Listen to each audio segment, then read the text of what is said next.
right, ladies and gentlemen, hello, it's a brand new day. It's Tuesday, the 28th of April, 2026. We're back. Fourth day in a row now of us doing live storm coverage in Texas, and we're starting much earlier than the last several days, that is for sure.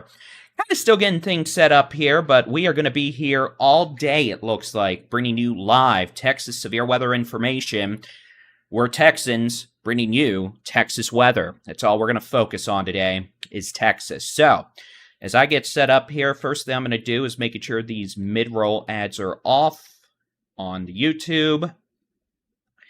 And then we're going to talk about what we have going on. We do have our first severe thunderstorm of the afternoon that has already developed now in a familiar place. That's going to be south of Wichita Falls, just north of Archer City. That storm is already capable of producing golf ball-sized hail and damaging straight-line winds. And yes, that's probably going to eventually turn southeast. And yes, we all know what that means for those of you in DFW. So, we are facing a pretty significant severe weather threat today in terms of big hail. Now, let's just go ahead and show you the severe weather outlook for today. It's big, it's bad, it's very mad. We got all the bright colors on here. It's not in a great place in terms of having a huge population center in the middle of it. But I also want to be particularly clear when I say this is not a high-end severe risk driven by the potential of tornadoes. This level 4 risk is because we're expecting big, giant, gargantuan hail today with several severe storms in a pretty concentrated area. So that is why we have this big old angry level 4 blob of doom right over the DFW Metroplex extending west to Mineral Wells up to Sherman, Bonham, east towards Canton. And again, we have a level 3 risk extending all the way across northeast Texas, places like Corsicana, Tyler, Shreveport, Texarkana, Paris, and really, based on the fact these storms are already developing farther west, you might as well expand that west a bit. So here's the actual tornado risk for today. And guess what? It's not that super duper scary big old red color, is it? A few tornadoes are probable today. There's definitely the potential we're going to be dealing with a few tornadoes today. But I want to emphasize here that the overall tornado risk is on the low side. Not zero, not very low, but low. Now, is it possible they could upgrade it to medium at some point? Sure. But by far, our main issue today is going to be hail. Lots and lots of hail. And while we have all you fine folks here, let's go ahead and pop on the high-res rapid refresh model. And let's just give you a basic timeline of how this is going to play out today, or at least should. I don't know why my mouse is the size of a small peanut on here, but that's very interesting to deal with today. I'm going to have to remember that if I'm trying to use my mouse to annotate anything. Y'all aren't going to be able to see it. Oh, it looks big on there. What the heck? It's like the size of like a little dimple on my monitor, but on here on the stream version, the mouse is bigger than a golf ball. Interesting. Anyway, ignore my ADHD-isms. I'm trying to get it out of the way now before things actually do go rambunctious galore. So here is what the latest high-res rapid refresh model shows for today and tonight. And again, this isn't going to have the exact locations down. It's not going to have everything all hunky-dory, but it does give a general idea of what we expect. Guess what? You can see it fires up storms along the Red River, well, between 2 and 3. Well, we already had the first one south of Wichita Falls, so starting early. Notice how it moves those storms southeast this evening. And if this is right through DFW. So DFW, you're going to get storms this evening. And yes, the most intense of these storms are probably going to be dropping, possibly hail larger than softballs at some point today. Localized damaging winds and, some pretty nasty lightning, hail, and maybe a few tornadoes. Just because we have that higher end severe weather risk level does not mean everyone's going to be getting hit with storms. I want to make that perfectly clear. Some of y'all, probably in Dallas, because that's where I seem to get the most angry people, are probably not going to get a thing today. And then y'all are going to be like, oh, we didn't get anything! Even though a county away got hit by a tornado that killed a couple people. That was Saturday, by the way. So, not everyone's going to get storms, but we're going to need to pay close attention today for big hail, strong winds, and yes, the possibility of a few tornadoes. Now, we do have tornado watches now in effect for North Texas and Northeast Texas. The North Texas one isn't showing up here yet. Give me just a second, and I'll pop on the a different screen, and y'all will be able to see that pretty easily here. Let me clear some stuff off. Again, I didn't necessarily think we'd be going by 1 p.m., so I kind of had to skedaddle in here after eating some mini-wheats. So give me just a second. We'll get everything turned on. But, yeah, we're going to be here like all day. So, all right, where's the tornado watch? There's the tornado watch. So here we go, and this is the tornado watch we now have for North Texas, the Eastern Big Country, Eastern Texoma. This includes places like Eastland, up through Breckenridge, Mineral Wells, Weatherford, Fort Worth, Dallas, Denton, McKinney, Gainesville, Sherman, Bonham, Paris, Lake Tawakoni, Mount Pleasant, Mount Vernon, out west through Gainesville, Nocona, St. Joe, Ringgold, Wichita Falls, Henrietta, down through places like Throckmorton, Graham, Jacksboro, Decatur, and isn't it nice how I can recite all those, like, right off the top of my head? All right, so we've talked about the expectations. Let's go ahead and show you what we have going on right now. And we do have a severe storm that's already taken off, and you can see this is one of these classic supercells already. Just like the last several days, the atmosphere is really stinking unstable. So we're going to be dealing with a lot of rapid thunderstorm development. And when that occurs, these storms are going to go from nothing to uh-oh real quick. And again, that doesn't mean they're all going to be dropping tornadoes. Today's big threat is really stinking big hail. And by really stinking big hail, I mean, 4 to 5 inches in diameter big. That kind of hail with the most intense storms. So, yeah, we're going to be busy. So this is a severe thunderstorm now in northeastern portions of Archer County. Same areas we covered Saturday. This is going to be just north of Scotland, north of Highway 25, northeast of Archer City, well north of Windthorst. This is going to be south of Wichita Falls, south of Lakeside City, and this is moving east. So again, storms today, when they fire up, are going to tend to move off to the east initially, but they may start moving southeast as they intensify. This is going to be a predominantly eastward moving storm day with the most intense storms moving southeast.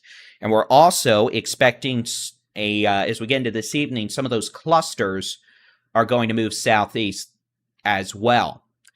The potential does exist for destructive severe thunderstorms to move into the DFW Metroplex during the evening rush hour. Again, by destructive severe storms, I need to emphasize the potential for hail, softball to DVD size with the most intense storms. A DVD measures about 5 inches across.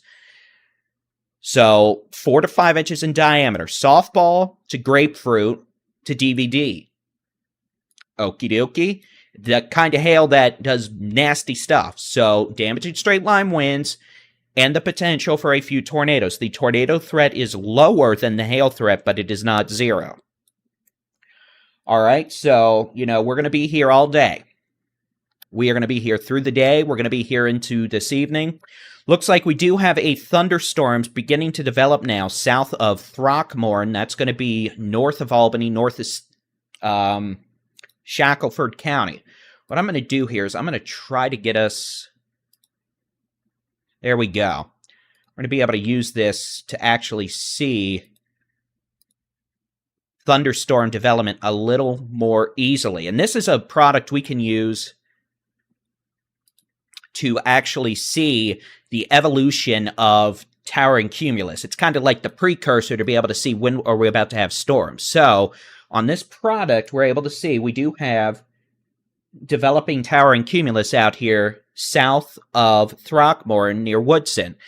Probably what we're going to have happen is this could become our next severe storm if it continues to develop in the next 30 minutes.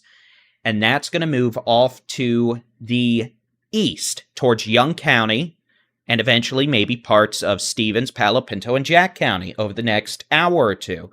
And again, as you can see from this storm up north of Archer City to south of Wichita Falls, these things are getting going in a hurry, and when they do, they get all rambunctious and angry. So we're going to be here all day, and we're going to be bringing you the weather information the best we can. And again, here's another look at that severe weather outlook going into this afternoon, evening. Again, we do have several corridors of pretty high severe thunderstorm threat today, with the potential of extremely large hail, damaging winds, and a few tornadoes. Back to the satellite and the radar, and you can see right now we have nothing in DFW. We have some upper level clouds over DFW. You can see skies have cleared across northern DFW, western DFW, and out here to the west, we have towering cumulus from now near Throckmorton, and then we have a supercell thunderstorm with very large hail already in progress north of Archer City, south of Wichita Falls. Storms right now, or at least initially, will be moving off to the east around 30 miles an hour, but then they're going to start turning southeast at some point. And again, unlike the last 2 days where we had, 1 to 3 storms, today we might have many. That's why we have that higher threat of severe thunderstorm activity.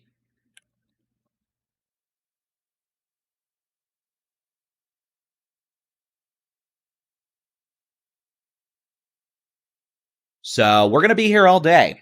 You can use the free Texas Storm Chasers mobile app to keep an eye on the sky. You can use the radar on our website,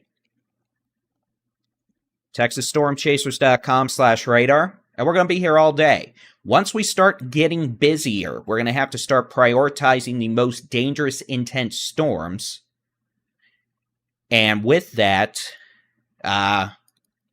it's going to end up being a case where if we're not talking about you, usually that's a good thing. But we also have many resources you're able to use to keep an eye on the sky.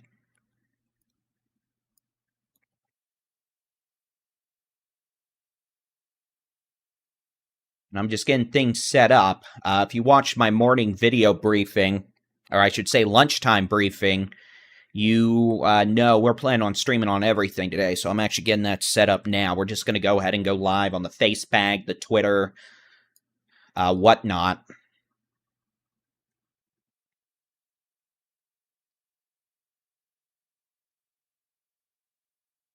And we're just going to be here all day on everything, essentially.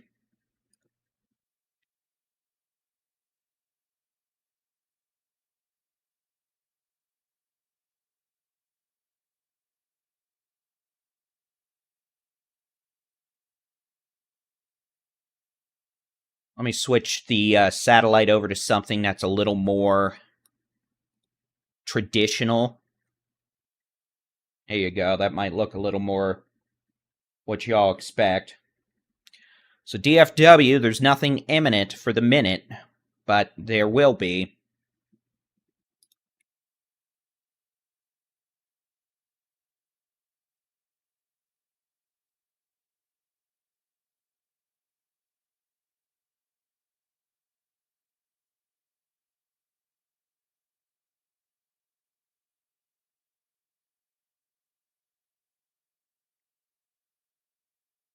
Real quick here. Sorry, when I'm getting set up on a bunch of things, I have to press buttons.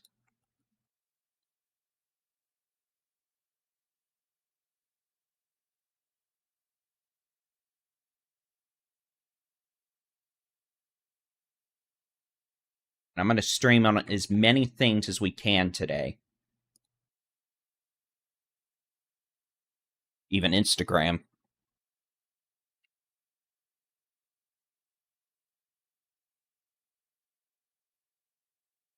So that's what we're doing. And again, we do have one severe storm right now. It's going to be this storm north of Archer City, south of Wichita Falls.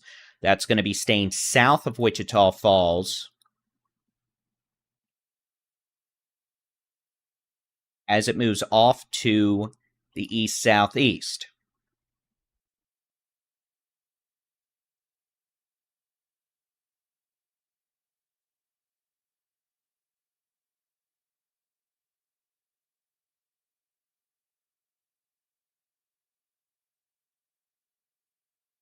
All right, it is 1:31 p.m. I'm Texas Storm Chasers Baldy-in-Chief David Reimer, beginning coverage on all platforms now of what we expect to be a pretty busy day across the state of Texas. So we are going to be live on pretty much everything all day to bring y'all the most up-to-date weather information we can do. So we are live on YouTube, we're live on X, we're live on TikTok, we're live on Instagram, we're live on Facebook, we're live on YouTube, Facebook, X, Twitch, TikTok, Instagram.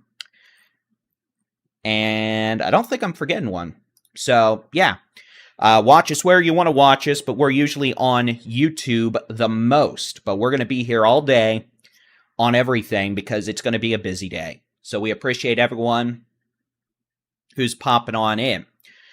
And real quick, while we have a lot of folks joining, I wanted to say we do have our first severe thunderstorm warning of the day now in a familiar place. Up here around Archer City to Scotland. This storm's moving east at about 30 miles an hour with the potential of hail now up to the size of golf balls and localized damaging wind gusts over 60 miles an hour. The threat for destructive hail over the size of baseballs will increase soon with this storm. Let's take a look. We also have a storm trying to develop right now just southeast of Throckmorton, west of Graham. Reason we're going to be here all day, we have a pretty substantial risk of severe storms. We have a level 4 out of 5 risk now of severe thunderstorms across North Texas, including the entirety of the DFW Metroplex up to Sherman, Gainesville. And with that, I don't know why my software just froze on me, but we're going to be pretty busy today. So here's the risk from the Storm Prediction Center. And again, we have a level 4 out of 5 over DFW. North Texas, that just means we have about a 1 in 2 chance of a severe storm within 25 miles of your location around DFW today. That's a pretty high risk. And with that, today's risk, the highest issue is going to be very large destructive hail. The potential will exist for hail up to the size of a DVD, that is 5 inches in diameter. The potential for 4 to 5 inch diameter size hail with the most intense storms. Localized damaging wind gusts over 70 to 80 miles an hour, and the potential for a few tornadoes. The tornado risk shown here, again, it's not a high tornado risk today. It is there, it's present, a few tornadoes are likely, but the main threat today is going to be big, bad, very mad hail. And for storm timing, I know we have a lot of folks asking. Let me show you real quick the high-res rapid refresh model, and then I'm going to send a link in the chats where y'all can watch my noon update. If you're watching us, well, actually anywhere, if you're watching us on YouTube, Facebook, whatnot, we posted a video at 12:30 an hour ago that has all the details you need for today's severe weather timing and whatnot. But I will also show the latest model here real quick, and that'll let y'all see what we are anticipating in terms of storm timing. So I'm just going to load this up real quick. Here's 3 p.m., and again, it shows storms up near Wichita Falls. That's already underway, so this is starting a little bit earlier than model data indicates, so keep that in mind. By 3 p.m., it also has a storm near Texarkana. We'll see. There's nothing there right now, but by 3, there could be. Here's 5 p.m. Storms now in the northern DFW Metroplex, Gainesville, Sherman. The potential for those to be very intense with extremely large hail, damaging winds, and perhaps some risk of a few tornadoes. Here's 7 p.m. Storms are moving through the DFW Metroplex with the threat of severe weather, very large hail, damaging winds, Potentially a few tornadoes. The strongest storms could be producing hail larger than the size of a softball. 9 p.m., storms moving south sides of DFW out towards northeast and east Texas. And again, this risk does also include northeast Texas. It is not just a DFW North Texas risk. 11 p.m., storms moving southeast. We should start seeing some weakening trend with this activity. But again, Waco, Mahia, Palestine out to Carthage by 11 p.m.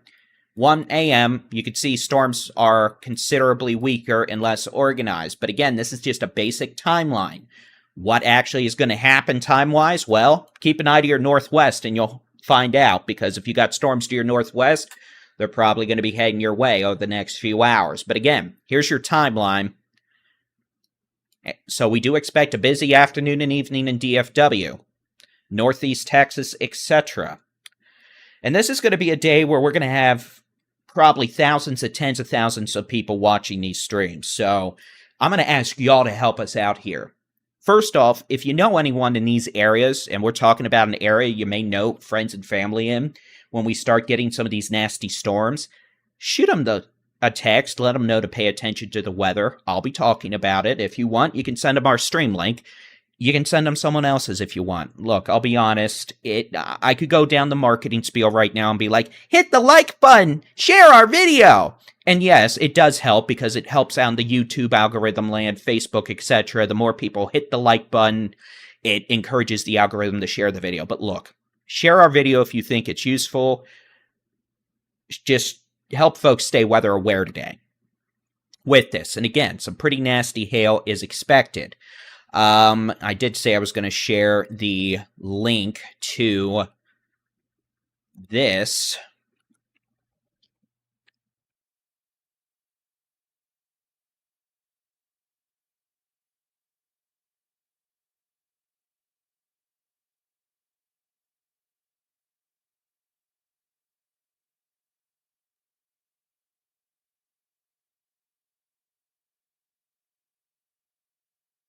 We're going to be here all day.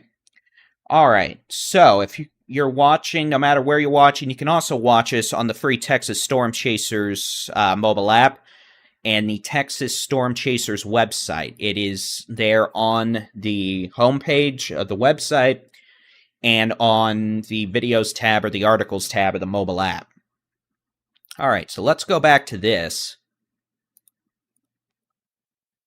And again, here's the latest satellite imagery. And this just helps us see what clouds are taller. That's what the brighter colors are for. The darker colors, that is your, well, low-level clouds. And this data is going to load over the next few minutes. We do have a storm split now.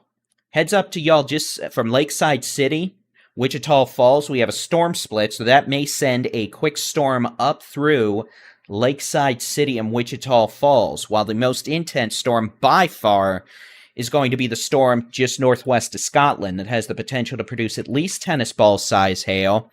And we are seeing indications of some rotation developing. Those of you in Throckmorton County, you can see you have a storm going up now. That storm's going to be an issue for Young County and Stevens County, Brackenridge to Graham, etc. Over the next hour. We're going to have to watch that carefully. I'll switch over to the traditional satellite. And you can see we got things bubbling up. You can also see we have very strong upper level winds. Check out the cloud layers up here in the upper levels around Bowie up in Montague County. Look how quickly those clouds are moving from west to east. And it's worth noting, if this storm does continue moving east, it's going to be moving into Clay County and Montague County. And this is going to be a day where we're probably going to have a bunch of different storms to deal with, so we'll do our best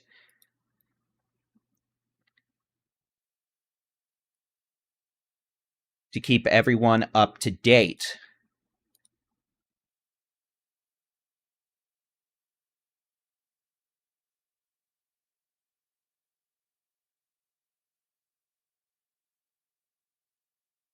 So DFW right now, I'd say 5 to 7. But, you know, it's already almost 2, and we have storms that have developed near Henrietta. So north side to DFW, again, this could be sooner than 5. But for now, there's nothing imminently close to DFW.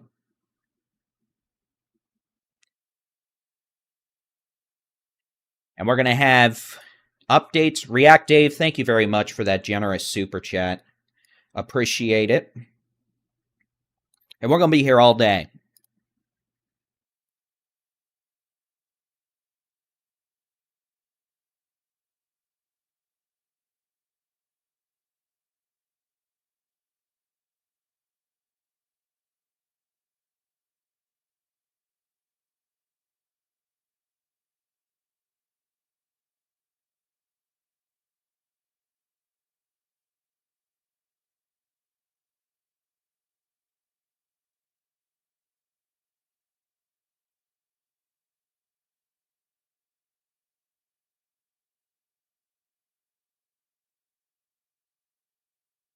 So, I'm Texas Storm Chaser's Baldy-in-Chief David Reimer. Another day, another storm threat here across parts of North Texas, Texoma, into Northeast Texas. We have a tornado watch in effect now through... that's actually a good question. I don't actually remember. Let's push some buttons here. I'm not going to clear off the radar. I'll pop the satellite on, though. This yellow box is going to be your tornado watch across North Texas, Texoma, the eastern big country through 9 p.m. It includes DFW, Texoma, all the way out west towards Eastland County, Graham, Archer City. All the way east, we have a tornado watch to Texarkana, Longview. So, your corridor up here, North Texas, Northeast Texas. And let's get back to the real-time radar. We do have a severe storm. It's going to be a severe storm now across far northeastern Archer County, western Clay County. Yes, it's the same area these started in on Saturday. This is going to be a severe storm just north of Scotland that is going to be capable of producing golf ball to tennis ball size hail now on Highway 281. This storm is moving east at about 25 miles an hour. Service has issued a new severe thunderstorm warning for Archer, Clay, and Wichita County in Texas.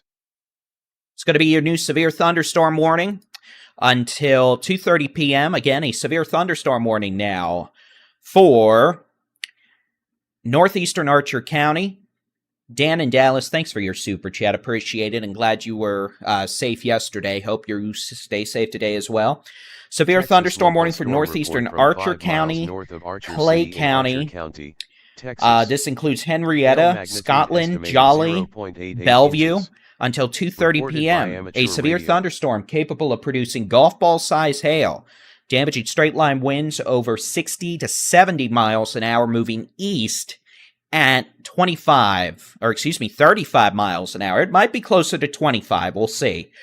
This nasty hail core right now is just north of Scotland, should be staying just north of 175 or 172. This is going to be crossing over northwestern Clay County.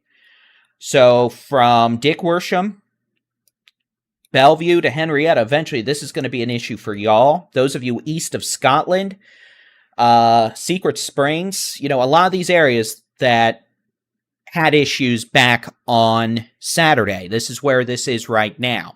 This is not a tornado issue at the moment. This is a big, bad, very mad hail situation. And again, that is our first storm of the day. We have a couple of smaller storms with brief heavy rain, lightning, small hail. One over Petrolia, one over Wichita Falls, south sides of Wichita Falls down to Lakeside City. That's going to be moving off to, well, those storms are probably moving a little more northeast right now. Farther south, Springtown, you're probably going to have storms in your area tonight. Yes, unfortunately. Same thing for the entire DFW Metroplex. If you're anywhere near DFW, you have at least a 50-50 shot of a severe storm within 25 miles of your location tonight. So significant. And by tonight, I mean this afternoon and tonight. We have a storm going up now near Woodson, southeastern Throckmorton County. That's going to be moving off to the east. This one's slowly developing. It's kind of on a struggle bus right now, so we'll see if that's able to take off or not, but it is moving into southwestern Young County.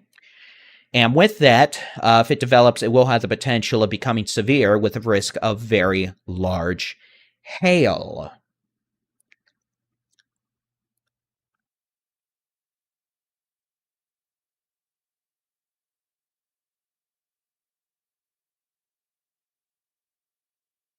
So DFW, I'm going to say 4:30 to 7:30, sooner on that side for west and north sides of DFW, maybe a little later for those of you after 6. OneMarble.com, thanks very much for the super chat. And again, we're live on everything. And we're going to be here all day. We are live on Facebook, Instagram, TikTok, X, Twitch. And we're going to be here to give y'all the latest Texas severe weather information today. Remember, we're Texans giving you Texas weather. It's all I care about, Texas. So we're here for you. We're going to have storm chasers out in the field today. You're going to see a new face on the stream later. You're going to see his live stream. We're going to have meteorologist Jason Cooley out there today. We're also going to have storm chaser Bob Pack joining us today for the first time. Help bring us visuals. Those of you who have followed the weather community for a while may know of Bob.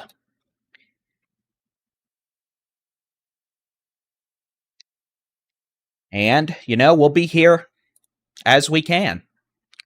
And we'll have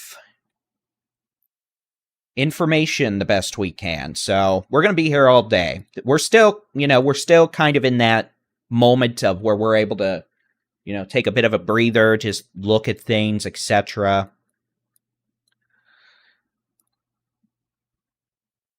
Kenny Moo, thanks for the super chat.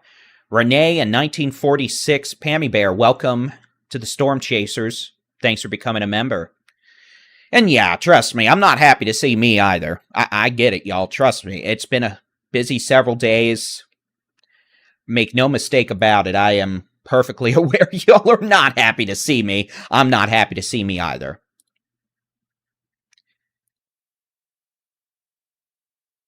MStory83, thank you very much. And yeah, we'll keep an eye out on Red River County. Y'all may have some issues up here around Clarksville later. Some storms may try to develop a little farther east on the Red River later. Oh, thank you again, Pammy Bear, for that super chat. Yeah, I hate seeing my face too, trust me. I mean, good gravy. Who wants to stare at this ugly mug? There's a reason I'm called Baldy-in-Chief. I'll give you one guess as to why, but it probably has something to do with the fact I'm bald.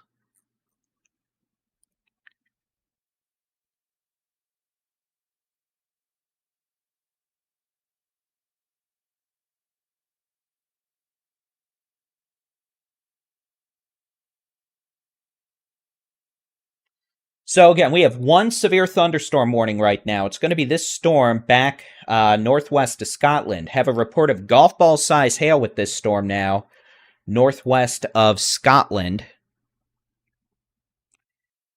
north of Archer City. So we have confirmed golf ball size hail with this angry little stormy up here.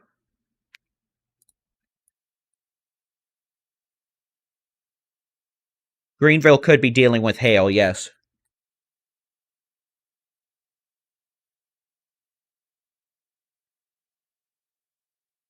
I guess this would be a good time to start drinking caffeine water. I've got my snacks. I got my little protein bars that I can nom on in the middle of coverage. Get peanut butter stuck in my mouth and y'all make fun of me. I got my liquid IV. Got some caffeine water. Got some water. Got a little portable air conditioner unit blowing some nice comfy air on me. We're going to be here for the day. I've got enough monitors around me to terrify me of what the electric bill is going to be, especially after this week. My goodness. I do actually have some headache medicine nearby if I need it, but here's hoping I don't anytime soon. So let's go over the severe weather outlook again today. Give me just a second. I'll pop it on here. And what we're going to do is switch over to the magical iPad. And here you go. With that, here is your severe weather risk today. Now, again, you see a bunch of colors and lines on here. I'm going to let you in on a secret. Mother Nature doesn't give a bippity-boppity-boo about what these maps show. The storms we have firing right now, guess what? They're not even in that orange and red zone yet. They're still in the yellow. These are simply the probability of a severe storm being within 25 miles of your location. So, guess what? Orange, you have a 1 in 3 chance. And by orange, I mean this area from Nocona, Corsicana, Tyler, Longview, Texarkana, Paris. This red, this is issued because there's nearly a 1 in 2 chance, nearly a 50-50 shot. You have a severe storm within 25 miles of your location. And K, guess what? Rockwall County, right there. You're right in the middle of the red. So you've got a 50-50 shot of a severe storm in your area this afternoon and evening. Muck, thanks for the super chat. Keep an eye out, especially after 4 p.m. Maybe a little later, but you're going to have storms in the Denton County area, probably during the evening rush hour.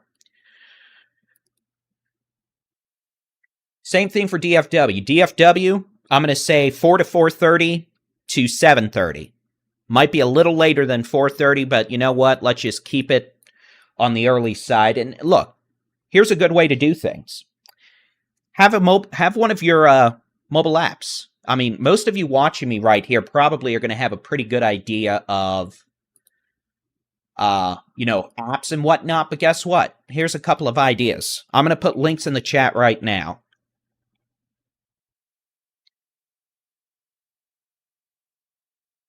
There's the Texas Storm Chasers mobile app.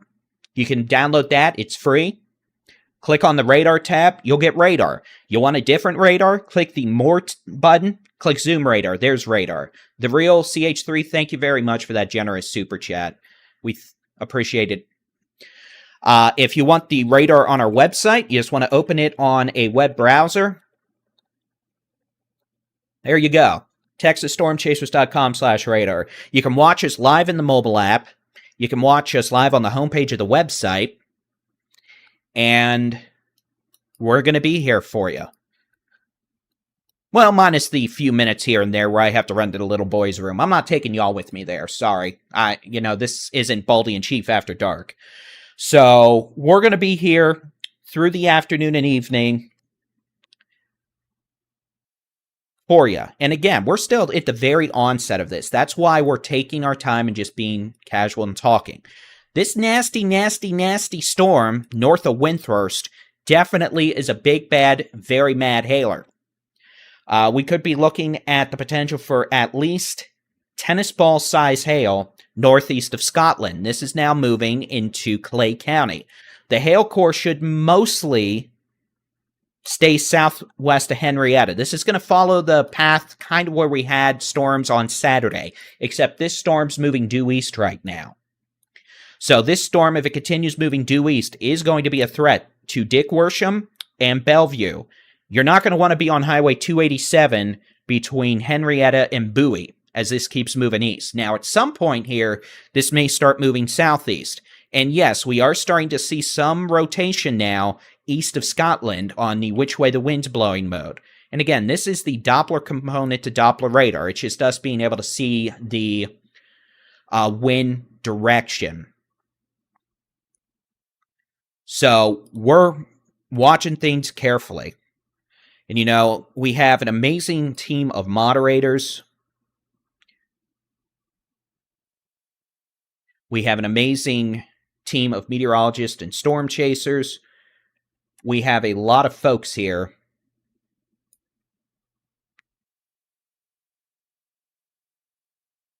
that are going to be helping us out today. We have storm chasers out in the field. We have people sitting at home helping us. And you know what? We're going to have some new faces on here today, too, because we're doing our best to bring you Texans for Texas weather information. All right. Oh, speaking of which, I'm going to get this set up real quick on my end.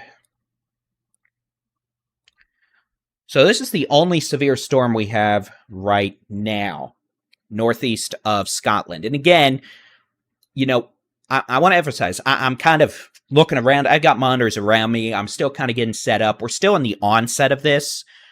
Those of you who watched us over the last few years or found us out on Saturday, Sunday, or Monday, you know, when things get big, bad, very mad, we're hyper-focused and we're looking at things. We may end up getting our first tornado warning of the day soon with this storm northeast of Scotland. Definitely seeing an uptick in the low-level rotation component now. You see that little hook starting. So we might get a tornado warning there in just a second. So we'll keep an eye out. That's going to stay east of Scotland. It's already east of 281. It's northeast of Windthirst. Same areas as Saturday. What I'm going to do really quick, before things start getting mad and we have alarm bells going off, I'm going to take a wee little quick visit to the little boy's room. I'll be back here in 1 minute. You're going to see a frozen screenshot of me. And these are the magical times where y'all often find great times to take screenshots. But give me just 1 minute. Visit the little boy's room. And I'll be right back. And we're going to be here the rest of the day. Because seriously, we're going to be busy. But you know what? This is Texas. And I want to emphasize, before I go to the little boy's room, I'm postponing that visit just for you to tell you that, guess what? Today's a day to be prepared. You don't need to be scared. This is not a day where we have a big high risk of a bunch of tornadoes. We have a lot of hail, winds, and yes, we do still have some tornado threat. But not all storms are going to be producing tornadoes today. So what I'm going to do, I'm going to load this real quick. I'm going to let y'all look at the latest high-res rapid refresh model run, just so you have a basic sense of timing. And again, this is not the gospel here. This is not necessarily going to be right. So use it with some caution. But again, it does give a basic timeline. And yes, those of you in DFW, if you're anywhere near the Metroplex, we got problems. And Clay County in Texas. Okay, there is that tornado warning now. Let me talk quickly about this. Now, this is mostly rural areas. So, again, tornado warning now east of Scotland by about 3 to 4 miles northeast of Windthirst. This does not include Bellevue or Dickwursham yet. Southern Clay County, far southeastern Archer County, okay? So that's going to be our first tornado warning of the day. So now, I'm going to show y'all the timing of the HER model real quick. I am now going to skedaddle. See, this is what happens when you procrastinate. We're going to get this done very quickly, and then I'll be right back.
All right, let's get back to it. I'm Texas Storm Chasers Baldy-in-Chief David Reimer. We have a tornado warning now for southeastern Archer and Clay County.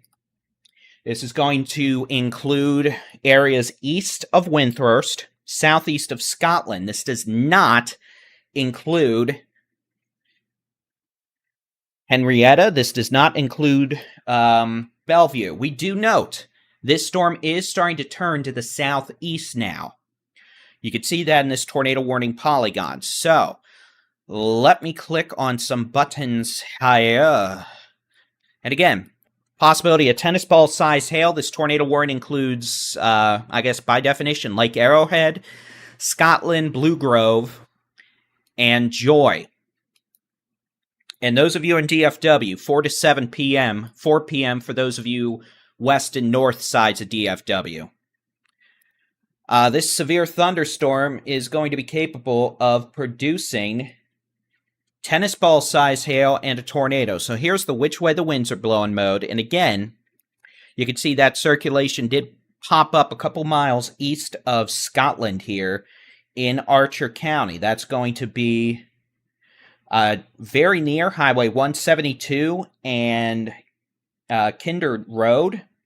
172 and Kinder Road moving southeast. This is going to be crossing over Scaling Road, Armstrong Road, Sanders Road, Myers Road, Fletcher Road, down to Highway 174. And again, this is the general area that got hit hard on Saturday from this storm. On 174 east of Windthirst.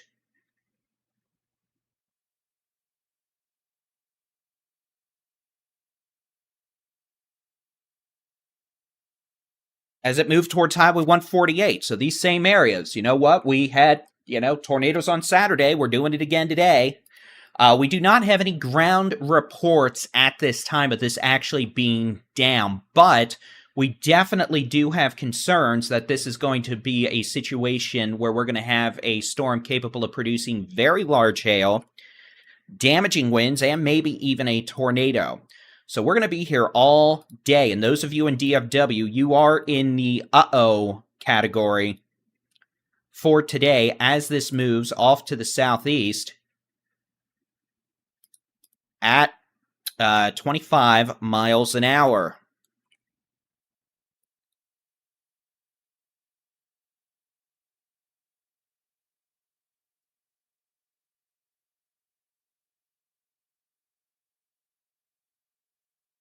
It's got a report of a rotating wall cloud with this thunderstorm east of Scotland. So we have a report of a rotating wall cloud now with this storm southeast of Scotland.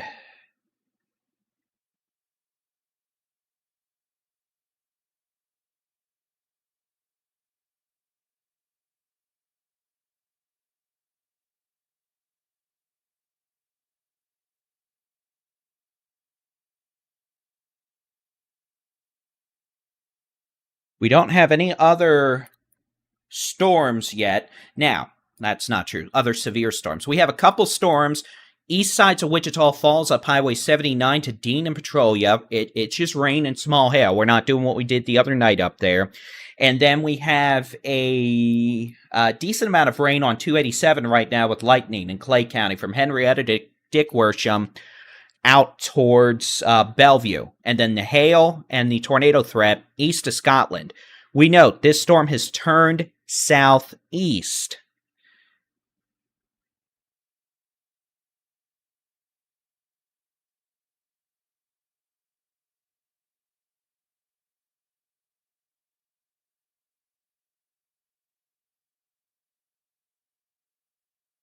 So again, as this storm has turned southeast, well, unfortunately, that means those of you in northern Jack County, southern Clay County, the same areas hit on Saturday up here, north of Jacksboro, y'all need to start paying attention to this as this storm's heading your way. Now, that doesn't mean it's going to be producing tornadoes that whole time, but the potential certainly exists. Actually, there's not really any potential. The almost certainty that this is going to keep producing very large damaging hail as it moves off to the south at about southeast at 25 miles per hour.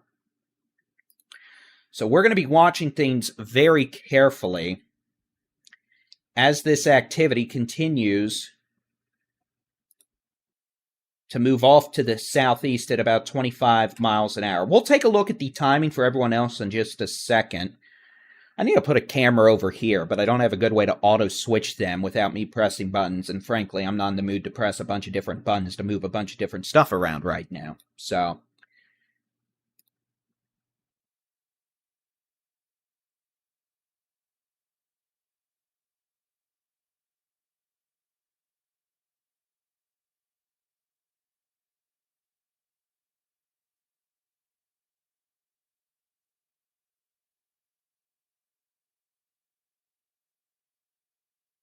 So we do have a tornado warning until 2:45 p.m. for southern portions of Clay County. This does not include the city of Henrietta. This does not include Jolly, Bellevue, or Bowie. Now, if this storm continues on its present track, it may end up including a little bit more of Bellevue. And if it moves more east-southeast, well, kind of like it's doing right now. You can see how it's moving like this. We're going to have to keep a close eye on it.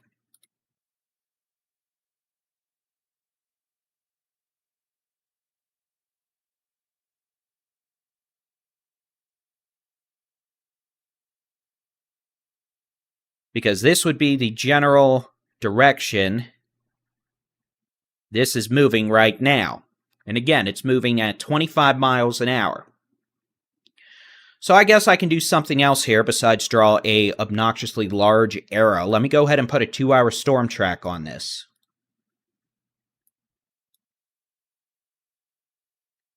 And again, this is going to be a very large fan here because I want to encompass possibilities. So this is a 2-hour storm track. And again, I'm not even trying to necessarily be specific on the timing, but I do want to at least give, a 2-hour heads up. In 2 hours, this storm, if it continues on its present course and speed, could be anywhere from near Runaway Bay to Bridgeport to Decatur, up towards places east of Alvord to Forestburg. All right? And again, this is a very large fan here. Not everyone in this area is going to be dealing with this storm. We do have new storms going up, though. This is not going to be a 1 or 2 storm day. This is going to be, we're probably going to be dealing with many. So again, we've got a storm that has tried to go up west of Graham. That's not succeeding right now. We have a new shower trying to go up north of Throckmorton.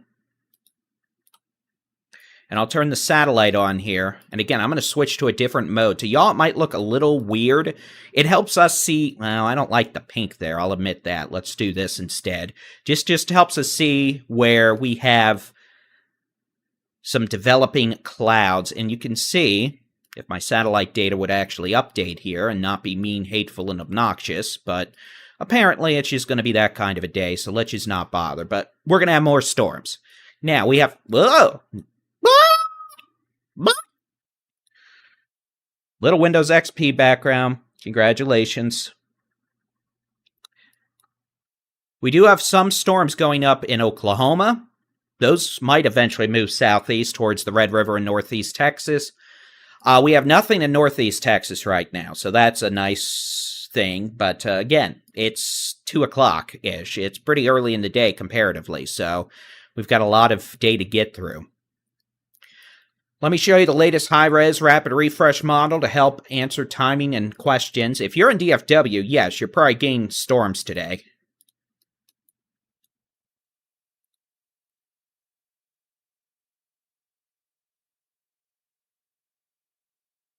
And don't necessarily play this timeline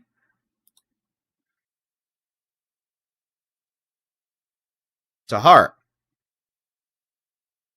I can't even control this program. Man, this thing's being really bad today. Here, let's do this. The computer and I are going to have some mallet time. But I'll show you what the model's showing here.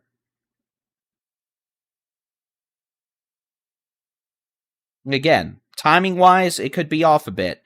But it does give you the general idea that DFW probably is going to have an issue with storms today.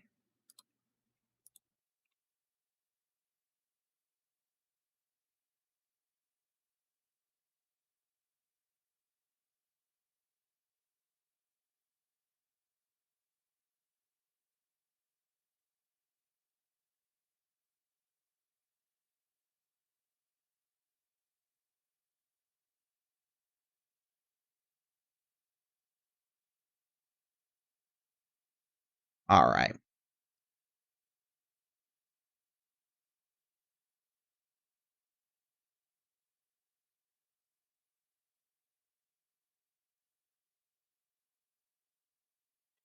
So it's 2:10 p.m. I'm Texas Storm Chasers Baldy-in-Chief David Reimer. We've got a severe thunderstorm capable of producing tennis ball to baseball size hail, and the possibility of a tornado now in western portions of Clay County. This thunderstorm is moving east-southeast at about 25 miles an hour, with the potential of again, hail up to size of maybe tennis balls to baseballs.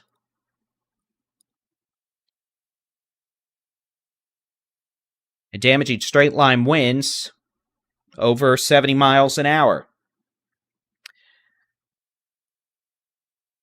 This storm will be staying south. Oh, y'all can't even see what I'm looking at, can you? Technology and I just don't get along, y'all. It's really a sad, sad state of things. There.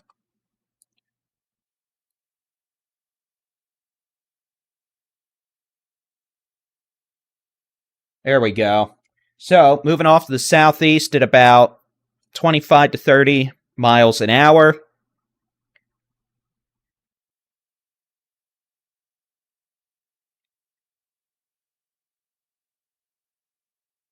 Staying south of 287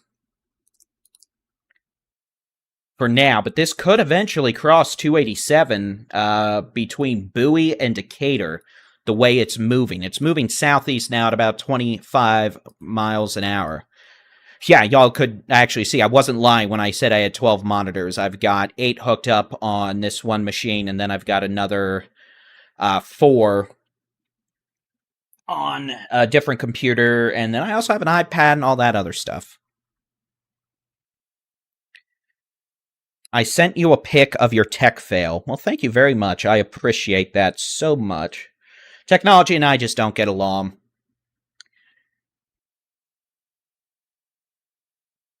All right. Oh.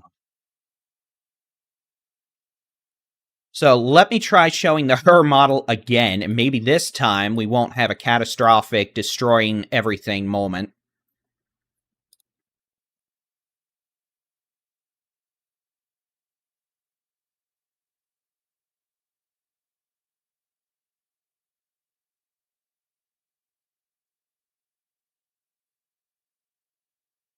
And here you can see, yes.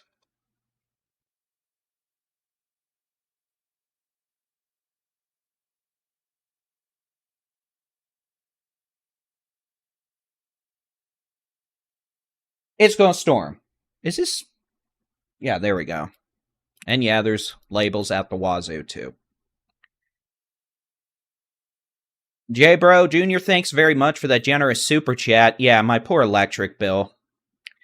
Suzanne, thank you very much for the super chat and the heads up.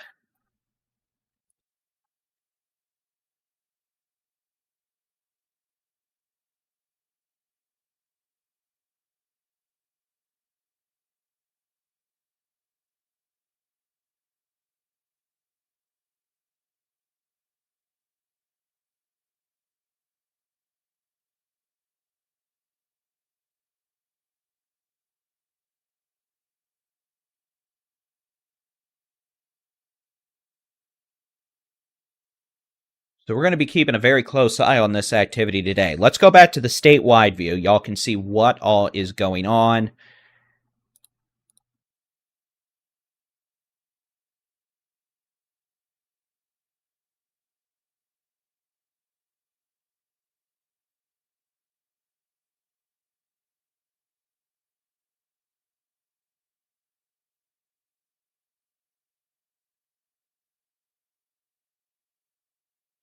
And you can see, most of the state, after this morning's storms in North Texas, has been quiet. Those moved into Arkansas.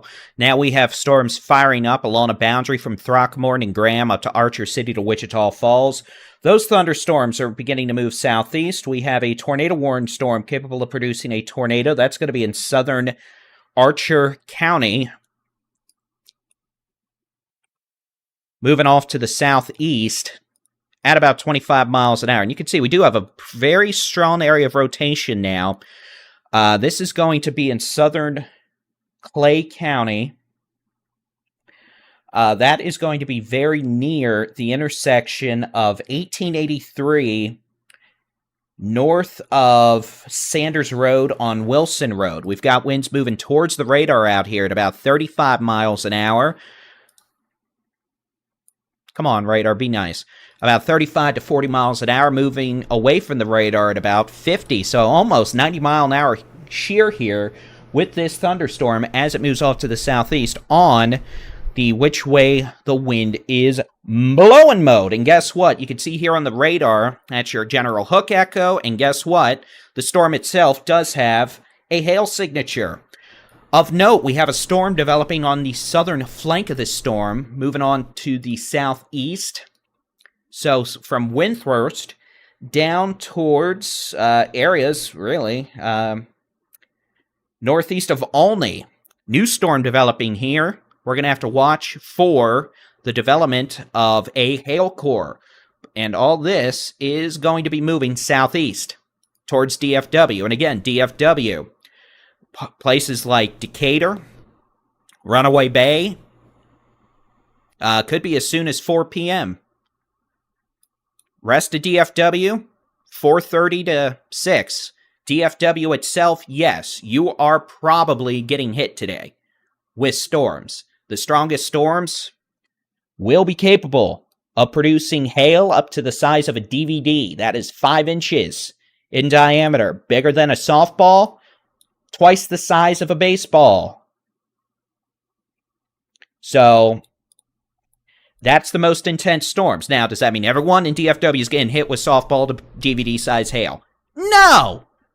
At least I hope not. If you do, well, that's going to really stink. Damaging straight line wind potential, yes. There is a tornado watch for North Texas through really until the storms are over. Let's just say it that way. And it's just not a good situation for that. So we definitely want folks to be weather aware today as we continue to deal with severe weather mischief. And again, we do have a tornado warning in effect for southern Clay County. This is going to be for a severe storm capable of producing hail up to the size of tennis balls to baseballs, damaging winds over 70 miles an hour, and perhaps a tornado. With that tornado being located perhaps near Myers Road, just north of Raymond Edwards Road, and Wilson Road out here south of 1883, north of 174. And again, this is going to be moving southeast at 25 miles an hour.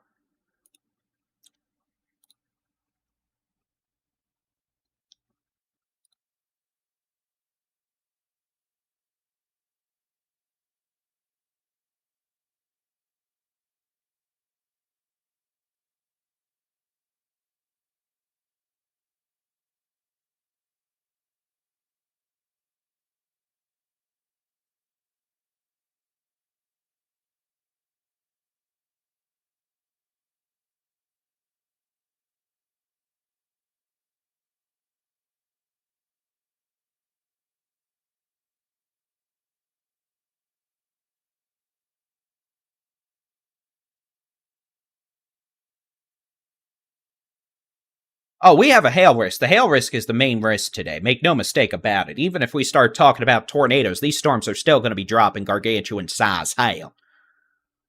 So that's not going to change.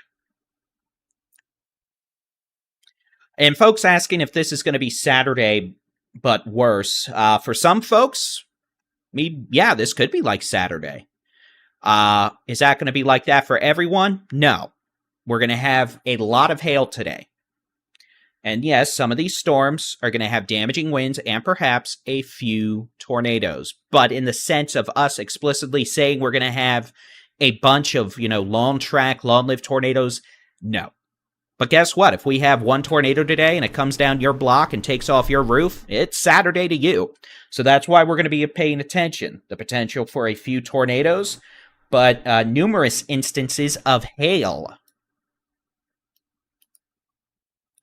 This storm is bringing the potential for hail now to Highway 287, southeast of Henrietta to Bellevue.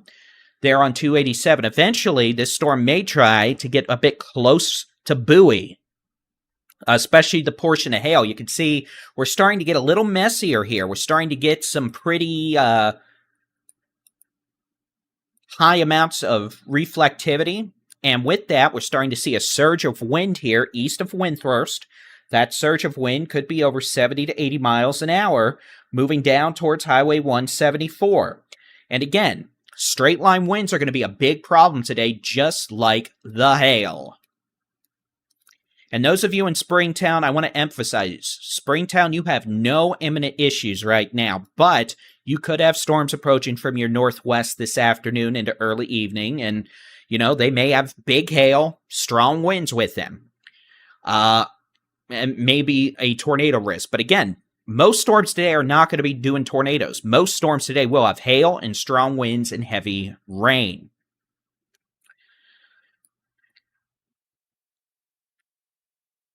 And the hail itself could be quite damaging as well.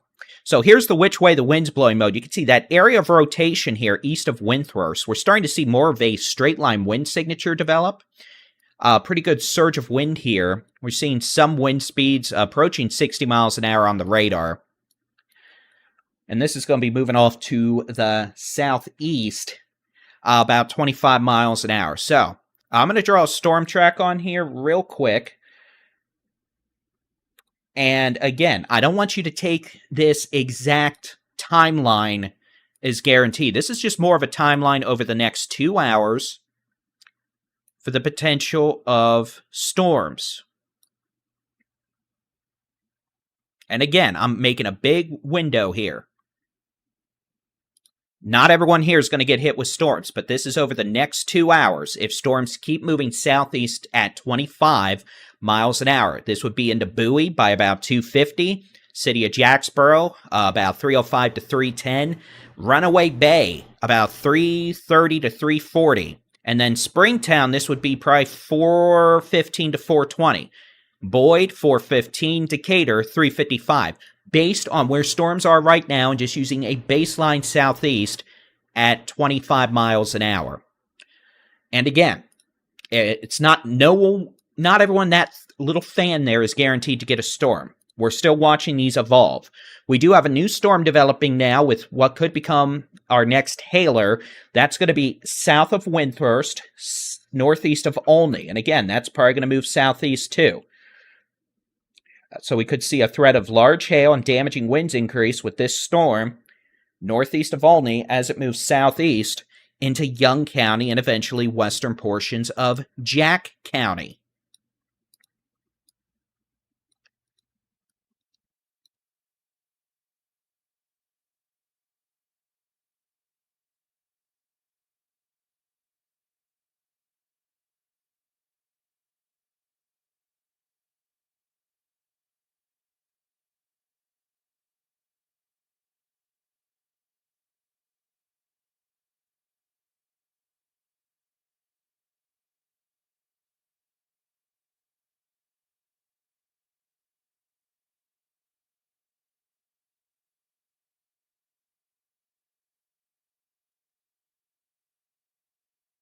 We're going to be watching things very carefully here.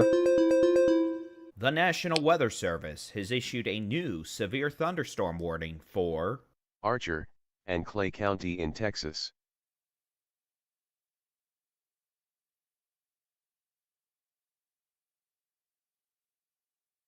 We should not have ads on this live stream. Let me check.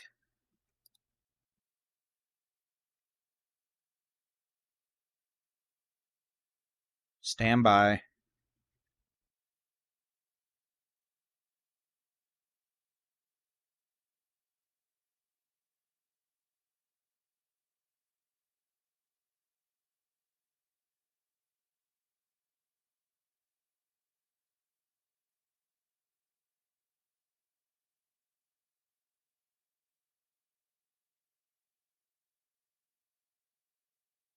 If you're watching on YouTube, you shouldn't be getting ads.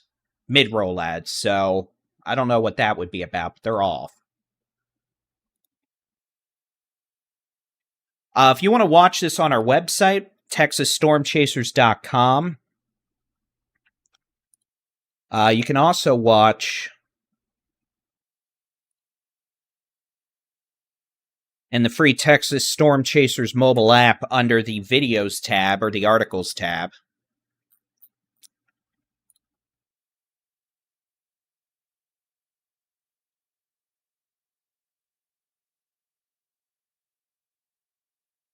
Yeah, if YouTube's putting ads over the chat section, that's something on its own that I can't control, unfortunately. All right, so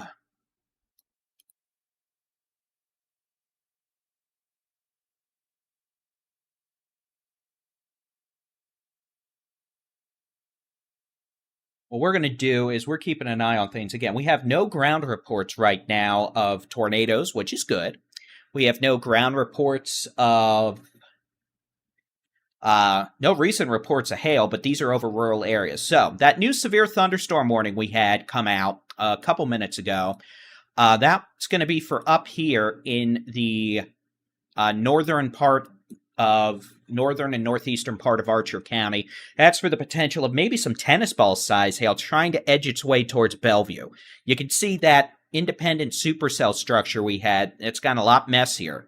There is still an inflow notch here approaching 148 and Wind Road at 173, but hail, again, is going to be the main threat today. And you can see a pretty nasty hail core now coming up on Highway 287. Let me see if we can't pop up some hail settings here. From 4 miles and I'll be honest, I have Grove not Clay used County, this Texas.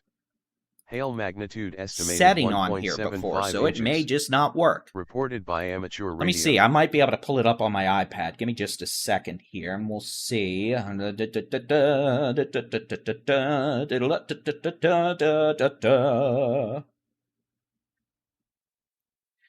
right. Yeah, we'll use the iPad for this.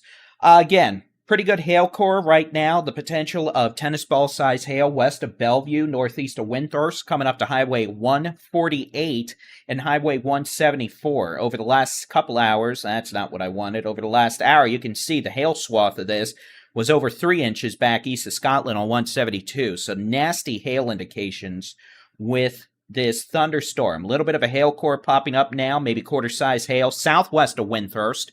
This storm is now severe southwest of Windthorst with the potential of ping-pong ball-size hail, etc.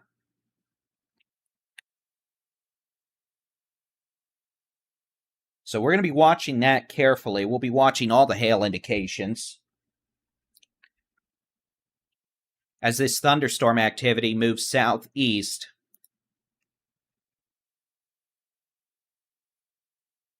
Folks on the app, if you're having issues with the radar, try using the More tab and click Zoom Radar.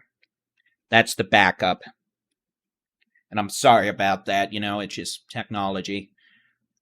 All right, looks like we have a mesoscale discussion from the Storm Prediction Center now. Let's pop over to that. This is going to be a discussion from them indicating the potential for peak intensity hail over 4 inches in diameter. They do note the increase in severe weather threat. And this storm, they indicate right now, is moving towards Wise County, Denton County, Cook County, and Montague counties. So we're going to have to see. Now, we've got some thunderstorm evolutions here, and we'll have to see what's going up and going on. But regardless, these storms are going to make it down towards DFW here over the next couple of hours. So keep an eye to the northwest. And we'll be keeping an eye on things as well. So again, the only storms we're dealing with in the severe department right now in Texas are going to be from northeast of Olney out here in southeastern Archer County, extending northeast up through eastern southeastern Clay County. And then this nasty hailstorm just west of Bellevue with some embedded rain-wrapped rotation. And again, this is just a lot of wind energy out here right now. Looking more like straight-line winds to me right now, but definitely the potential for maybe a quick spin-up rain-wrapped tornado.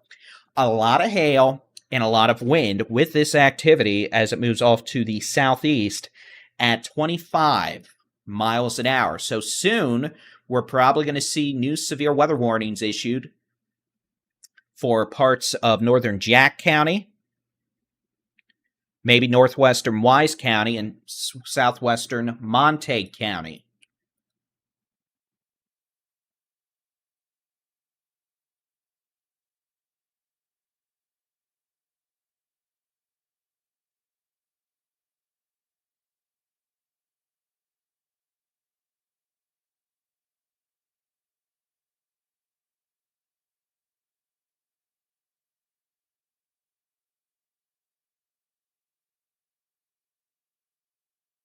For those using the app, it may take, it just took me 30 seconds to get past the loading screen.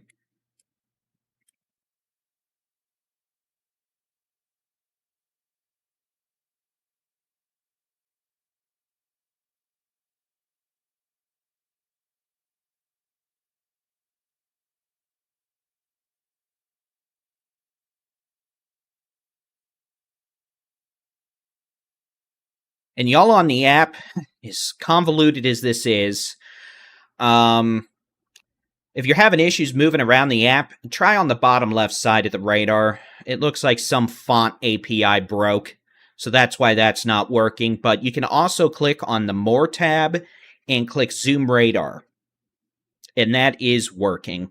And that'll let you use the data as you need to. So again, those using the Texas Storm Chasers mobile app, if you can get it to open, I guess it's overloaded right now. Yes, I know, great timing. Click the More tab and use Zoom Radar.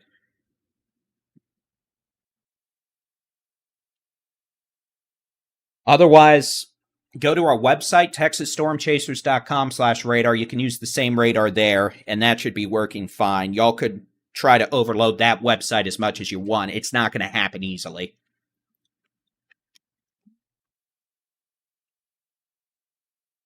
Storm north of Loving, south of Windthirst, here on the southwestern side. Definitely starting to see an increasing risk of hail with that as it moves off to the northeast, or excuse me, the east-southeast at about 25 miles an hour.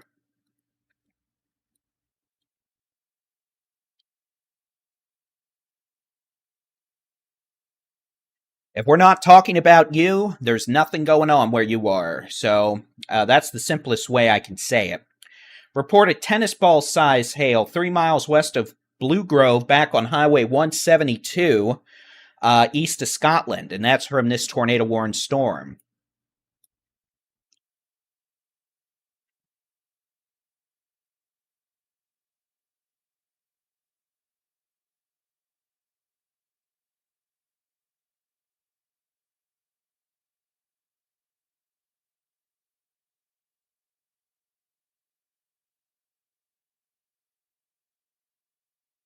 Jacksboro, yeah, you're probably eventually going to be dealing with storms here.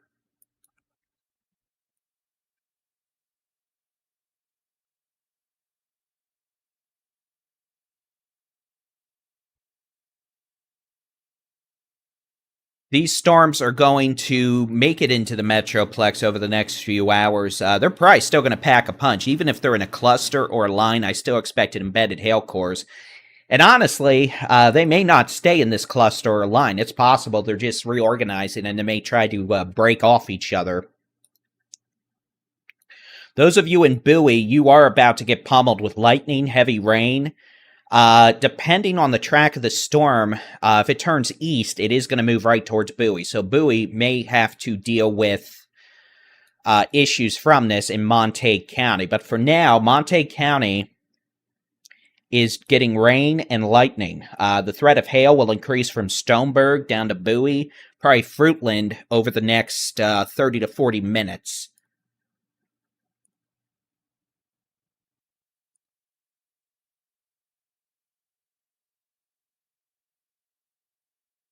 And we are live on pretty much everything. We're on the YouTubes. We're on Facebook, X, Twitch, TikTok, Instagram, our website, our mobile app, which hates us. Springtown, yeah, you're going to have storms probably in the next 2 to 2.5 hours. Montague, the town, if the storm moves more east, yeah, it will hit Montague, the community. But you've still got quite a bit of time.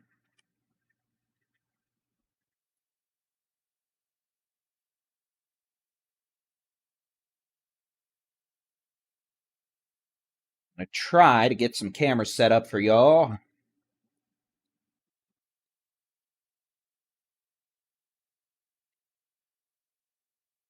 Oh, excuse me.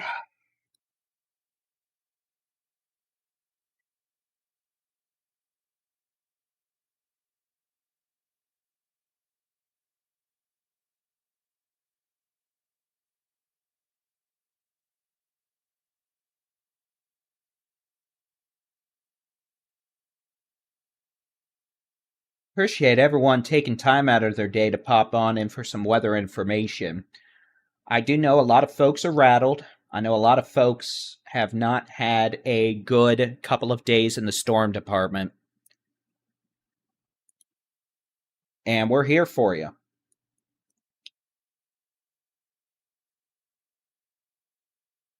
We're going to do the best job we can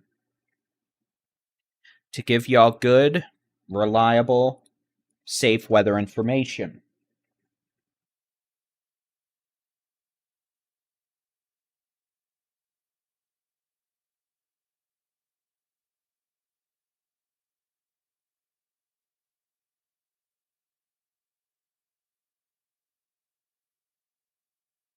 Y'all let us know where you're watching from today. The storms we're tracking right now are located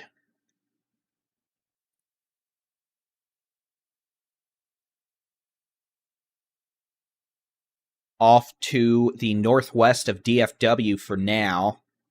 Whoop! And they're moving off to the southeast at about 25 miles an hour.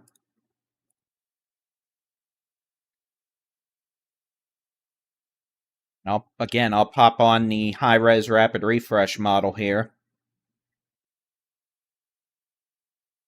Or try to. What we're going to do is I'm going to clear everything off the map.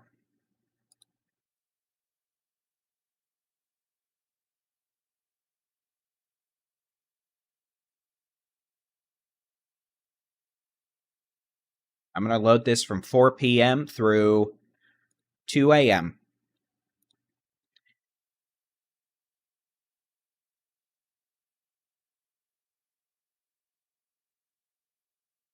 Again, the point of me doing this is so y'all can see where this model has storms. Now, the timing may not be super right on, but it at least gives you an idea of who may be dealing with what going into tonight.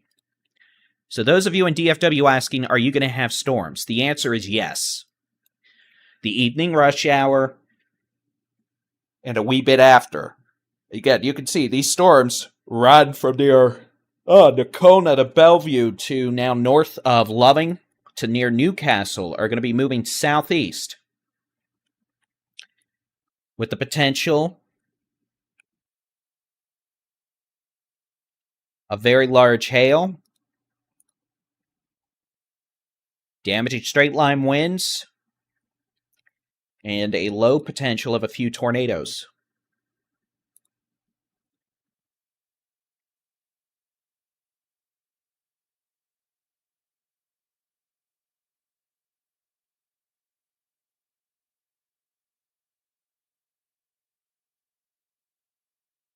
We're going to be here for you. Don't worry about that.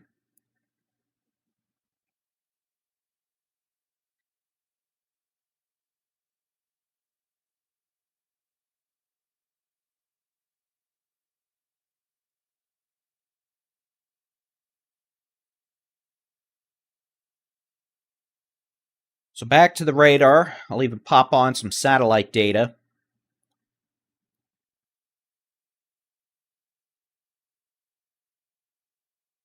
And you'll be able to see what we're dealing with over the last little while.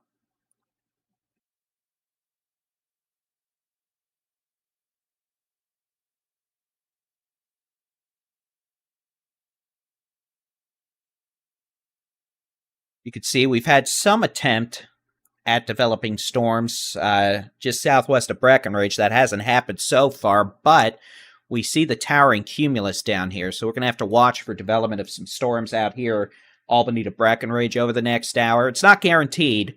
You can see for sure we've got storms up here. Northwest of Jacksboro, northwest of Decatur, and we're starting to get those lightning strikes, just like Saturday. We're starting to see lightning strikes extend out well ahead of these storms again. So those of you in Jacksboro, to Decatur, to Alvord, to Gainesville, you're probably going to start dealing with lightning. Bellevue, storm near y'all has the potential to produce at least golf ball to tennis ball size hail.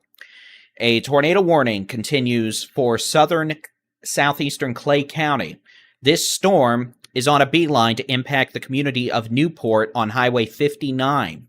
Those of you near Newport on Highway 59, this storm with its associated rotation is heading towards you.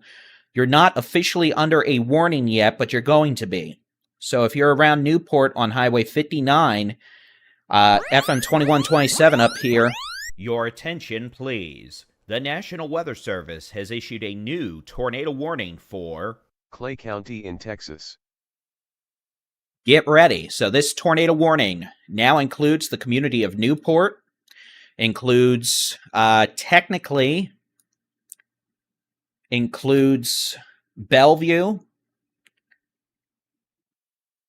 and Vashiti. So Bellevue and Newport, you are now in a tornado warning. That means you need to take your tornado safety precautions. Do not release students onto buses.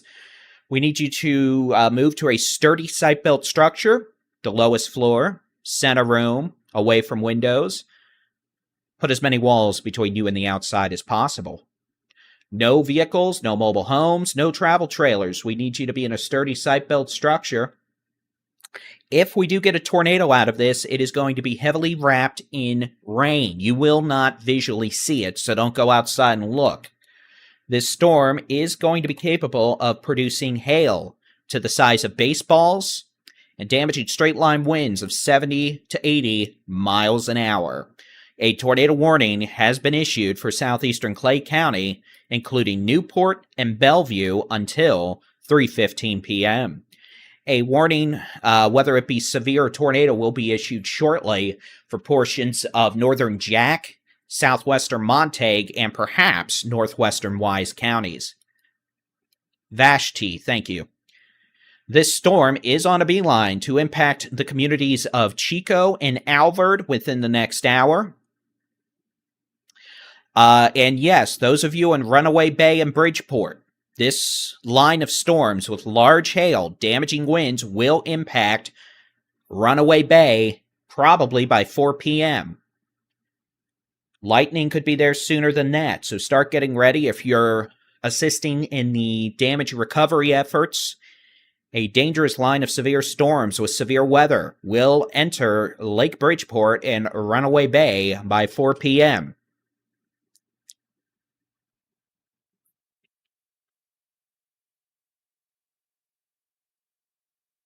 In case you're wondering how tall these storms are, they're tall.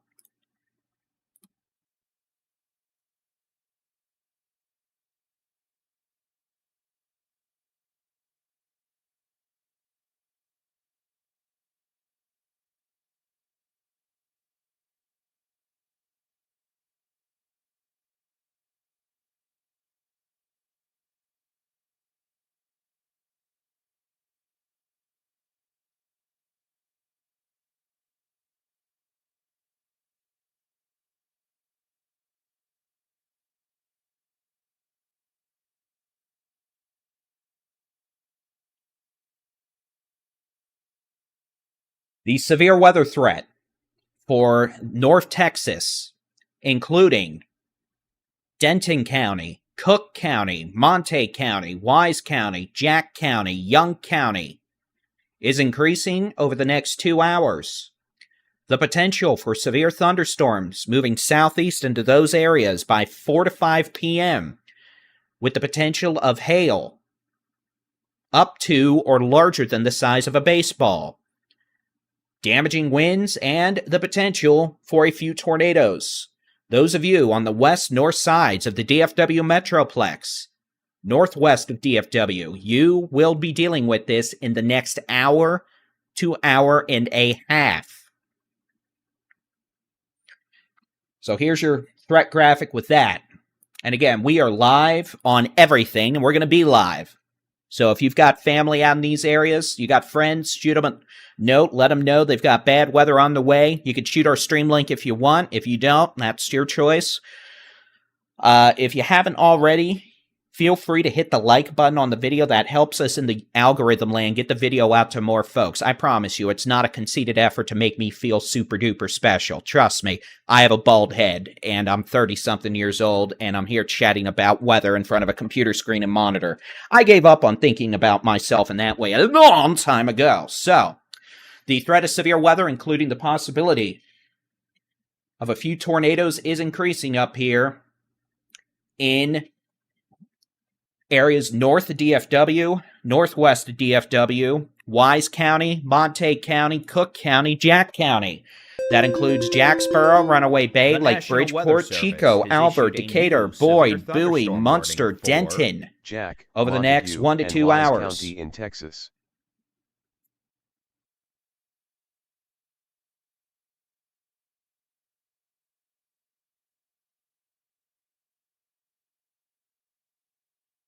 And yes, eventually Grayson County. We have storms north of the Red River we're going to have to watch. We note that tornado warning about 40 miles north of Lake Texoma. Now, let me go ahead and show you this new severe thunderstorm warning. Severe thunderstorm warning has been issued for this cluster of storms. This includes Montague, Wise, and Jack counties. This does include Runaway Bay. Runaway Bay, you are in this warning. So folks near Runaway Bay, start getting to a safe place. Specifically, I'm concerned about a lot of debris flying around from the tornadoes and storms Saturday night. A lot of that debris that could get flung around easily. This storm, now approaching Newport, continues to show indications of producing a tornado. Definitely a wound-up storm with that hook there. You can see that on the which way the wind's blowing mode. We have a good velocity couplet. So, even if we don't have a tornado, we definitely have damaging straight-line winds. Stand by. We have a tornado down now. So we do have a confirmed tornado reported by storm chasers just a couple miles north of Newport. This is now a confirmed tornado in southeastern Clay County. This is going to be moving southeast towards Newport. This is now a confirmed tornado. Storm chasers reporting a multi-vortex tornado now. This is going to be coming up on 1288, just north of Highway 59, moving southeast towards Newport. So folks up in northeastern far northeastern Jack County, southeastern Clay County, southwestern Montague County. This is going to be a confirmed tornado as of 2:46 p.m. with that wrappy up hook, and that's going to be moving southeast towards Newport. So we need folks in Newport on Highway 59. Please be in shelter. That's going to be the lowest floor, center room, away from windows. Put as many walls between you and the outside as possible in a sturdy site-built structure. This storm and this confirmed tornado is moving southeast towards northwestern Wise County and northeastern Jack County.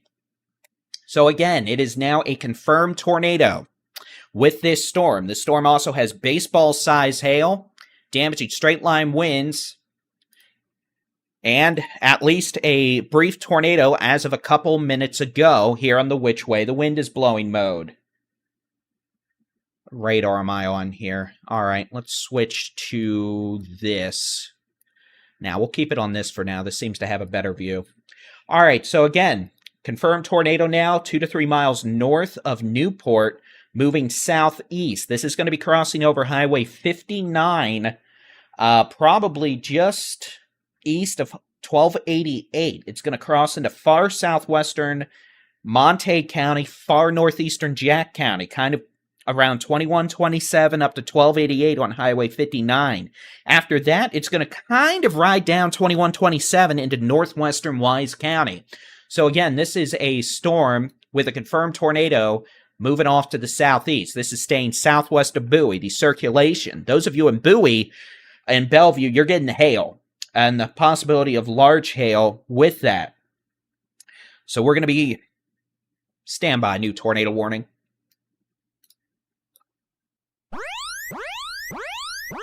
Your attention, please. The National Weather Service has issued a new tornado warning for Montague and Wise County in Texas.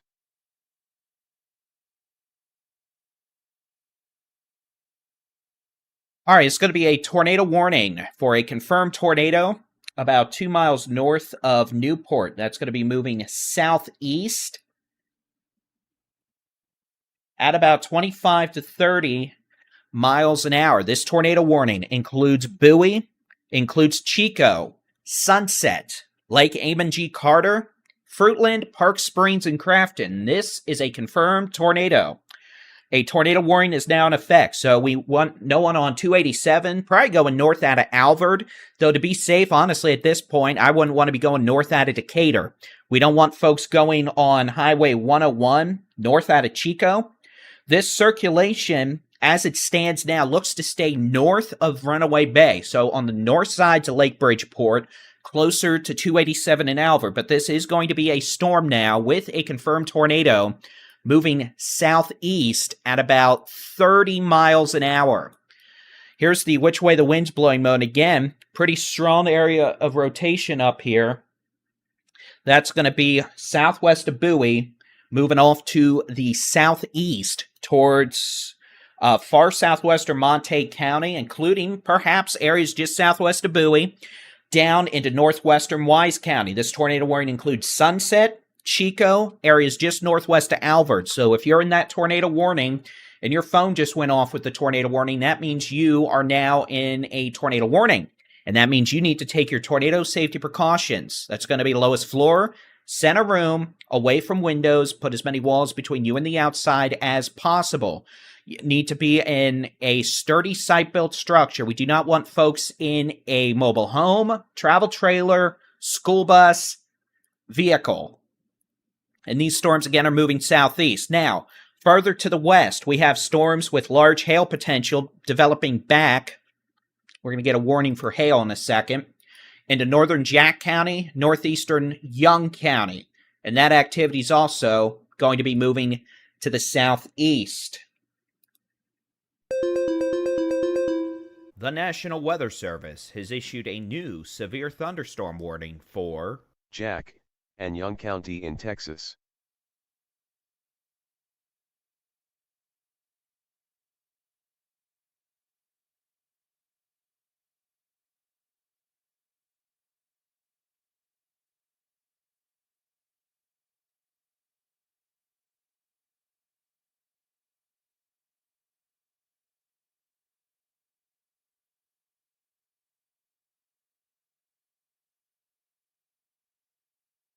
We're keeping a close eye on this. So that's severe thunderstorm warning.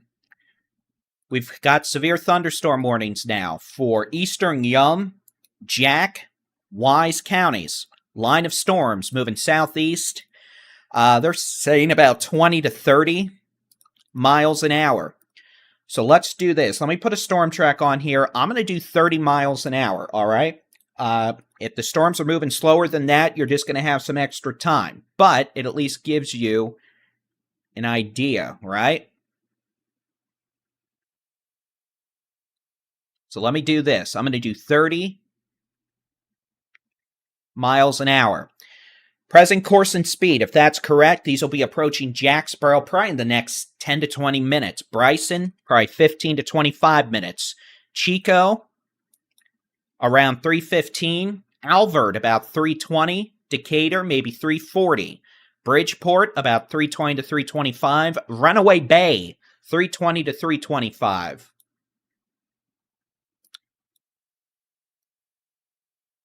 And again, we have one storm with a confirmed tornado as of about 10 minutes ago. That's going to be this storm crossing very near Highway 59, probably just northeast of Newport right now. Newport, you're getting blasted with heavy rain and wind. Tornado, if it's still down, is going to be very close to Highway 59, probably near or just east of Frog Hollow Road, Lover's Lane, moving towards Bug Scuffle Road in southwestern Montague County. Eventually, the storm will be moving southeast towards 1125 out here in southwestern Montague County. Those of you in Bowie, you're in this tornado warning. The circulation as it stands now, Bowie is going to get the hail. The circulation in rain-wrapped tornado would be closer to Newport, and then this is all moving southeast and is going to move towards Sunset, Chico, and Alcord, whatever it wants to be today. And again, we've got some very strong rotation with this right now. What radar are we looking from? You know, let's go back to the which way the wind's blowing mode. I'll tell you what, this is one of the strongest signatures we've seen today. Are we in range of the TDWR yet? Not yet. All right. So again, we have a storm with a history of producing a tornado and a pretty strong signature right now of one right near Highway 59. And again, that is going to be very near Bug Scuffle Road and Highway 59. This storm did have a confirmed tornado with it 10 minutes ago. And we note it is so hazy.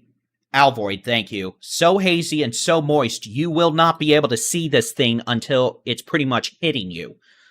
So again, what could be a tornado still down crossing Highway 59, a few miles northeast of Sunset, a few miles northeast of Newport, moving southeast towards Alvoid, Chico, areas southwest and south of Bowie. So we need you to take your tornado safety precautions.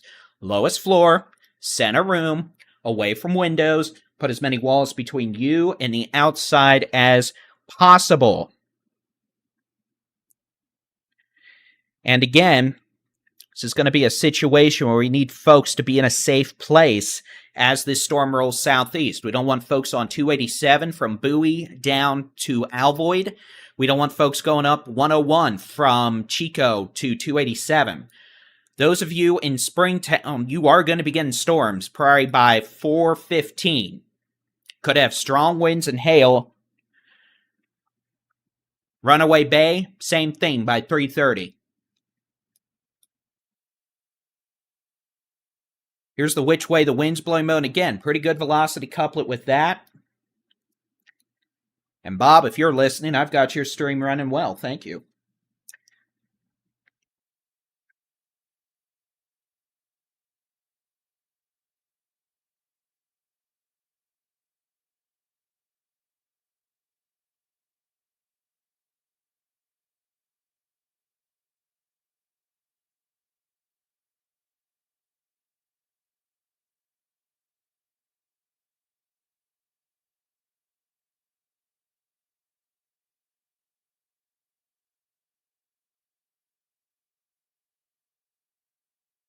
All right, so the time is 2:59 p.m., coming up on 3. I'm Texas Storm Chasers Baldy-in-Chief David Reimer. We're covering a severe weather event unfolding across portions of North Texas this afternoon. We've already had one tornado confirmed south-northeast of Newport in the last 10 minutes. These storms have a history of producing hail up to the size of baseballs, and they are moving southeast at about 15 to 30 miles per hour.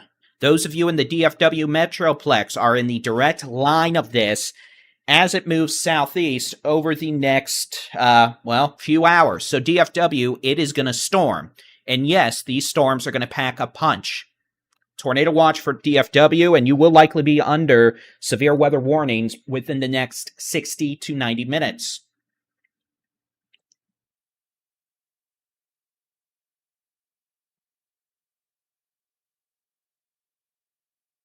I'm going to actually try to stand up. This thing's killing my back right now. So again, we're still seeing very strong winds out here.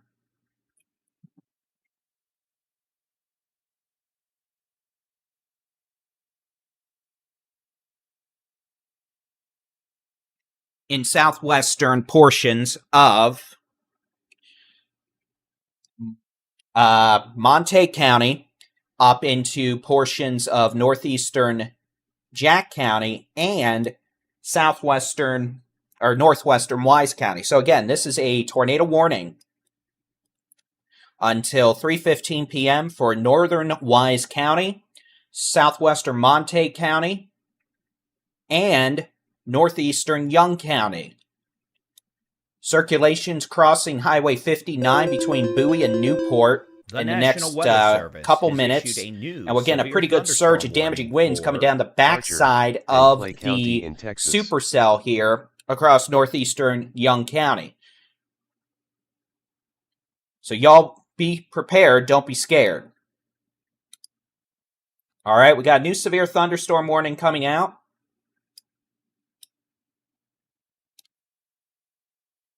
So my phone says it's going to be a very small one just to cover southern Clay County on the backside of these storms. So time is now 3:01 p.m. A possible tornado is going to be located just southeast of Highway 59, moving towards Hanging Tree Road, Rhodes Lane, FM 1125.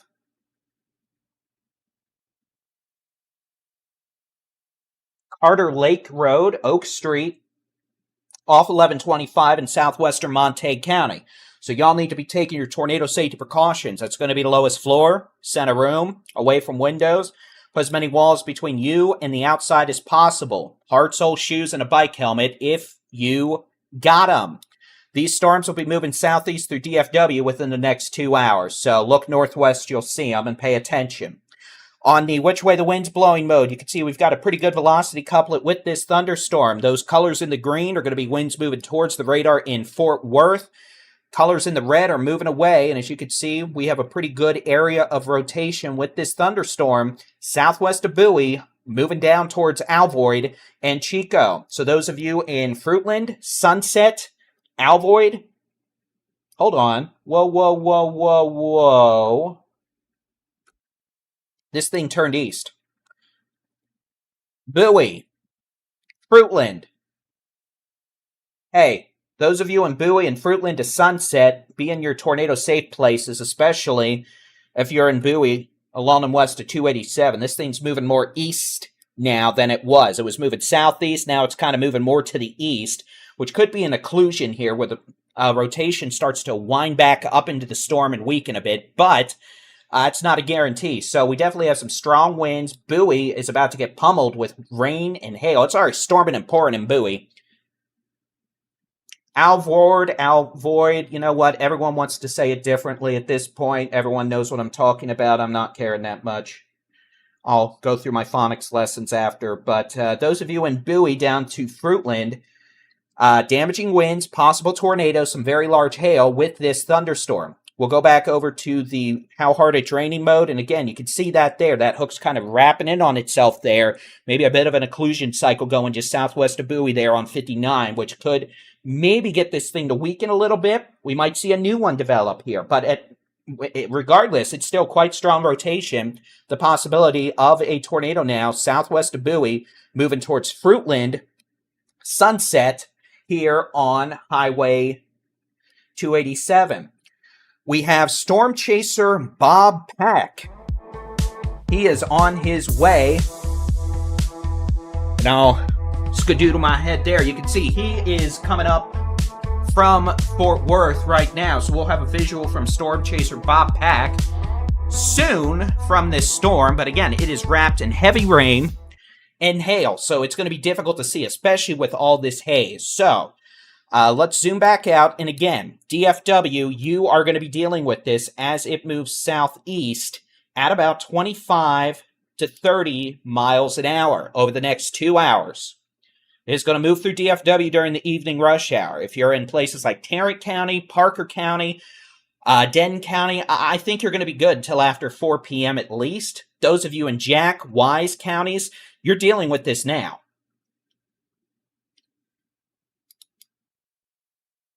What is it, 305? I mean, if they're moving 35 miles an hour, it's going to be getting near Denton County, maybe even parts of Cook County by 4.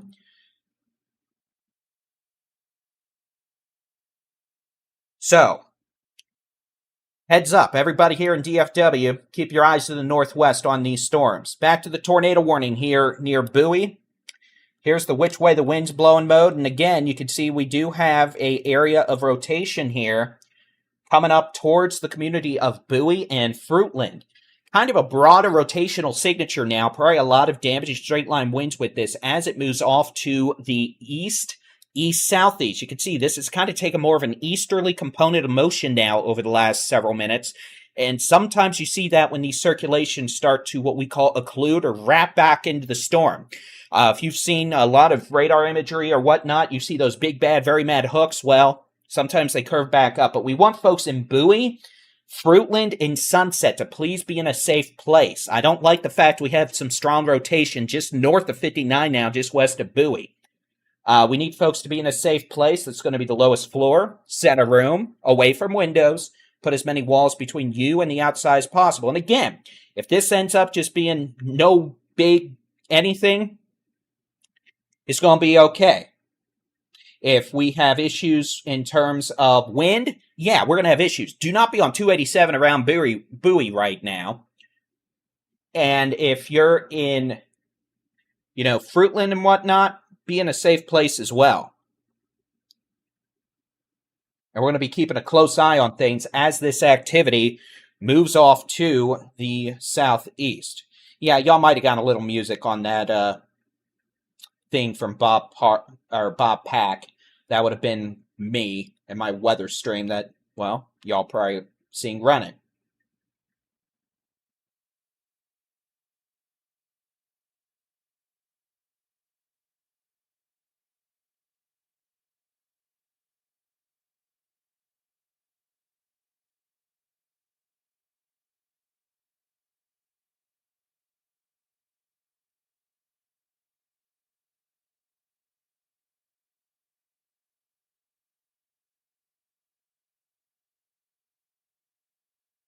So again, those of you in Fruitland up to Bowie, we'd like you to please be in a safe place. That'll be the lowest floor, center room, away from windows. Put as many walls between you and the outside as possible.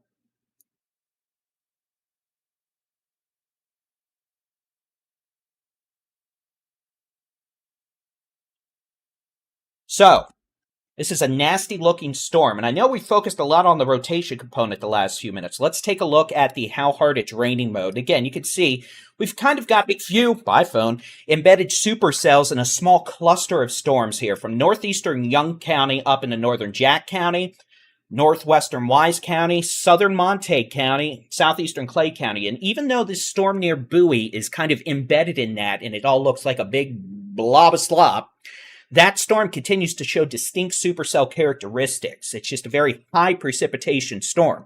Sit back down, see if the camera gets mad. Hi, camera. Follow my head. Be good. Thank you. There we go, camera. I'm proud of you. So we'll get this out of my face. And what y'all can see here is there's still a well-defined supercell structure here. And there you go. And again, this thing's messy. It's probably got a lot of wind with it. A lot of hail. A pretty good surge of wind. Those colors in the green, that's a good rear flank downdraft here. And this storm is moving a little more east. Yes. It does seem to be moving more east now than it was earlier.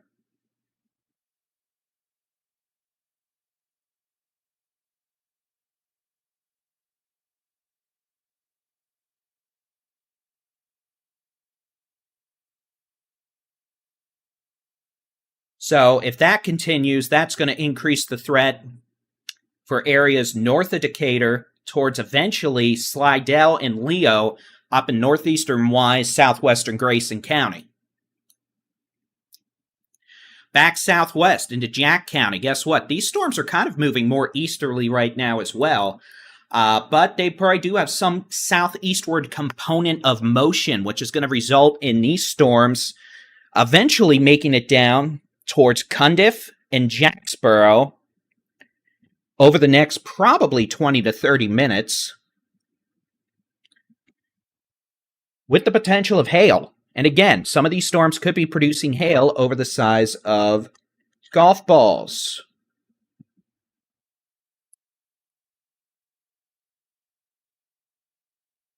And all this is going to keep moving southeast over the next few hours. Now, we're getting a lot of questions about, am I going to get storms tonight? Am I going to get storms tonight? Am I going to get storms tonight? So let's go over this real quick using the super duper awesome blossom. Hey, I can make up weather idioms too.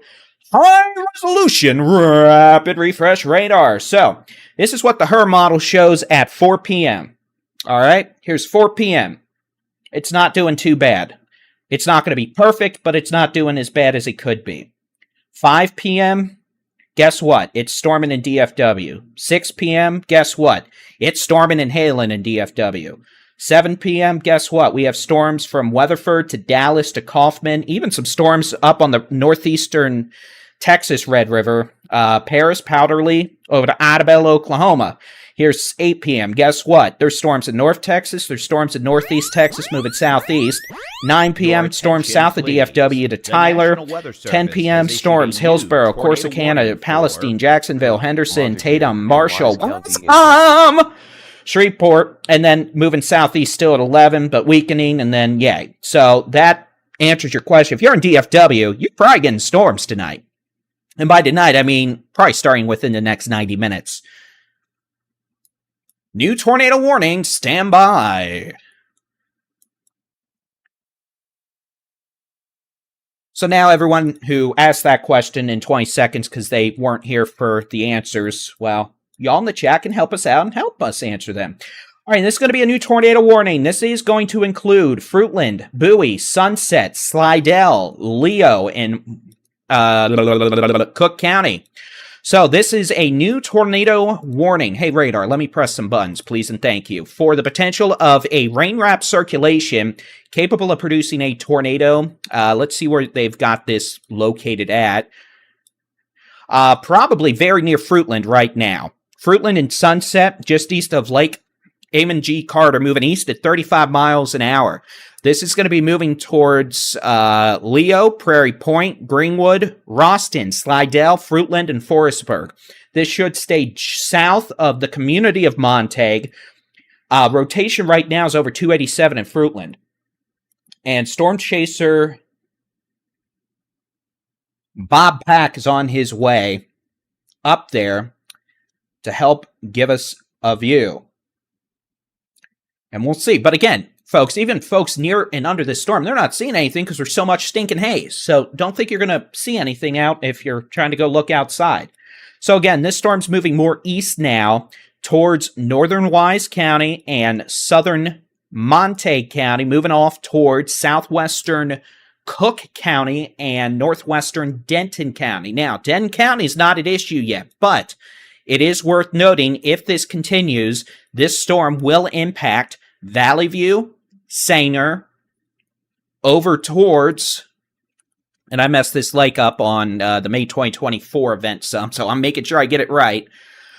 This is going to be eventually making its way towards, again, Valley View, Saner, Roston, Era, Slidell, Bolivar, Saner, Ray Roberts Lake. We still got time, though, for those of you near Ray Roberts Lake, Saner, etc., but this storm is heading your way at 35 miles an hour. The potential for a spin-up tornado, heavy rain.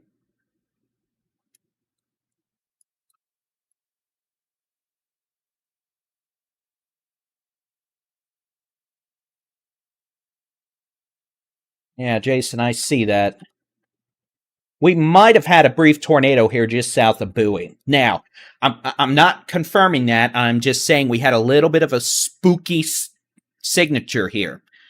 Let me look from this angle real quick. And again, you can get a lot of false negatives out of this thing, which is why we're looking. So I don't want to hear the Weather Service saying I said this was a confirmed tornado and then all that nonsense.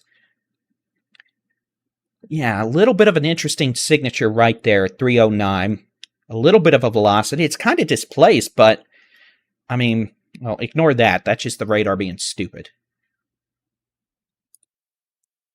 We'll see. We'll find out, I guess, if we hear some damage near 287 just south of Bowie.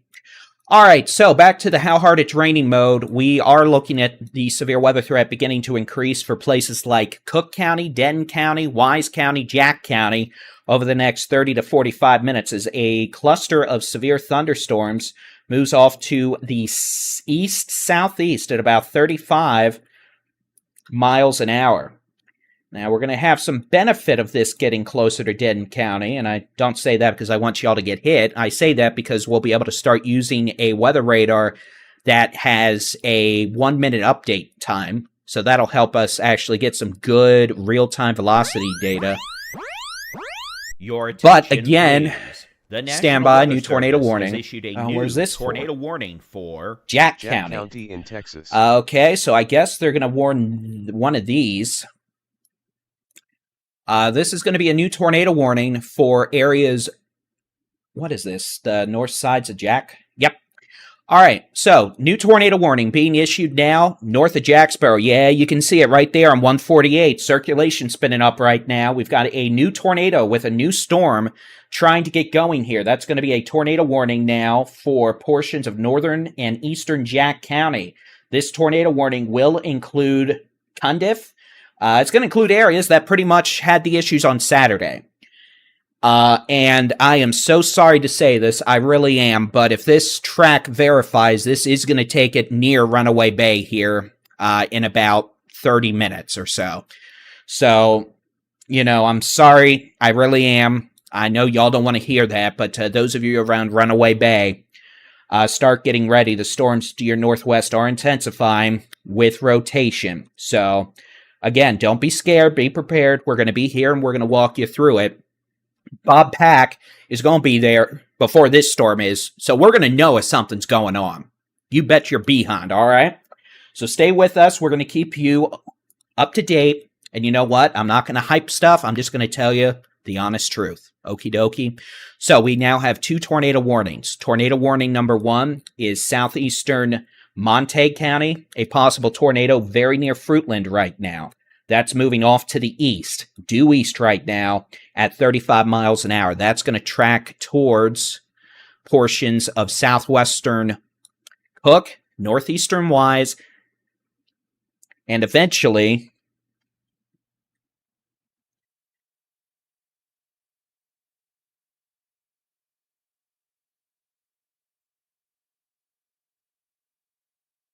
parts of northwest Denton County. Sorry, whenever someone calls me on this thing, like every monitor I have goes nuts. It's kind of weird. Okay, but we're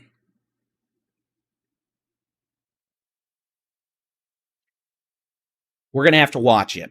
So that's Storm 1. Storm 2, staying northeast of Jacksboro. Back on the how hard it's raining mode, you can see a bit of that hook now starting to develop. With that circulation would be just on 148 near 2190, moving southeast towards Cundiff. Same areas. It's going to cross over 1810 and Highway 59. Very reminiscent of what we saw Saturday. I'm not saying we have a tornado down. We have no confirmation of that, but we do have a tornado warning in this general area, and I really am so sorry about that. I really am. But these storms, again, are going to be highly wrapped in rain with the potential of damaging winds, very big hail, and all this haze making it difficult to spot. So again, we have 2 storms right now capable of producing tornadoes. One is going to be near Fruitland, moving off to the east. Now east to 287, that's going to be moving towards southwestern Cook County and southeastern Montague County. So folks, east of Sunset to Lea, west of Era to Fruitland, southwest of Munster, southwest of Mira. Get ready. Tornado warning, possible rain wrap tornado. Second storm, possible tornado now developing. That thing, I don't like that at all. We're going to have to go back to the Sunset storm real quick here in a minute. But second storm now. Circulation, again, coming up on Post Oak Road. Probably near or just east of Highway 148. And again, that's strong rotation as well. Let's go back to the velocity modes. And again, I don't like that. I don't like either of these storms, if I'm being perfectly honest with you. Definitely not good. Very strong rotation with this storm now east of Fruitland. I saw this. This is winds moving towards the radar at 80. Winds moving away at about 20. So we have a near 100-mile-an-hour circulation with this storm now east of Fruitland, east of 101 and 287. This is going to be over rural portions of southeastern Montague County. Forestburg. You are under direct threat. If you know anyone in Forestburg, shoot them a text, give them a call, let them know there's a possible tornado heading their way. This storm's moving east at about 30 miles an hour and will move towards southwestern Cook County. So those of you on 1749, 455, 922, and 677 around Forestburg, then this is going to try to ride 922 east towards Era. If this storm turns southeast again, it's also going to be a threat to places in northwestern Denton County in the next hour. Farther west, this thing is wound up, tired, and a tick's behind now. This thing's trying to get its oomph on as well. Very well-defined area of circulation with this thunderstorm out here in northeastern Jack County. We'll switch over to the which way the wind's blowing mode. Again, this storm as well has a strong area of rotation now just east of Highway 148. I don't know why I said 199. That's going to be over Campsie Road and Post Oak Road. That storm seems to be moving a little more east-southeast right now, and unfortunately that trend, if it keeps moving more east, it's going to stay on the north side of Lake Bridgeport. But if it keeps moving southeast, this is going to be a direct issue for those of you in eastern Jack County and eventually western Wise County from Chico to Bridgeport to Lake Bridgeport and Runaway Bay. We also have a storm west of Jacksboro with hail. Jacksboro, you're getting hail out of this. So, again, we're getting busy. Like I said, we weren't going to be dealing with just one storm today. We're going to be keeping a very close eye on things here, and we're going to do our best to keep you informed. That's all I can do.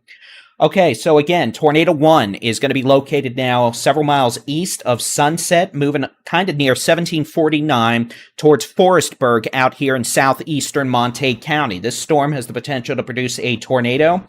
Quarter to golf ball size hail, damaging winds. We'll switch over to the which way the wind's blowing mode, and you'll be able to see that pretty quickly. That bright green against bright red with that velocity couplet right now. That's moving due east. Eventually, it's going to be an issue for southwestern Montague County, Era, Forestburg, southeastern Montague County, southwestern Cook County, maybe northwestern Denton County. Those of you from Gainesville to Sainer, including Valley View, Roy Roberts Lake, pay attention to this storm as it moves east, all right? Back west, storm northeast of Jacksboro's got its rotation tighten or ticks behind now with the potential of a tornado now near Post Oak Road and Campsie Road, moving off towards Campsie Road, Crooked Creek Road, and eventually Highway 59 near FM 1810. Same areas as Saturday. Storm northwest of Jacksboro is also starting to show some indications of increasing rotation and hail. So Jacksboro, you're going to get the hail threat of this. And we have another severe thunderstorm developing pretty quickly now, just northwest of Graham. That could have the potential to bring hail. All these storms are moving southeast at 25 to 35 miles per hour, and that means we will have the potential of these directly impacting the DFW Metroplex over the next 1 to 2 hours. So stay weather aware, stay tuned in, and we're going to be keeping a very, very close eye on this as it makes its way up towards, down towards the DFW Metroplex, I should say. And again, we have 2 pockets of pretty decent rotation right now, and I'm going to show you that in just a second. No, these are not skipping Fort Worth. Anyone in DFW, if you're anywhere in the Metroplex, you're getting storms this evening unless something really obnoxious happens. We do have a new tornado warning. This is going to be up in Oklahoma, but eventually this storm could be an issue for the Red River. Possible tornado now just southeast of Ardmore, Oklahoma. That's going to be moving towards Medill, Kingston, Lebanon, and Powell, Oklahoma, eventually Lake Texoma. If that track continues, these storms are going to pose a direct threat to portions of Fannin, Lamar, and Red River counties up here in northeast Texas in an hour or two. So again, busy day So Cundiff and northeastern Jack County, take your tornado safety precautions. That's going to be the lowest floor. Center room, away from windows. Put as many walls between you and the outside as possible. Montague County rotation looks a bit weaker right now. That's good. We'll see. This storm out here in southeastern Montague County, moving to Cook and Denton counties, is a bit weaker. So that's good, but still, tornado warning southeastern Montague County, including places like Forestburg, southwestern Cook County to areas west of Era, and then northeastern Wise County, now northeast of 287. Tornado warning for northeastern Jack County. Strong rotation continues with this storm, and we are starting to see an uptick in rotation northwest of Jacksboro as well. So, back to the how hard it's raining mode. Damaging winds and large hail will be moving into the city of Jacksboro in the next probably 20 minutes. And yes, the storm northwest of Jacksboro is starting to show a wee bit of rotation as well. So, we're going to be keeping a very close eye on all these. Same thing with the storm west of Graham. That storm probably getting up in the hail department pretty quickly here. So these storms all moving east, southeast at about 20 to 35 miles an hour with the threat of severe weather, meaning big hail up to the size of baseballs at times, localized damaging winds over 70 to 80 miles an hour, and yes, we do have a few tornado warnings we're dealing with right now. I guess this is the part where I tell myself to actually drink some water. So again, most of these storms today are going to have hail. Those of you in Irving, you're going to have severe storms in your area between probably 5 and 7 p.m. The threat of large hail, damaging winds, and maybe a tornado risk.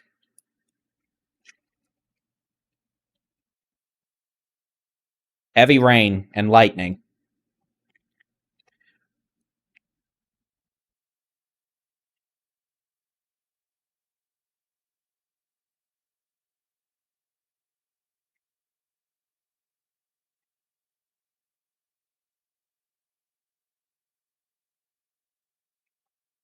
So, let's give some clearing here. Bowie, you're clear. Bellevue, you're clear. Those of you in Clay County, you're clear.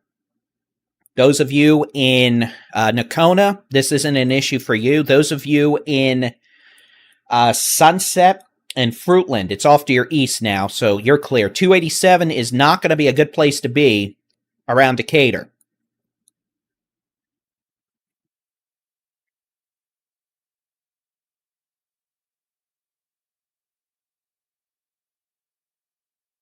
We got cameras. Top camera is going to be Bridgeport. Middle camera is Decatur. Bottom camera is Storm Chaser Bob Pack, who is, I believe, near Runaway Bay.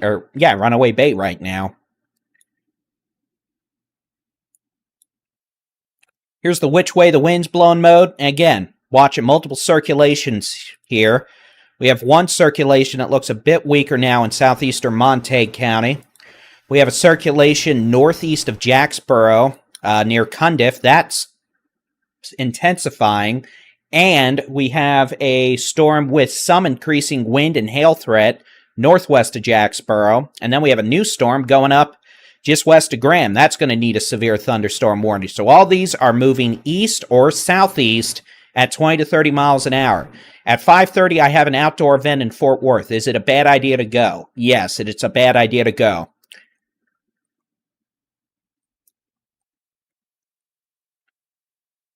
All right, so we have an update to the tornado warning in Jack County.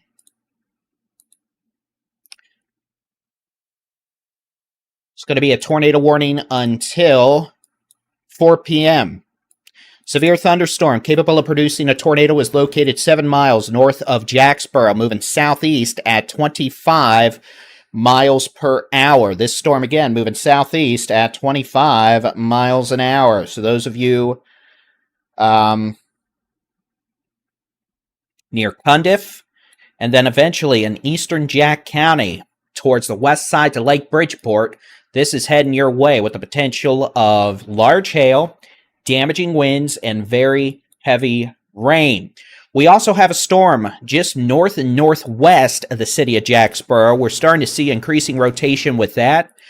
So those of you northwest of Jacksboro, just north of 281, watching an area of rotation, northeast of Jacksboro, coming up on 59. Both these areas of rotation are going to be moving off to the east, southeast, at about 20 to 30 miles an hour. So again, as this continues, the potential for large hail, damaging winds, and maybe a tornado or two. We're going to do our best to keep you updated. Those of you on Runaway Bay, you've got about 20 to 30 minutes before these storms arrive. So you need to get to a safe place, preferably away from any debris that could go flying in strong thunderstorm winds. Rotation in southeastern Montague County is weakening, which is good. This storm still has some hail, still has some strong winds and heavy rain, but we're not seeing as much of a rotational component right now. We might be starting to see these storms back west towards Chico to Cundiff to Jacksboro kind of take some of the oomph out of this activity. And again, these storms are moving to the southeast.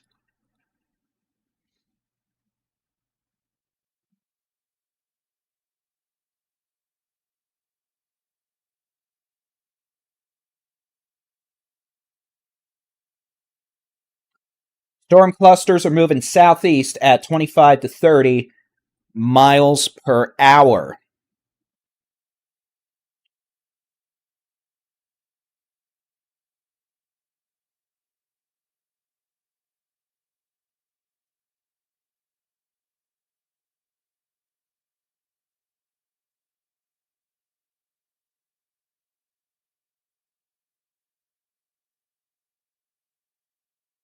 Decatur, you're going to have a problem here within the next 45 minutes.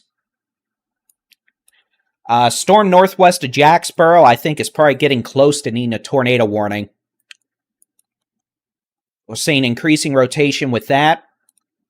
And just because I say rotation, I want to emphasize that's not just maybe a tornado threat. Damaging winds become likely. And we're seeing pretty good hail cores. Now, let's talk about storms that are not as intense. This storm east of Bowie, kind of starting to become a little less intense. Probably some quarter-size hail. Strong winds. Still some weak rotation. We're watching it, but that rotational component is weakening. So maybe we can get rid of that warning soon. We'll see. Storms between Alvord, Alvoid, whatever, Chico, to Jacksboro, to Graham are intensifying. These storms have the potential of, we're going to need a tornado warning northwest of Jacksboro here pretty quick.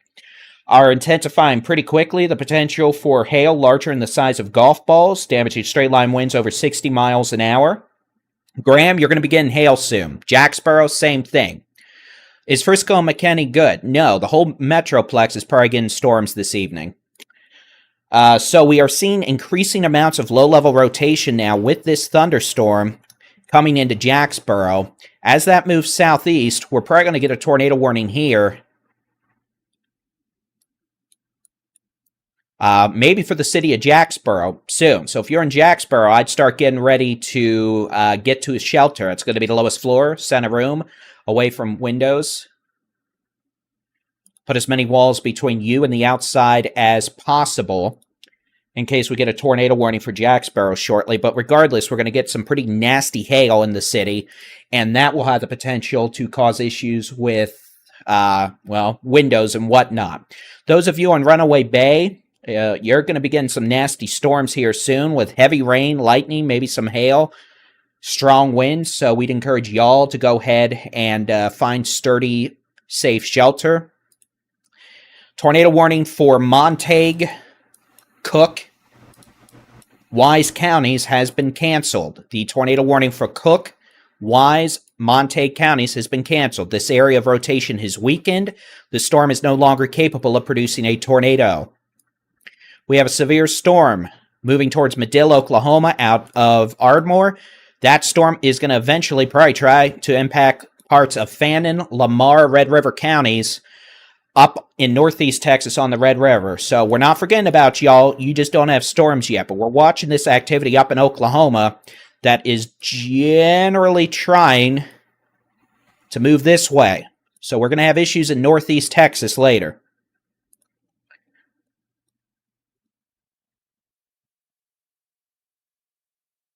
All right, how are we doing with this? Do we have any data with this yet? We do not. All right, so those of you northeast of Jacksboro, tornado warning remains in effect for the Cundiff area. Circulation is coming up on Highway 59 Your attention, near the please. intersection The of National Weather 1810. Service has issued a New tornado warning. tornado This is going to be for the city warning of Jacksboro. Jack County Hey, in Texas. Jacksboro, get your butt into shelter. I told you it was coming, and guess what? It's here. So those of you in the city of Jacksboro, this is a tornado warning. Move to shelter now.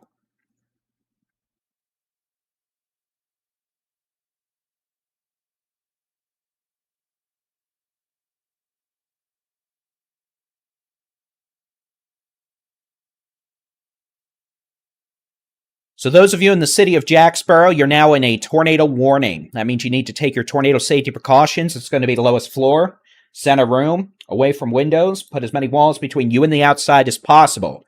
This tornado warning does include the entirety of the city of Jacksboro. So if we have school releasing right now, that needs to stop. Get the buses back into a safe place or shelter immediately. Those of you at Lake Bridgeport, this is going to be just west of Lake Bridgeport eventually in Runaway Bay. This includes Fort Richardson State Park, Gibtown, Joplin, Lost Creek Reservoir, Wizard, Wells, and Vineyard. You are now in a tornado warning. A possible developing tornado is located just northwest of Jacksboro, moving southeast at 30 miles per hour. This storm is capable of producing half-dollar size hail and damaging straight-line winds. Schools have stopped. Students are sheltered in Jacksboro. That is great to hear. Good job. So those of you in Jacksboro, possible tornado developing northwest of town, moving southeast into town. Also going to get some pretty big hail, it looks like, and damaging straight-line winds. Now, here's the wind component. And again, even if we don't get a tornado out of this, we're seeing some very strong winds approaching 60 to 70 miles an hour moving southeast right now into the city of Jacksboro. So that's going to be a problem, especially if we have hail in that. And that's going to be an issue with wind. So again, two circulations of Jack County right now. One, weaker than it was near Cundiff, 59 and FM 1810 moving east-southeast. Circulation with a pretty good wind component to it. Could have a good surge of winds coming out of the northwest here, moving into the city of Jacksboro in the next 5 to 8 minutes. Also, quite a bit of hail. New severe thunderstorm developing over the city of Graham. This storm out west showing indications of some pretty big hail potential. They'll probably have to put a severe warning on that. But again, that's a pretty strong, severe storm out here now near Graham. We could have quarter to golf ball size hail. That's going to be moving southeast over the city of Graham and especially towards Bryson over the next several minutes. And there's the severe thunderstorm warning. The National Weather Service has issued a new severe thunderstorm warning for Jack, Palo Pinto, and Young County in Texas.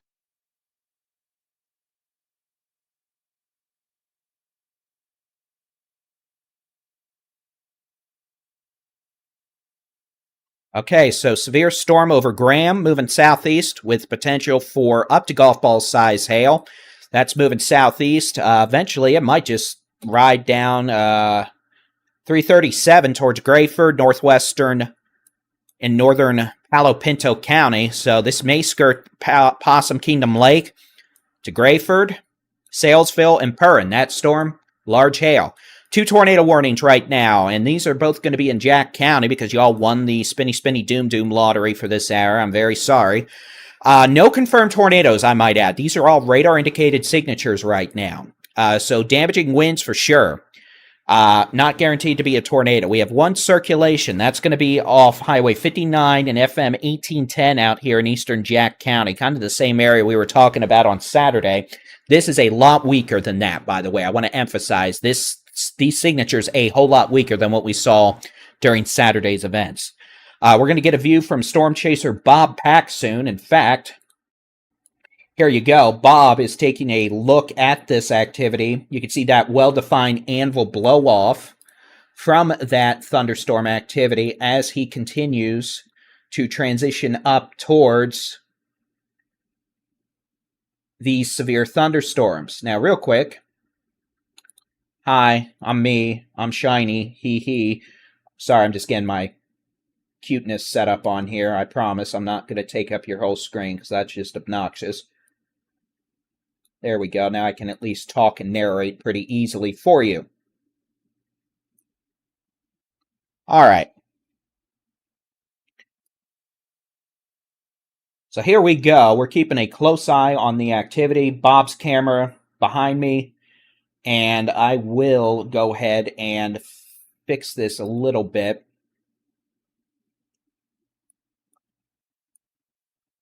It's not what I meant to do.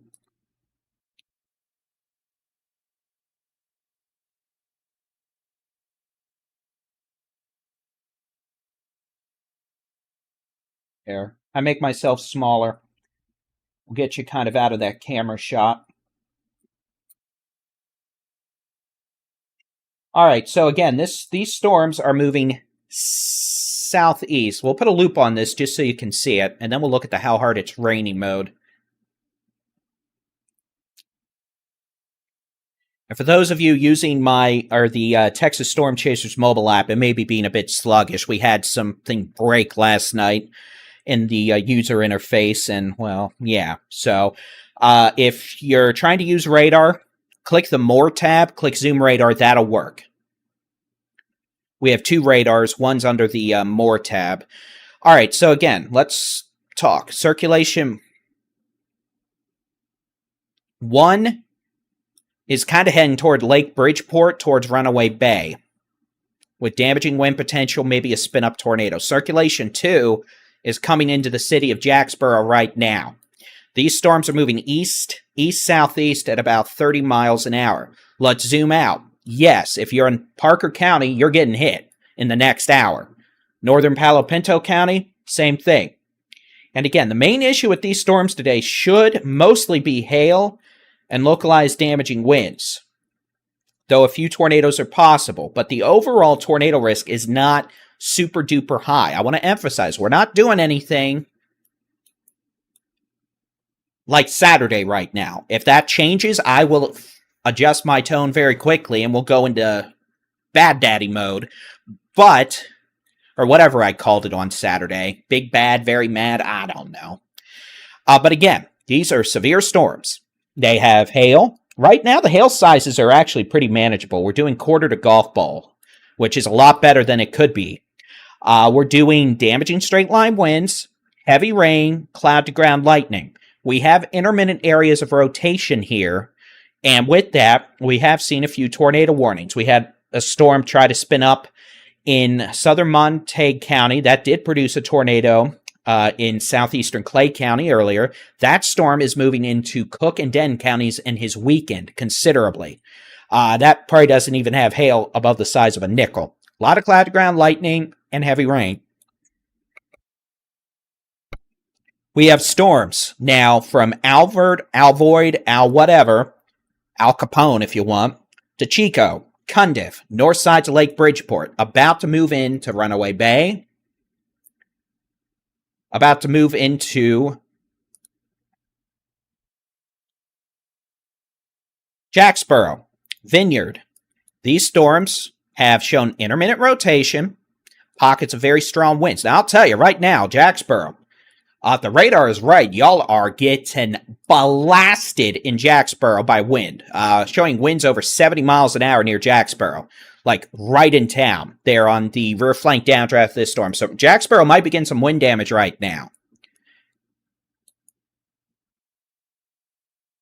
So what we're going to be doing with this activity, again, those of you in Springtown, this stuff is going to be probably approaching by 4:30 to 4:45. We could have heavy rain, damaging winds, maybe some hail. Not something you want to be outside for, that's for sure.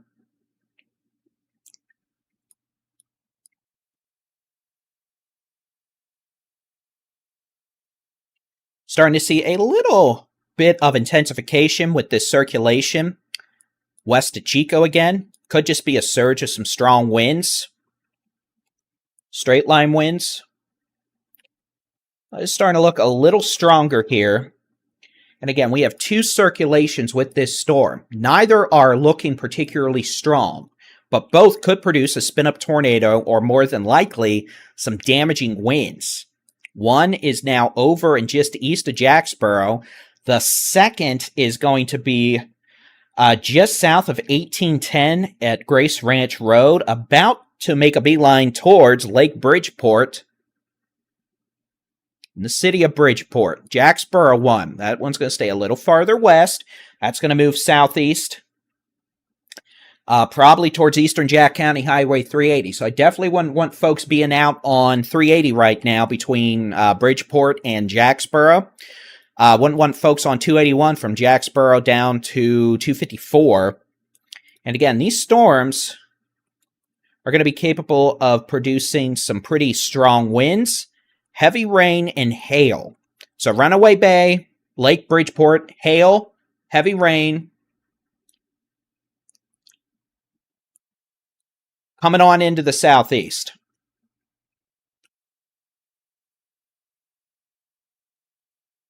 Bev Muniz, thank you very much for that generous super chat. And thank you to everyone who's been clicking the like button, stars, super chats, etc.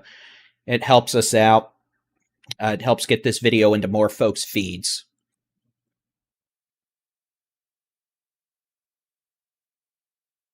All right, so what I'm going to do real quick.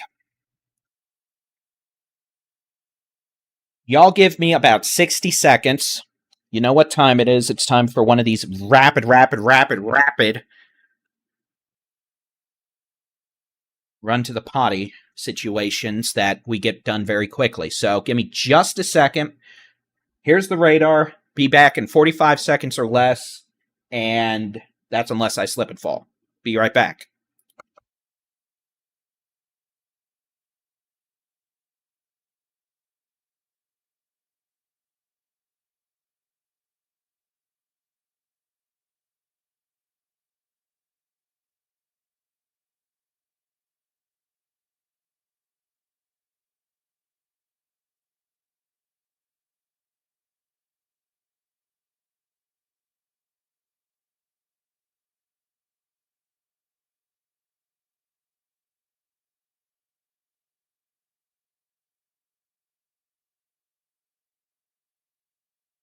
Good news. Didn't slip and fall. Let's keep going here. So again, Jacksboro, the worst is town to the southeast right now.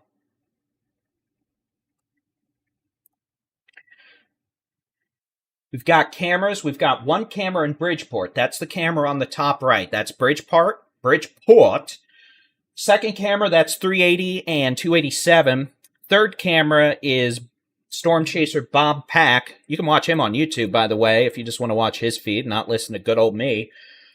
He is up in the vicinity of these storms. We'll see if he gets any views. You can see it is hazy out there today.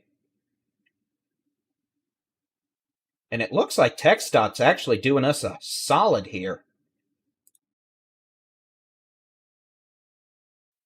TxDOT's trying to give us a view to the northwest here from Bridgeport. Highly appreciate that. That that's actually what they're doing here, and somehow the folks controlling the cameras up here in TxDOT can hear us.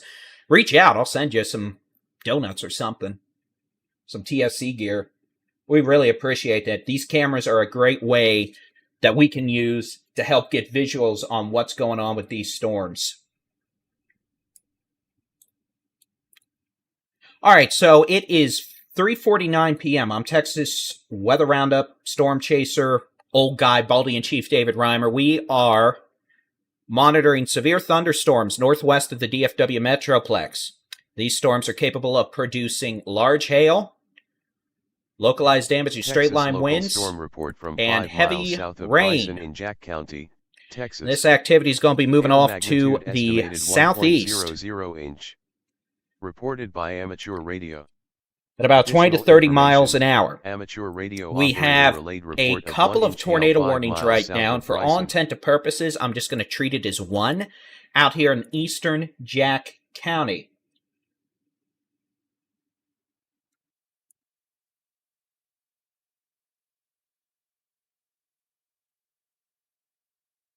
7 p.m. in the Metroplex, there's going to be storms, but they'll make it south of DFW not long after. So we're looking at the straight line wind component here, or the which way the wind's blowing mode, and this looks a lot more like straight line winds around Jacksboro right now.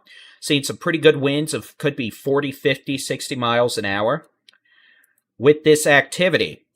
Over a little to the east, back in the rain, we're seeing some pretty good winds here just north of Lake Bridgeport, up towards areas west of Chico.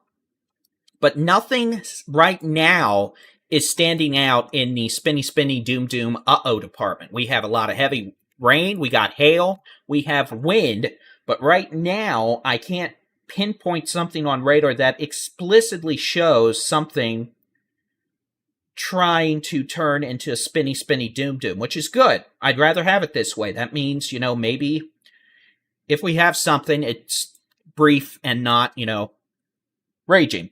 Here's a look at the hail map. This is current. You can see a little bit of hail possible southeast of Forestburg. We're seeing up to maybe golf ball size hail just northeast of Jacksboro. That's going to be moving southeast towards Runaway Bay, the west sides of Lake Bridgeport. And then we've got this just east of Graham. We could have some quarter-size hail with that.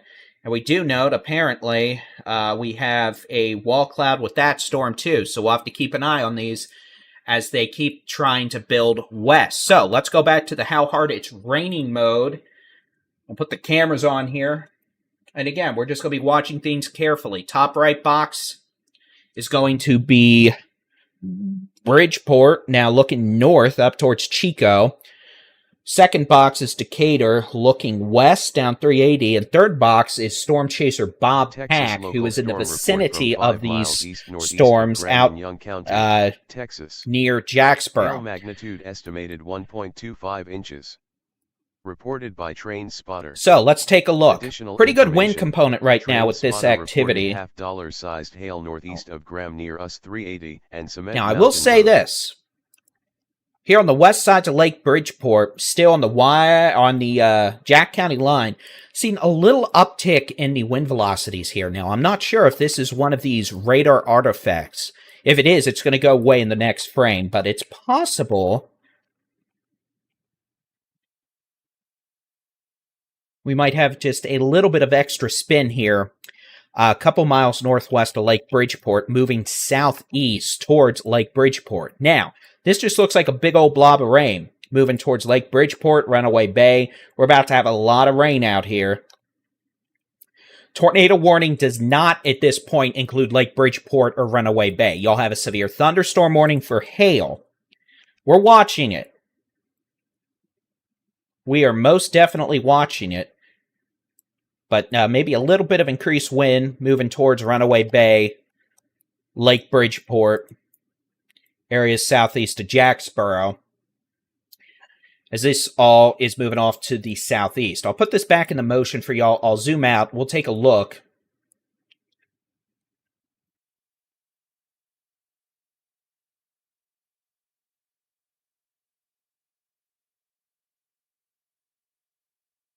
We're keeping an eye on a couple of these storms. We've got a severe storm. You're supposed to be at work till 5. Fine. A severe storm, southwestern Cook County. Or, I'm sorry, not even severe. A strong storm, southwest of Munster, southwest of Gainesville, moving east towards Valley View. That storm is starting to look a little more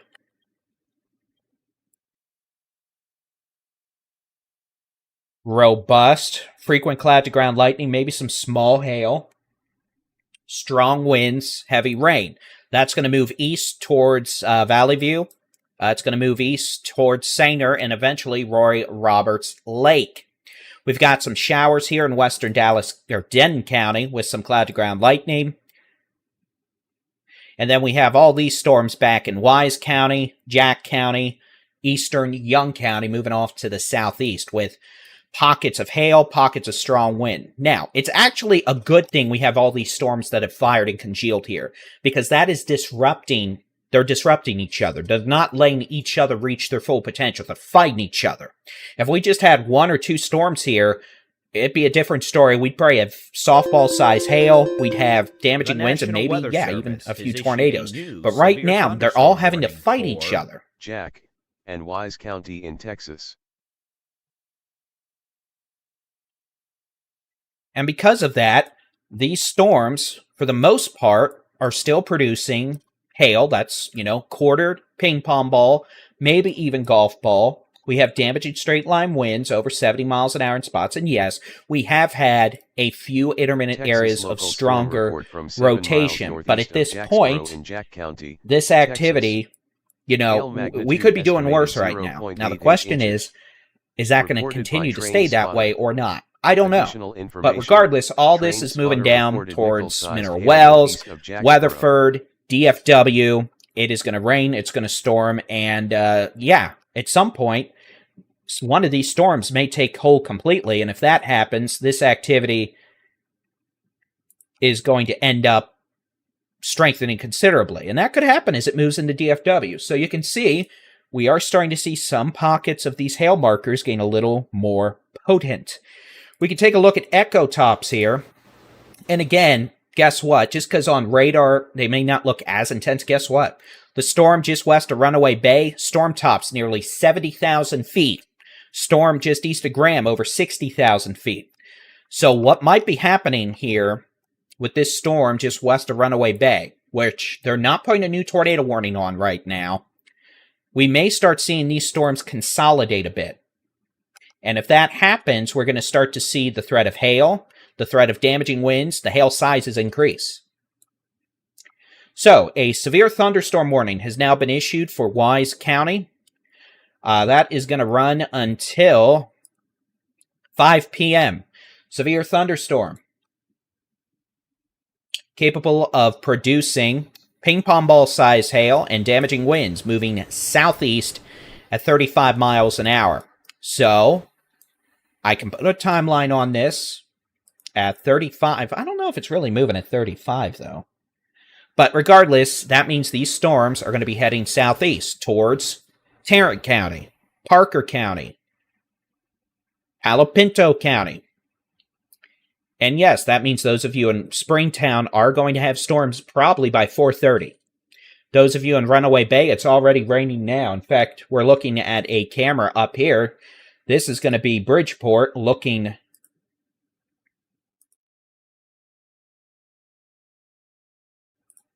northwest from Bridgeport. And you can actually see what looks like a little bit of a wall cloud there. On the top right side of your screen, you can see it's very hazy. It's very difficult to see anything. Here's Decatur looking northwest from 287 and 380. We got a lot of clouds, haze, darkening skies.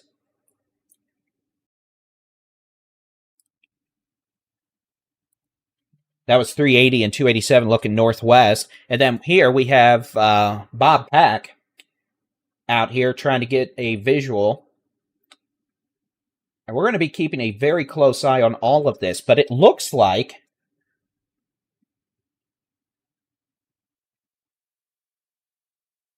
we actually have folks at TxDOT controlling the cameras today to give us pretty good views of what's going on.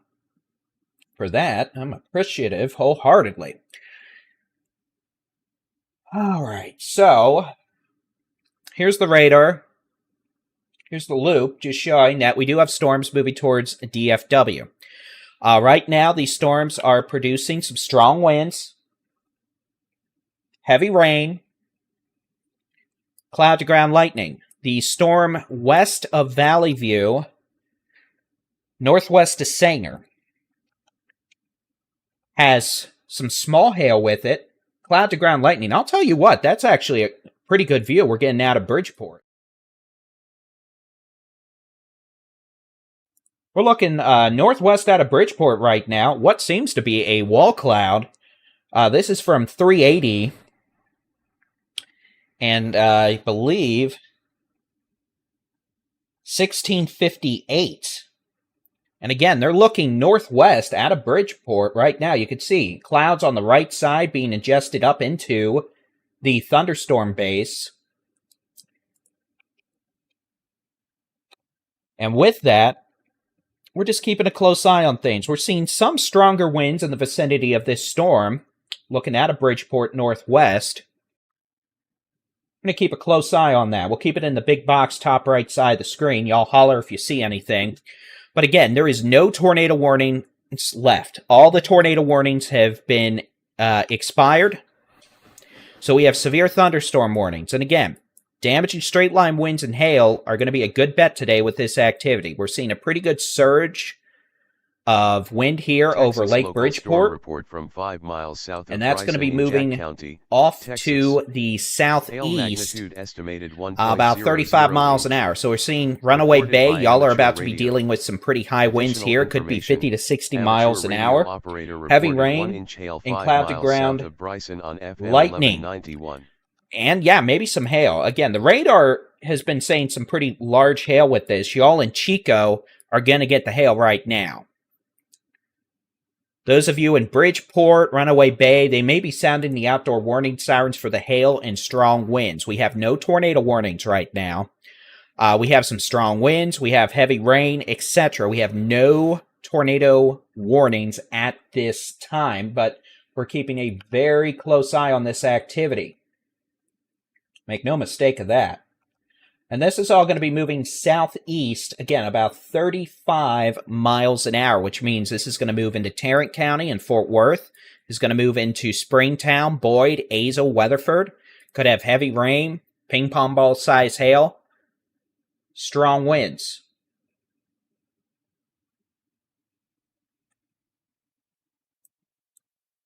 And actually, I'm going to move the tech stock camera from 380 we were looking at. We'll take a camera view up here near north sides of Sainer.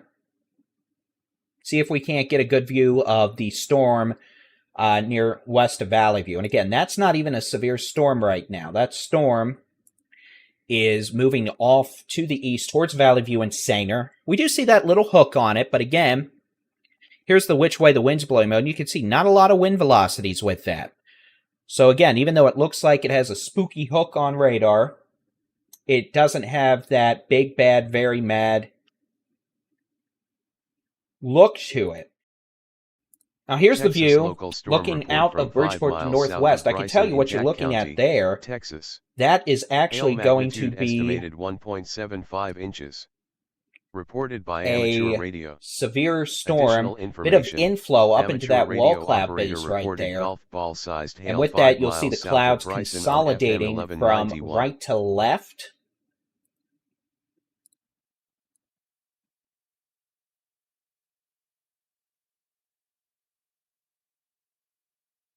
We're going to keep an eye on that. We got some pretty good heavy rain. We definitely have the potential for some hail moving out of Chico down towards Bridgeport.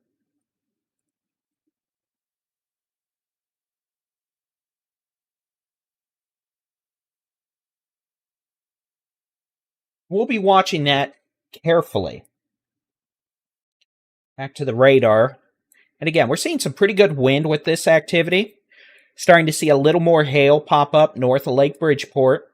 But right now, this is not a tornado situation. This is a heavy rain, hail, high wind situation. With this activity, moving on to the southeast again, about 35 miles per hour.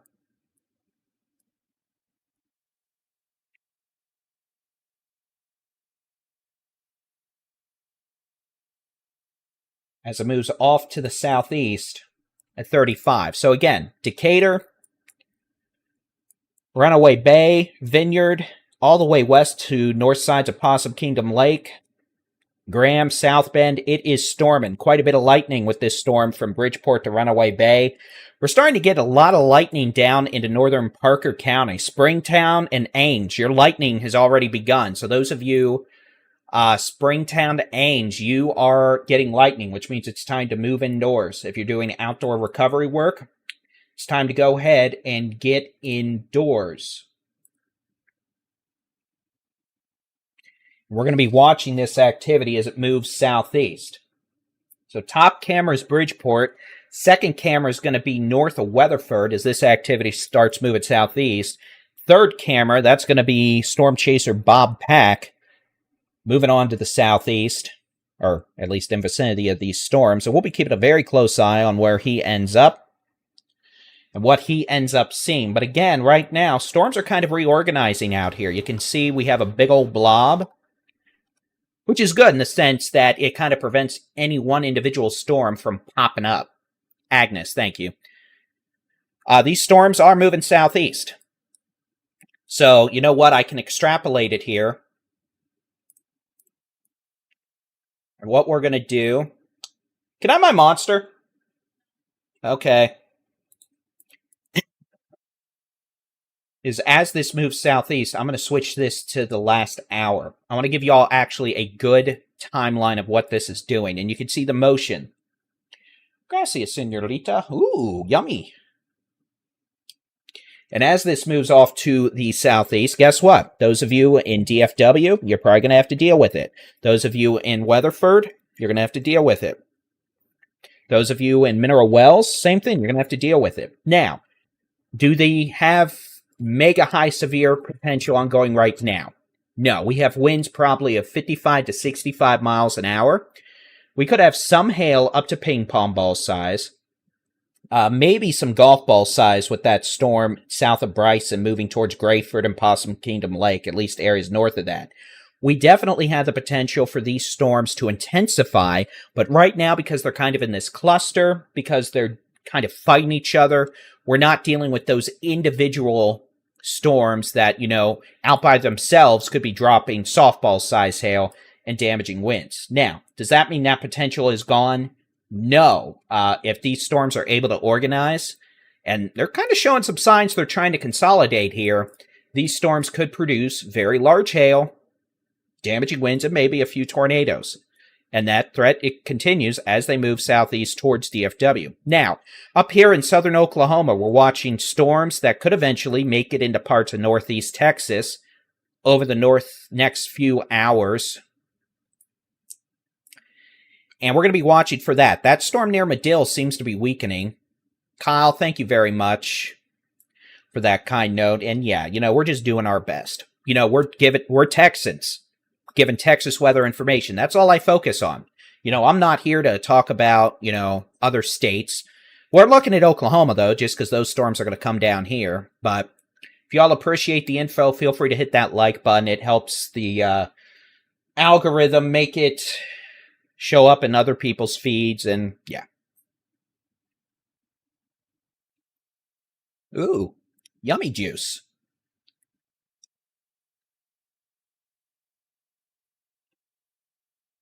What did I do? I love you. Technically, I'm not supposed to have monsters. Usually it has an interesting reaction. How much sugar does this have? Oh, it could be worse. 49 grams. At least it's not 75. But again, we're watching what's going on. So Springtown, guess what? These storms are heading your way. So if you're outdoors doing some work, damage, it's time to go inside. When thunder roars, get your keister indoors. All right, especially since we have a lot of tree debris and all that down. That stuff's going to get picked up pretty easily by these outflow winds. Now, in terms of what we do have a little bit of spin just west of Bridgeport. I say very little. We have a pretty good surge of straight line winds near Runaway Bay. We're watching Bob's cam there on the bottom right. You can see Bridgeport's getting lightning. Let's pop into Bridgeport. And here's Bridgeport right now. You can see the rain's begun. We're getting some pretty good winds. Looks like they're looking up. You can see it's pouring. It's storming. And by the way, given the amount of rain y'all had the other day, it will not take long for street flooding to occur and rapid rises on creeks and streams. Those of you in Springtown, by the way, definitely start moving towards shelter, sturdy shelter away from windows. Just, we don't want you getting impacted by debris. But lightning has begun, which means it's time to take cover.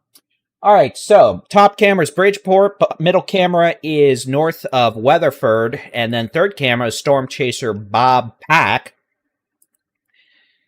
And I suppose I could turn a setting on here and see where Bob is. Okay,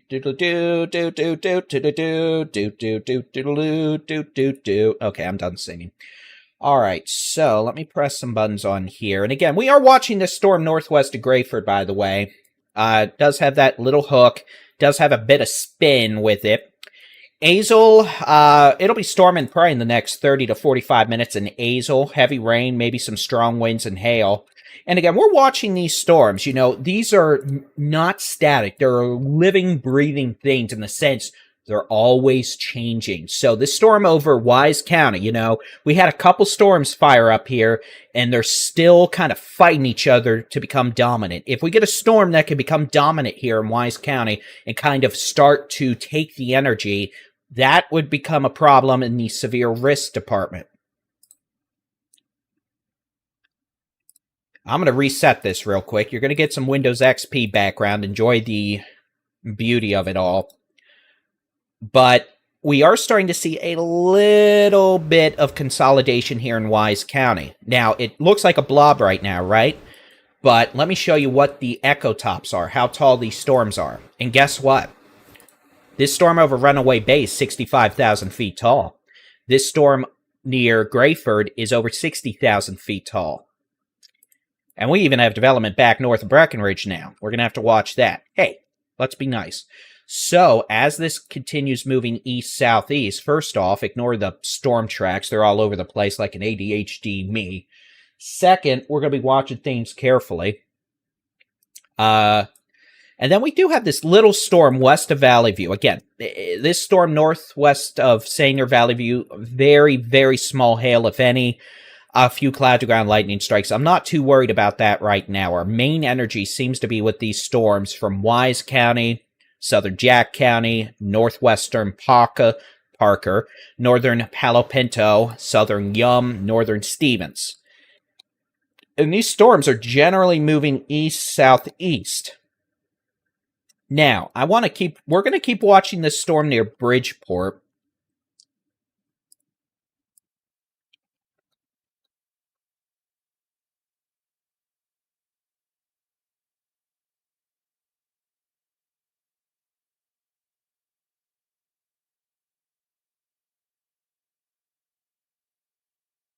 So here it is. You can see these are all moving southeast at 35. So towards Mineral Wells, Grayford, Weatherford, Springtown, Azle. The next 30, 60 minutes, it is going to storm.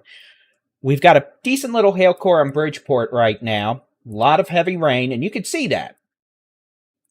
Here's the view out of Bridgeport, and you can see it is storming. It's pretty windy right now. You can see rain curtains moving from right to left on the camera.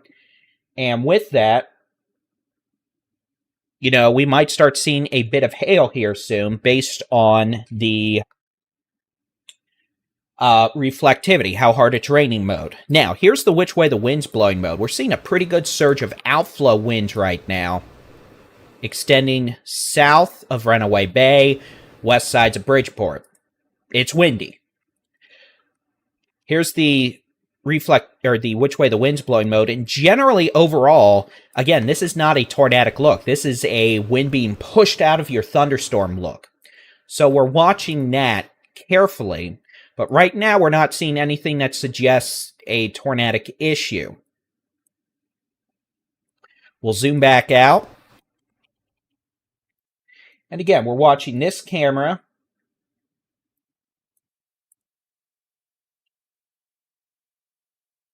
You can see the fine folks at TxDOT giving us a view here.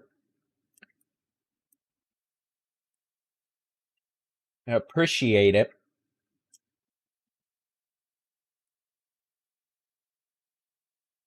All right.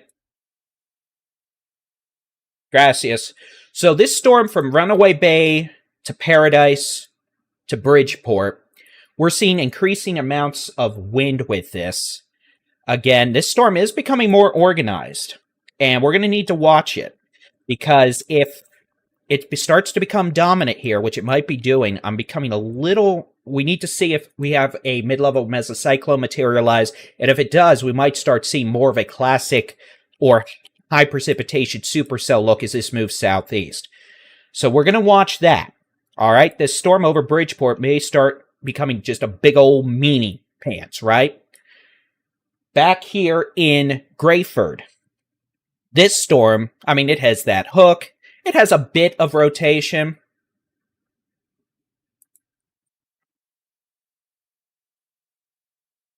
And each one of these storms do have pockets of modest low-level rotation, but they're not able to consolidate right now. They are kind of fighting each other, which is good. We don't have a lot of low-level wind shear today. Our main risk in terms of if we had tornadoes would be, one, if a storm found an outflow boundary left over from storms last night or this morning, and also because we have so much juicy air in place, we have a lot of instability. So sometimes that can counter the weak low-level wind shear. So, I mean, I might be able to pull up a sounding or a weather balloon launch from Fort Worth taken a bit earlier. Let me see what we have. And this was from back at 2 p.m. And I'll show you what we're looking at here. It's a little meteorological mumbo-jumbo. But what we're looking at here is, one, Fort Worth still had a pretty good cap in place at 1 p.m. Clearly, that's going to change as these storms roll southeast. Two, at 1 p.m., they already had an extreme amount of instability. The amount of instability on this graphic, over on the dyslexic Dave. Okay, so back over under the Cape on the left side of this, you're looking at values near 5,000. That's extreme. Now, I'm not going to go into the meteorological mumbo-jumbo and tell you all about it. Just understand a lot of instability today, which you'd guess because it's hotter than a hot dog and humid. We also had decent amounts of storm relative helicity here on the SRH column, and a little bit of low-level wind shear as well, a little bit of turning with height. So we're keeping an eye on things. And again, you know what? Today, if we have tornado issues, it's going to be more of what we call a mesoscale accident versus a sustained long-term threat. But I want you to look at this. I'm going to turn these storm tracks off. I'm going to actually bring on a different window. Y'all get to see the analysis window I'm typically using here. What I want you to see real quick. This thing's trying to become more organized here. A little bit in southern Wise County. Look how it's kind of starting to ingest some of these showers. And notice the lightning output's increasing. Now, this is still a big old blob.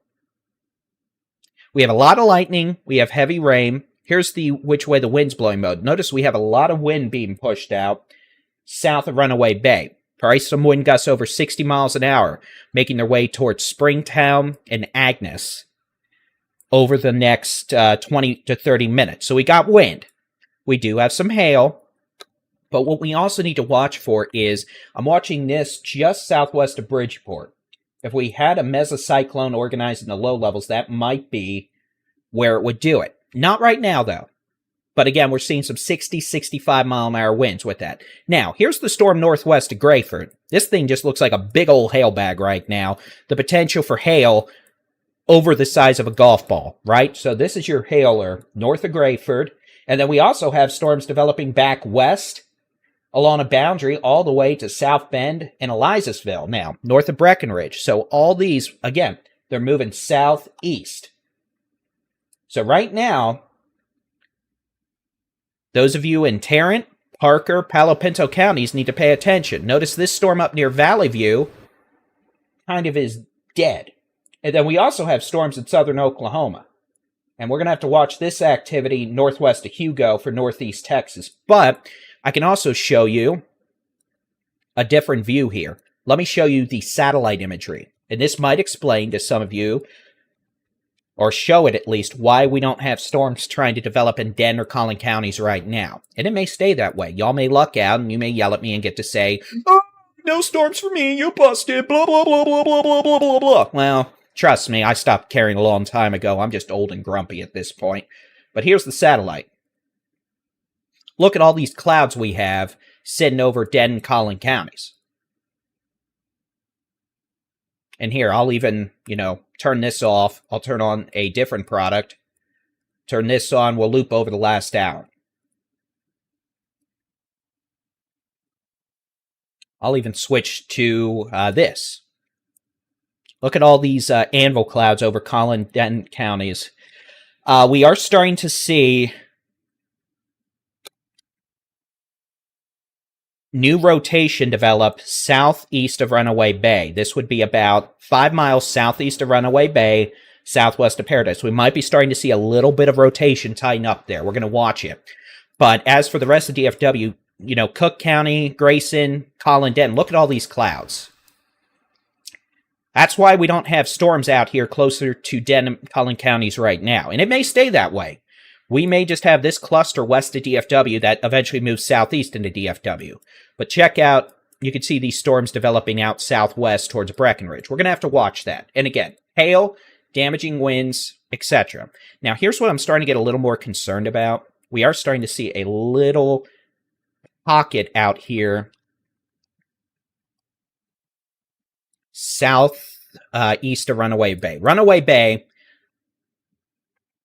unless something dumb happens, y'all are past the worst of it. This storm's moving southeast of you. Now, after what happened Saturday, that was pretty...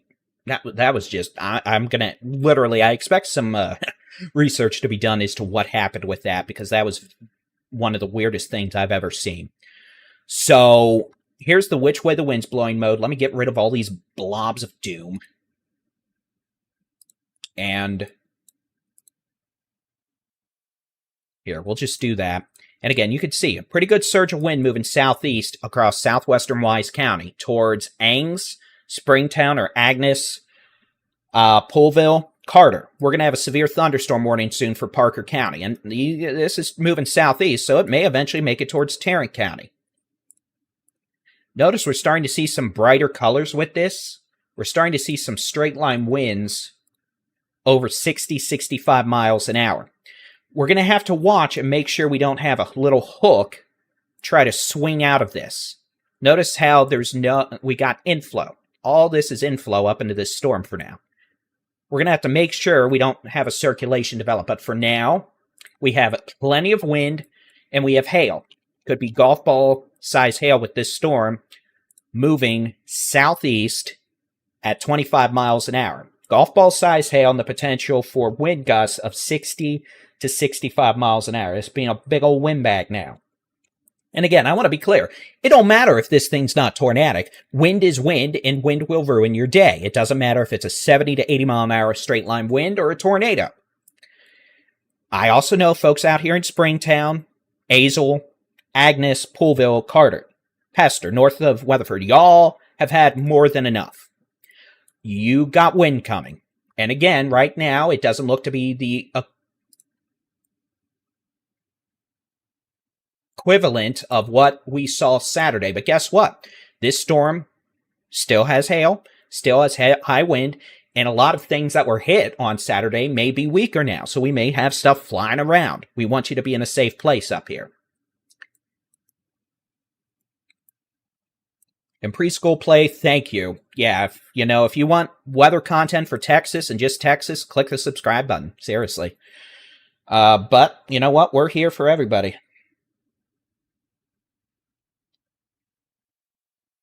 All right, let's check on some things here. What time was that? 4:24. We are getting some reports of increasing rotation with this storm northwest of Grayford. We'll keep an eye on it. But at this point, we have severe thunderstorms capable of producing damaging straight-line winds of 60 to 70 miles an hour. The potential for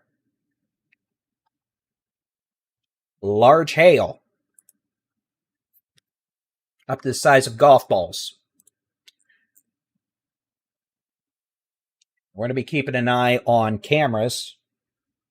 Again, this is a camera. Top camera is Bridgeport. You can see it's pouring, it's storming. Looks like some street flooding.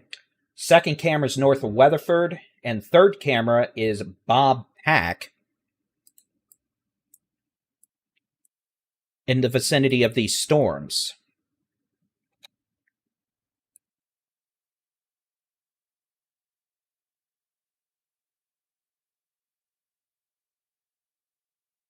So let me put this back in motion.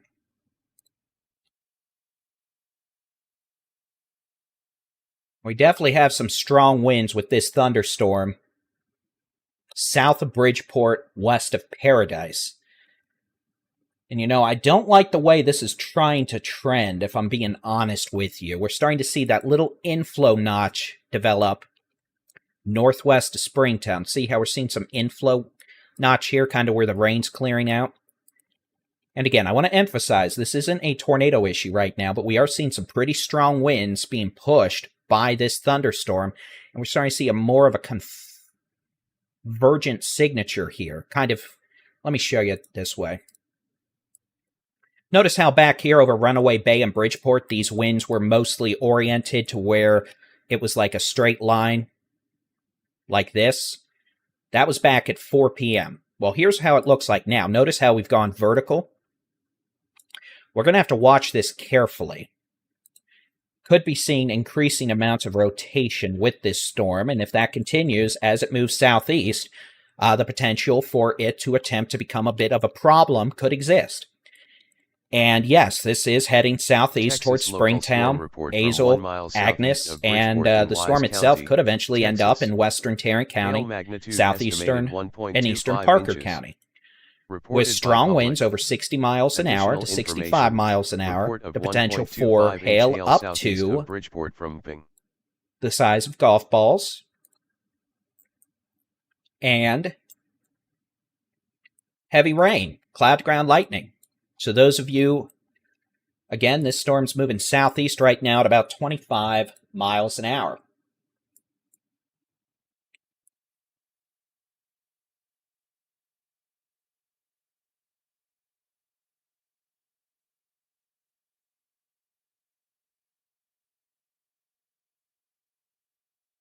We're watching this very carefully. So we kind of have pretty much at this point a little line of storms extending from Ivan and South Bend back on highway out west, southwest of Graham, to Grayford. From Grayford, it extends to Paradise in Decatur, west of Denton. At this point, Denton, you're not getting anything, and same for Collin County. This may be an issue for western DFW again. All these storms are generally moving in the direction of, well, southeast at 25 miles an hour towards western DFW. Tarrant County, Parker County, Palo Pinto County, moving southeast. Now, let's see what Bob has. Besides a copious amount of traffic, and y'all may know where Bob is. I don't have his icon up on a map right now. So if y'all know where Bob is, give us a holla. Let us know. And you can watch Storm Chaser Bob Pack's feed directly on YouTube if you want. We'll definitely get something set up to where I can put his little icon up here. All right, let's take a look at what we have going on near Paradise. And I'm going to pop on the radar.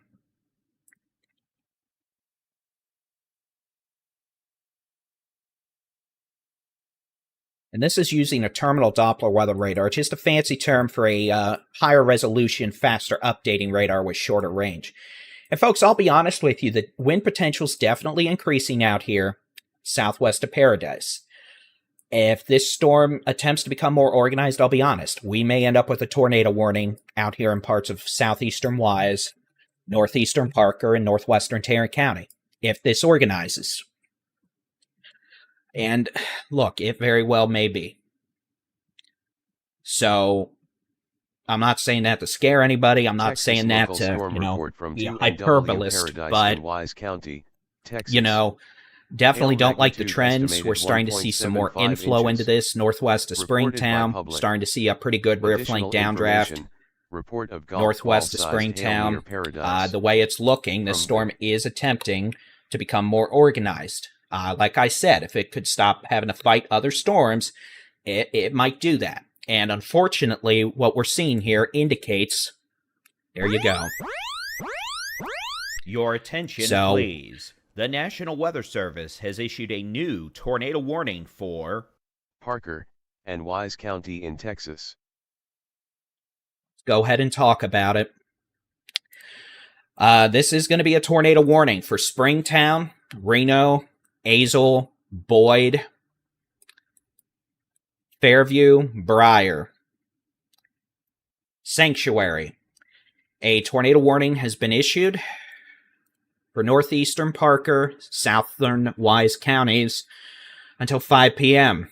A severe thunderstorm capable of producing a tornado was located near Paradise, 9 miles south of Bridgeport, moving southeast at 30 miles an hour. This tornado warning includes Azle, Briar, Reno, Springtown, Boyd, Sanctuary, La Junta, Condale, Highland Addition, and Keeter. I'm sorry, I really am. I know this is horrible timing. I know the fact y'all just went through another severe storm a few days ago. I really am sorry, but you know what? You know what to do. It's time to get to a sturdy, site-built structure. Get as low as you can get. Center room. Put as many walls between you and the outside as possible. This is going to be a tornado warning for southern Wise and northeastern Parker County. This does include the community of Springtown, Sanctuary, Azle, Reno, Briar, Fairview, Boyd, Paradise. This circulation is going to be south of Paradise now by a few miles, moving southeast. You've got winds moving towards the radar, about 50 miles an hour, winds moving away at about 40. Now, this is still in the development phase. It's not that really bright pink against bright green or bright blue. And again, I do want to emphasize this, we're not talking crazy super wind velocities right now. We don't have what we had the other day. But this storm is still dangerous and still capable of producing damaging winds over 65 miles an hour as it moves southeast. And folks in Fort Worth, Tarrant County, this is heading towards y'all. I need to go ahead and emphasize now, we do not want people on the roads when this thing hits Tarrant County by 5:30. So either, get home before then or stay a little late. I don't want folks out on the roads. Yes, I'm having to eat a snack. Huh?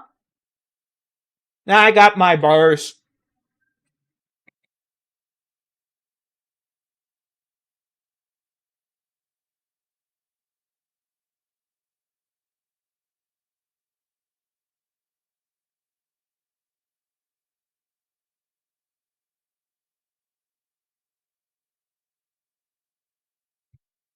Those of you looking for the radar in our app, click the More tab and click Zoom Radar. Otherwise, you can view the radar on our website, texasstormchasers.com/radar.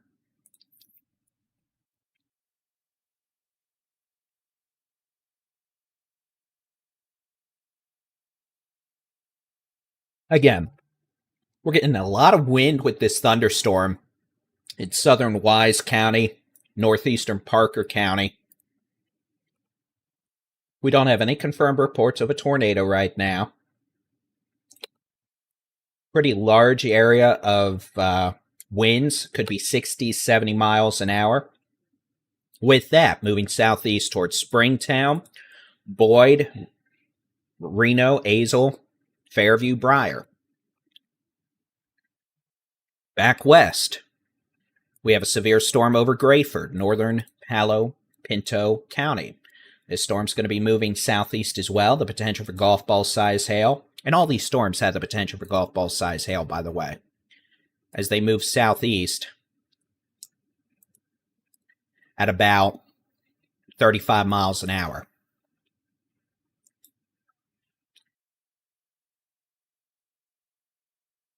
So for those of you in Boyd, Fairview, Reno, Sanctuary, Springtown, what we want you to do is just put as many walls between you and the outside as possible. Get as low as you can get. We want you to be away from windows. We really don't want you in mobile homes, travel trailers, or trailers. That seems to be where we have the most serious injuries in these situations. So if you, by chance, are in, Azle, you've got a few minutes, just get to a neighbor's house or something, if they're in a sturdy site-built structure, a fast food establishment, etc., and we'll get you through this. Again, this is going to be a tornado warning for those communities until 5 p.m. And this storm is on track to move towards downtown Fort Worth, by the way, by like 5:30. So what we're going to be doing here is keeping a very close eye on things. Top camera is Bridgeport. Middle camera is north of Weatherford. I'm going to try to switch this over.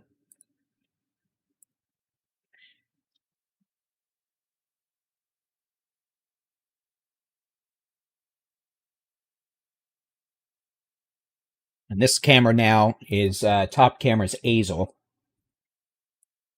Trying to get a good northwest view out of here.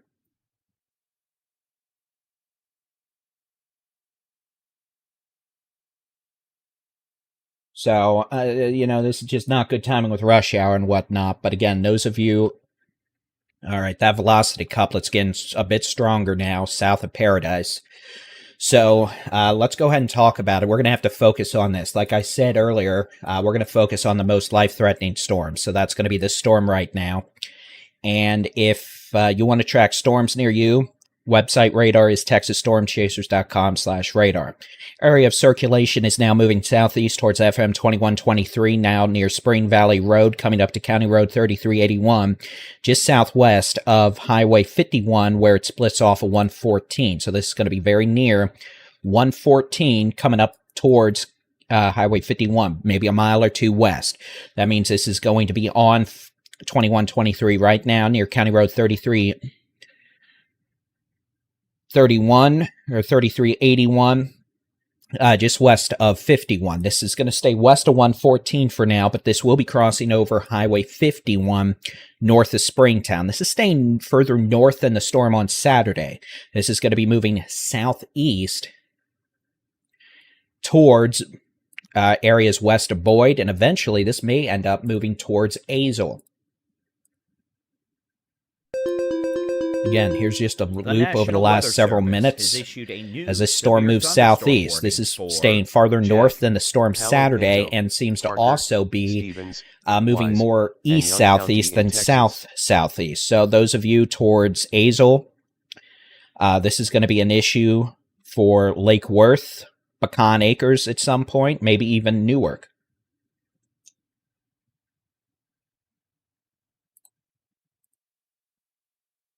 We're going to be watching things carefully here as this moves southeast. So those of you in Springtown, those of you up to Boyd, southeast of Paradise, moving towards Fairview and Briar, we'd encourage you to take your tornado safety precautions. It's going to be the lowest floor, center room, away from windows. Put as many walls between you and the outside as possible. Like I said a bit earlier, these storms were fighting each other. But if they were able to become dominant or take hold, we'd have some issues, and that appears to be what we've had occur. This storm in southern Wise County certainly looks much more organized than it did earlier. Though I want to emphasize that we're not doing Saturday level, wind velocities right now.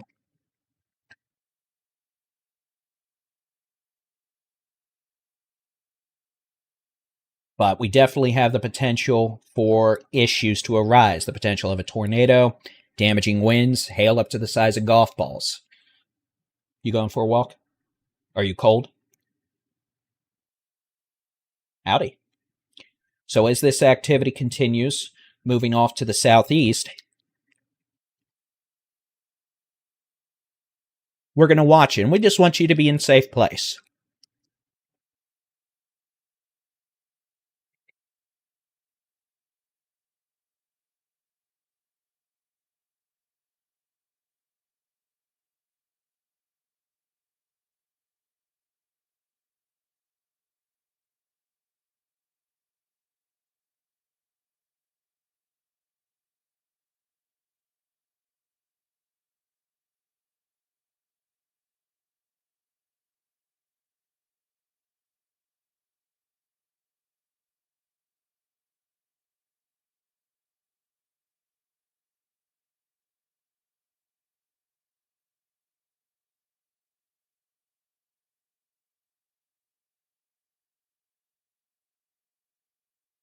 All right.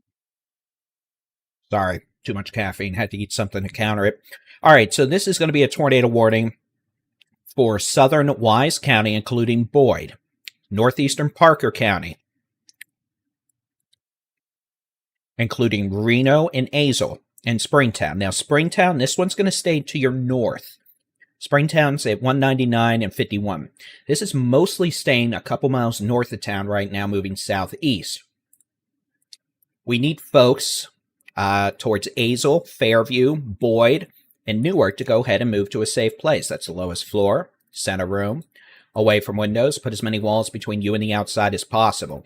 We do have storms farther west, by the way, that are going to move into places like Weatherford, Mineral Wells, with hail. In fact, there's a new severe thunderstorm warning for all of that. The potential for hail up to the size of golf balls.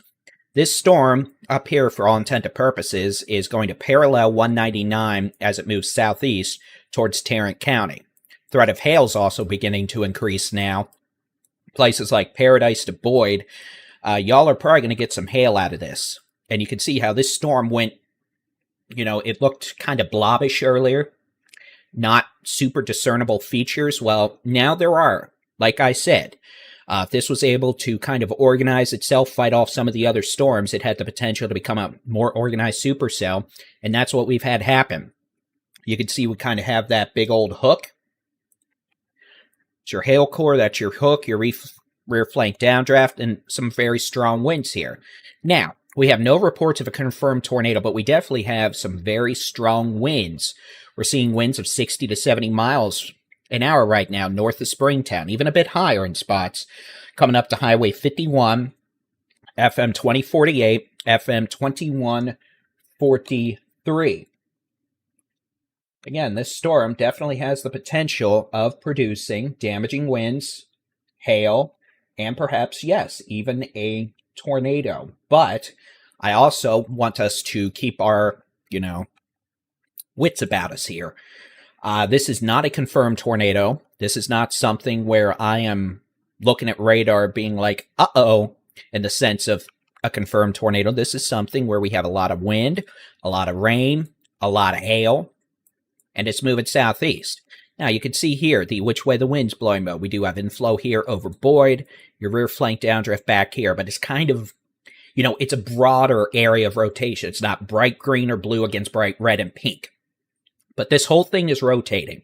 And if it is able to, what we call tighten up, like a skater or a ballerina, when they're spinning, their arms are out, they're spinning slower. You bring them in, they're able to go like that. And the same principle applies to storm scale dynamics. So with that, we need to be keeping a very close eye on all of this as it moves southeast. And we're going to do our best. Again, this is going to be entering a highly populated area of Tarrant County here after this. Those of you in Newark, Hazlitt, Keller, Fort Worth, guess what? This is heading right into DFW at rush hour. You do not want to be on the road when this thing hits. Very heavy rain, hail, strong winds. All going to be issues with this as it moves southeast. Farther west, we have storms with hail up to the size of golf balls from north of Mineral Wells to Grayford, all the way back to places like Salesville, north of Brad, north of Caddo, east of Ivan. And I saw the Ivan person. Enjoyed the shout out. So with that, those storms are also moving east-southeast with the potential for high winds, hail up to the size of golf balls.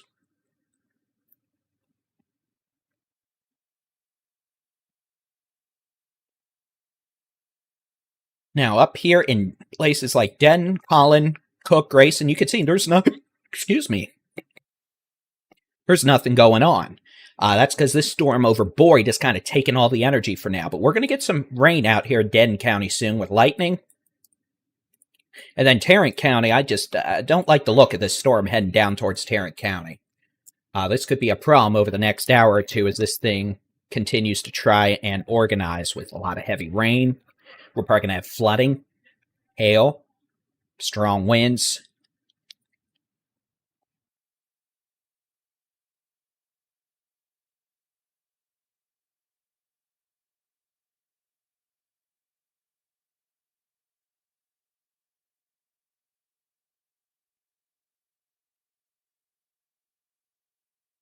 And this is also another one of these days where we could get lightning way like 50 miles east of this storm.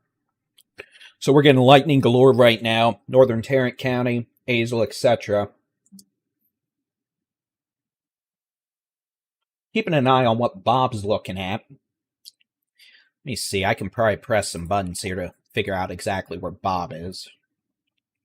I'm going to do my best not to seem Bob the Builder, but it's tempting. But this is actually Storm Chaser Bob Pack there on the bottom right box.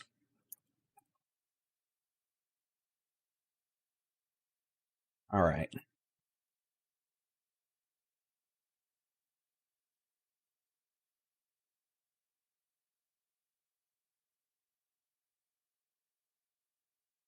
So again, those of you northeast of Springtown to Azle to Boyd need to be in your safe places. That'll be the lowest floor. Center room, away from windows. Put as many walls between you and the outside as possible.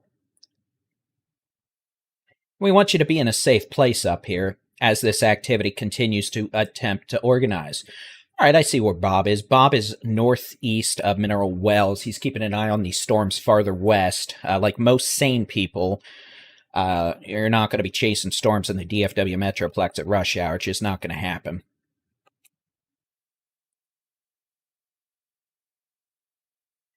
So we'll be keeping a very close eye on that. But again, we do have severe thunderstorms capable of producing hail up to the size of golf balls, damaging winds of 55 to 70 miles an hour. And then this storm over southern Wise County, northeastern Parker County, did try to spin itself up into a tizzy here. The rotation's a little less organized, but we're getting a lot of wind with this on the back side of the storm. So we're getting winds now just north of Springtown, probably over 65 miles an hour. And this is going to be moving southeast towards Azle, Eagle Mountain, Pecan Acres, Pelican Bay there in Tarrant County, Hazlitt, Saginaw, Lake Worth, north sides of Fort Worth. And you can see this storm does have a pretty potent-looking shape to it. We have no reports of a tornado at this time. We have several reports of a rain-wrapped wall cloud. But again, we have a lot of wind, hail, and we can't rule out a spin-up tornado with this. So that's why we have that tornado warning in place. That's why the Weather Service is keeping a very close eye on it. And this storm will likely continue producing severe weather as it moves southeast into Tarrant County. Those of you in Denton, it's going to rain. You're going to get some lightning. Justin, North Lake, even Louisville, we're probably going to get some lightning. We already have lightning underway around Keller to DFW Airport well ahead of this storm. New severe thunderstorm warning. Stand by. This is going to include all of Tarrant County pretty much. This is going to be a pretty long duration warning.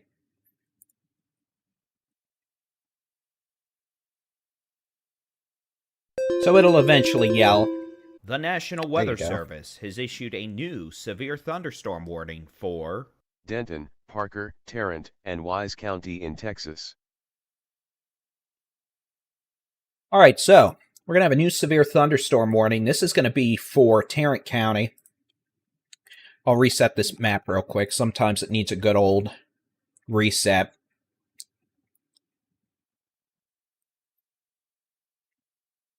So this severe thunderstorm warning is going to be for parts of Denton County, and they made it pretty large here, I'll admit.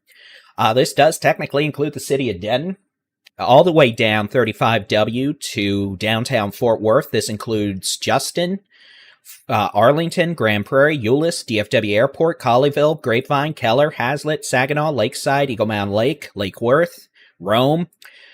This is going to be a severe thunderstorm capable of producing golf ball size hail, damaging straight line winds over 70 miles an hour.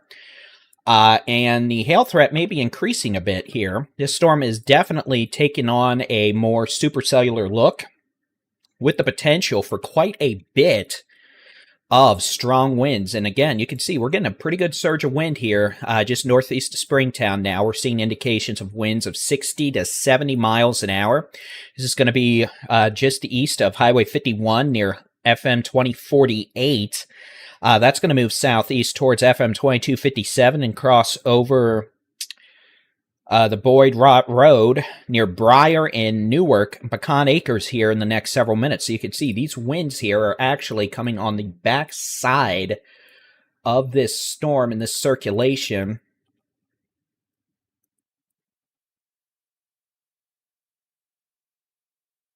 As it moves southeast. So we're going to have to watch that. You can see it does have a pretty good little hook to it right now, but not really a lot of, in the sense of inflow. It's not showing a crazy amount of rotation, just a lot of wind being pushed out, the potential for hail up to the size of golf balls, and we're going to watch it. It might try to do what it did a wee bit earlier in terms of trying to spin up a little bit, but those of you in Tarrant and southern Denton counties, a severe thunderstorm with a history of strong rotation, golf ball size hail, 70-mile-an-hour winds, is moving southeast at 30 miles an hour. So I'll put a storm track on this.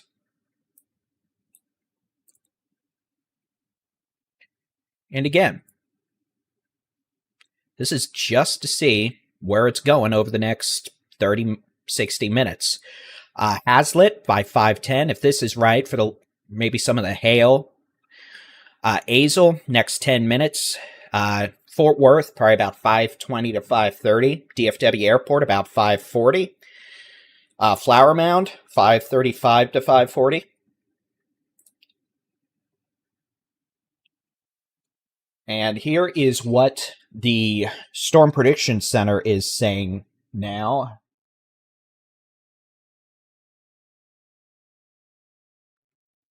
That was riveting, y'all. Let's try that again and actually have it work. Give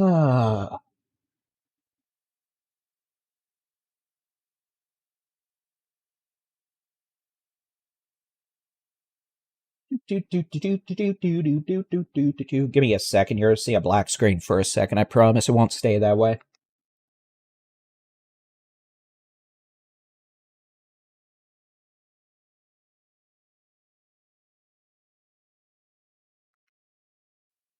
All right, whatever. So, Storm Prediction Center saying storms are going to remain possible in DFW over the next several hours with intense severe storms possible. Let's go back to the wind mode, and you can see we are starting to get some nasty winds northeast of Springtown now.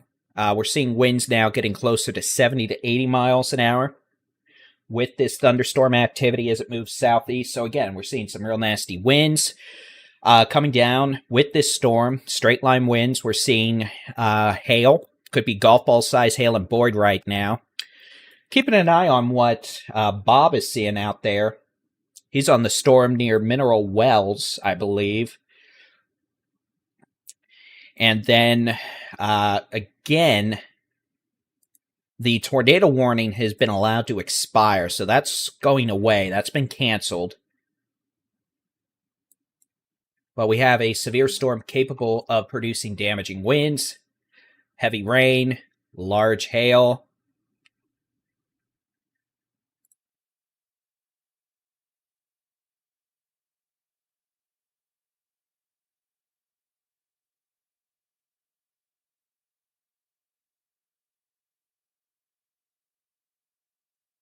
Boy, those are some nasty winds of Mineral Wells.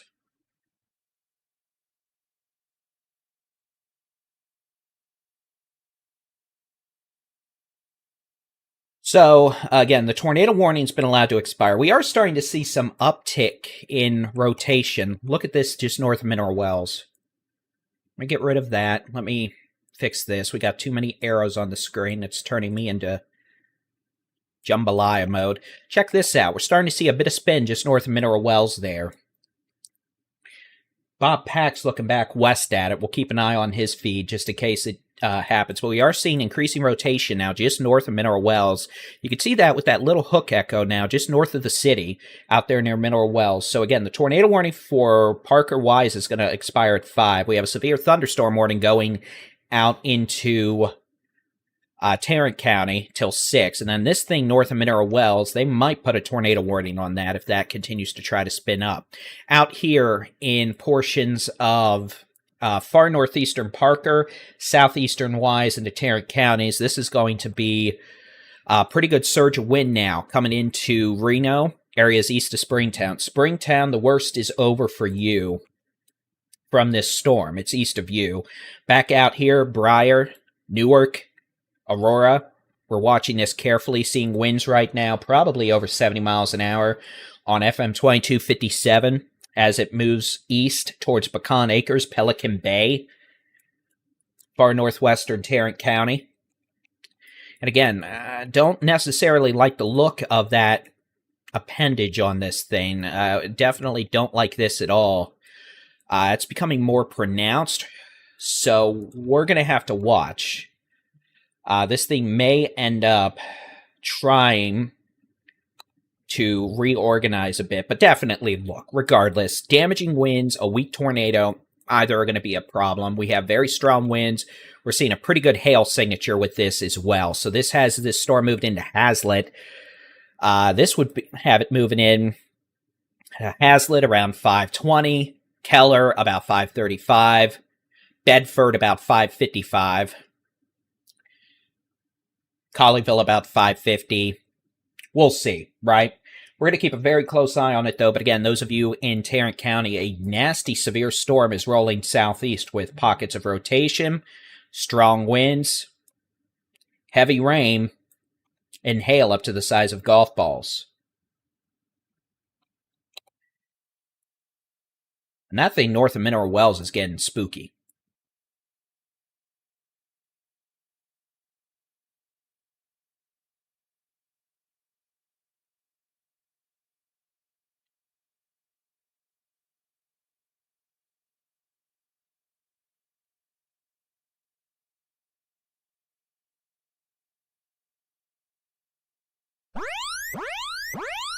All right, so we're watching at this point new tornado warning for Mineral Wells, Weatherford, Palo Pinto, and Parker County in Texas.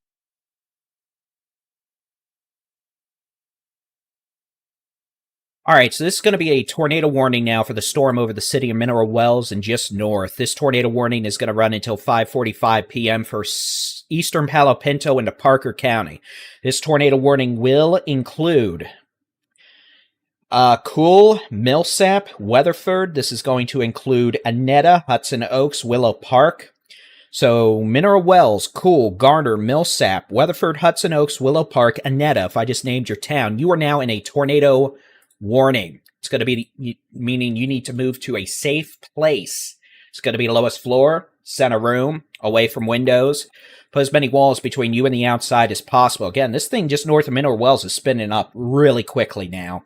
The potential for a tornado quickly increasing now just north of Mineral Wells, and that's going to be moving southeast over the northeast sides of Mineral Wells down towards Cool. So those of you out here north of Mineral Wells, you need to be in a safe place and into Mineral Wells. It's going to be lowest floor, center room, away from windows. Put as many walls between you and the outside as possible. Tornado warning. This tornado warning includes Weatherford, Mineral Wells, Willow Park, Aledo. It doesn't include Aledo. Brock, Hudson Oaks, Western Lake, Annetta, Cool, Lake Mineral Wells, Lake Weatherford, Annetta South, Annetta North, Millsap, Salesville, Brock Junction, Althon, Tin Top, Pedenville, Garner, mile markers 396 through 417. Again, very wound up storm now, just north of Mineral Wells, moving off to the southeast at about 20 to 25 miles an hour. This dangerous storm is capable of producing a tornado now, maybe 2 to 3 miles northeast of Mineral Wells as it moves southeast. So those of you in Mineral Wells, move to a safe place now. Those of you in Cool, Garner, Millsap, Weatherford, same thing. It's heading your way. The potential for a severe storm to produce a tornado at any time as it moves off to the southeast. Up here in northwestern Tarrant, southeastern Wise, we have a severe thunderstorm capable of producing golf ball size hail, damaging winds over 60 to 70 miles an hour. This storm's moving southeast into Tarrant County and southern Denton County. Those of you out here, you need to go ahead and, one, I wouldn't recommend being on the roads, but we could definitely see some very nasty winds with this. Springtown, you're fine from this. You're clear now. Those of you in Azle, up to Pecan Acres and Newark to Rome, this is heading your way with very strong winds, heavy rain, cloud-to-ground lightning out the wazoo, hail up to the size of golf balls possible.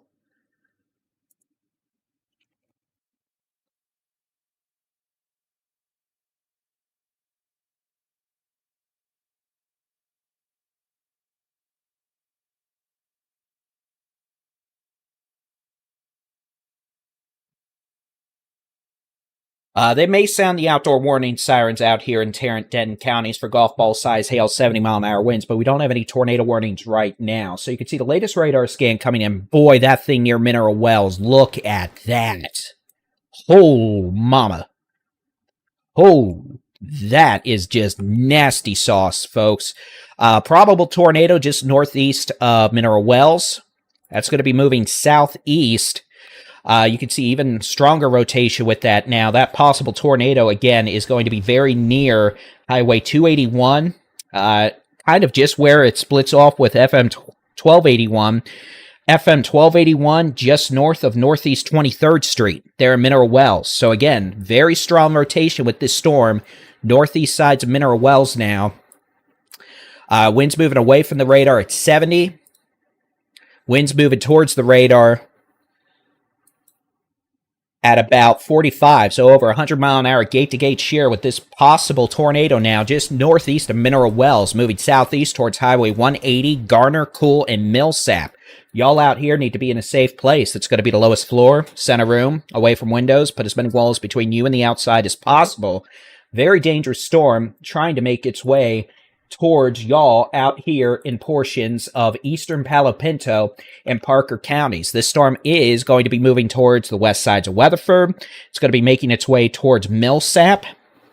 So heads up, y'all need to be in a safe place out here. This storm probably has the strongest rotation and most organized signature we've seen all day. Now, let's go back up here into Tarrant, Wise, Denton counties. This storm, potential to produce 70-mile-an-hour winds. Pretty good amount of wind right now between Aurora, Fairview, Newark. Is going to be moving southeast towards Hazlitt. It's going to be moving southeast towards Con Acres, Pelican Bay. With the potential of, again, damaging straight line winds, heavy rain, golf ball size hail or hail up to the size of golf balls.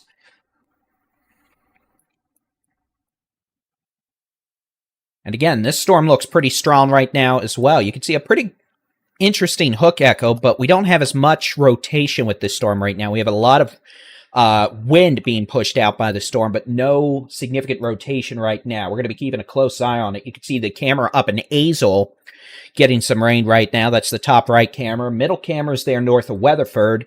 And then the bottom camera is Bob Storm Chaser Bob Pack. He's going to be out towards the storm near Cool, I believe. So we're going to be watching all this carefully. Let me put motion on here.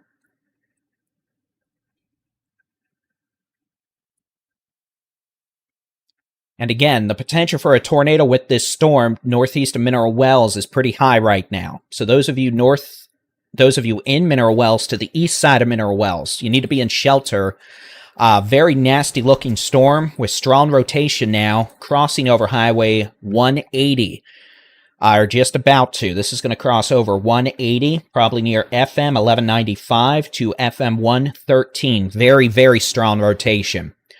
Very strong rotation now, just east of FM 1821 near Ellis White Road. This is coming up on Hamilton Road, Van Story Road. Y'all need to be in a safe place out here, all right? We've got extremely strong rotation now.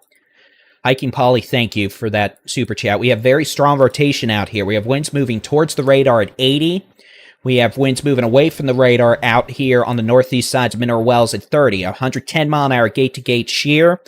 Very ominous hook. I would say there is high confidence that we have a tornado very near the northeast sides of Mineral Wells right now, moving southeast. So again, this is probably a tornado just east of FM 1821, moving southeast towards Highway 180 near Lee Road. Y'all need to be in a safe place now. It's going to be the lowest floor, center room, away from windows. Put as many walls between you and the outside as possible. After that, this storm's going to move southeast towards Millsap. Those of you in Cool are in the direct path of this as well. So Cool and Millsap, after those of you on the east sides of Mineral Wells, you need to be in a safe place immediately, as we likely do have a tornado in progress now just east of Mineral Wells. All right, back up here. Boyd, you got hail.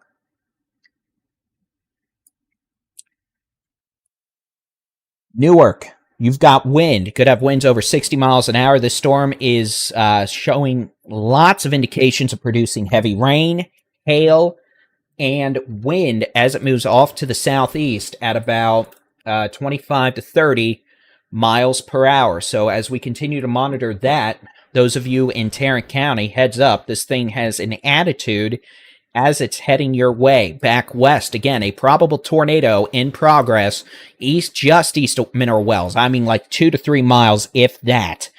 Rotation remains extremely strong with this, what we call gate to gate. And this storm and this probable tornado will be moving off to the southeast at 25 miles an hour. Tornado, if it's down, would probably be very near Hamilton Road, Lee Road, coming up to Highway 180 east of Mineral Wells, very near FM 1195. This is going to be crossing Highway 190, very close to Muddocks Road, near Cool. Again, you can see the which way the wind's blowing mode here. Wind's moving towards the radar at 70. Wind's moving away at about 20. So we still have 90 mile an hour shear. And again, this thing is wrapped up, tire ticks behind. And if we have a tornado down, it's probably wrapped in heavy rain. You can see how much rain, hail is around this. This is a big old blob of nasty moving southeast towards Millsap and Cool. And eventually the west sides of Weatherford. Again, this is a severe thunderstorm, highly capable of producing a tornado now on the Parker, Palo Pinto County line, west of Cool, east of Mineral Wells, moving towards Cool. It's going to be moving southeast at about 20 to 25 miles an hour. So those of you out here need to be in a safe place. It's going to be the lowest floor, center room, away from windows. Put as many walls between you and the outside as possible. And we're keeping a very close eye on this thing as it moves off to the east-southeast.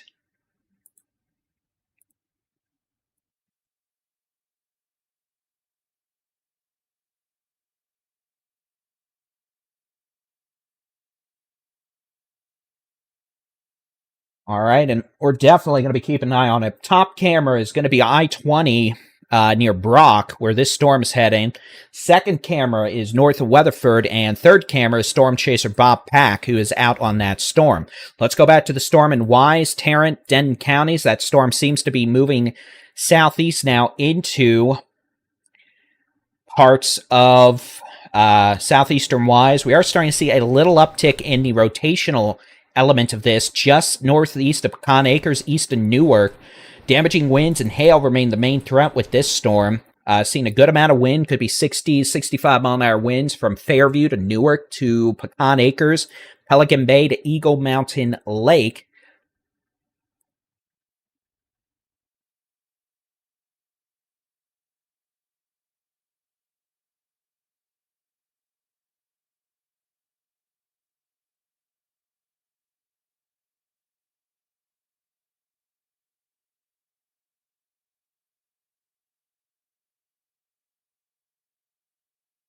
We're watching it carefully. So again, this storm has the potential of quarter to maybe ping pong golf ball size hail over Rome to Boyd, moving southeast into northern Tarrant and southern Denton counties. This storm has a decent amount of wind with it, a lot of heavy rain, and cloud to ground lightning. We have a confirmed tornado in progress east of Mineral Wells now. So with that, keeping a close eye on things. But again, we do have a tornado now in progress with this storm.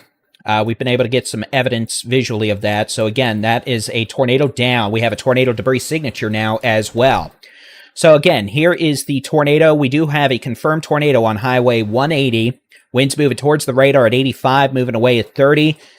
Tornado debris signature now evident on the radar. So we have a confirmed tornado now doing damage east of Mineral Wells, very near Lee Road and Highway 180. We'll look back at the reflectivity. Here's the which way the wind's blowing mode.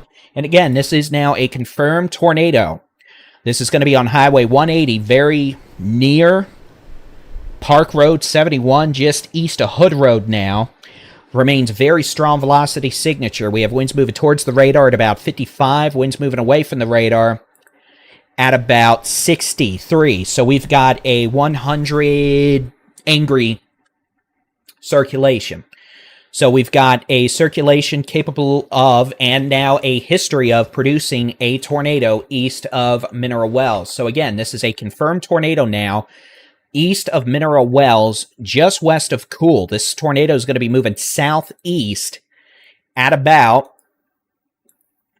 25 miles an hour. So again, back to the how hard it's raining mode. This is a confirmed tornado just west of Cool. I'll put a mile tracker on this on my end. It's going to be about 2 miles west of Cool. I'll show you on the iPad. Again, that's your tornado right there. But guess what? Just as quick. Look. Circulation started to occlude. That rotation just went... Adios, almost wall. Beaters ain't bye-bye. And that's what can happen with these. They develop, but then they can also die very quickly. That being said, you can see almost a whole new hook has begun developing with this storm just west of Cool. So again, this remains an extremely dangerous thunderstorm now, with a history of producing a tornado just east of Mineral Wells. This storm and its associated rotation now approaching Cool and Millsap. If you're in Millsap and Cool, you need to be in a safe place. It's going to be the lowest floor, center room, away from windows. Put as many walls between you and the outside as possible. This storm continues to remain capable of producing additional tornadoes and very large hail. Look at that hail core just northeast of Mineral Wells. That's probably baseball-sized hail falling right now. Moving off to the southeast at about 25 miles an hour. So those of you in Weatherford, back west to Millsap, Interstate 20 as well. No travel on I-20, let's say going northeast of Highway 281 and west of Hudson Oaks, or the 180 split on the east side of Weatherford. No travel on that. With these dangerous storms moving off to the southeast, this is a storm that just produced a tornado back on the east side, just east of Mineral Wells, just west of Cool. All right, back up into Tarrant County, we do have a severe thunderstorm capable of producing quarter to golf ball size hail, damaging straight line winds of 60 to 65 miles an hour. The lean edge of these winds now extend from Lakeside, just west of Saginaw, just west of Hazlitt, up towards Justin. This storm is going to be capable of producing, again, some hail, high winds, and heavy rain. We're not doing the whole spinny doom issue with this storm right now. It's weaker than it was earlier. We're still going to watch it, though, as it moves off to the southeast at about 30 miles an hour. So we're going to get some heavy rain in Tarrant County, Denton County. It is raining in Denton. It's raining in North Lake, Justin, Roanoke, Flower Mound. It is raining. It is pouring. And am I not snoring? But we're going to be keeping a very close eye on these storms as they continue moving southeast. So again, it's raining in Denton, Tarrant counties. That storm has some hail. Storm with a history of producing a tornado now east of Mineral Wells. Mineral Wells, you're clear from the storm with the tornado, but you've got another storm just west of town trying to move in with hail. And then all these storms are moving east-southeast. Let me go ahead and put a loopy-doopy on this, and we'll see what's going on here.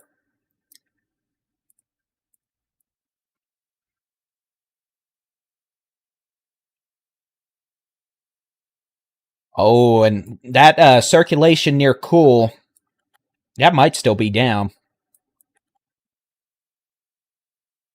It might have already developed a new tornado. We'll go back to that in just a sec. But again, those of you in Millsap, those of you in Cool, those of you west of Weatherford need to be in a safe place. It's going to be the lowest floor, center room, away from windows. Put as many walls between you and the outside as possible. This storm continues to remain highly dangerous and capable of producing additional tornadoes, and it very well may already be doing that. Just south of Cool, just north of Millsap, would be right on FM 113 right now. It's about to move over Old Millsap Road, just east of Millsap. It's going to be close. Then it's going to be moving southeast right towards Interstate 20. Probably very near Interstate 20, from maybe just west of the Ranger Highway merge there, Quanah Hill Road, Dennis Road, maybe near FM 1189. That may be where this is heading. And again, this is a storm that has a history of producing tornadoes. It continues to look highly dangerous. In fact, we'll switch on to the debris mode. There is still some signature here south of Cool. I think we probably still have a tornado that's at least hopscotching along here, causing problems. We'll get a new scan here in a second, and you can see that hook's actually become more defined on the latest scan.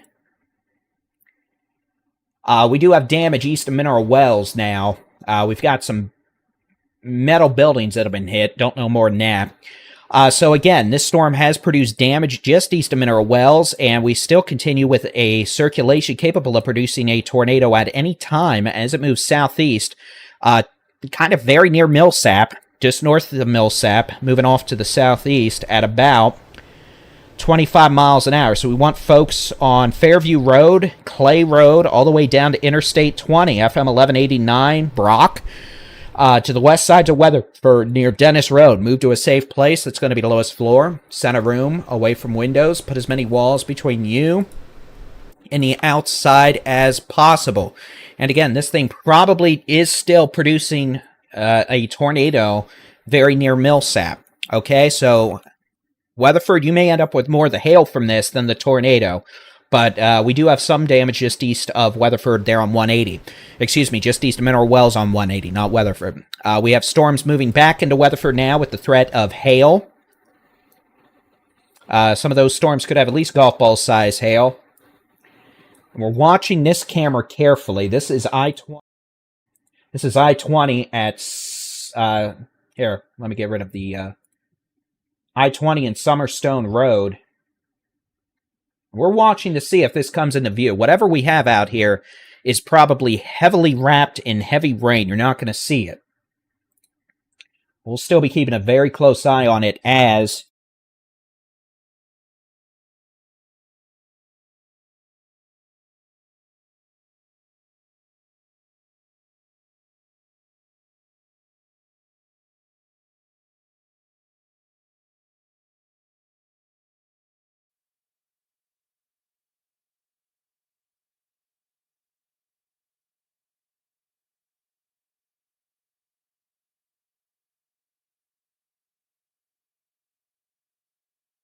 just looking at some data here.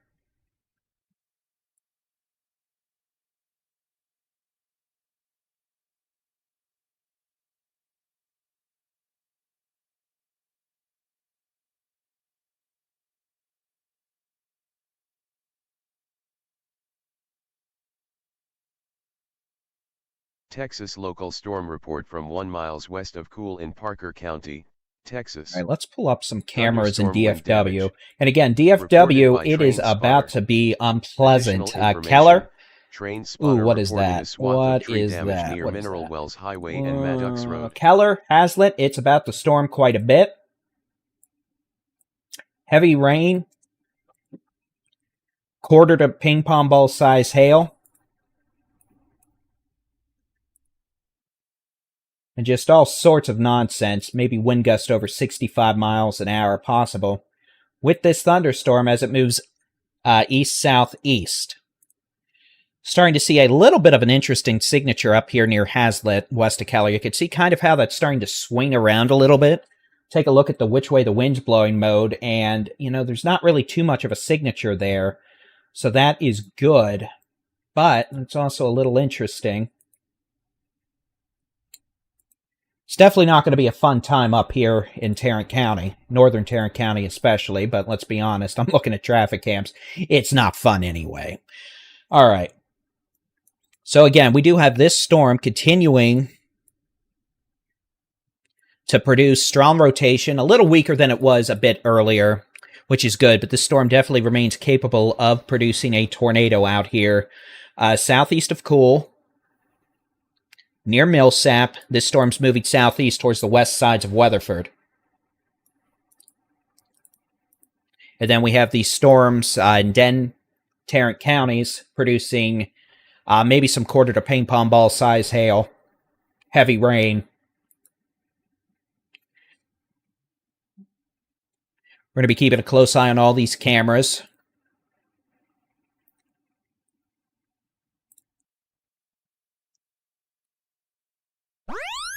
And Your attention, please. The National Weather Service has issued a new tornado warning for McCurtain County in Oklahoma. Red River County in Texas.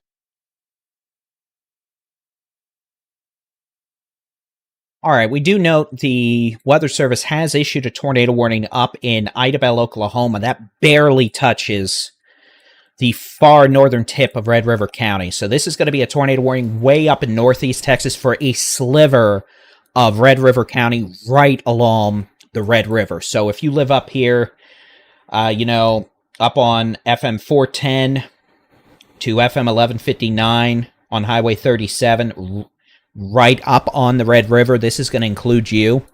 Y'all be in a safe place. It's going to be lowest floor, center room, away from windows, but a majority of that storm will remain north of the Red River. Back in Tarrant County, for what it's worth, from the Shreveport radar, you can see this storm over Tarrant County remains quite strong. And yeah, we see this signature up west of Keller. And again, I'm going to switch to a different radar that literally should give us a straight eye view into this.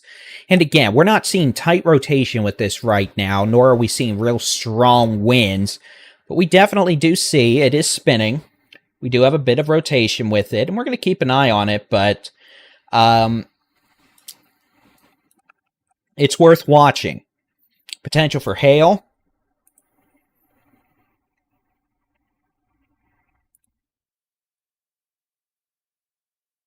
Potential for high winds. We've got heavy rain, maybe some small to quarter-size hail. The hail might be a little bigger than that here on 114 at 35W, Texas Motor Speedway. New severe thunderstorm warning coming out. Texas local storm report from 3 miles south-southeast of Mineral Wells in Parker County, Texas. Thunderstorm wind gust magnitude measured 59 miles per hour. Thank you, Cow Treats, for the super chat. By ASOS. So we're watching this, and again, this thing does have a little bit of a hook near Hazlitt, but we're not seeing super strong rotation with this at all. The National Weather Service has issued. All right, let's go back here. Weatherford, you're getting in on the hail. Weatherford, the potential for tennis ball size hail with this thunderstorm moving southeast. Tornadic portion of this, not as evident as it was a wee bit earlier, but still, area of rotation with this as it moves off to the southeast. This is going to be crossing Interstate 20. Probably just northeast of 1189. So those of you on the southwest sides of Weatherford, you are in a tornado warning. You need to take your tornado safety precautions. That'll be the lowest floor, center room, away from windows. Put as many walls between you and the outside as possible. We have hail in Mineral Wells.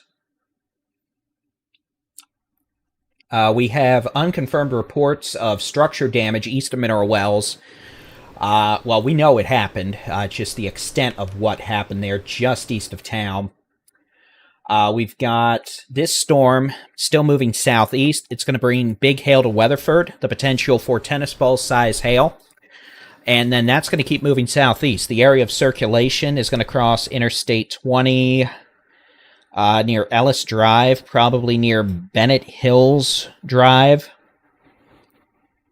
over to Dennis Road and the Ranger Highway exit there on the west side of Weatherford. And again, right now, I want to say we do not have a confirmed tornado. This looks a lot less spooky than it did 10 minutes ago, but the circulation's still there. The hook of doom is still there, so this thing could tighten up again and produce another tornado.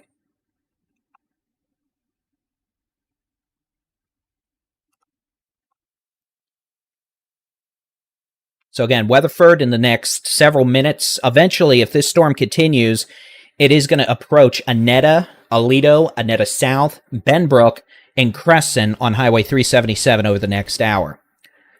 All right, let's go back up here. This storm in northern Tarrant, Denton counties. It's storming, it's pouring. You've got hail, maybe quarter size at best. I mean, it's technically weren't for golf balls, but we haven't had any recent reports. Now, I'll tell you, this does not look like a nice thunderstorm. We're so close to the radar, I want to take a different look. We're going to look from Shreveport just to get a better view of this thing. Again, you can see this thing's all mad and angry. We need to watch this little hook right here. And again, we're not seeing any angry rotation with this right now. This Tarrant County, Denton County storm. I know it's got a hook on radar, but we're not seeing any super duper spooky rotation. I can take a look from a couple different radars here. And again, we do have winds probably closer to, 30, 40 miles an hour moving towards the radar just east of DFW. Winds moving away about 30. We're watching it. And we do have damage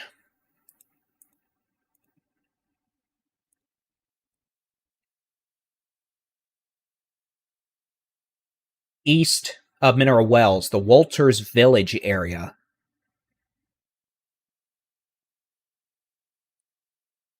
Storm over northern Tarrant and Denton counties is an intense storm, by the way, capable of large hail, damaging winds. Now, let me go ahead and zoom in. Let's do some loops. I know we got a lot of folks asking, where's this stuff going?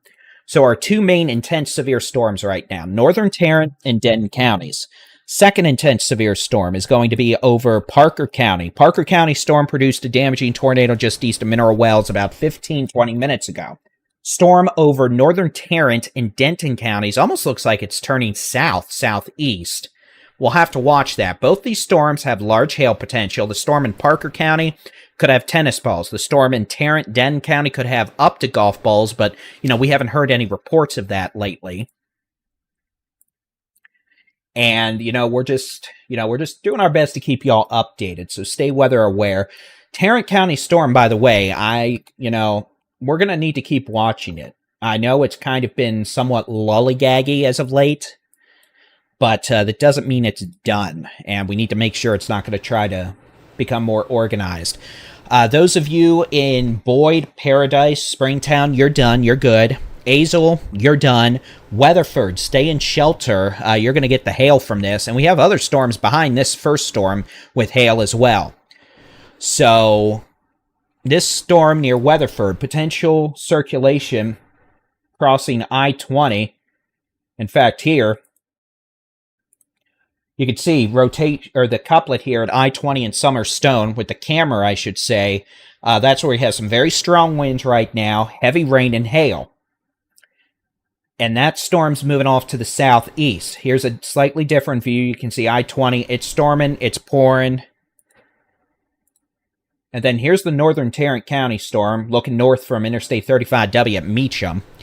So again, and then we also have storm chaser Bob Pack out here keeping an eye on these storms. Let me get rid of this storm tracker nonsense. So again, most of these storms are moving east-southeast about 25 to 30. We are definitely watching the northern Tarrant County storm. We're watching the Parker County storm. We have additional hailers back in Mineral Wells to Palo Pinto County and even eastern Shackelford County. And then we have storms right up on the Red River in northeast Texas. That's staying mostly on the Oklahoma side. But we do technically have a tornado warning for the extreme north part of Red River County up towards the Red River.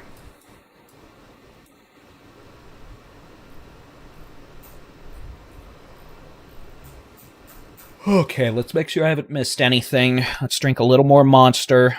Circulation. Hey, we need to go back to this. This thing's tightening up again.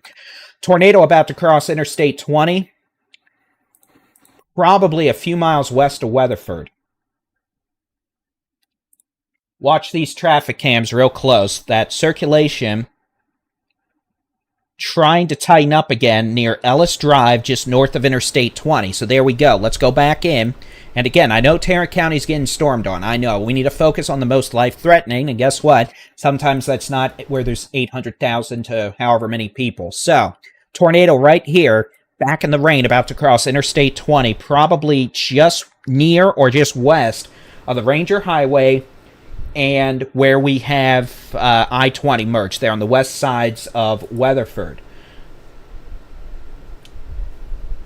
And we're watching these cameras carefully. Top two cameras, those are from near Weatherford or just west. Then the third camera, that's Bob Pack, who's somewhere in that area. Y'all holler if you see anything. So again, this storm near I-20, Ellis Drive.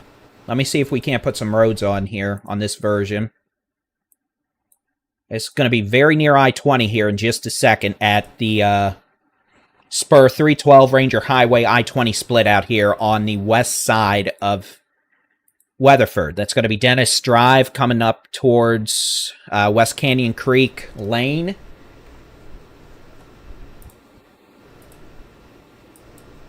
Again, this could be a tornado trying to drop right now, just southwest of Weatherford. Back to the how hard it's raining mode. Y'all in Weatherford are probably getting hailed on galore. We have that storm in northern Tarrant County dropping hail. Has issued a new severe thunderstorm warning for Hood, Palo Pinto, and Parker County in Texas. And this camera, that second box, that middle box, if we have a tornado down, it's going to be right next to that camera shortly. So we need to watch that middle box carefully, and if something happens, well, yeah. Okay, so your circulation not as prevalent here, about to cross I-20, right on top of that middle camera, and I know, there's big old Baldy and me on the third box there. All right, let's go back to Tarrant County real quick. We do have a severe storm over northern Tarrant County. Keller, Grapevine, Colleyville, Trophy Club, Marshall Creek, 114 from 35W down to 121. You've got the hail right now, probably. Could be decent hail, quarters, maybe. We honestly haven't had a recent report, so maybe, you know what? Maybe it's just a bunch of heavy rain nonsense. Storm itself, we're not seeing any defined low-level rotation. Storm itself is going to keep moving southeast at about 30 miles an hour. So at this course, it's going to keep moving over DFW Airport. It's going to move southeast over DFW Airport, Grapevine, Colleyville, and eventually towards Irving, Love Field, University Park, and downtown Dallas by 6:30 p.m. It's only 5:30. Good grief. So we're going to have to watch that. Second storm, and I see Bob's got a view of something. It's going to be a base. Let me see where Bob is on this map. Bob Pack. You can watch his Storm Chaser feed direct on YouTube if you want. Issue of chasing today with these storms is everything's so hazy, and then you don't want to deal with DFW. I see Chad Casey is up there. Bob Pack's looking west right at this, so he's actually on 171 southeast of Weatherford. So let's take a look at what Bob Pack has. And again, what you're going to be looking at here is just a lot of, you can see the low cloud base. If we have a circulation back here, it's going to be wrapped in heavy rain. Again, these are high precipitation supercells, meaning they have a lot of moisture, a lot of rain, and this storm's going to keep moving southeast. So, by the way, these are going to keep staying severe. We are oh, sweet mama May. We're nowhere near done with these. It's 5:30. I have to remind myself of that. These are probably going to keep going for hours. So guess what? Hood County, Johnson County, this is going to be your problem. The Weatherford storm's going to be your problem. If it keeps moving south-southeast, it may end up being even part of southwestern Tarrant County. All right, we're going to keep the middle box up. We're going to put, on that top box, I want to put Storm Chaser Bob Pack.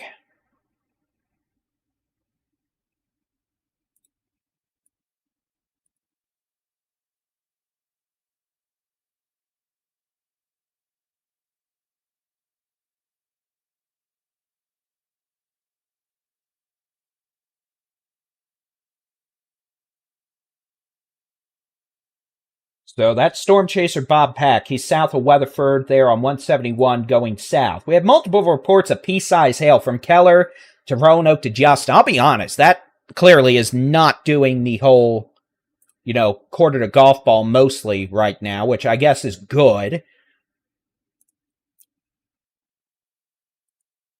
But that storm's going to be moving southeast. I'm sorry, I'm being a rude host. Let me press that. Oh, I don't want that. I don't want that. How the heck do we have a camera right there? That actually is a interesting view.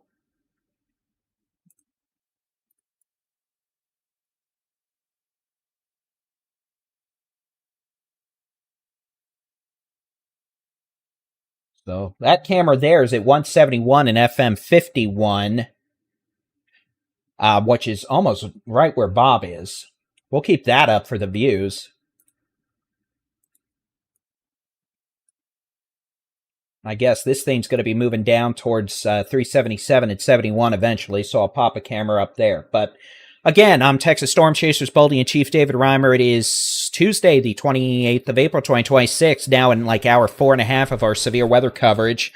We're tracking multiple severe thunderstorms moving across North Texas this afternoon. We have a severe storm in northern Tarrant County capable of producing quarter-size hail, localized damaging winds over 60 miles an hour. This storm is producing heavy rain. We may have some flooding issues.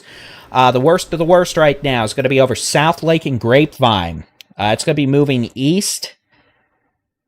southeast towards DFW Airport, Irving, University Park. If it survives and doesn't weaken, it'll make it into Dallas pretty quick. We're watching that shot from Bob Pack.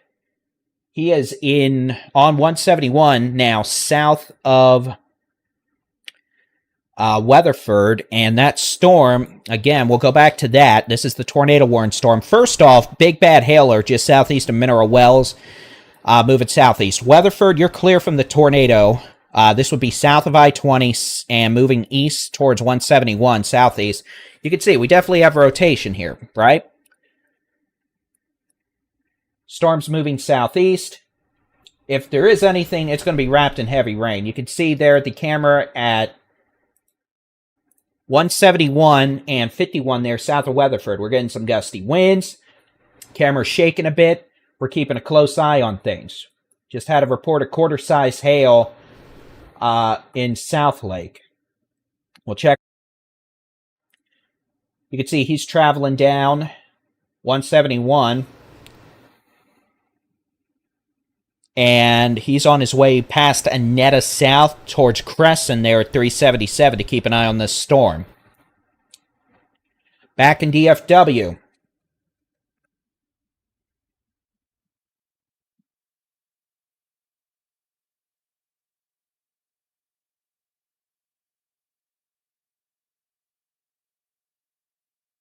We've got this storm moving through. Back to the how hard it's raining mode. You can see we do have a bit of a hail core now showing up a little better on 114 northwest of Grapevine. It's going to be moving off to the east towards DFW Airport. See if we can't get a good feed from this.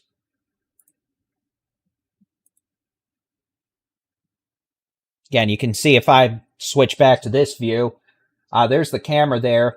That top camera's on 114. That's going to be a Carroll, 114 and Carroll. And you can see it's just not happy. Traffic is slow. People are driving with their blinkers on. So I'm guessing there's some hail there just based on how slow everyone's driving, even on the access roads. And again, that's going to be moving southeast towards DFW Airport. Severe thunderstorm warning remains in effect. Keller to Grapevine. Southeastern Denton County, northeastern Tarrant. We'll see if the Weather Service extends this southeast into parts of Dallas County here shortly. This storm is moving towards Euless, Irving, Farmers Branch, eventually towards Love Field.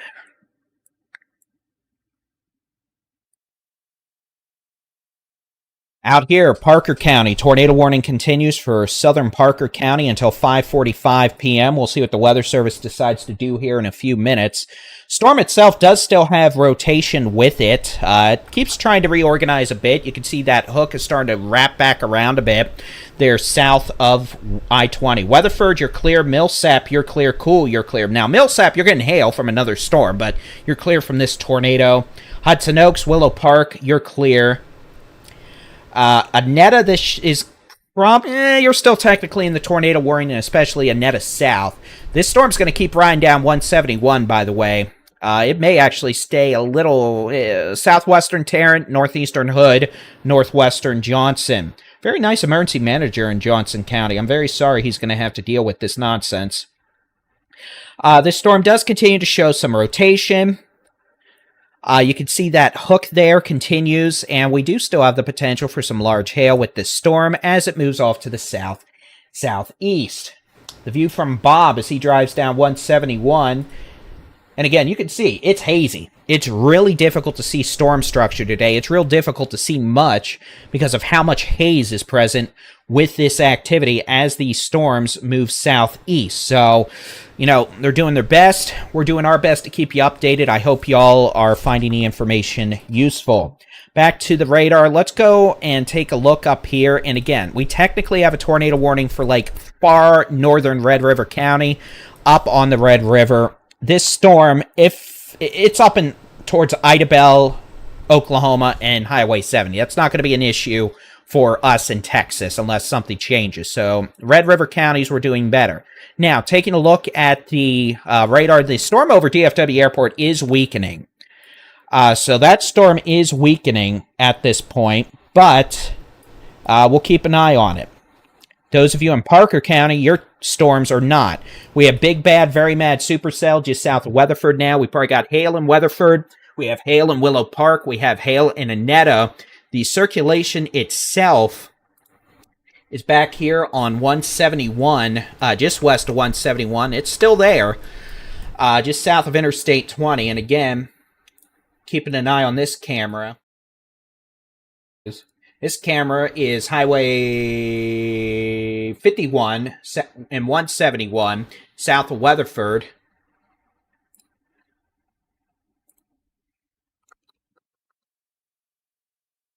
Moving off to the southeast. I should say, you know, show you the radar and say it's moving off the southeast. So, tornado warning expires here in 3 minutes. Not sure if they're going to put a new one. The storm's still very severe. It's got hail. It's rotating. We'll see. And then we have these storms back over Millsap. We're probably getting some big hail out here on I-20. That's going to be closer to Brock Junction.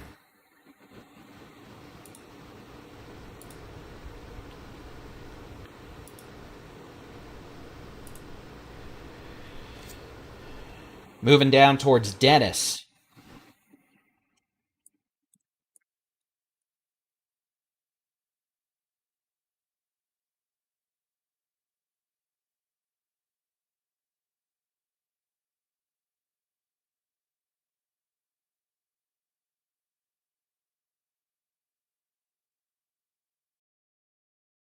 Here's a view at Interstate 20. FM 113 out here, where that hailer could be crossing Interstate 20 right now, south of Millsap.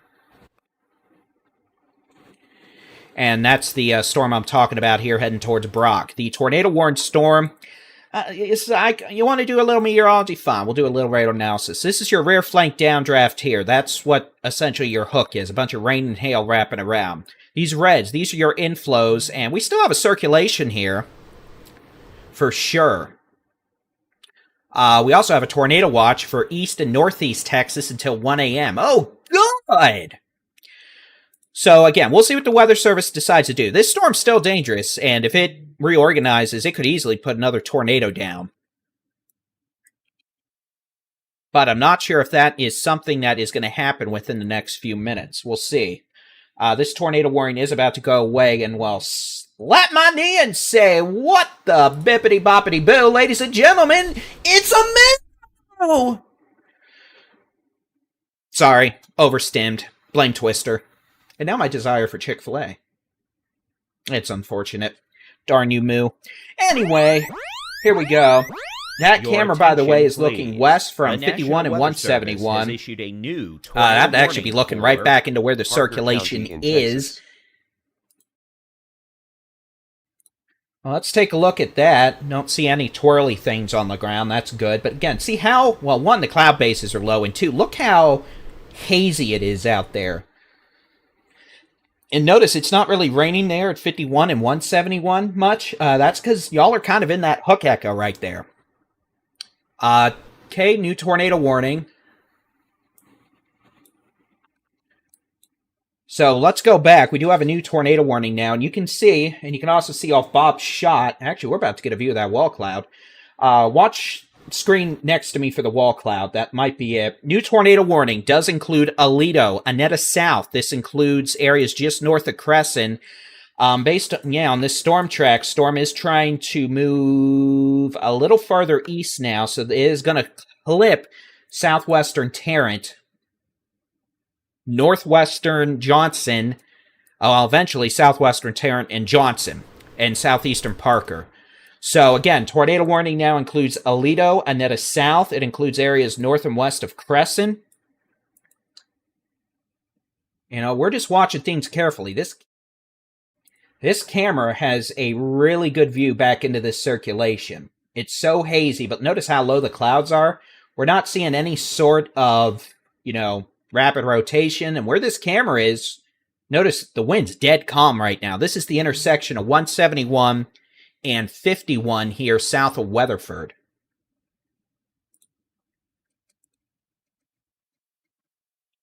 And again, Storm Chaser Bob Pack in the top box. Bottom box is camera at 171 and 51. And real quick, completely off the point, I want to give a big shout out and thank you to TxDOT. They, in the last few months, made these cameras not just static images, but where you can actually access live video feeds. And guess what? That helps so stinking much when bringing you live coverage here in Texas. So I want to thank them, and whoever was controlling the cameras earlier up for Bridgeport, it's like they were watching our feed and knew when we were watching because they pointed right at the storm. Thank you so much. Seriously. I know TxDOT cameras are for roads and all that, but these are real helpful tools helping to show y'all what's going on. So we're watching carefully. But again, tornado warning until 6:15 p.m. for Annetta South, Aledo. And it's for this storm. Circulation really close, honestly, to where that TxDOT camera is right next to my head. That is going to be a little southeast of where the circulation might be developing now. But we're watching. Keeping an eye on Bob's feed. He's on Highway 171 there. Northwest of Crescent. And this storm's moving southeast, so a present course and speed, Aledo, next 10-15 minutes. We also have a storm just southwest of it with hail. So, storm with the rotation and let's go. What do we got? Notice things just changed. Visibility is reducing.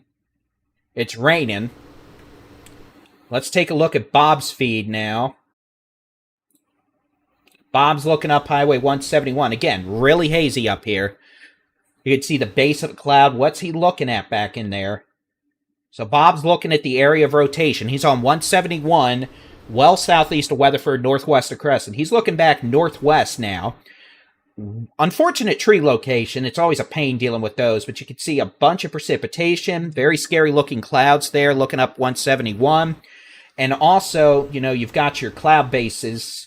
This is what we call a high precipitation supercell, where it's real difficult to actually see what's going on back in the storm. So let's go back. Let's give you radar updates. First off, Tarrant County.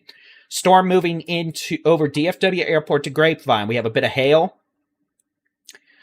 over Grapevine right now. Could be quarter size. Y'all let us know if you end up getting hail. Definitely the potential for some wind as well. We're not doing any low-level rotation right now. Again, storm's not a tornadic candidate. Definitely capable of maybe some nickel to quarter-size hail. Localized damaging winds over 50 to 60 miles an hour. That storm is slowly skedaddling off into northwestern Dallas County. And again, this is more of a baseline severe up here. We're not doing baseball-size hail, softball-size hail, 80-mile-an-hour winds near DFW right now. So I'm sure I'm going to get a lot of hate mail because, we kind of said there was a big risk of that. And, clearly that risk has mostly translated just west of DFW for now.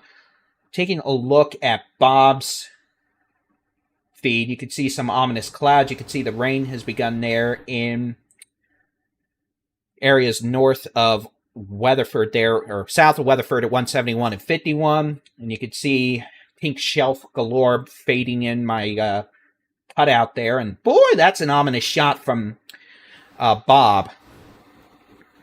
Again, that's what these storms look like. He is on this storm southeast of Weatherford. Weatherford, you're clear. in terms of being along and north of I-20, you're clear. This storm now riding down 171 eventually may approach Crescent to areas southwest of Benbrook. We got hail. Pretty nasty hail signature now over the Dennis to Brock area. Y'all aren't dealing with tornado, but big hail right now crossing 1189 near Dennis Road. Some of the biggest hail we are seeing on radar right now. We've got a storm south of Mineral Wells with some small hail. We got a storm on 180 back west. Actually, wouldn't time that report coming. Okay. And then we got a storm west of Palo Pinto on 180 near 16 with some small hail. Only severe storms we're dealing with in Texas right now. One storm, again, DFW Airport moving into northwest Dallas. Second storm is going to be this storm in southern and southeastern Parker County. Now, the radar site is right here near Burleson, so we're starting to get a little close to that. And that sometimes could give a false sense of what this looks like. So let's look at these storms from the radar east of Abilene. Big old blob of a mini storm out here in southeastern Parker County right now. That storm, again, moving southeast. Radar thinks it's moving at like 30-something. We'll see. But that is going to be a threat for Johnson County and southwestern Tarrant County, along with southeastern Parker County. And it still has very strong mid-level rotation, so that's why we're watching it. Trailing flanking line out west has hailers. Those aren't tornado issues, those are hailers. We got a hailer back over Brock to Dennis, a hailer south of Mineral Wells on 281, and a hailer back on 180 just west of 16 west of Palo Pinto. And then we have the storm over DFW Airport. We'll take a look at that from the Shreveport radar. Again, it's holding its own. It still has a bit of a hail curve right over DFW Airport. We can take a look at the storm. And again, there's no indications of low-level rotation, but we still may have some hail out here. DFW Grapevine moving into Farmers Branch, Irving, Coppell.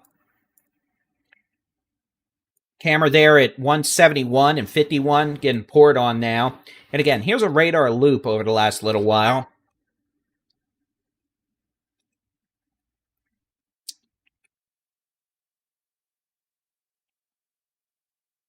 So, Hazlitt, you're clear. Keller, you're clear.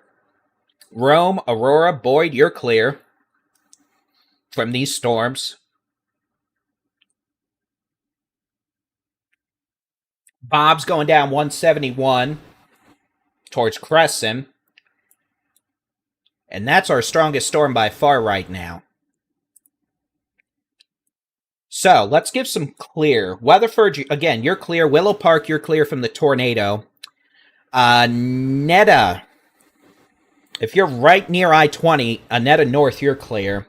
Those of you in Aledo to Netta South, you're still in the tornado warning. In all likelihood, this will stay a bit west of Aledo. The tornadic portion. Now, most of these are hailers at this point with wind. So, there's hail. You're still going to get the hail. Now, check this out. Are we starting to see a little resurgence of that hook? Let's see. I'm going to put lip balm on. Y'all didn't really need to know that, but I'm just an open book here and clearly have no passive filter, so I'll just talk out loud.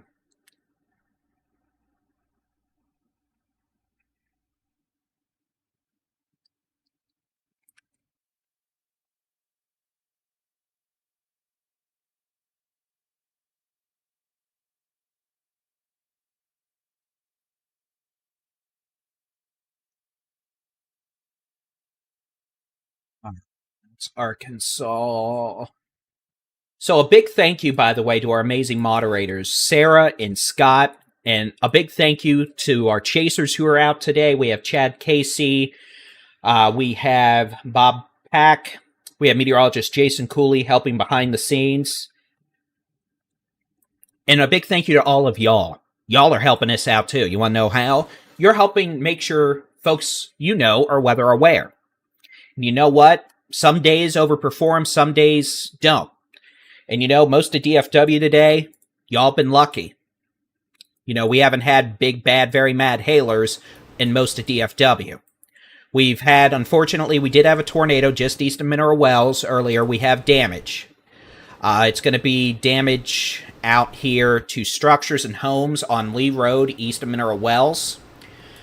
And again, we'll keep an eye out to news agencies and DFW Scanner for information on that as we hear it. But, you know, a big thank you to everyone who's helping us, seriously. And remember, we cover all of Texas.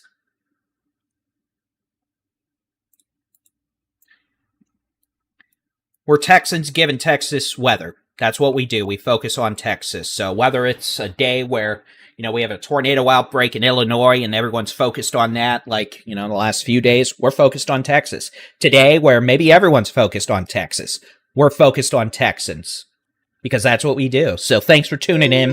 Thanks for hitting the subscribe button on YouTube. You can do that if you want to get notified of new Texas weather content. We do videos every day for Texas weather. And guess what? Later this week, we're not going to be covering the severe weather. We're going to be covering heavy rain and maybe some flooding across Texas. We do that too. We do everything. Starting to see a bit of a rotational signature here near Anetta South on 171. You can see that little hook right there. It'd be wrapped in heavy rain. Got a new severe thunderstorm warning. Well, shiver my timbers. Let's take a look. Oh, look at that, Dallas County. You have been promoted to severe thunderstorm status. Look at that. In fact, let's do this. It's time to do my little stand up and stretch time. Otherwise, I'll be even fatter than I am. So let's adjust the microphone. Camera, do me a favor. Follow my big shiny head of doom. It's not that difficult. All right, so we are going to stand up and do this, and y'all should mostly still be able to hear me. I just turned the gain up on the microphone, so even though I'm a little farther from it, it should technically still be working. Severe thunderstorm warning now. This is going to be for northern Dallas County and northeastern Tarrant County. The potential of quarter-size hail, localized damaging winds over 60 miles per hour.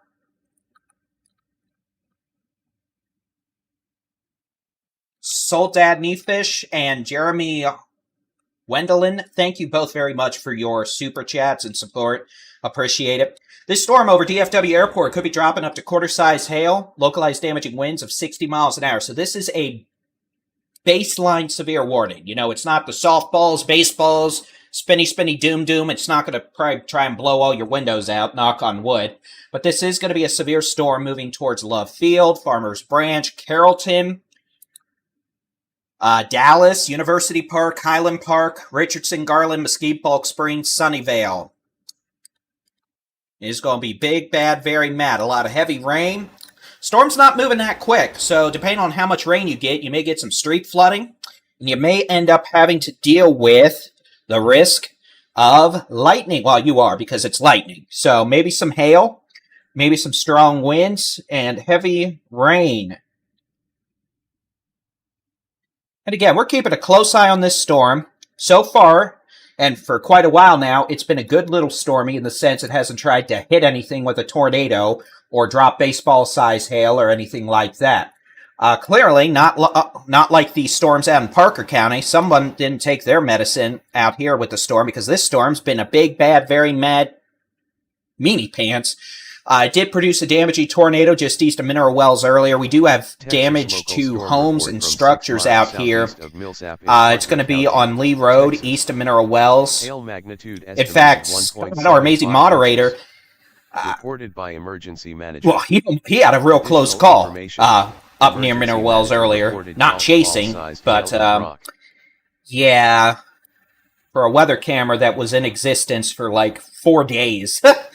Boy, I don't know if that's a good thing I called that or what, but I'm sorry, Scott. That might have been my fault. You can see Storm Chaser Bob Pack. Boy, that's a mean-looking storm. Let's take a look.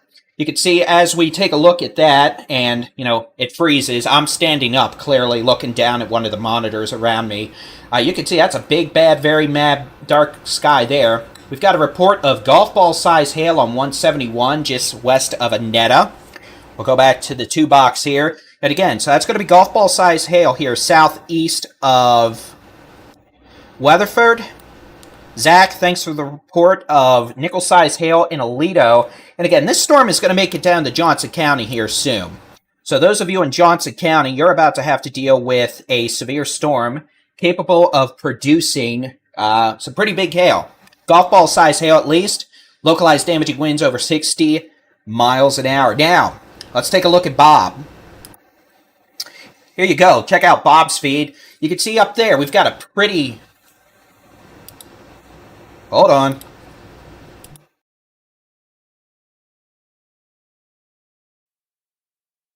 Sorry, the Scary Hornet of Doom scared me. Say hi to Scary Hornet of Doom on the camera there on I-20. Yeah, so that was interesting. Sorry, again, ADD. Up in Dallas, Fort Worth, guess what? It's raining, it's pouring, the roads don't look happy. Let's take a look.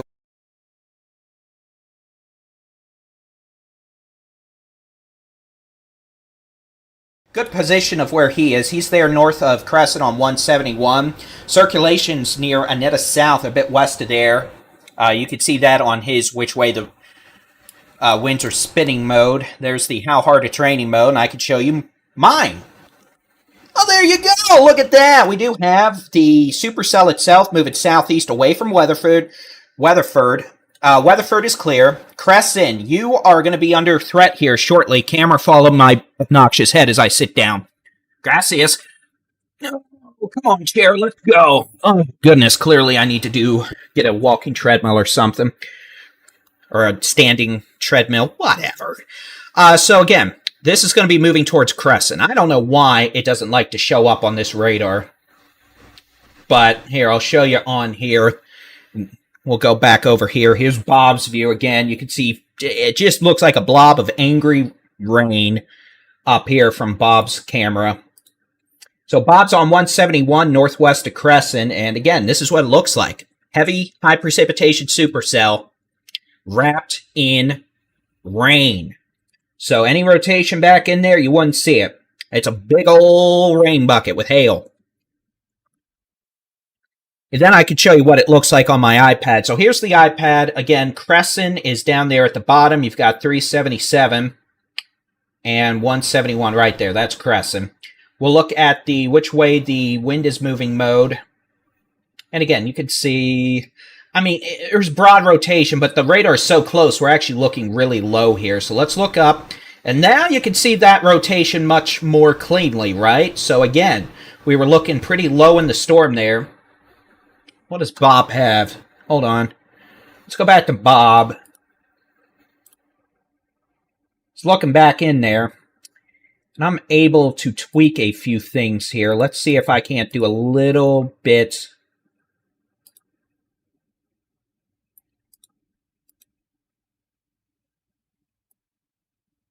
I'm able to adjust some settings on my end. What does he have back in there? You see that?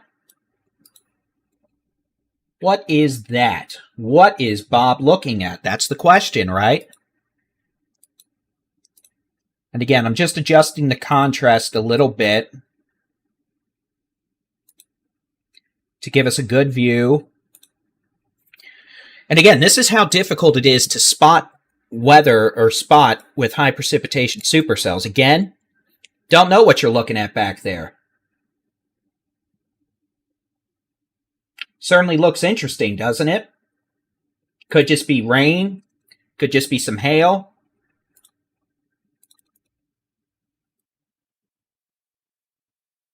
I'm adjusting the contrast. There's something back there. You see that?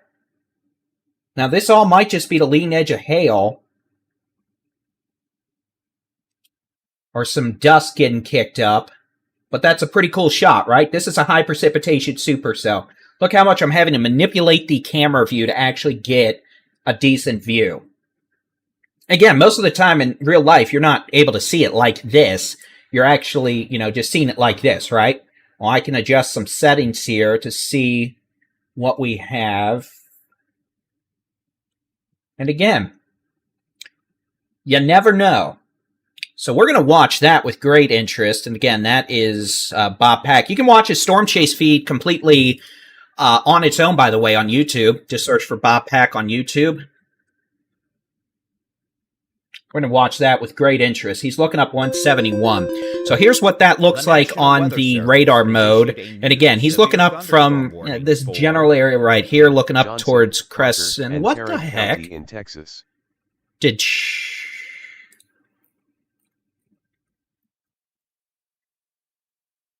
Hold on, what'd I just get? Oh, for heaven's sakes, Chad. All right, well, let's just throw this on the screen. This was from Storm Chaser Chad Casey on this storm just a few minutes ago. He's not even supposed to be chasing today, but his event down in Hood County got canceled. This is Chad luck right here. This is why we call it Chad Casey luck. He can literally not even be chasing and, just drive down the road on his way home, and whoop-de-doo, what does he pull out? It looks like some spinny, spinny, doom, doom. That might have been a brief tornado right there earlier, 14 miles south of Weatherford. But again, that's Storm Chaser Chad Casey. The National Weather Service has issued a new severe thunderstorm warning. And again, goes to show, sometimes you get mysterious things. We'll keep an eye on it. But again, looks like we have a new severe thunderstorm warning now for southwestern Tarrant County and Johnson counties. This is going to be for a severe thunderstorm capable of producing hail to 2 inches in diameter and localized damaging straight-line winds over 60 miles per hour. So we're going to keep a very close eye on that activity as it moves off to the southeast at about, what do they got it moving at? 20, not fast. Give me just a second. All right.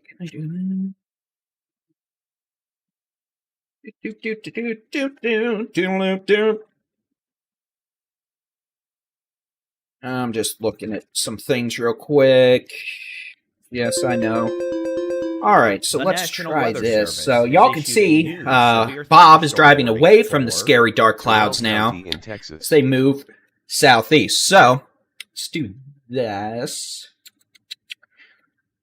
All right, so it doesn't look like they're going to continue the tornado warning for now. So they're going to keep this storm moving southeast at about, 20 to 30 miles an hour. The radar thinks it's moving about 30.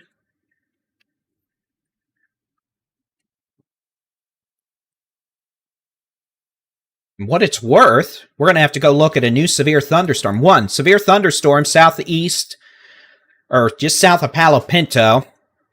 That's going to be moving across Interstate 20 near Highway 281. So near Santo de Brazos down to Lipan, this storm has the potential of producing quarter-size hail and damaging winds of 60 miles an hour. So we're going to have to watch that as it moves southeast. And again, that's southeast. Storms up in far northeast Texas remain north of the Red River. Possible tornado near Idabel, Oklahoma. That's not an issue for Texas. And we have a severe thunderstorm that has developed south Texas, technically the eastern Big Bend. This is going to be near Sanderson, and we'll watch that. I don't know what the heck just happened, but the storm going into Hood and Johnson counties just went what the heck mode. My hail indications just tripled. So this storm out here is getting mad again. So let's get back to it. Severe storm, northern Dallas County. Again, this storm, Farmers Branch, we could have some quarter-size hail with that over 635 and 35E. That's going to be moving east-southeast towards Farmers Branch, across North Dallas, University Park, Highland Park, Love Field, because the flights weren't messed up enough. Then eventually towards Garland, Richardson. Let's go ahead and look at that. And then Bob continues to have a very ominous shot.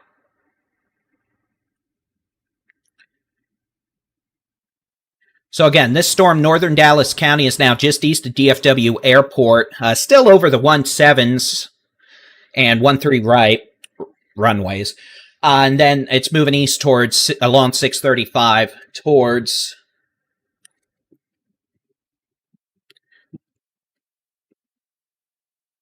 Richardson, University Park, North Dallas. And again, this could have quarter-size hail and damaging wind gusts of 50 to 60 miles an hour, dangerous cloud-to-ground lightning, and heavy rain. We're not doing any, rotation with this storm. All right, back to this storm. This storm, as you can see by the hail marker, suddenly went from, not crazy hail to uh-oh hail. The radar indications with this storm have gone through the roof in terms of the hail core loft.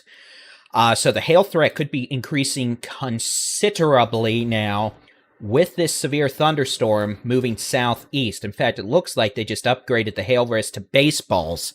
So again, this storm now has baseball-size hail to softball-size hail over southern Parker County, moving southeast right towards Crescent. It's going to be riding down 171 towards and crossing 377.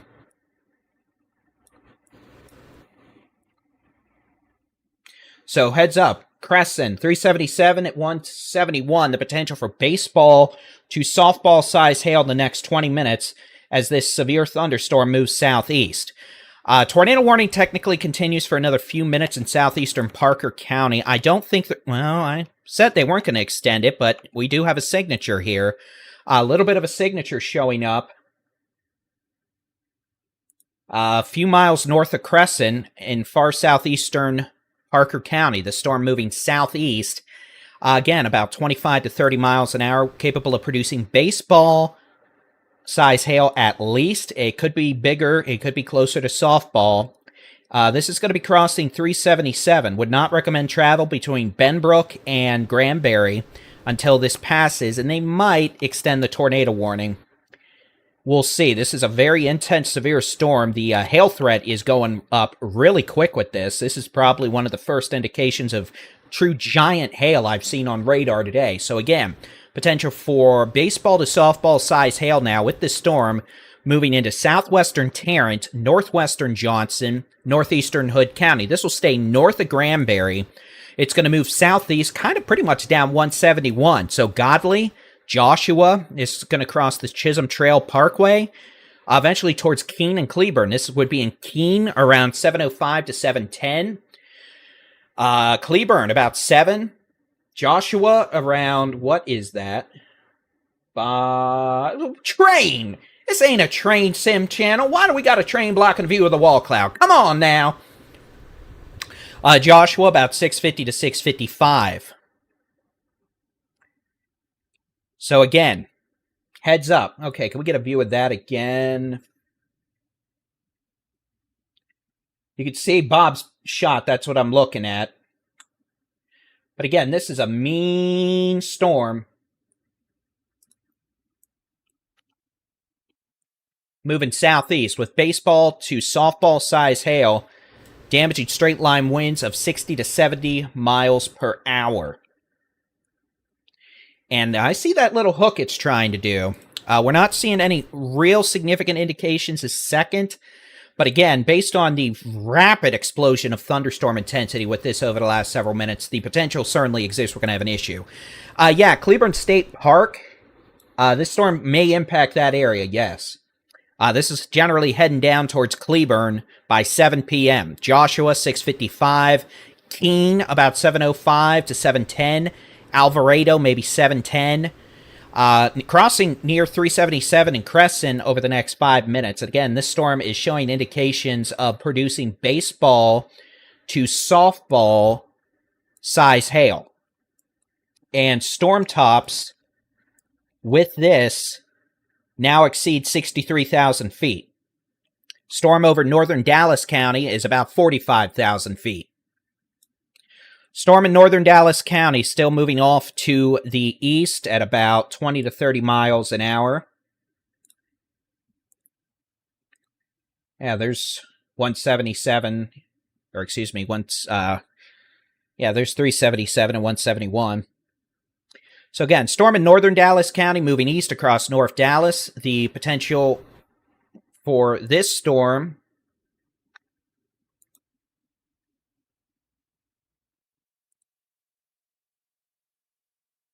to produce quarter-size hail,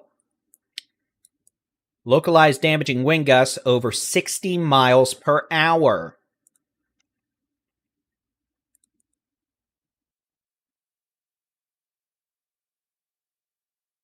And John, if you're listening, that picture you just posted, DFW Scanner on X, how far outside of town is that?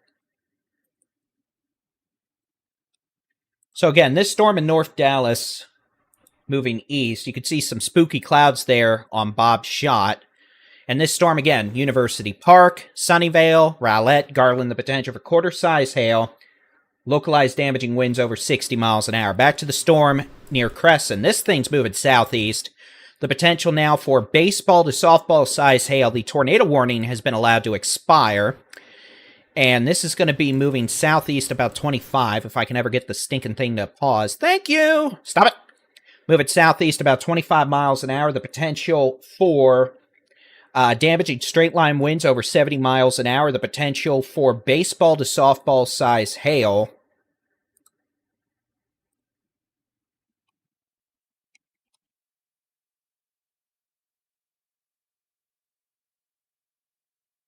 Okay, and a report from Palo Pinto County ESD1. It's the fire department. They have a large area of structure damage in mineral wells with some structures completely down.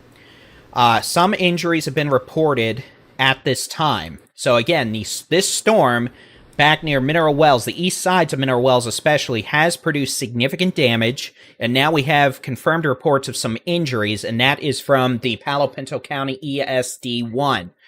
It's going to take quite a while yet for us to find out what exactly has happened. But again, that was a strong tornadic signature we saw on radar earlier.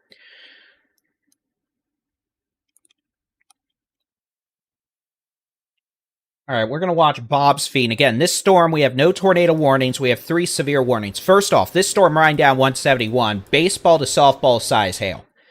Again, and it's just nasty. We are seeing rotation increase up here just north of 171 on 377. So there still is rotation with this. And if that gets stronger, they're going to have to put a tornado warning on it. And that storm is, again, moving southeast at about 25, right down 171 towards Godley, towards Cleburne, the Chisholm Trail Parkway, and 35W eventually, and 67. So Godley, again, those of you in Godley, get ready. Probably by 6:35 to 6:40, this is going to cross the Chisholm Trail Parkway just north of Cleburne around 6:45 to 6:50. Joshua on 174 about 6:55.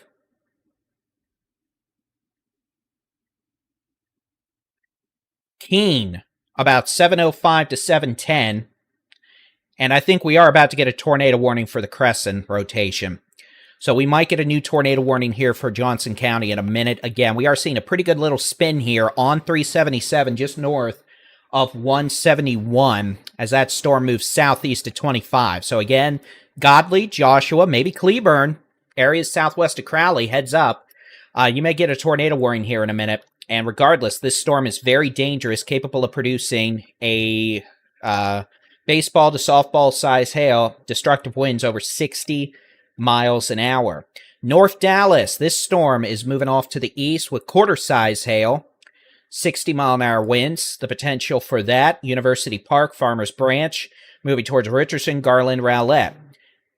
Moving east. Back over Palo Pinto County, a severe thunderstorm about to cross Highway 281 and Interstate 20. That's going to be moving southeast. The potential for some pretty big hail with that. Quarter-size hail. Localized damaging wind gusts over 60 miles per hour. And then we have no other storms in Texas right now we're dealing with. That Santos storm is mean. We also have a new storm going up. Breckenridge. That storm's going up pretty quick. That could start throwing out some hail here pretty quickly. And I lied. We do have one other storm. It's way down here in the eastern Big Bend. East of Sanderson, north of Highway 90, crossing Highway 349. That's going to be a severe storm capable of producing ping-pong ball-sized hail and damaging winds of 70 miles an hour.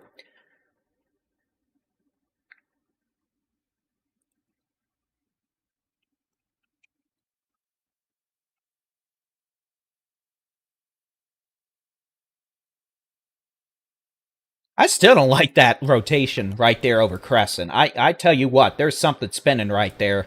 There very well could be a bit of a circulation spinning up right now over the northeast sides of Crescent. Really probably am going to need a tornado warning on this any second. But again, those of you just northeast of Crescent, we very well could have a spin-up tornado developing now. This would be just east of Crescent, moving down southeast. This will cross 171 just southeast of Crescent. So those of you on Rusty Spur Court, tornado warning. Rusty Spur Court, County Road 1000, Your Gunsmoke attention, Lane, get to please. shelter. The National Tornado Weather warning. Service has issued a new tornado warning for Johnson County in Texas.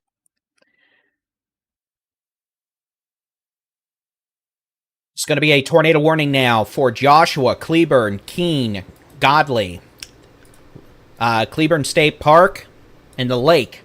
Tornado warning until 6:45 p.m. A severe storm capable of producing a tornado is on the east side of Crescent, moving down 171. The circulation is now on 171, very near County Road 1000, just southeast of Crescent. This storm's moving southeast at 25 miles an hour. So, Godley, this is heading your way. Tornado warning. Joshua, Cleburne, Keene, tornado warning. It's time to exercise your tornado safety precautions.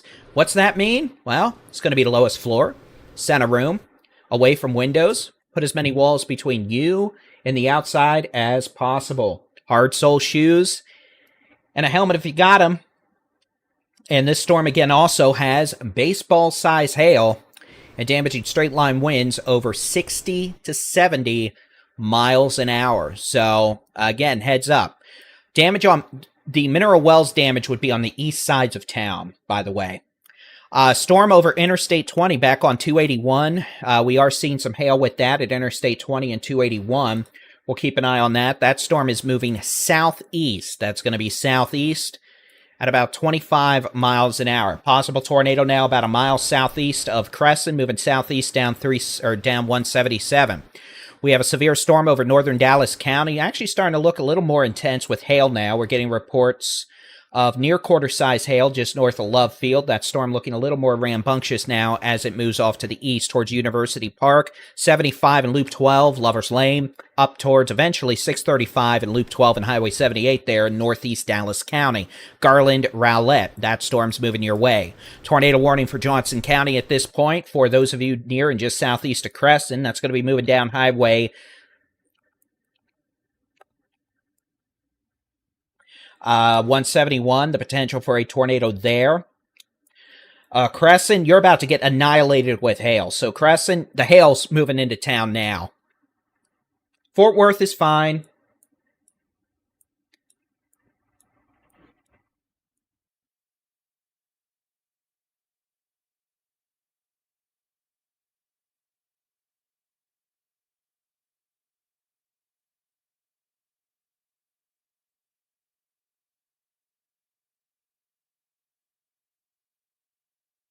Pull up a camera here at 281 and 20. Let's see what we can see. So that camera there on the bottom right is going to be 281. Top camera is going to be in Keene looking west. So again, tornado warning continues for Johnson County, including Cleburne, Godley, Joshua, Cleburne State Park, and the lake. Tornado warning until 6:45 p.m. Storm is also capable of producing baseball-size hail. Lake Pat Cleburne, tornado warning. And again, this thing's riding right down 171. You can see it right there, just northwest of Godley. We don't have a debris signature right now. That's good. But again, could easily have a tornado riding down 171. That tornado right now would be coming up on County Road 1233. Texas local and then eventually the circulation may stay a bit west of Godley. It's going to be close, though. Farm to Market 2331, County Road 1232, and then eventually it's going to cross FM4 south of Godley. So again, this is the which way the wind's blowing mode. You can see you've got some red and green right here, very close to the radar. So that could be a tornado down right now, on or just west of 171. The how hard it's raining mode, you can see we've got hail galore on 377 now, from just southwest of Benbrook down to Crescent, moving southeast. Crescent, you're clear from the tornado, but you've got hail. So stay away from windows. And this is all moving southeast down towards Cleburne, Godley, and Joshua.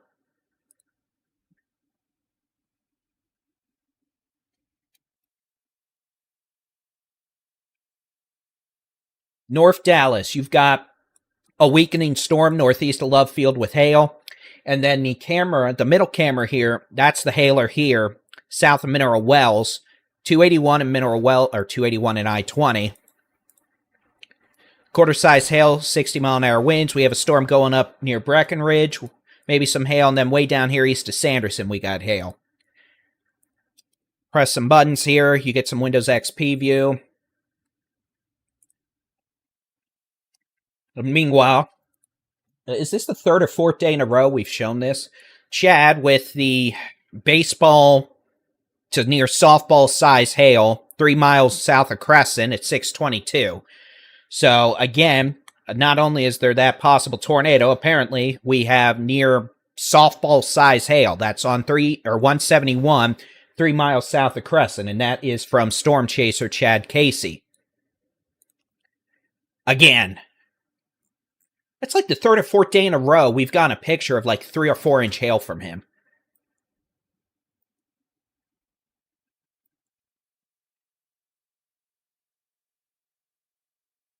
But thank you to Chad for that. Again, so guess what? There's your baseball to softball size hail. Again, tornado warning continues, and this thing looks mean, and oh yeah, did I mention mean? Coming up to Godly. So Crescent, you got hail. 377 all the way up to just southwest of Benbrook, you got hail. Granbury, you're fine.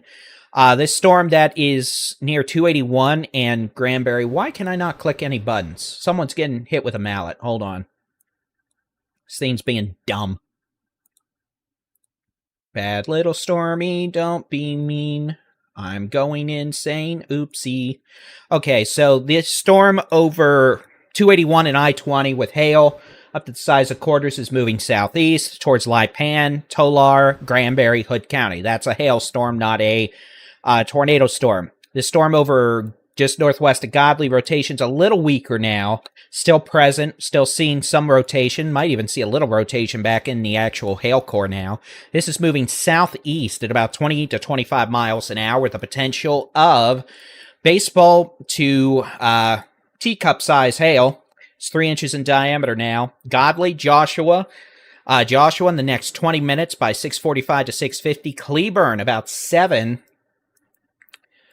And again, this storm has a history now of producing very large hail, damaging winds, and heavy rain along with a tornado. Have a good walk? Good job. Yeah, it tends to happen. I do. Gracias. So, this storm's moving southeast. We'll put the loop-de-loop-de-loop-dees on.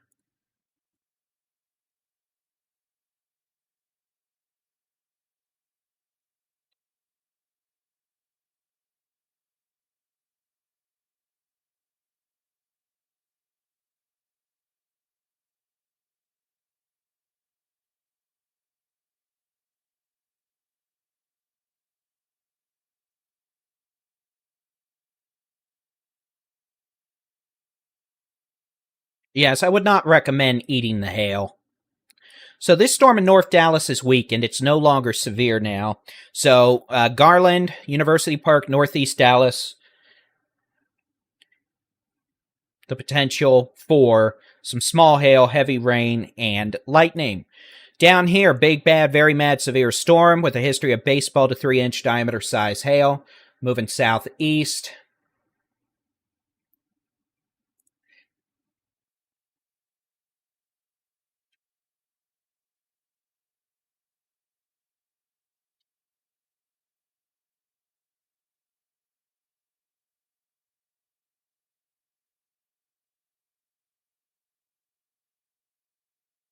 Moving southeast at about 25 miles an hour with the potential of very large hail up to baseball size. And as well, we've seen intermittent areas of rotation. A little bit of pretty decent rotation trying to show up again a little north of Godly now. It might be a new circulation that's tried to develop, but the original circulation that was on 171 just southwest of Godly is pretty weak now in comparison. Regardless, this storm, one little factor to consider, this storm's on the radar here in Burleson, so it might look a little weaker than it is because when it's eating all the energy of the radar. Meanwhile, if you look from Shreveport, you can see the storm itself still has quite a hail core. We can look up in tilts, and let's see just how tall the storm has become. We'll press some buttons here, and the storm is 63,000 feet tall at least, probably closer to 64 to 65,000 feet. So, again, don't let the fact the storm looks a little weaker because it's eating the actual radar it's next to. The storm itself remains very rambunctious.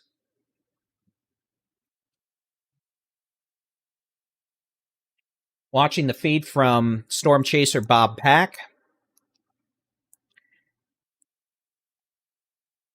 We're keeping just a very close eye on it. Now, this storm out near Lipan, near 281 and 20, is going to be moving southeast. That storm is not going to go tornadic, but it might have some nickel to quarter size hail. The camera here is 281 and 20. So that's going to be, we were looking for some hail, haven't seen any, but we'll keep an eye on it. But yeah, there might be some hail with that storm moving towards the Granbury area.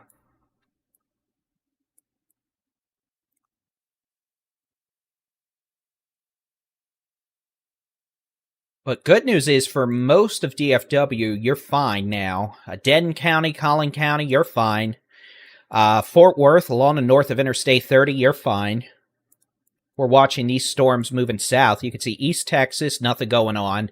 And then the storms, Arkansas are tornado warned, but they're staying north of the Red River. So it looks like a lot of the upper-level cloud debris from these storms that fired back at 12:30 this afternoon near Wichita Falls kind of saved more of eastern Texas and northeast Texas and prevented some of that destabilization and thunderstorm development from occurring.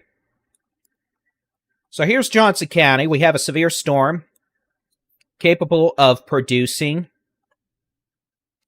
some damaging winds, some very large hail, and maybe a spin-up tornado as it moves southeast at about 25 miles an hour.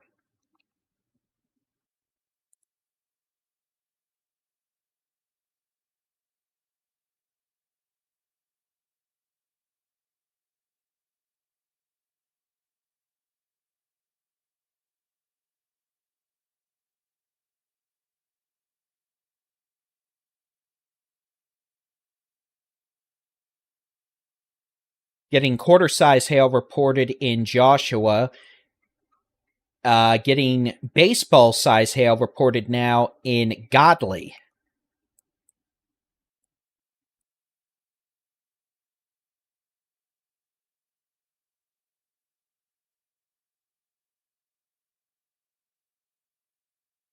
Yeah, we got damage on the east side of Mineral Wells.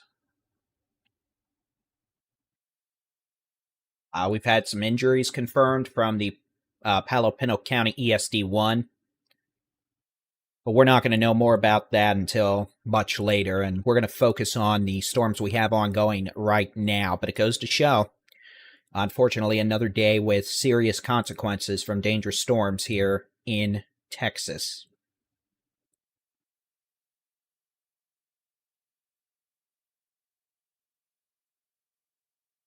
North Joshua is getting hail, or could get hail.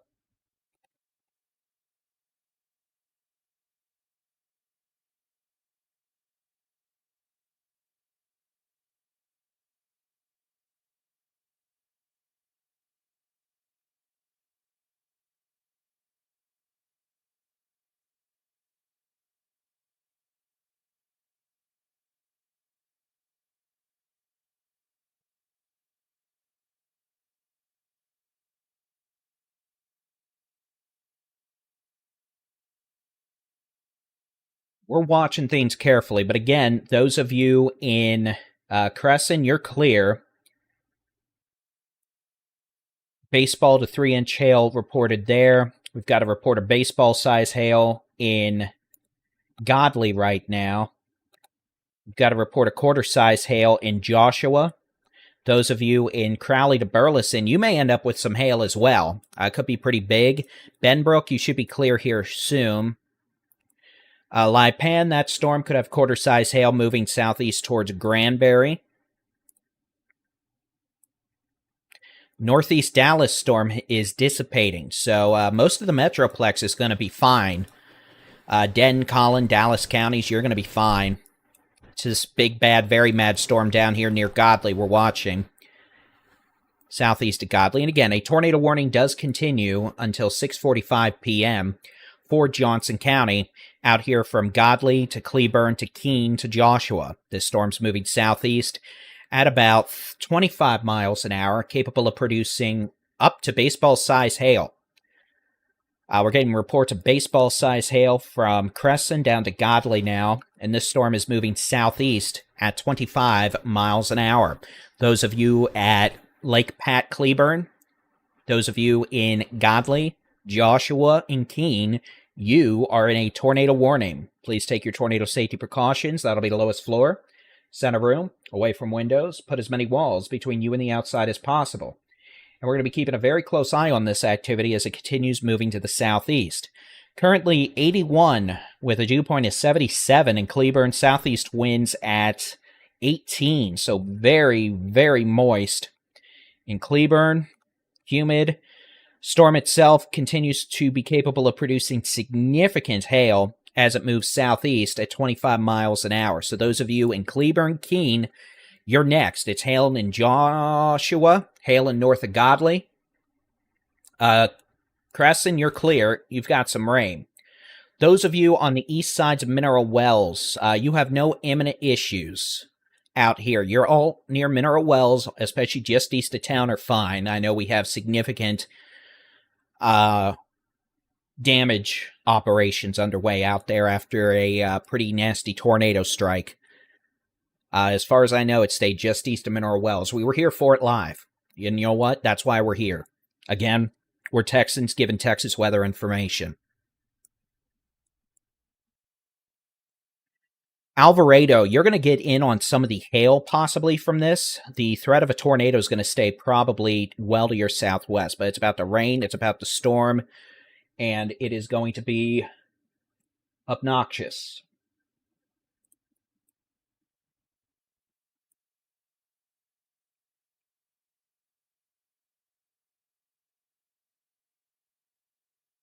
I'll tell you what, y'all, let's do this. I want to show you what this storm looks like from a different radar, just to give some perspective.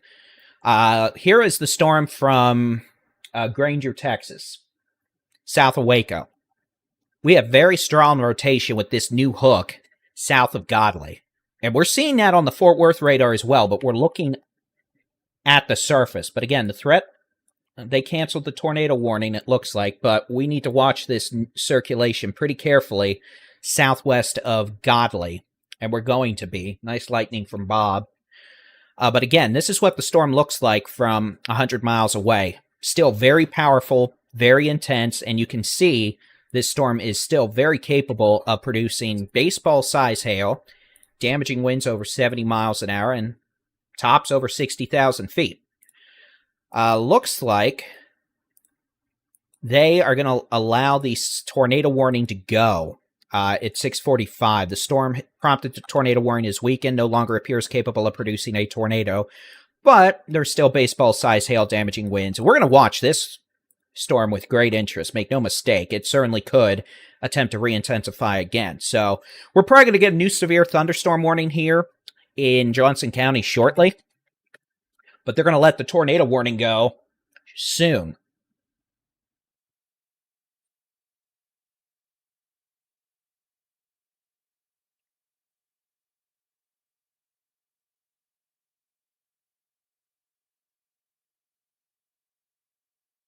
But you can see, got one of these little hooks trying to reach out. Just got a report of 3-inch diameter size hail in Godley. So again, we're still getting hail larger than baseballs in Godley right now. That's moving down 171 towards Cleburne.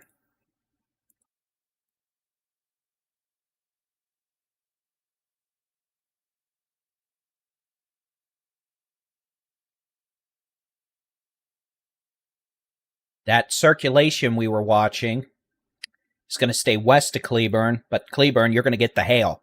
And again, hail probably from Godley to Joshua, Keene, Briar Oaks.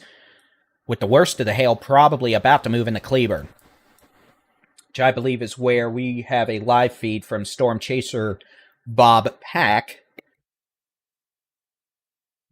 as this storm moves off to the southeast at 20 miles an hour. So they're going to let the tornado warning go. But this is still a very dangerous, severe storm with baseball-size hail moving into Cleburne, Bono, Keene, Joshua. We've had baseballs in Crescent. We've had baseballs in Godley. Biggest I've heard out of Joshua right now is Quarter. Storm itself, we've got heavy rain back up in Benbrook, Edgecliff Village, Crowley, Burleson, maybe some small hail up here. But again, the radar is in Burleson. That's why the storm looks kind of weird. We're watching this little appendage feature out west. So far, no additional rotation showing up with that, which is good. But we're going to have to see. Just got a report of softball-size hail falling on Highway 171. That is going to be 4 miles northwest of Cleburne. So we now have a report of 4.5-inch hail, softballs falling 4 miles northwest of Cleburne. So again, dangerous situation with softball-size hail now confirmed 4 miles northwest of Cleburne on 171. That's moving southeast right into Cleburne. So Cleburne, heads up. The National Weather Service has issued a new severe thunderstorm warning for Terrell County. We've got in softball-size hail rolling into town. So 4 miles northwest of Cleburne, softball-size hail reported. Severe storm near Lipan, quickly weakening, still some small hail possible. We have storms back in Stevens County. They're not severe or anything right now, just maybe some small hail. We'll watch. Those of you in, Dallas County, you're clear. Denton County, you're clear. Wise County, you're clear.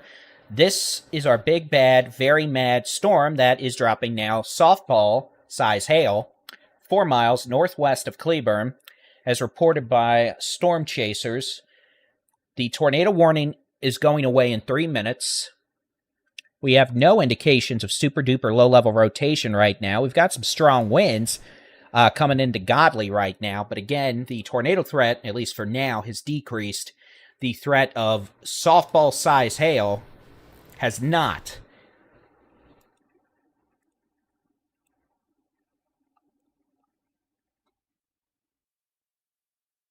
Midlothian is fine. You're going to get some rain. That's it.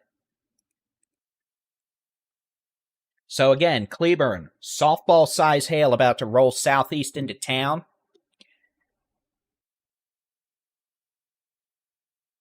There is no tornado warning at this time. The tornado warning has been allowed to expire, so that's going away. We're going to get a new severe thunderstorm warning here for the rest of Johnson County in a minute. That'll make all your phones go yippity, yippity, yippity doo. And again, this storm is dropping softball-size hail, apparently, as it moves southeast.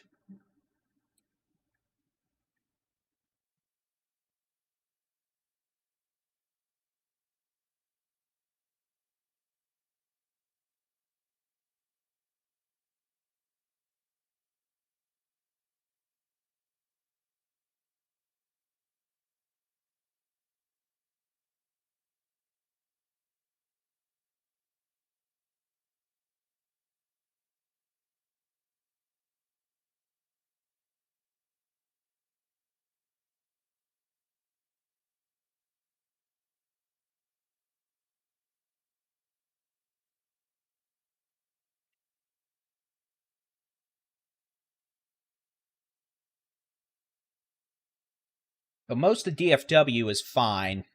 There are no tornado warnings at this time. Nice rhyme. That counter for the tornado will go down to 0 here in just a second. So again, Cleburne, we've got reports of softball-size hail about 4 miles northwest of town on 171. We've had baseball-size hail confirmed in Crescent up here at 377 and 171. We've had 3-inch hail in Godley, and now we've got softballs reported 4 miles northwest of Cleburne. And that's going to be moving southeast into the city of Cleburne and Keene here in the next few minutes. So Cleburne, get away from the windows.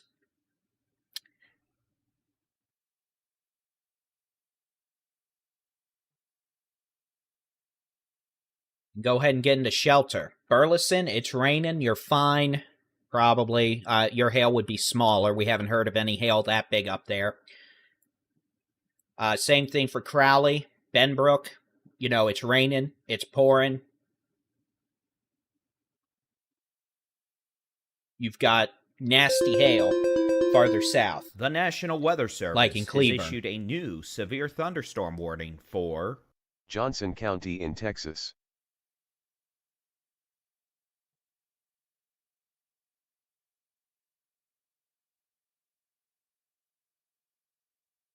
All right, new severe thunderstorm warning for all of Johnson County. This will include Rio Vista, Grandview, Alvarado, Keene. A severe thunderstorm producing softball-size hail, that is the definition of giant hail, is moving into the city of Cleburne, out to the lake, east-southeast of Godley out in towards Johnson County, Texas. Hail magnitude estimated 4.50 inches. Reported by Train Spotter. Joshua, Godley, Cleburne, Train Spotter Lake Pat, Cleburne, softball-size hail, confirmed and moving in. That's 4-inch diameter size hail. Valverde County in Texas. Get away from windows. Treat this like you would a tornado warning. This could really break a lot of glass and cause damage, and we don't want you being hurt by flying glass. So, Cleburne, heads up. A severe thunderstorm. Well, let's just go ahead and change that. A destructive thunderstorm with a history of producing softball-size hail is moving off to the southeast at 30 miles an hour. This storm has a history of producing softball-size hail. Winds could be up 60-plus miles an hour. And we're still monitoring this storm in case it tries to spin itself up into a tizzy again in the tornado department.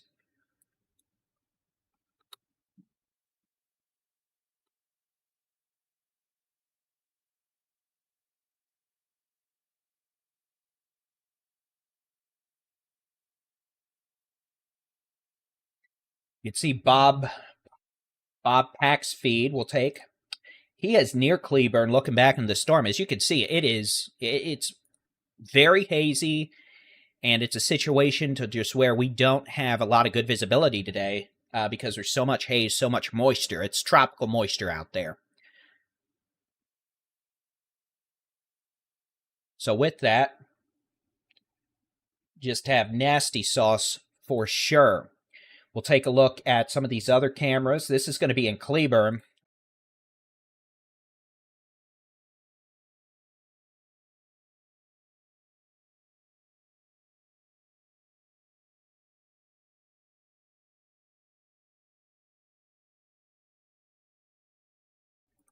This is Highway 67, the Chisholm Trail Parkway, there on the north sides of Cleburne. If we end up with, baseball, softball size hail, we're probably going to see it start bouncing off this pavement here shortly. And then here's a little farther northeast, up in the Keene area. You can see they've got rain there. This is on the northeast sides of Cleburne, actually looking back towards Cleburne. They got a bit of wind as well. And then I believe, well, I don't know where this one is, but spooky view regardless. So we're going to be keeping a very close eye on all these cameras, as well as Bob's shot. Oh, don't do the whole rappy hook thing again. So taking a look at this thing west of Cleburne, near out near the lake, you can see we are starting to see that little hook appendage again become a little more prevalent as this storm moves southeast. Again, softball size hail possible here in Cleburne in the next several minutes as this storm rolls in from the northwest.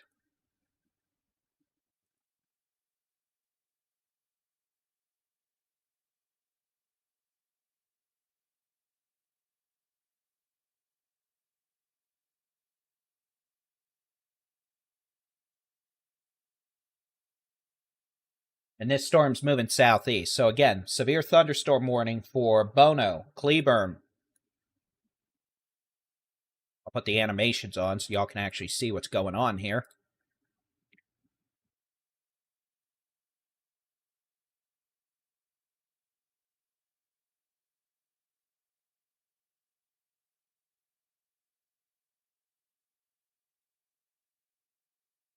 Yeah, it's nasty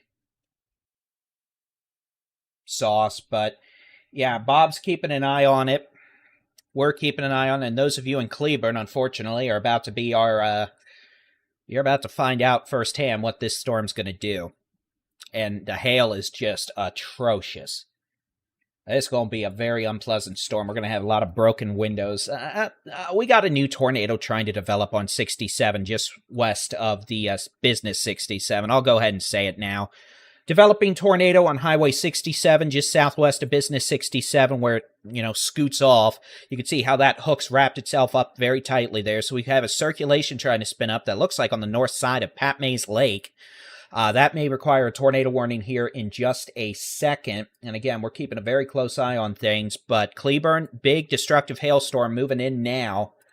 It's going to be moving in from the north. Again, softball size hail is expected. And we do have the potential now for a spin-up tornado on Highway 67 just southwest of Business 67 and 67. That's going to be over the north sides of Pat Mays Lake. So again, we are going to have to keep an eye on that as this storm continues to move off to the southeast. So again, possible tornado now over north sides of Pat Mays Lake. You can see which way the wind's blowing mode right now. That little hook, how it is curling up right there. So it could have a quick spin up. And then we do have the potential of very nasty hail moving into the city of Cleburne. You can see it's right on 67 now. Chisholm Trail Parkway moving south. Here is the latest how hard it's raining mode. We'll get a new velocity scan here in just a second, but you can see we also have some pretty strong winds moving on the backside of this circulation, over 70 miles an hour. So this is going to be moving southeast. We'll get a new velocity, which way the wind mode is blowing here scan.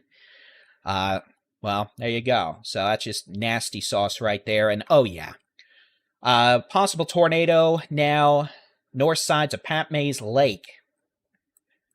So if you're near the Pat Mays Lake, I think we probably do have a tornado now in the development phase, if not in progress, with softball-sized hail moving into the city of Cleburne. Possible tornado would be southwest of Cleburne, moving down to the south-southeast. So again, those of you near Pat Mays Lake, be in a safe place. Those of you near Lakeshore Drive on the southeast side, Nolan River Drive, this is going to be moving southeast.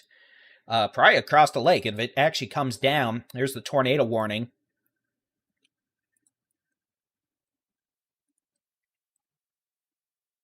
Boy, it's like I've done this before.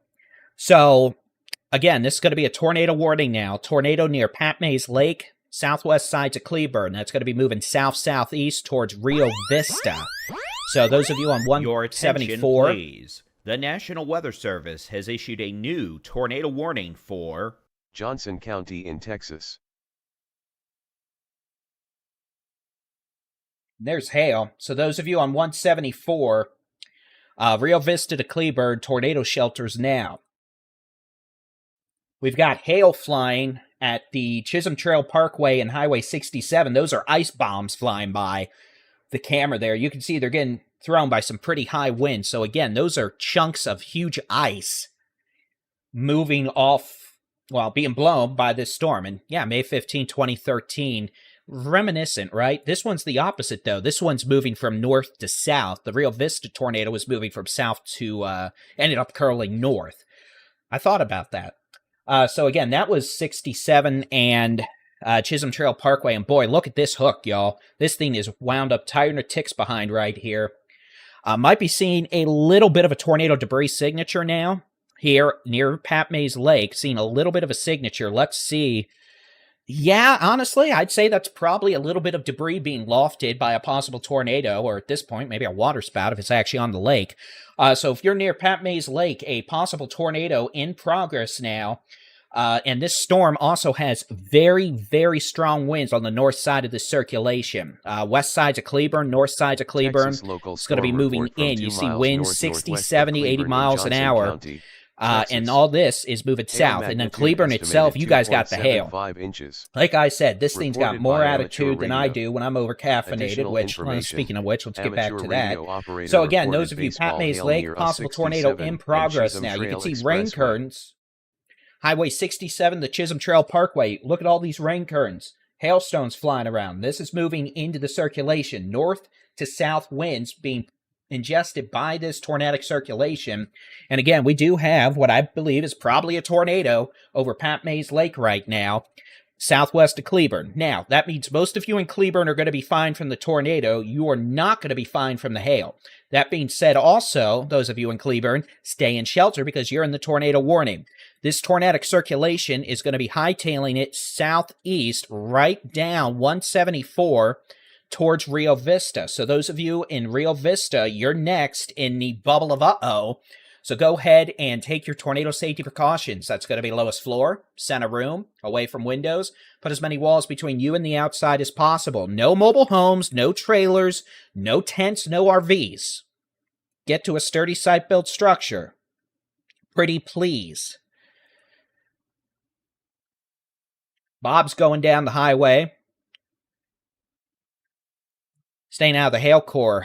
Keene, we could have hail. Local storm report from 2 miles north-northeast of Cleburne in Johnson County, Texas. We could have hail Cleburne, maybe heavy rain and small hail in places like Alvarado to Briar Oaks. The worst of the hail seems to be closer to Keene and Cleburne, but man, look at this storm, y'all. Look at this. This thing is mad. Look at the signature. That's your classic supercell. Very intense. North winds at 54 miles an hour at the Cleburne Municipal Airport right now, feeding winds right into this tornadic circulation. You can see Bob is back there, or back way south of this now, looking back at it. Again, he's doing the smart thing. You don't, storm chasing, you want to be safe. There's no point in blowing out every window you have, which is what he'd be doing if he was right up in this circulation right now. Tarrant County is clear. Dallas County is clear. Collin clear. Only storm we're worried about right now is this storm, other storm. And for what it's worth, this one moving down towards the, may end up north of Del Rio in Val Verde County. Holy mother of mercy, that is not a good signature, y'all. Let's go back. Wow. Uh-oh. Now, let me tell you, that's not good. You do not like to see the storm doing the whole little curlicue thing of doom. So this is a dangerous situation now, especially for those of you southwest of Cleburne down to Rio Vista. Cleburne, you're going to get blasted with winds.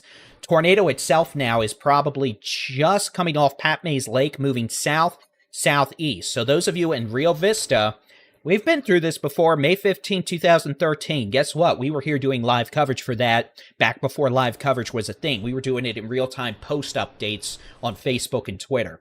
Well, guess what? Now we're here doing it video-wise all, 13 years later? Wow, it's been a long time.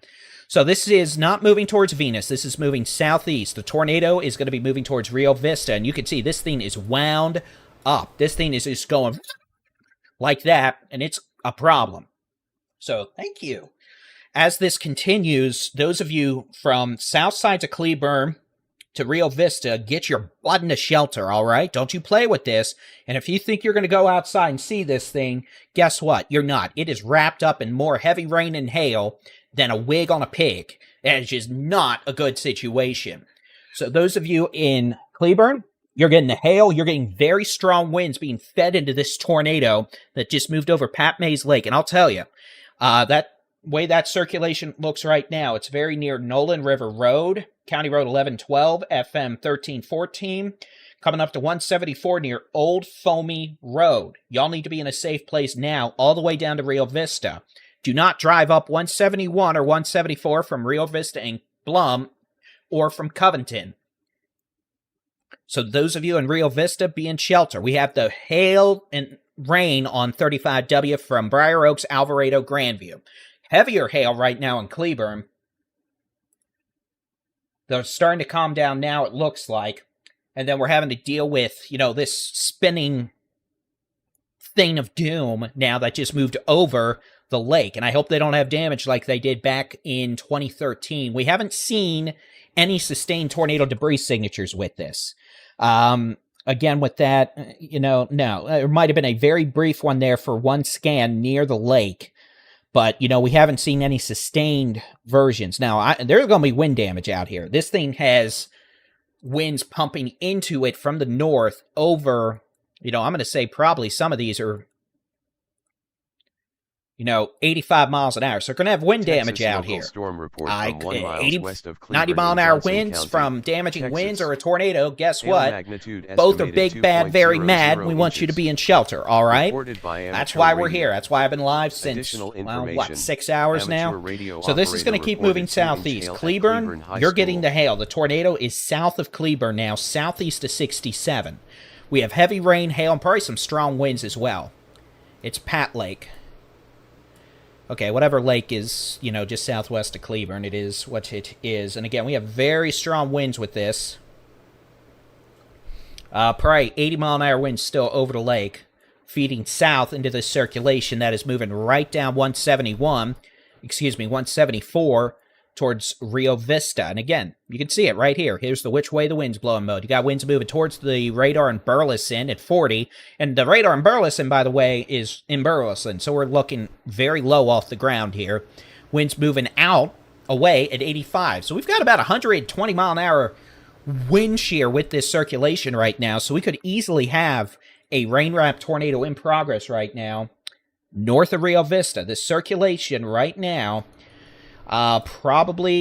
again, right now it is 2 miles northwest of Rio Vista as the crow flies. 2 to 3, moving southeast. Rio Vista, be in shelter now. Sturdy site-built structure. Mobile homes, not a good idea. Same for travel trailers, vehicles. But you know what? You don't have much time to move.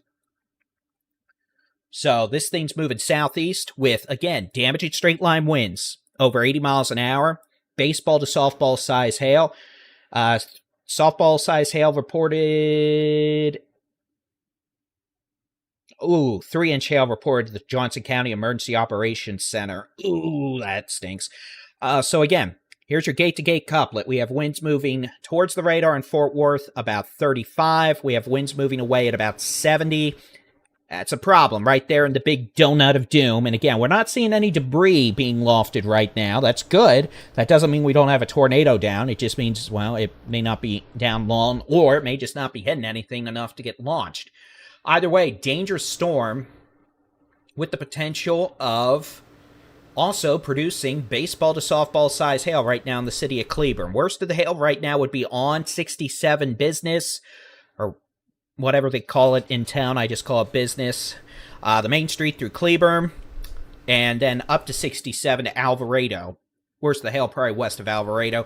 And then again, this little swirling donut here has a possible rain-wrapped tornado in it. And, yeah. Sorry, I'm just looking at some data off screen.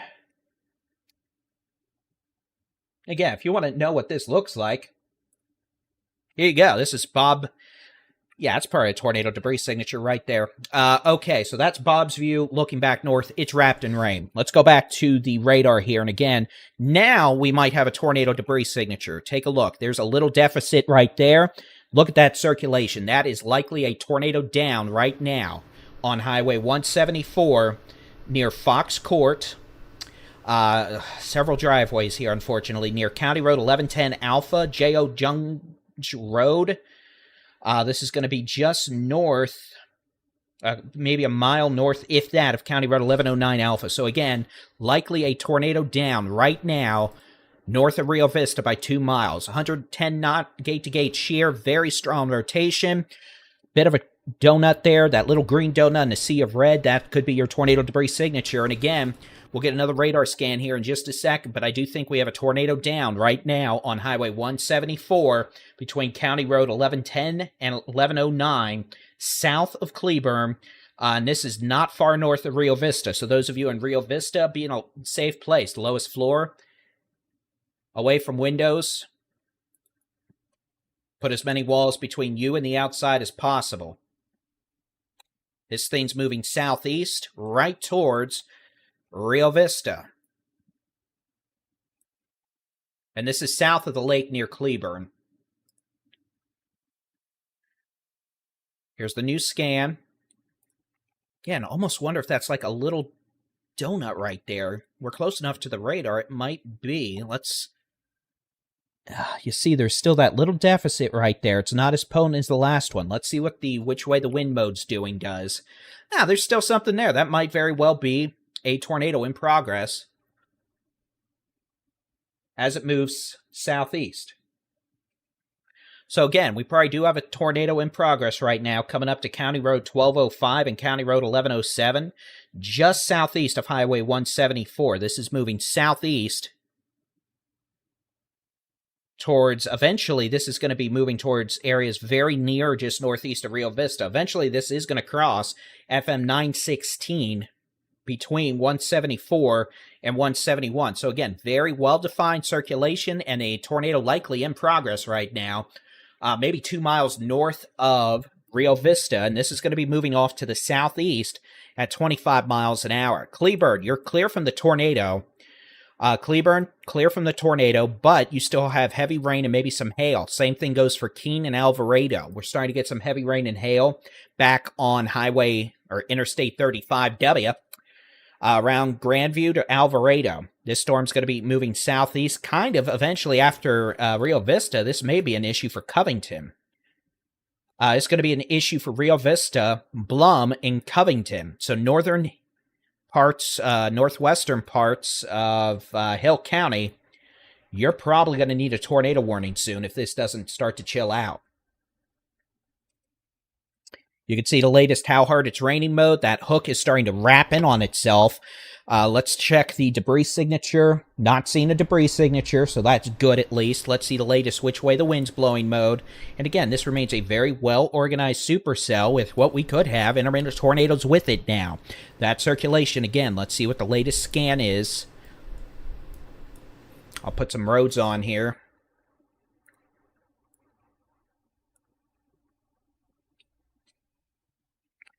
Bob's looking northwest at this storm, and you can see it just looks like a big old rain bomb.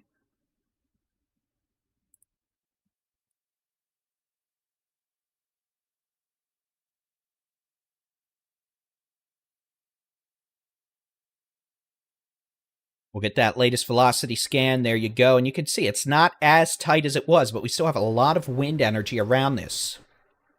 We've got winds. Well, you can see getting sucked in there, well, by the truck, but good wind.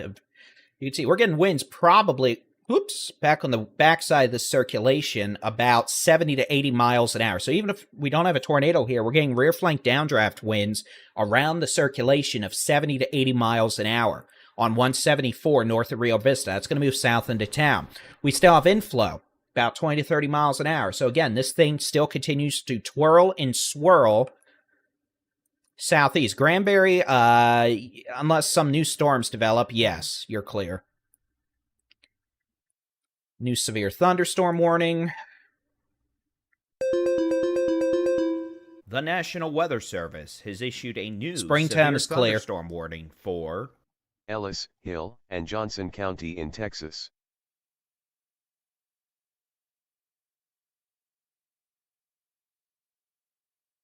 Mansfield is clear. Though there's some rain up there, yes, but...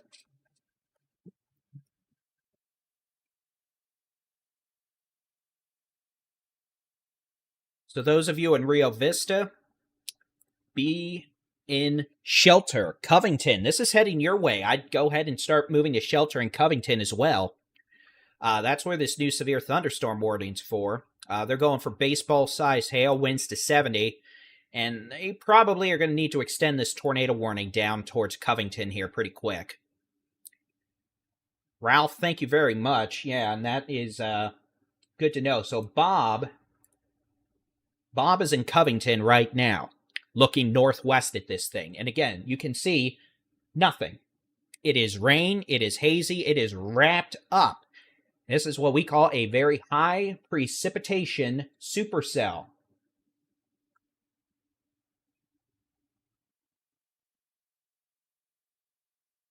This storm's going to be moving southeast towards Covington. And eventually this thing, hey, this thing's moving right towards Hillsboro now. Y'all in Hillsboro start getting ready for at least a nasty hailstorm. Southeast. Storm is moving southeast. You can see, look at all that gravel dust getting sucked into the storm from Covington. Look at that. Again, you got the Covington Water Tower there in Covington, Texas. He's looking north back at the storm, which you can't see a thing because it is so wrapped in rain. And again, we do have a possible tornado now just northeast of Rio Vista, or at least very damaging winds.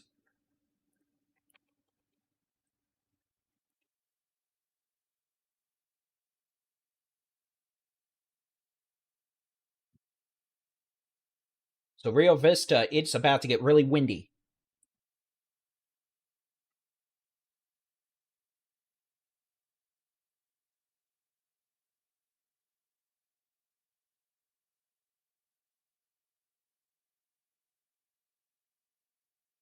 We're going to look at that for just a second.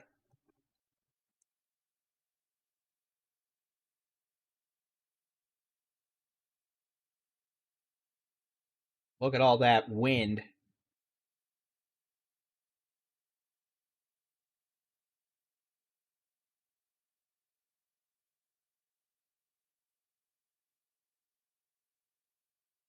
We're going to keep a very close eye on the storm as it moves southeast. Honestly, the rotation's a little stronger now, just northeast of Rio Vista, as we take a look at this storm moving southeast. Again, I'll just keep my beautiful handwriting there because y'all love it.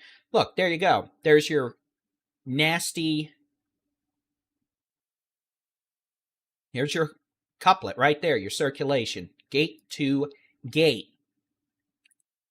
By gate to gate, bright greens against bright red. Take a look. You got winds moving away from the radar at 75 miles an hour. Your attention, please. You have winds moving towards the radar. The National Weather Service has issued a new tornado warning 30 miles an hour now. A new tornado warning. And Stand Johnson by. County in Texas.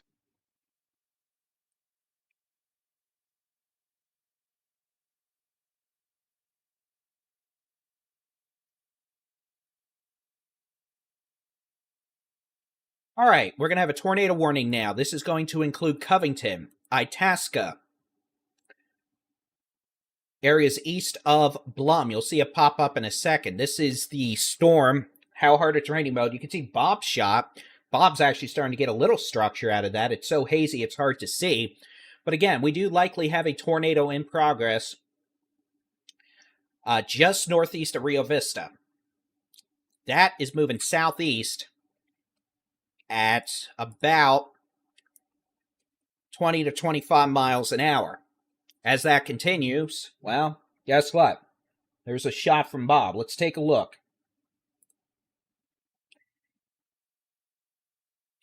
Bob's going to keep a very close eye on this while also not putting himself in a dangerous position. So again, while he does that, let me zoom back in here.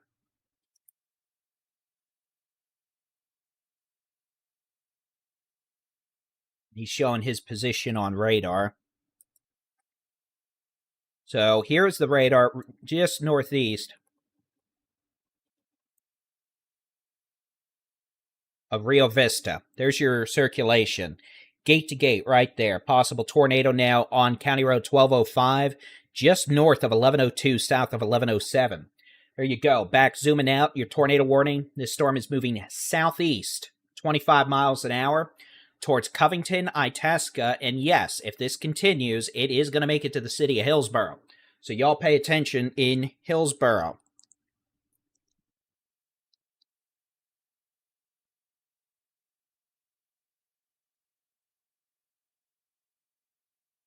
Yeah, I'm actually eating dinner really quick while we do this, so that's why you're not seeing me. You don't need to see me eat hamburger helper. We'll have the camera back in a minute.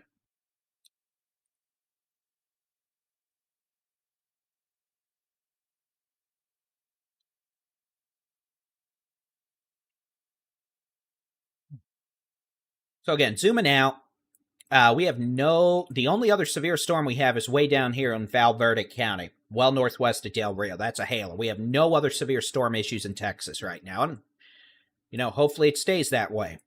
So Rio Vista, here is your view.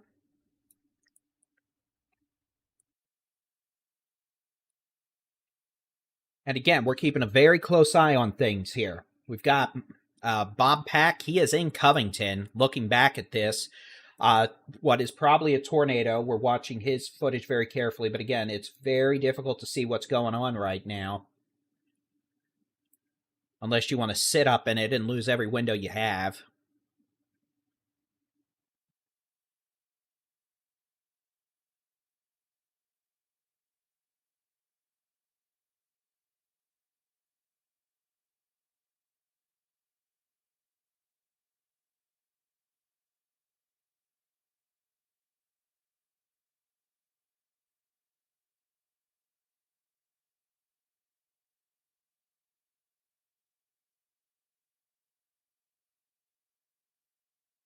We're just doing our best. We're going to keep a very close eye on Bob's speed. Again, we very well could have a tornado back in here now, just 2 miles or so east of Rio Vista. He's looking back at it.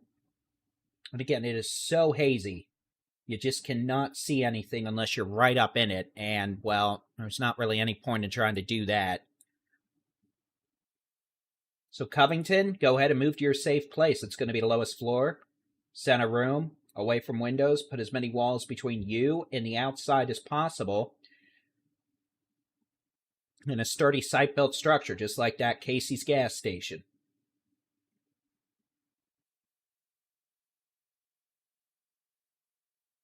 Circulation looking a little weaker on this latest scan. We'll switch back over to the which way the wind's blowing mode. And again, you can see here, this circulation was really organized here east of Rio Vista. It's starting to be a little less organized now. This is going to make its way towards Rio Vista. Itasca, you're going to want to move to your safe place. That's going to be the lowest floor, center room, away from windows. Put as many walls between you and the outside as possible.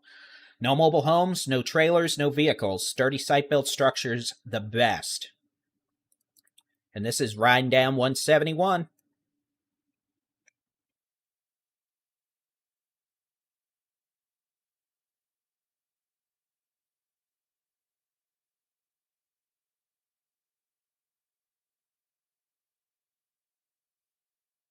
So I quickly eat this dinner.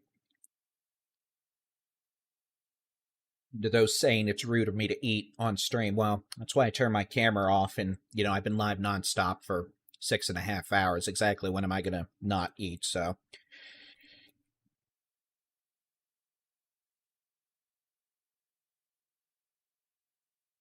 those of you in Rio Vista, stay in shelter. Cleburne, you're clear. Grandview, this is going to stay west of you, but you get the hail and wind. Tarrant County, DFW is all clear.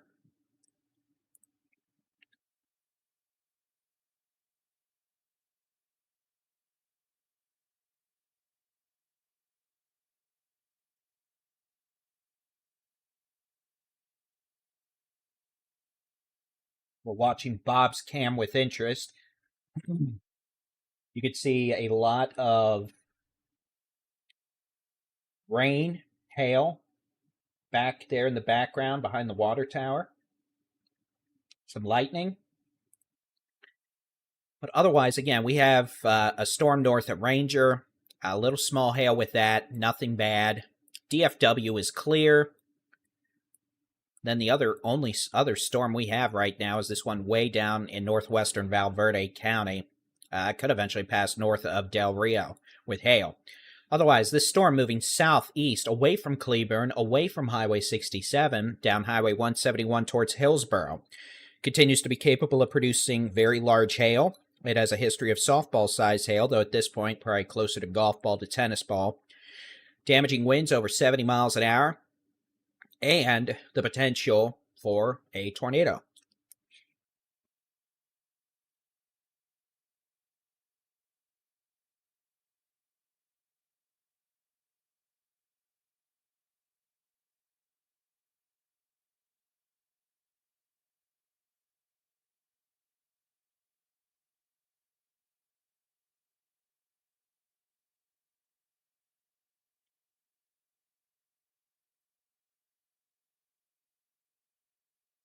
So this circulation, it's less organized now, but it's still there. It's going to be about 3 to 4 miles southeast of Rio Vista, or about 3 miles northwest of Covington. So you can see it. Here's Covington. This is from Storm Chaser Bob Pack, and you can watch his stream directly on YouTube if you want. He's looking northwest, and you can see, well, someone who shouldn't really be outside walking, but, I mean, if you want to get hit with hail on your head, go for it. This storm's going to be rolling southeast.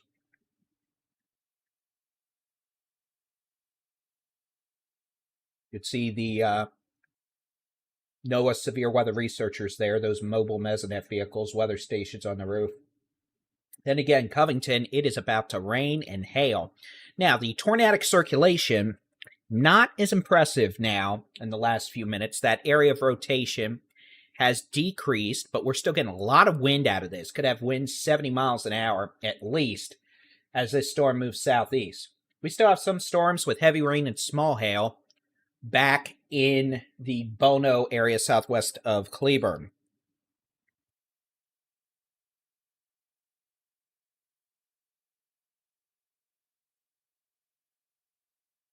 You can see from Bob's view, he's probably about ready to get out of Dodge there. A lot of rain, hail, with the rain wrap circulation about to move into Covington.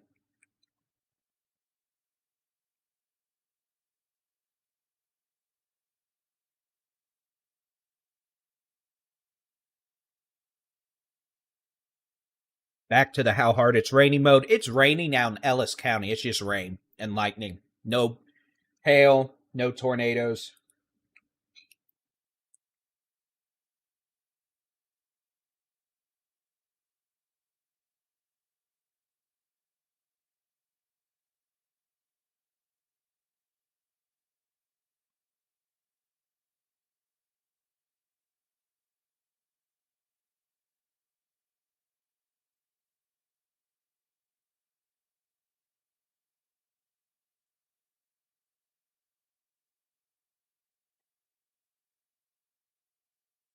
And now Bob is going to reposition.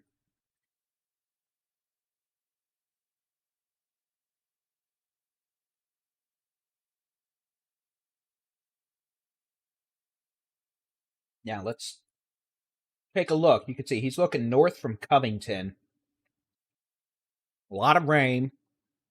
Now let's do what I did earlier. Let's play a bit with these settings and see if we can't grab something out of the haze there.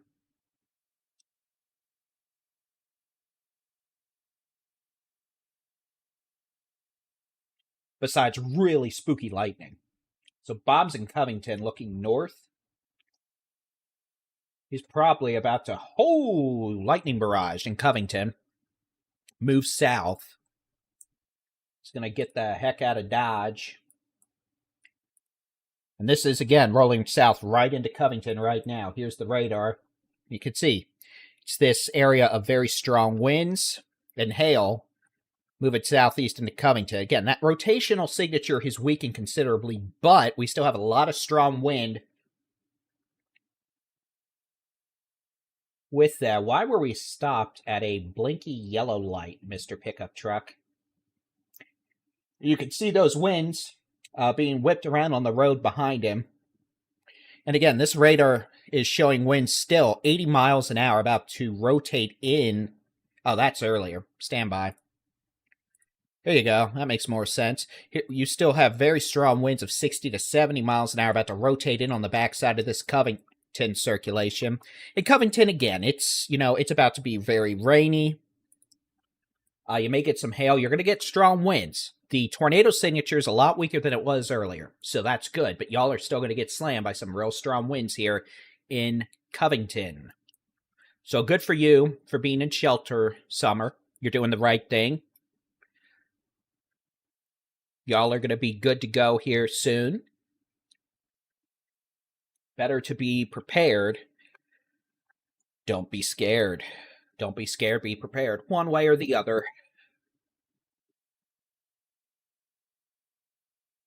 So again, this storm's still moving southeast. It is, I'll tell you what, it looks pretty impressive again. I think it's cycling, but it's probably about to cycle back up. We might have been able to get this at a good spot to where it did this reorganization as it was moving through Covington. Because if it does start to spin up again, hopefully it is southeast of Covington. I'll tell you what, Hillsborough, you are about to be in a world of ouch. Hillsborough needs to get ready for big hail. And if this thing stays tornadic, Hillsborough is going to be in the direct path. So Bob's going down 171 right now from Covington towards Hillsborough. And you can see, look back. I mean, here. You just can't see a thing. It is rain-wrapped galore. The only way you're going to know if something's there is if it hits you. And, well, Bob's being a good storm chaser and not letting it hit him. I realize that may not be the whole mentality of today's younger generation, but, well, guess what? Texans for Texas weather, one thing we also like to promote is safe storm chasing, so that's why we try to do that. No one's perfect, but Bob's one of the best. Bob's a Texas storm chasing legend.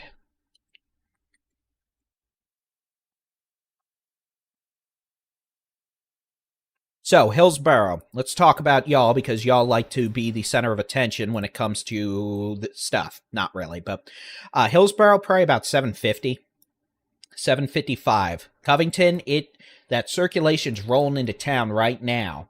So y'all are getting real heavy rain. You may be getting some hail, high wind. And then Grandview. Grandview's getting the big hail. Big hail. As it moves southeast. Godley, you're clear. Cleburne, you're clear. Keene, Alvarado, Joshua, Briar Oaks, Burleson, Crescent, you're clear. Rio Vista, you're clear.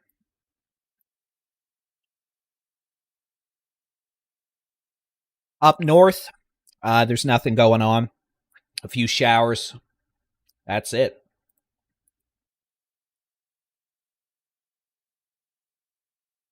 Bob's going to stop and give us another look here, it looks like.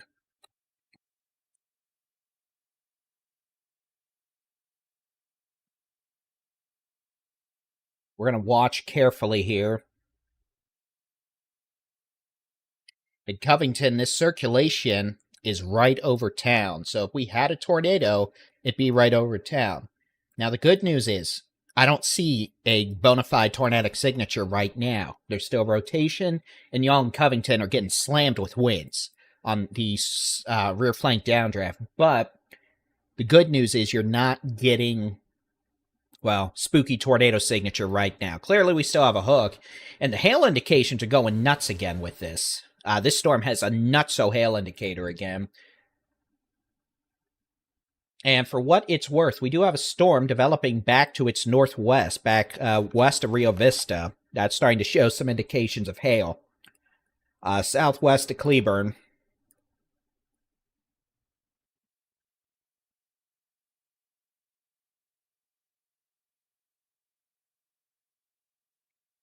So we may have a bit of a hail issue back here over Rio Vista shortly. It's not tornadic, but that storm's also going nuts in the lightning department.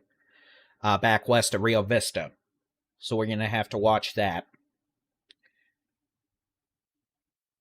That's going to move southeast towards Rio Vista and Blum. Okay, so we have a severe storm capable of producing baseball to softball size hail from Covington to Grandview, just north of Itasca. Itasca, you're next. You're about to get pummeled with hail as this storm moves south on 171, and Interstate 35W. And then Hillsboro, Carl's Corner, you're next by 745 to 750.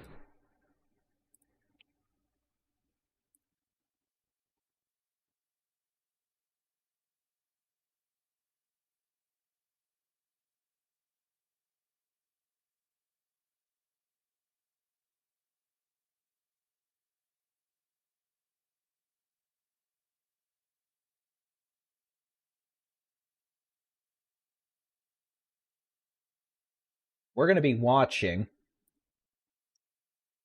carefully. Let me show y'all just south of Itasca. There's 35W at Itasca. We're going to watch that carefully. That's your top box. Middle box is Hillsboro. Bottom box is Storm Chaser Bob Hack. And he is on his way down towards Hillsboro right now.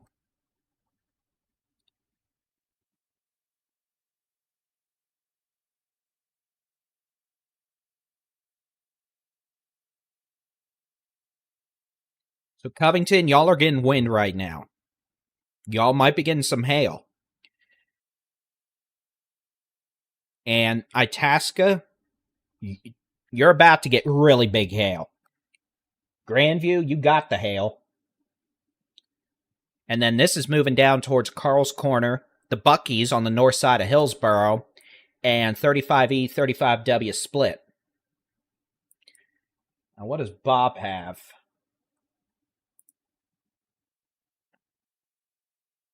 This storm's going to stay north of Waco the way it looks.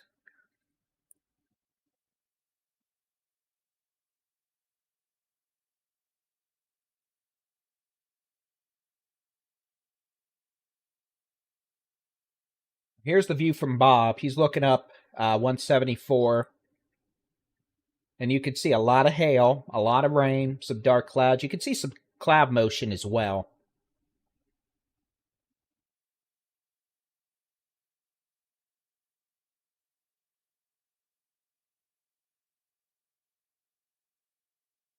Then you can see tech stock camera there at 87. Or I-35W there in Itasca. You can see it is about to start hailing. You can see there's definitely some wind there.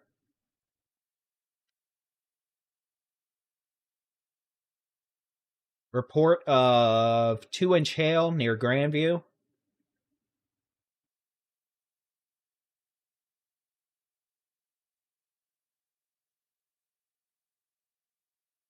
Second camera is Hillsboro. Third camera is Bob Hack, Storm Chaser. If you're north of this storm, you're clear. So Grandview, you're clear from the tornado. Covington, it's going to start moving southeast of town soon. We're not seeing as much of a rotation signature right now. A lot of hail, though. Could be softballs. And then for what it's worth, this does look to be cycling, but there's still plenty of inflow. These green colors, those are winds being ingested by the thunderstorm. And we're still seeing a lot of air being ingested in. So the rotation's broadened out for now, but we may start to see something, a new circulation develop sooner rather than later. Oh, that's perfect. Whoever's at TxDOT is making life. Seriously, whoever's at TxDOT today doing stuff, thank you. This is, they put the camera down. Probably wanted to protect the lens, and then two. Here's Bob's view, looking north. He's heading south down Highway 174. And you can see big, bad, very mad, scary-looking storm.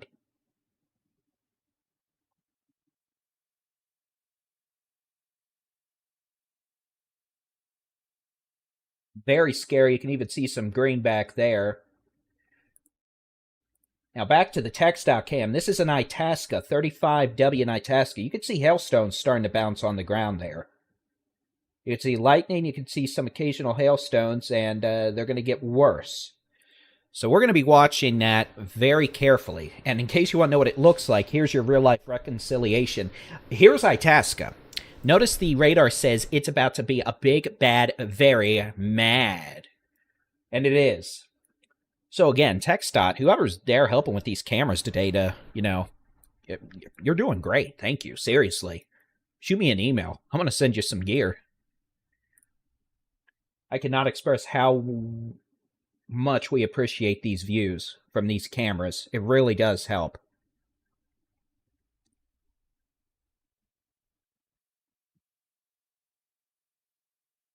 So that is Itasca on the top right. Middle is Hillsboro. And then Bob is the bottom.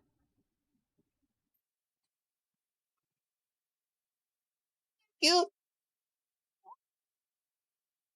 Bonus dinner. Thank you.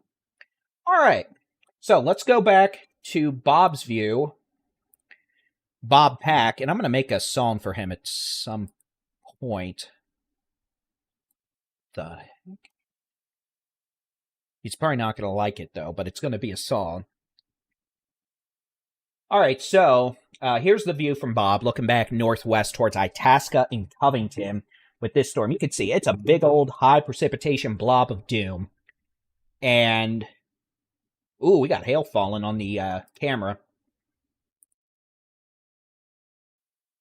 Here's the camera view from Itasca. You can see hail bouncing off the camera frame and bouncing to the ground. Doesn't look too big yet, but there you go. So we definitely have hail there in Itasca. We're going to watch that with great interest. Y'all holler if you see something.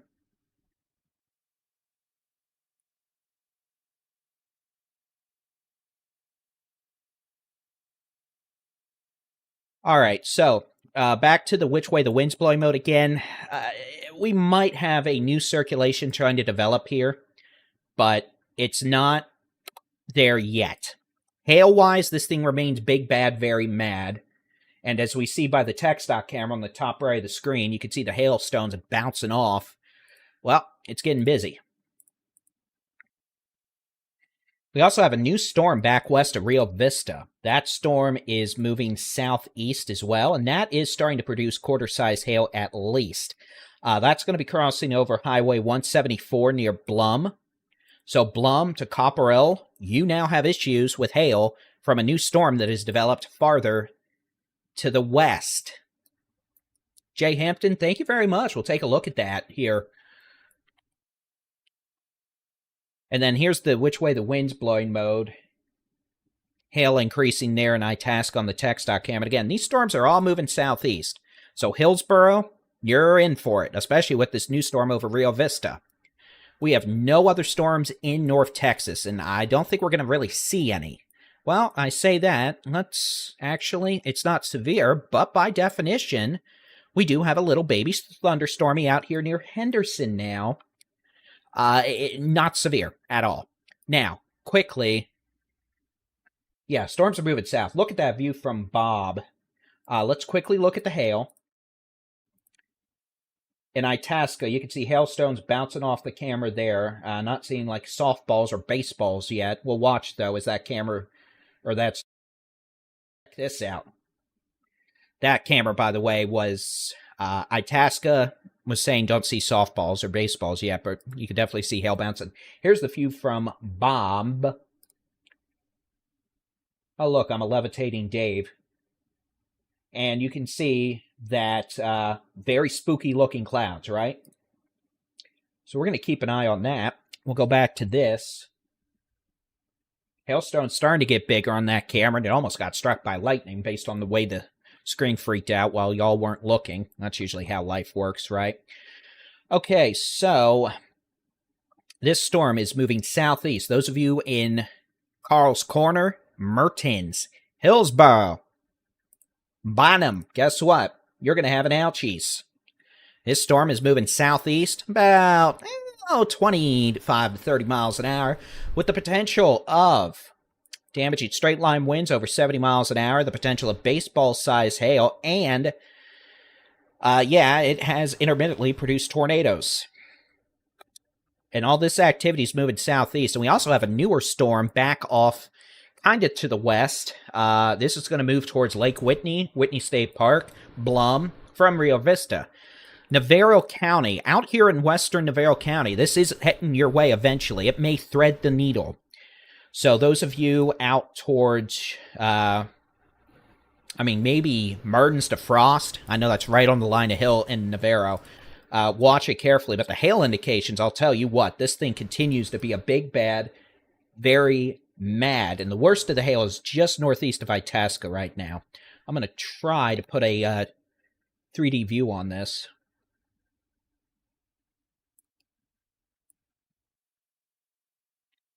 Again, just here's a view. Let me set it up from north to south. You're looking southwest to northeast. Take a look. And again, this is just looking up in the storm. You can see massive amounts of hail over 40,000 feet. And the storm itself is over 60,000 feet tall.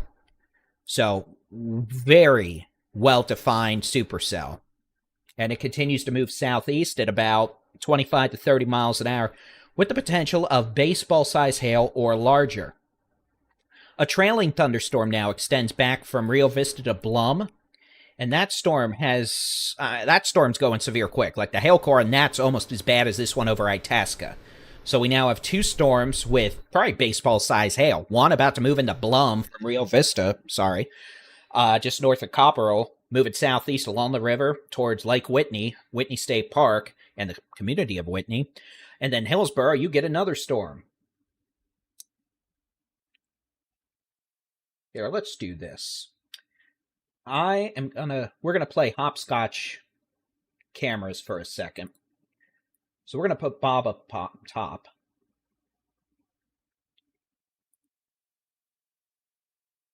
We're gonna move cameras down a bit. Give me just a second. Let's see what Bob's looking at. What is Bob looking at? The National Weather Service has issued a new severe thunderstorm warning for Hill and Johnson County in Let's Texas. go full screen to Bob. And Bob Pack is northwest of Hillsborough.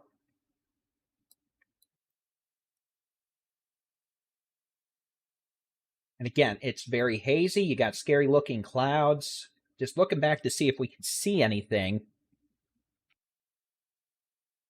And again, the radar is not overly suggestive. We have a tornado down that's been constantly down, but it's mad. We lost our Itasca cam. Very sad. All right, so you can see that storm near Rio Vista is severe now. Very large hail, damaging winds, heavy rain, lightning. We have a severe storm now near Itasca. Covington, you're clear from the tornado. You might get a little more hail, though, from this storm that just popped off to your west. Worst of the hail, just east of Itasca right now, up Highway 66 towards 308. That's moving southeast towards Milford, Mertens, Carl's Corner. Circulation itself about to cross 35W and Highway 81, just southeast of Itasca. And we're going to be keeping a close eye on that.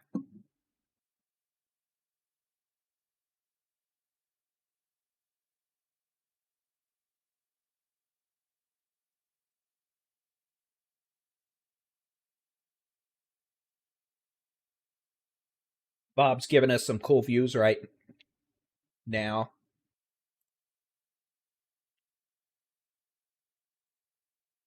Pretty quick rise in motion.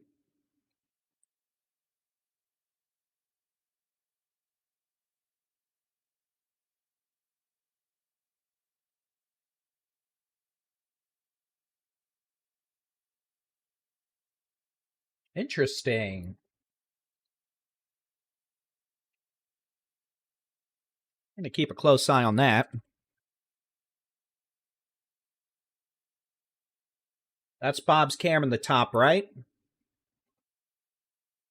Bottom right, that is going to be tech stock camera in Hillsborough looking north.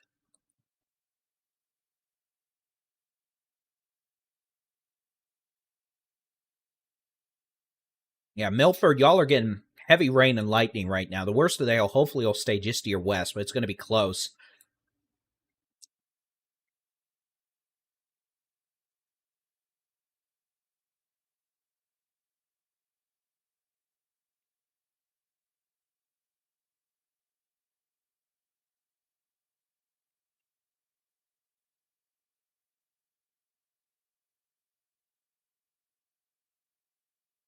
Nice view from Bob. Again, Bob's north of Hillsboro, looking back at this storm near Itasca.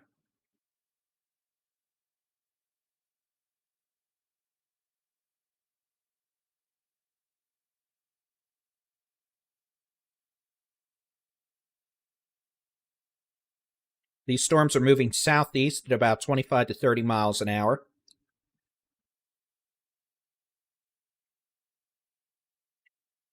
The severe storms now from just west of Blum, south of Rio Vista, to Covington, to Itasca, west of Milford, moving southeast about 25. I don't see them extending this tornado warning past 8 p.m. the way it looks right now. It's definitely, there's a lot of wind. Itasca back southwest to on 934 to 171. We're seeing winds over 70 miles an hour. Right now, there's no significant rotational element, but we've seen that several times and a new one's developed. So that could be, what happens here.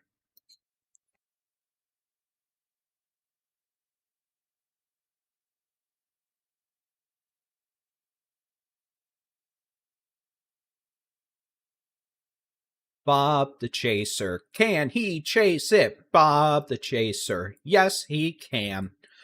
I swear, that song is coming. I promise you. Or a melody version of it that doesn't get me into copyright law.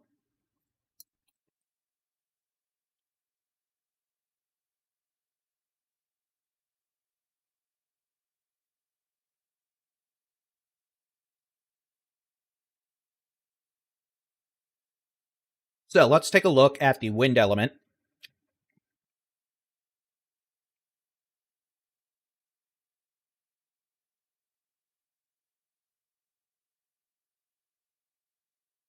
And here, just west of Itasca,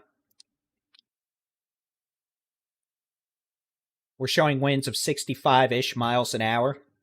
And pretty nasty hail core moving through town now as well. The storm's moving down 35W.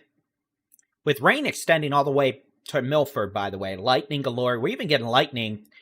We're getting lightning all the way out to Palestine now.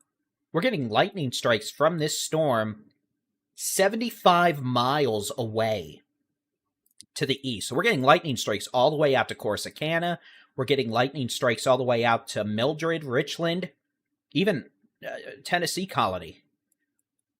So y'all getting lightning from that. And then we do have a shower storm, whatever, here east of Henderson. It's not severe. And then is this thing still around? The thing in the Valverde County is gone. And then we have some showers still east of Ranger and up in Jack County. There's nothing severe with that. Nothing that's going to interrupt operations in Mineral Wells, Springtown, or Runaway Bay.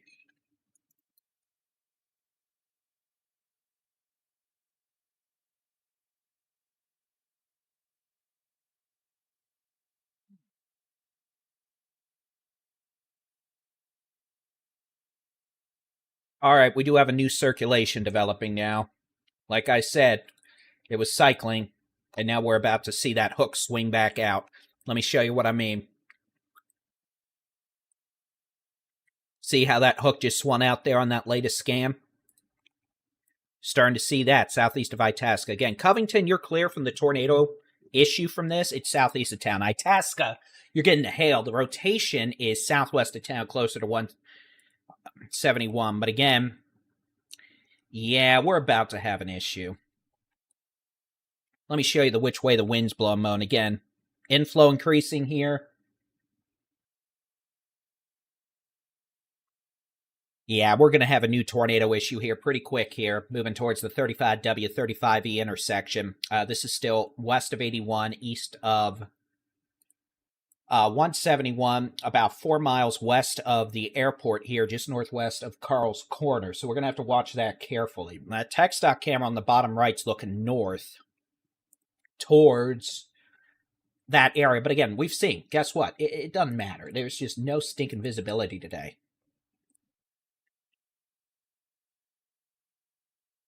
So, yeah, we might be seeing an uptick with this tornado threat now, northwest of Carl's Corner, north of Hillsboro, south of Itasca. You know, I have my watch set to tell me every 50 minutes after the hour if I didn't get my step allotment in for the hour, and every time I look down and see that, I'm like, wait, it's been another hour?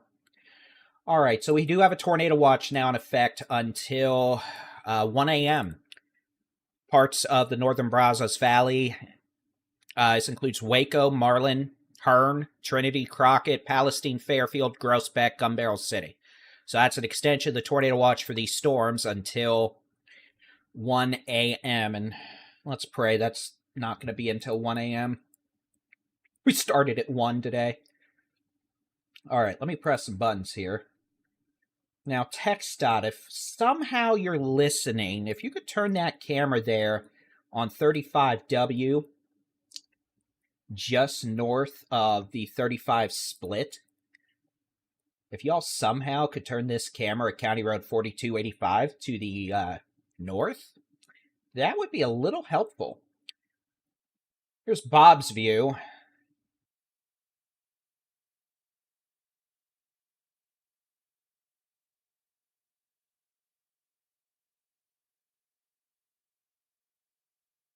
And again, from Bob's view, looking north, you could see a pretty ominous storm. Backstorm. We are starting to see Your a little attention, please. The bit National Weather Service has issued a new tornado warning for Hill County we're going to in have to watch Texas. this storm south of Blum. We are starting to see a little bit of a signature with that. I think Storm Chaser Chad Casey's on it. New tornado warning for Hill County. That's going to include Hillsboro. Abbott, Hillsboro. Bynum, Malone, you're in a tornado warning. It's time to go. And that camera on the bottom right is going to give us a view. But again, Hillsboro. Yes, things intensifying. I don't like it. Don't like it at all.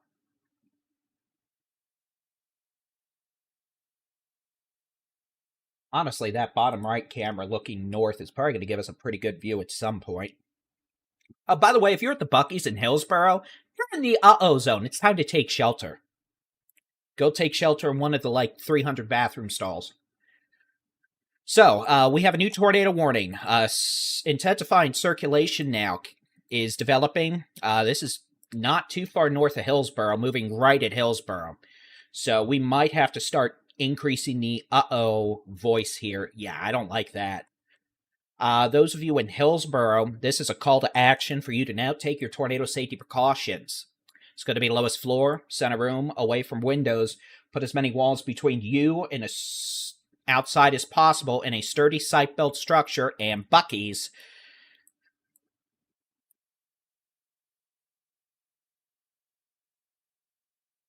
So this is going to be moving south. We've got winds moving away from the radar there in Fort Worth, about 70 miles an hour and increasing.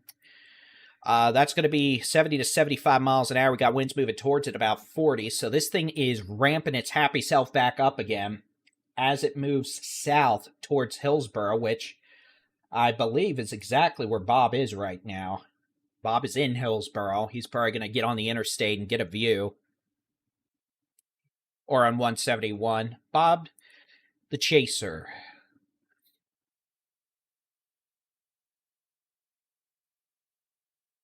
It was just as crazy in Cleburne as 2013. Yeah, I figured the wind would be there too. That RFD coming through Cleburne definitely reminded me of that a bit. Hope y'all are all right. But yeah, we're watching the storm southwest of Blum. Bit of a spin trying to develop with that as well. And then we're watching this storm moving towards Hillsboro now. Tornado warning for Hillsboro. There's going to be a tornado warning for Hillsboro until 8:15 p.m. And it looks like we just got a picture from chat. I'm going to be so annoyed if he's randomly pulling out a spooky thing. Come on, video, let's go. I don't know why I lost my Twitter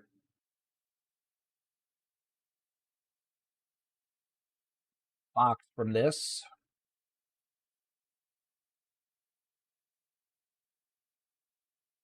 That's right there. Interesting. I don't know why it stopped. All right, this is going to be from Storm Chaser Chad Casey. This is going to be the western storm we're looking at, the Blum storm. He indicates we are starting to see some inflow increase. You can see that there, those clouds being sucked into the thunderstorm base above my shiny, pimply head. And that would be the area we watch, the rain-free base. So, yeah. No tornado issues with that yet, but we're watching it, especially the radar signature. And thank you to Chad Casey, Storm Chaser Chad Casey, for that. You've got Storm Chaser Bob Pack, top right box. He's in Hillsboro. We've got tech stock cameras from around Hillsboro there on the right side of the screen. Middle one's looking south. Top one, or bottom one, is looking north. All right, so let me press some buttons. I need to figure out why my key stopped working for that. My little Twitter key.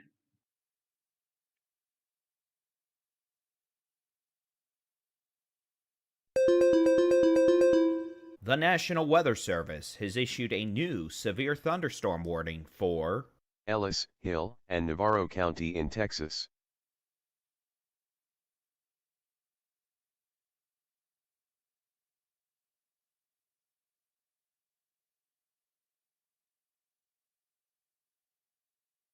So again, we have a tornado warning for the city of Hillsboro. Y'all in Hillsboro need to take your tornado safety precautions.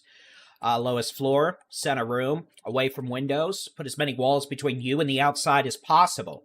This storm is moving southeast with the potential of also producing baseball-sized hail and damaging straight-line winds over 60 miles an hour, in addition to the potential tornado about to roll south into Hillsboro from 171. We're also watching a second storm with rotation back southwest of Blum, moving down towards Lake Whitney State Park. Lake Whitney, you know, it's coming up on that big old subdivision northwest of Whitney. It's not tornado warned right now, but we're watching it. The potential's there. We have Storm Chaser Chad Casey on that west storm. We have Storm Chaser Bob Pack on this east storm, and we're here to cover you, because guess what? We're Texans for Texas weather, and we're here to keep you safe.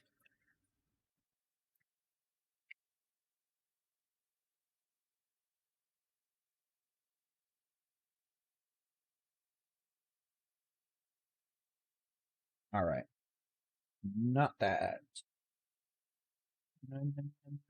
There we go.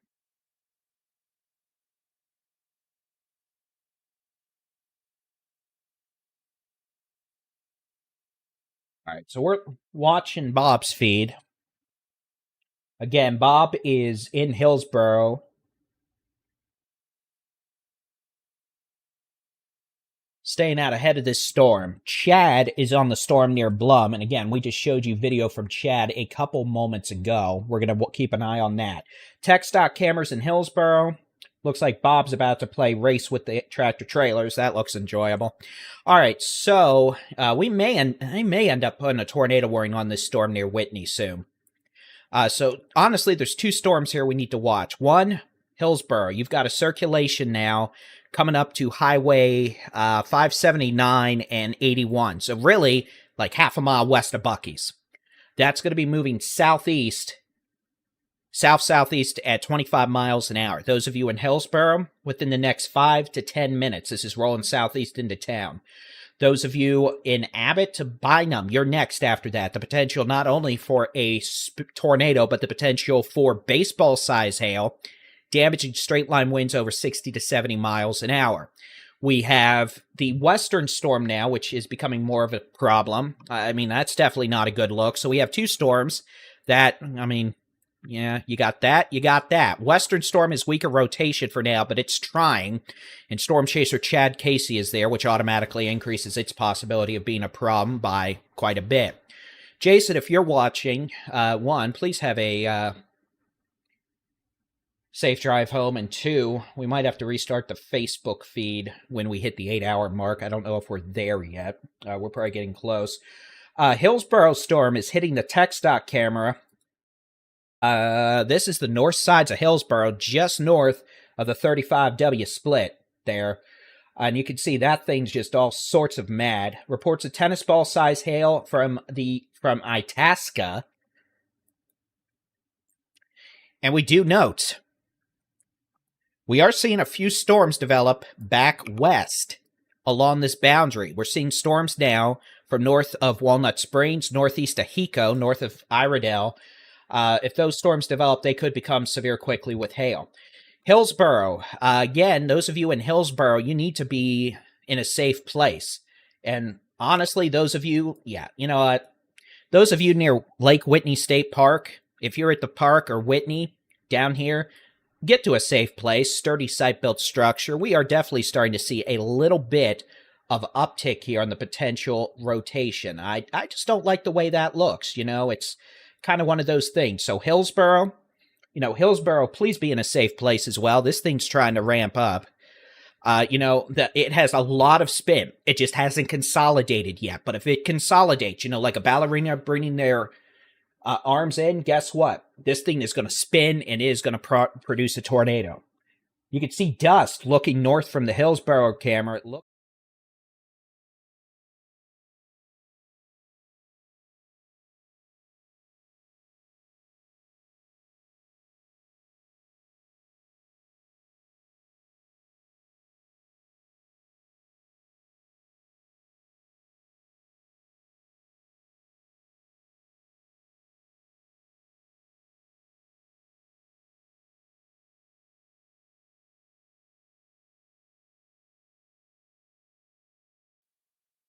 Bob is in the vicinity, a bit south. We're watching the cameras. Both cameras on the right are from Hillsborough. So we're watching two storms here, and I need to adjust my storm motion vector. It's a very nerdy way of saying, oh boy, that thing's trying to spin up right over Carl's Corner and north sides of Hillsborough. Seriously. What's that going to be? 334 at 22.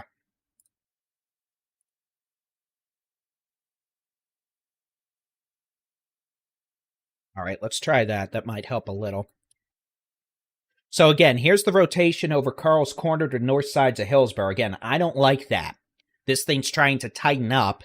And by that, I mean the rotation is wrapping up. The hook is wrapping around. So the threat of a tornado, honestly, kind of near the Buc-ee's, is really increasing here. Regardless, this is another situation where Hillsborough is about to just get slammed with northwest winds of 70 to 80 miles an hour.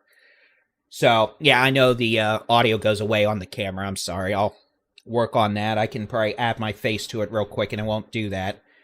Problem is, I don't want 5 of my faces, but you know what? Maybe I can adjust that real quick here.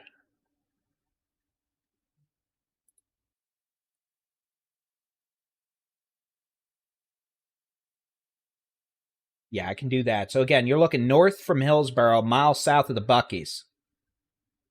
And nobody and their mama should be driving into this thing right now.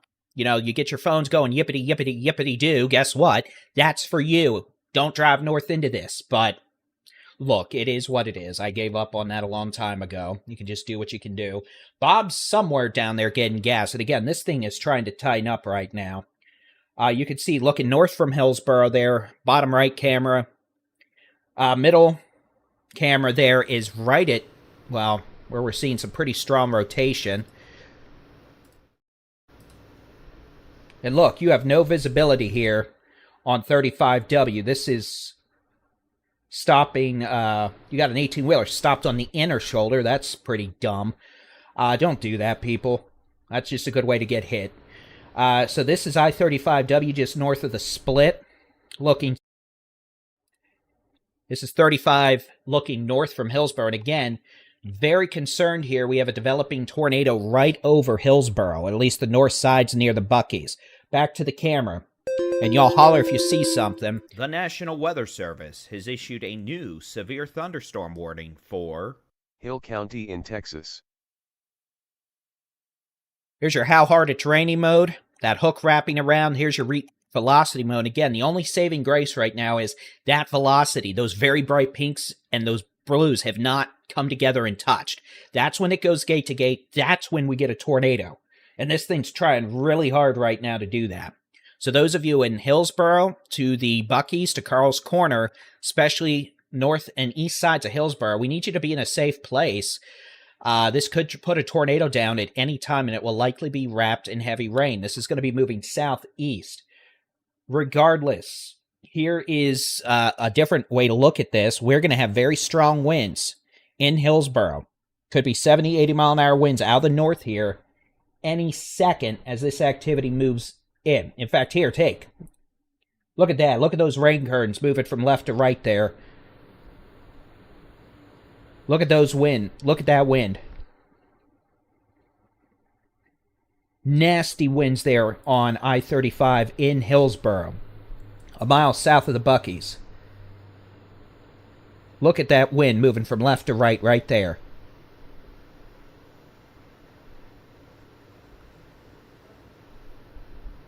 Again, tornado warning continues for Hillsborough to Carl's Corner, southeast to Abbott and Bynum. And again,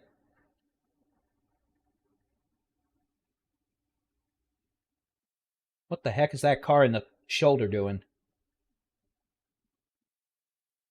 Those of you in Hillsborough, be in a safe place. It's going to be lowest floor, center room, away from windows. Put as many walls between you and the outside as possible. Again, we're watching that feed very carefully here. Look at those winds. Wow. It's getting even worse. Look, folks, it looks like a hurricane. If those get much stronger, we're going to see some of these semis start flipping over. So again, do not be driving in Hillsborough right now, folks. There's a tornadic circulation literally spinning at the 35E, 35W merge. Could put a tornado down at any time. You got folks driving up into the thing. I mean, this is why we say don't be in... I mean, good grief. Again, you're looking at Interstate 35 in Hillsborough. Looking north, and look, I mean, the winds. Camera's shaking, you got rain curtains flying from west to east. Look at that. We just got a report of 3-inch diameter size hail south of Itasca from a little earlier.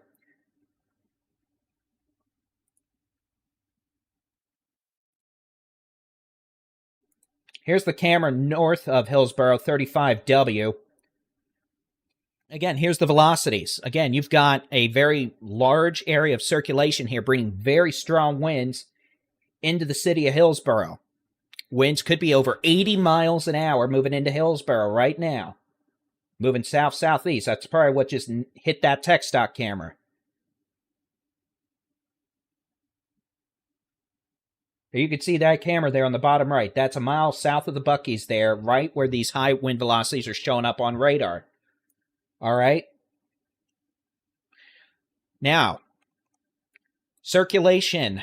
We might have a circulation beginning to move further southeast. Could be on Highway 171 near 22 there on the southeast sides of Hillsborough. Strong winds on the back side of this thing in Hillsborough moving southeast. We're still watching this storm west of Hillsborough near Whitney. And then we got new storms firing from Walnut Springs all the way back to Hico. And those could have small hail. The hail could get bigger. So again, this is all moving southeast.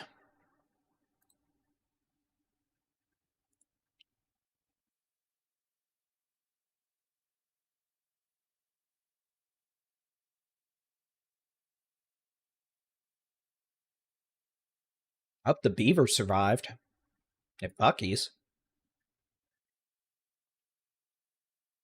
So again, this just blew through Hillsborough and still is. You can see it's getting worse on 35 in Hillsborough again. The winds keep shifting. You can see the rain bands. Here's the nice lightning from Bob. The view. Circulation moving southeast through Hillsborough. Even if we don't have a tornado here, we got nasty winds on the west side of the circulation moving southeast. You can see it's getting worse in Hillsborough again. Here's the camera at I-35. And again, this is at Old Brainerd Hills. You can see, look at the winds. Just moving left to right. Traffic is, well, there's not much traffic now. It's probably because someone's clogging up the highway at a bridge, which in itself is noteworthy and, well, worth a Dave rant, but we're going to bypass that for now. So again, look at all this nasty sauce just moving southeast this evening. Wow, look at that. Look at those winds, left to right. It's like driving to a hurricane. Here's the which way the wind's blowing mode here on the radar in Hillsborough, and guess what? Seeing winds right now near 85 miles an hour, folks. Very damaging winds. We just lost power on that tech stock camera up top. We just lost some of the lights for a second. Middle, there you go. We're losing power there. North sides of Hillsboro right now.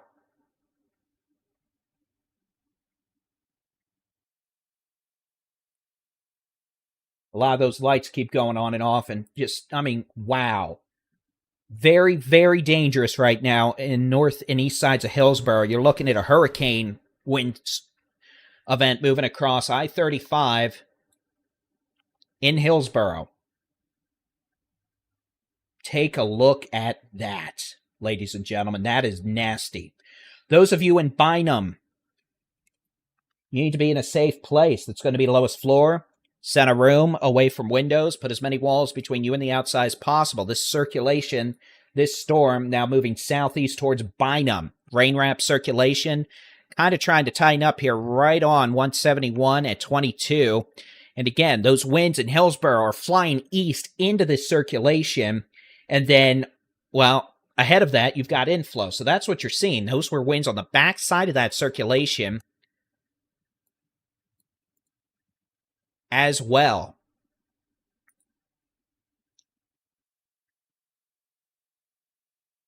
Ico.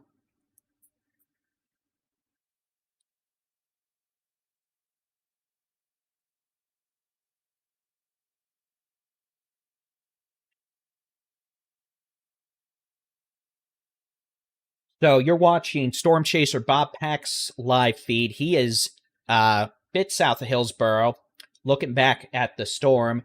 We have Storm Chaser Chad Casey. He is on the storm out here near Whitney. And then for what it's worth, we're watching some other storms fire up farther west now, northeast of Hyco to Walnut Springs. And those storms could start having some hail.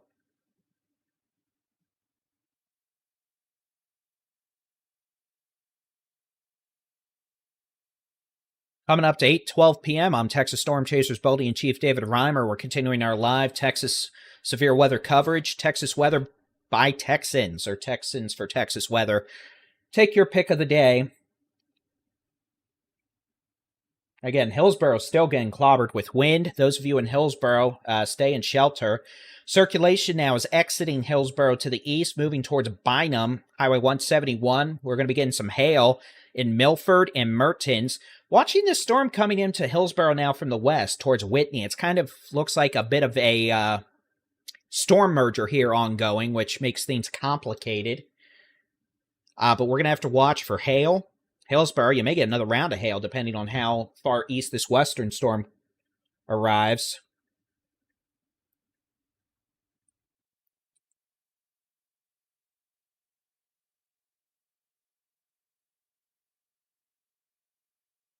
And then also, I guess I need to zoom out. We do have some other storms developing back a wee bit farther west now. Those storms from northeast to Hyco to Iredell to Walnut Springs could have small hail. If they intensify, they may end up starting to produce some quarter-size hail. And all these storms are generally moving southeast. DFW, you are done. It is over in DFW. Northeast Texas, same thing. You know, it just didn't happen up in northeast Texas today, probably because these storms near Wichita Falls fired so early. We had upper-level anvil debris across northeast Texas that prevented a lot of isolation and sunshine and saved y'all.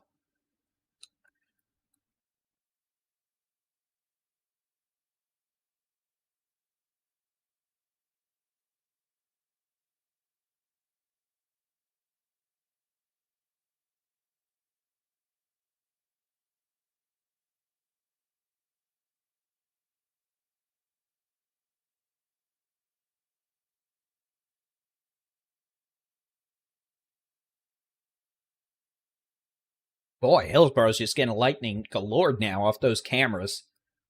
And then Bob's watching a pretty view. I don't know, he might have gone west. I'm guessing that's what he did because you can't really see anything on the eastern storm. It's so high precip. So those of you in Bynum to Malone, go ahead and be in your safe places. Those of you in Hillsboro, the tornado threat is east of town now. But your guys are just getting walloped with damaging winds, and you might be getting some big hail, too. flash flooding is going to be a thing as well, as you can probably see on these tech stock cameras. So we're going to have to watch that quite carefully here as this activity continues to move south and east. And again, we're going to be live until the storms quit being obnoxious, so we're here. You know, we're live on YouTube, Instagram. Well, we were on Instagram. It may have turned off by now. We're live on TikTok, Twitch, Facebook, X. And you know what? That's why we're here. My job is to bring helpful weather information to everybody on and in Texas. I don't know how you're on Texas, but so again, this activity, thank you, Reaper. This activity is moving southeast. And again, Hillsboro, you just got walloped. Now, the tornado warning is gone. No more tornado warnings. We have severe thunderstorm warnings for the potential of baseball-size hail and damaging winds over 70 miles an hour. So the tornado warnings are gone, which is good. We don't like spinny doom issues, but this thing near Hillsboro definitely has a lot of wind with it. Definitely some very unpleasant wind with this storm on the east sides of Hillsboro. Carl's Corner to Hillsboro, crossing over 171. It's going to be moving southeast towards Bynum and Abbott. And again, the potential for this to have winds over 70 miles an hour. And that's what you saw in the tech stock cameras we have up with this activity as it moves off to the south and east. So again, nastiness out there with that thunderstorm activity. Now, we have another storm about to roll into Hillsboro from the northwest. Unfortunately, that means y'all may actually get some more hail out of the second storm. You got the nasty wind from the first storm, but now you're going to end up getting the hail from this second storm. We kind of have a bit of a storm merger going on here. Notice how they've gotten all cute and cozy, you know. Now they're, you know, coupling up. We're going to have to see what happens with this. One thing that might happen is it may actually encourage these to kind of weaken a little bit. And then it may get mad again. Or we might end up seeing some spinny doom. And then this storm way back west, northeast of Hyco. Nice lightning for Bob. To Iredell and Walnut Springs. Definitely looking spooky.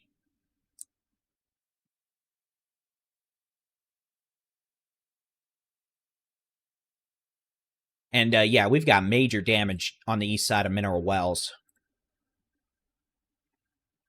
We've seen some video from DFW Scanner. We've seen some video from other storm chasers. Palo Pinto County ESD1 reported injuries earlier. And that was a tornado, unfortunately. I'm just happy we were able to get through Runaway Bay and Springtown today without too many issues. All right, let's go back to the which way the wind's blowing mode here.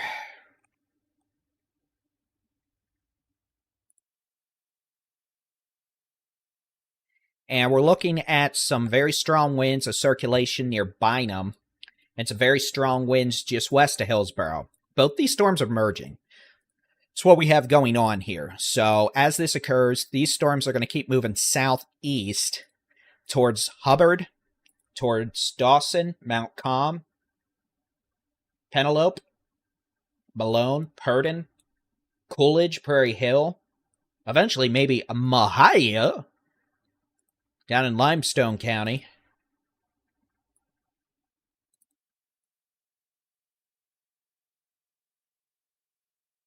So this cluster is going to keep moving southeast, and I don't expect it really to weaken much over the next 1 to 2 hours. So it's going to keep on going for a while. Again, we're here for you. We're Texans covering Texas. It's what we do. Pretty cool view from Bob. He's looking off to the northwest, getting a lot of lightning. You can watch Bob Pack's feed on YouTube. Just search for his name on YouTube. You'll find his Storm Chasing YouTube channel. It's great to be able to work with Bob. Today's the first day you've been able to watch his live stream here on our coverage. And it's thanks to y'all. you've made that possible. We're not going to use Storm Chasers content unless we're able to pay them fairly. And so thanks to y'all, we've been able to acquire this live stream and use it and show it to y'all. So thank you very much. And Bob's an amazing person. He's been chasing Texas storms for decades now. You probably seen his name pop up in storm reports around the Brazos Valley, Central Texas. You'll see him down there a lot as well. He's a great chaser to have. I had the pleasure of having lunch with him last week in Bastrop.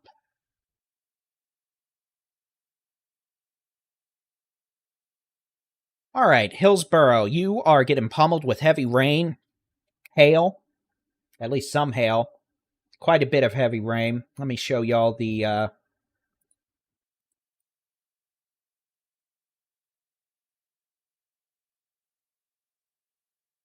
that's 35W north of Hillsboro, barely.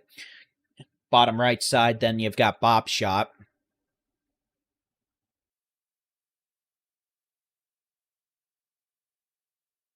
So Whitney, yeah, the worst is going to be just to your northeast. This storm kind of pulled east a bit. Hillsboro, it's pouring and storming. There's no tornado issues with this right now, but y'all in Hillsboro are getting walloped with heavy rain, strong winds, cloud-to-ground lightning. We're watching both these storms. Honestly, it's almost just become one storm at this point around Hillsboro. We've got a bit of a core just northeast of Carl's Corner down to Mertens to Bynum, and then this western storm, it might become the dominant storm here from Hillsboro down 22 to Whitney, and they're moving southeast about 15 to 20 miles an hour.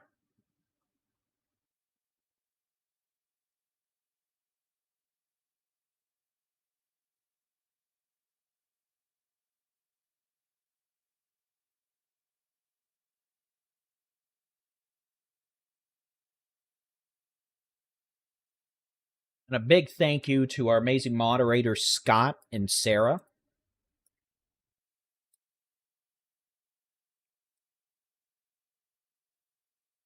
And if you're interested in being a moderator for us here at the Texas Storm Chasers, head on over, shoot us an email. Just go to the contact page on our website, texasstormchasers.com.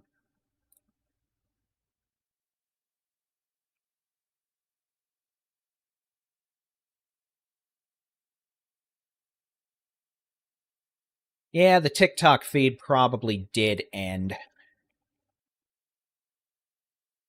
We're hitting, hour 7 or something on that, so Facebook's probably going to end at hour 8, and we're going to have to start a new one. So if you're on Facebook and the stream suddenly ends, hit us up on YouTube. Now, Bob's got an interesting view back there. Let's see what Mr. Bob the Storm Chaser pack has.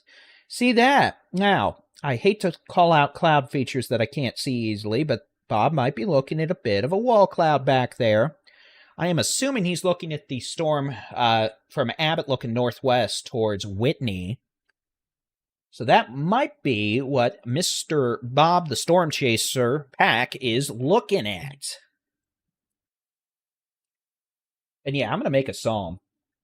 Poor Bob. The National Weather That might be a bit of a wall cloud back there towards severe Lake Whitney that Bob's looking at. for I'm assuming Musk my directions and could be Hill County completely in off. Texas. But back here,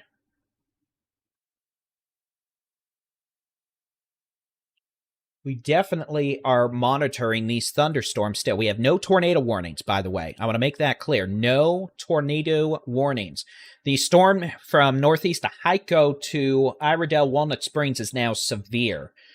That means it's capable of producing quarter-size hail and localized damaging wind gusts over 60 miles an hour.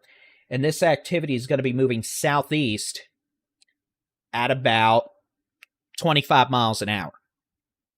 So as it continues to do that, we're going to have to keep a close eye on it.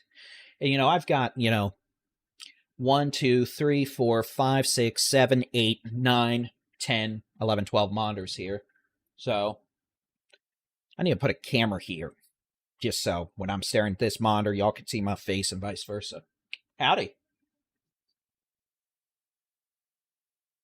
Probably, or a contrail. Why? Is that here? It's probably contrail.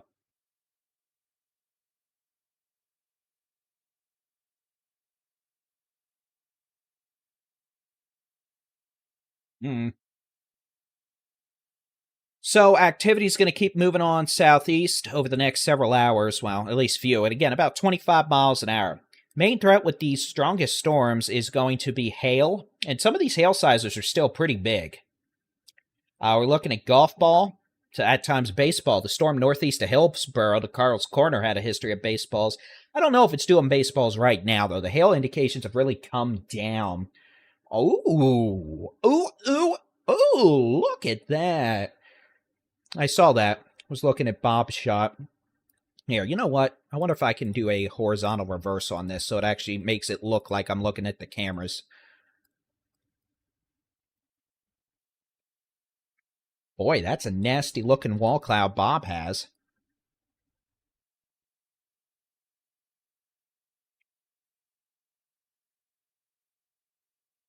Let's go back to that. That was a wall cloud, I'm pretty sure now. Bob's looking northwest from Abbott up towards west of Hillsborough and Whitney.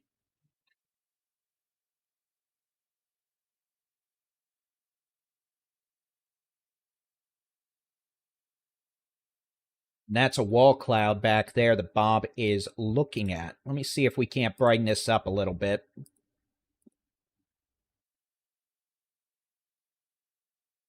Probably not, but we'll keep a close eye on that. So that activity is moving off to the... Here, you know what? If we're going to do this, let's just do this. There. Now, bad camera. Now it just looks like I'm not looking at anything, right? So this storm west of Hillsborough, moving southeast, we are starting to see that kind of hook out a bit more. I think that's what Bob is looking at there. So that was the wall cloud we were looking at. We're going to have to see if that tries to develop some rotation. So Bob is in Abbott looking northwest, right on the edge of the rain right there. So he's down here in Abbott. He was looking back towards Lake Whitney. Now, Bynum, you've got some nasty wind about to roll into Bynum. This continues to be a real nasty high precipitation supercell out here. And it's moving southeast right down Highway 171. So the potential for maybe some quarter to ping pong ball size hail and winds in Bynum now exceeding probably 70 miles an hour. This is not a tornadic situation. This is a wind situation. Yeah, I don't like the look of this storm southwest of Hillsborough at all.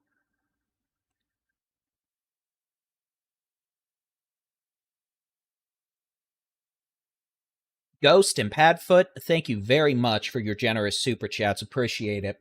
Y'all's support allows us to, expand. It allows us to bring more content to y'all. So appreciate it for sure. Compared to other channels, we're pretty small. And I mean, we don't do the whole big, at least as of right now, we don't do the whole big, sponsorship thing. So really, we do appreciate it. But, been doing this 15 years. And here's hoping to another 15. Corsicana, no. This is going to stay southwest of y'all. You're going to get some rain and some lightning, but some pretty nasty wind in Bynum right now, moving southeast down towards Malone on 171. And as that continues, again, no tornado warnings with this thunderstorm at this point, but we have damaging straight-line winds over 70 miles an hour possible. And we could have some hail. Bob is showing vehicles already parked under the I-35 bridge there in Abbott. I mean, at least they're not on the interstate, and look, they're not in the travel lane. So, you know what? I'm fine with that. Look, you're not blocking travel lanes. You're on the shoulders. Hey, you know what? Some might just say you're smart cookies. So again, Bynum, big, bad, very mad wind, heavy rain, and some hail rolling southeast down 171 towards Dawson and Hubbard. Hail threat has really come down with this right now. And we're looking at some quarters to ping pong balls. I'm more concerned about the wind right now, especially around Bynum to Mertens, Malone. Now, we're going to have to watch this storm that is southwest of Hillsborough now. This may try to become the dominant storm here. See that little hook? Now, we're not seeing a lot of rotation with it right, well, ish. We're going to be watching. And Bob's there. He's going to probably be keeping an eye on it as well. All Bob has to do is keep driving a little south. He's probably heading towards west right now. Maybe he'll get some yummy yum out of west. Maybe I could convince him to meet me in Austin or something and hand some off. I'm kidding. But we'll see. He'll keep giving us visuals of that. Storm Chaser Chad Casey is out there somewhere. And yeah, Hillsborough got blasted by wind. I hope y'all in Hillsborough are all right. After, things calm down there, let us know what's happened. If you have any wind damage, if you end up with any of that. I hope y'all are okie dokie. Howdy. Where? Is that what you've decided?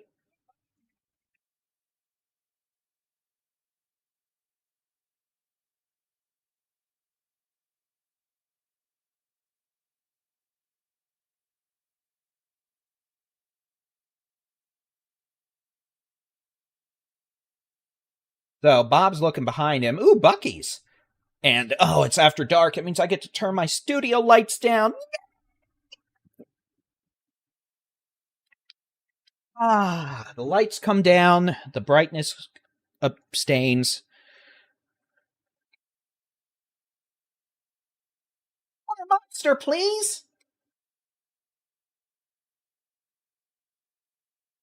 I don't want to drink water. I need to drink water. I have some, thank you. I have some, thank you.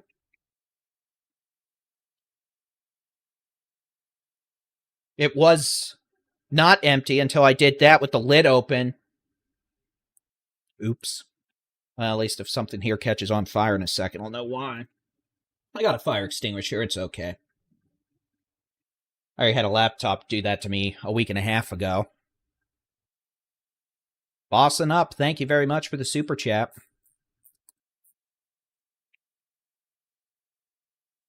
Yeah, there is less glare off the head. So Bob is going to give us another view of this. Okay, so let's go over what we have going on, and then we'll probably take a look at the high-res rapid refresh model for overnight tomorrow morning. We have severe thunderstorm warnings up here in Bosque County, north of Meridian, north and east of Hyco. Hyco, you're good. You might get some rain here in a minute. Walnut Springs to Iredale, you're probably going to get some hail. Morgan to Meridian, could get some hail. Lightning, quarter-size hail as it looks right now. Storm near Hillsborough and the storm near Mertens, both the hail cores have come down quite a bit. What radar am I on? Oh, I wonder if I'm on the wrong radar. Yeah. Okay, that's a different view. That's a little more concerning. So the storm southwest of Hillsborough definitely has an interesting look to it. We can all see that big, mad, very mad, spooky hook of doom. Bob has been helping to keep an eye on it. Bob, the Storm Chaser Pack, has been helping us watch that. We could switch over on the magical radar to the which way the wind's blowing mode. And here you go. We do have some strong winds still showing up. It's not a rotational signature as much as a straight line wind, knock down your trees and shingles situation with this. We're seeing some winds between Bynum and Mertens, probably 60 to 70 miles an hour. Hail sizes really have mostly come down now. I mean, we still have hail. Now, let's see what Bob has. We still have some hail, but it's probably closer to quarter, maybe, golf balls, if that, not the baseballs, softballs. And that's just not a particularly pleasant experience for that.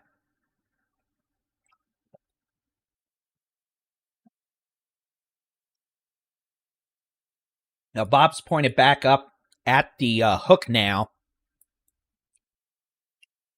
So we'll see what he can see. Now, it's, getting after dark, especially, with these storms. So you got to start relying on lightning to try to see visual features. But you also have to be mindful that these storms are going to play tricks on you. You might think you see something crazy, and it's not. I'm going to put the camera back over here.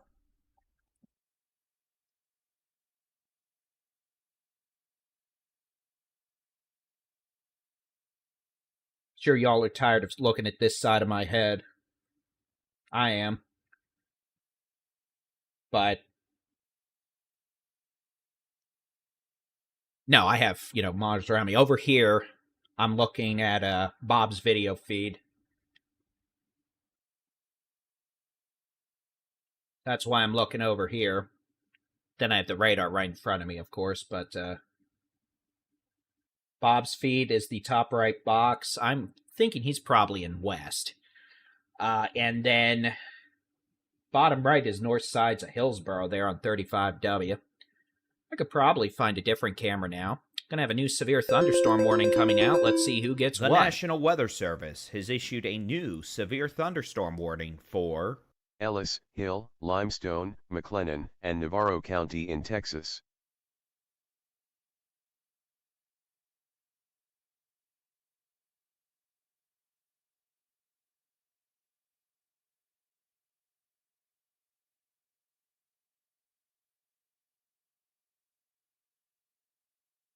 All right, that's going to be a pretty big severe thunderstorm warning. It'll pop up on the map in just a second, and I'll show it. But this is going to be a severe thunderstorm warning for portions of McLennan, Limestone, Hill, Ellis, and Navarro counties until 9:30 p.m. Central Time.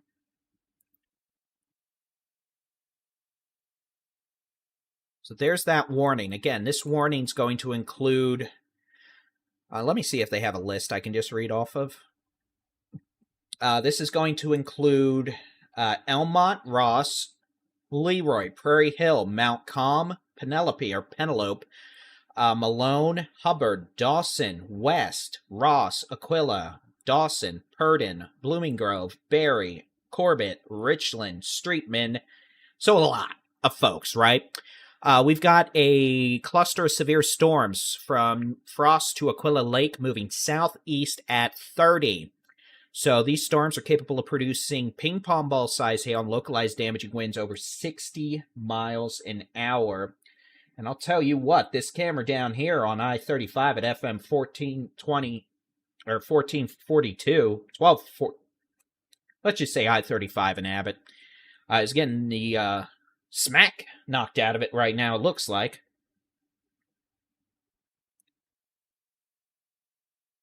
I'm going to switch to a different camera that's not as concerning. I'm trying to find a camera that's looking north. I think they're all pointed south. Yeah. What about this? Can we have a camera pointed north, please? South. Such a shame. Oh well, we'll look at Hillsboro and see how they're doing. So let's put some storm tracks on this, and I will try to give y'all a little sense of timing, but the storms may or may not behave as we'd like them to, so we'll see how well the timing actually works, but southeast at about... Do you guys see that? Whoa! Did you guys see that? Just had a transformer explode on this camera. I don't know if it was in frame or not for y'all, but that's what just happened. That bright blue flash and sparks went flying. Good grief. They're getting wind there near Abbott. Good grief.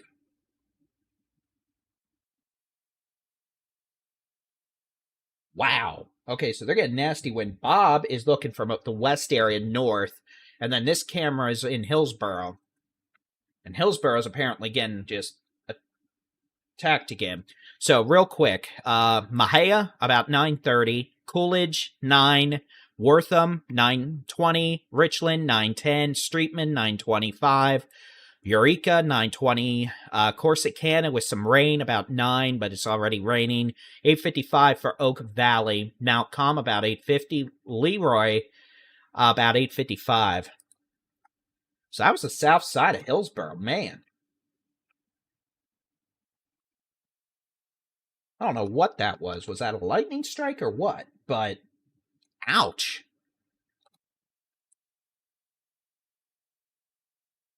Watching Bob's feed. Again, it's dark, so you're going to have to look through lightning. We have no issues with tornadoes right now, mind you.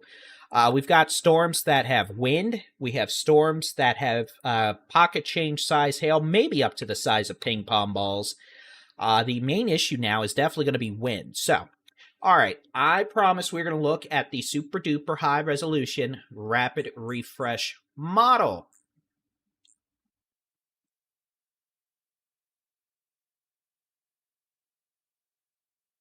So let's go ahead and take a look at that for the timing tonight.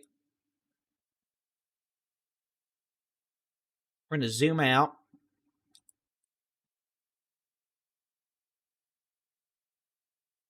And let's pop this on. Now, this is going to be the Zero Zulu Her. I need to fix the upper third on this.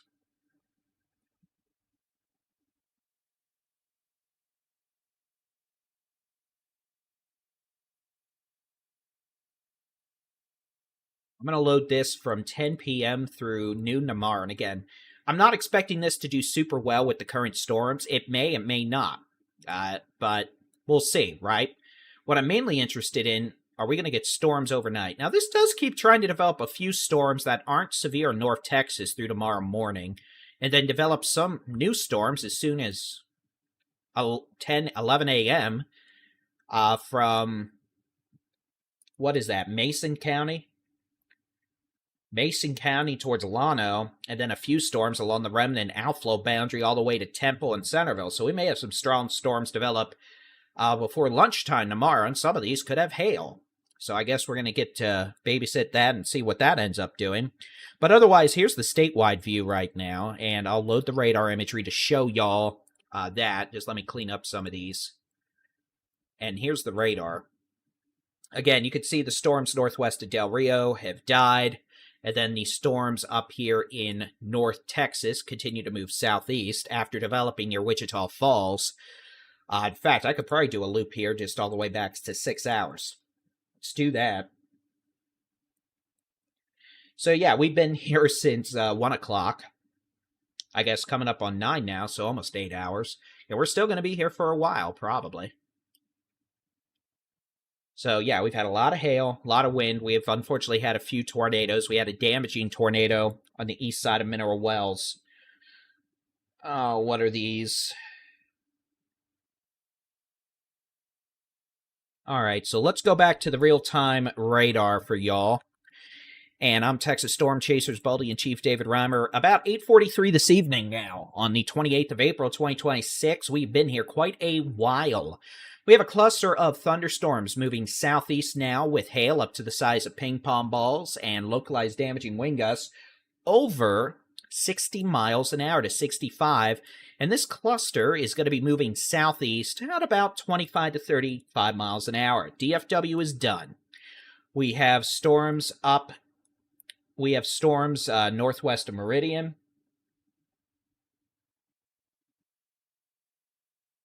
What's Bob looking at?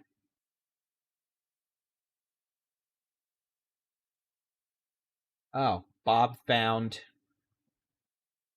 animals. That was spooky. We're watching this storm northwest of Meridian. It has the potential to produce quarter-size hail, some localized damaging wind gusts over 60 miles an hour. And I'll be honest, the hail's actually starting to come up a bit. This storm northwest of Meridian is trying to become a more organized supercell.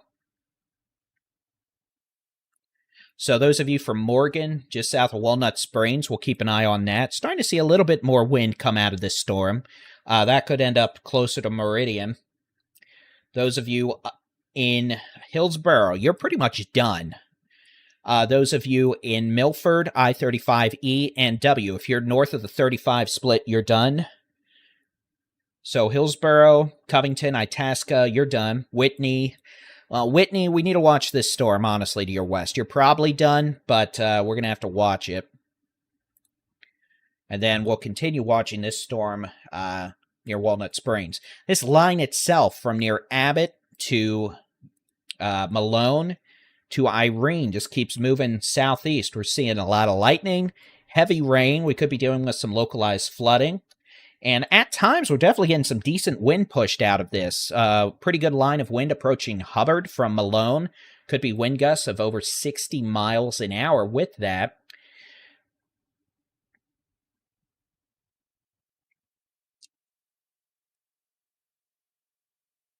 So that's where we're going to be keeping an eye on for wind. We're not seeing anything that's really concerning in the rotation department right now. Most of these storms might be a little undercut, but we're keeping an eye on it. South sides of Hillsborough are just still dealing with all sorts of nonsense. I mean, take a look. Here's the south side of Hillsborough. Look at south. Look at those rain curtains in the light. So that's just not a fun situation.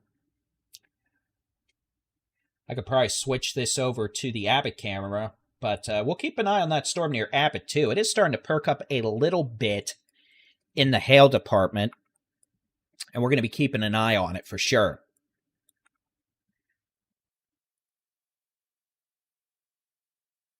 Storms from Abbott to Malone, Irene to Blooming Grove, moving southeast at about 30 miles an hour, with winds up to 65 miles an hour. Heavy rain, maybe some hail up to the size of ping pong balls. And these storms, again, moving southeast. I'll tell you what, that one back near Meridian's getting really wonky. That thing's getting an attitude. We're going to have to watch it. But again, damaging winds, hail. And so those of you downstream, Wortham, Coolidge, Mahia, Streetman, Prairie Hill, Axtell, Mount Com, you're in the path of these storms. Could get some very heavy rain, lightning, and dangerous cloud-to-ground lightning, hail, wind, heavy rain. If you're south or if you're north of these storms, you're done. Yes, it's over for DFW tonight, unless some random hailstorms fire up later, which probably not. But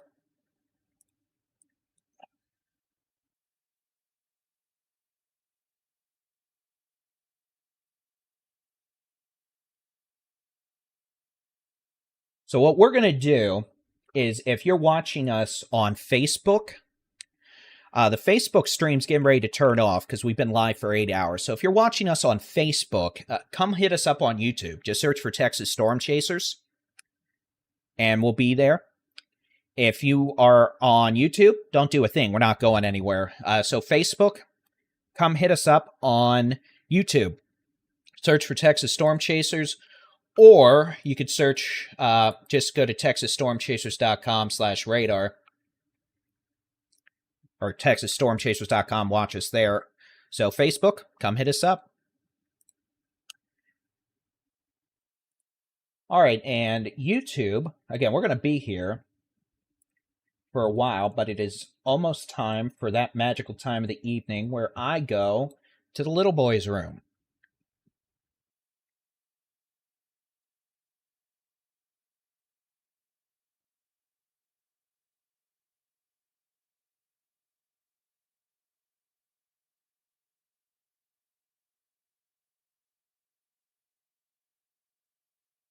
So what we're going to do is I'm going to leave this on.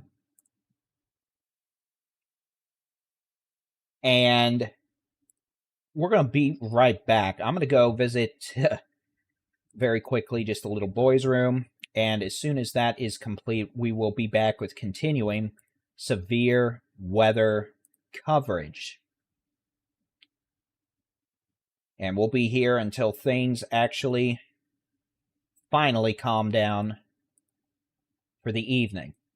So, again, I will be right back. Don't go anywhere. Severe weather coverage returns in just a moment.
right, y'all.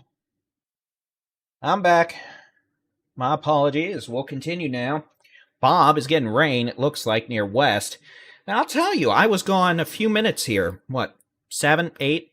And check this out. These storms have started to look a little more organized. We see the storm near west starting to show a pretty potent hail core now just east of Abbott, northeast of West.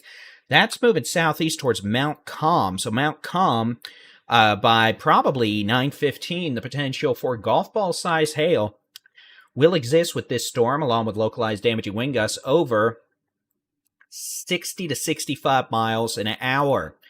So that storm's moving southeast. Now, back near Meridian, this storm's also looking pretty attitude-y right now. You can see it has the potential for golf ball size hail.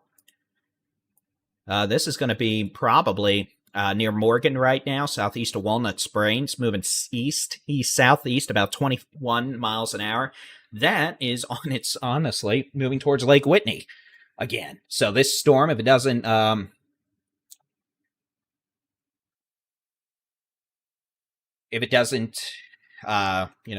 chill, it's going to end up moving towards Lake Whitney State Park, Whitney again.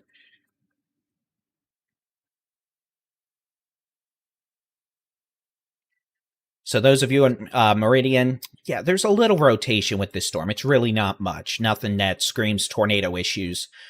Same thing with this thing near west. Very modest rotation. We're seeing a pretty good amount of wind right now around Hubbard. That's moving off to the east-southeast. Both these storms are moving southeast about 30 miles an hour towards places like Prairie Hill, Mahia, Coolidge. It's going to be storming here pretty good in Hubbard shortly. It's already started with lightning. Y'all will probably get some hail in Hubbard here shortly.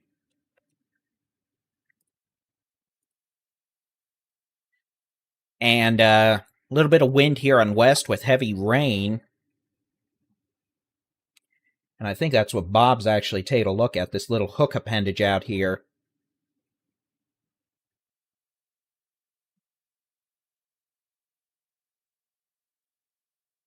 We'll be watching that with interest.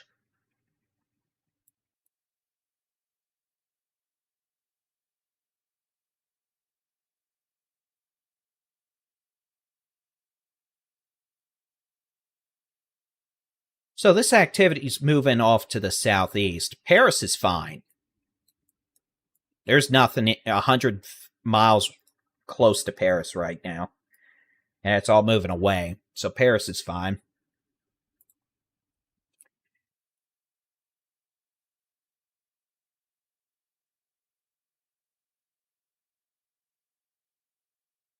All right, good amount of lightning around Waco, looking north and northwest.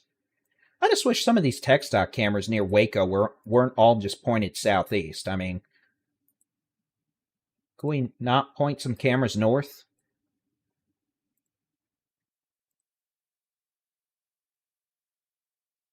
Please. I miss my North Texas camera, folks.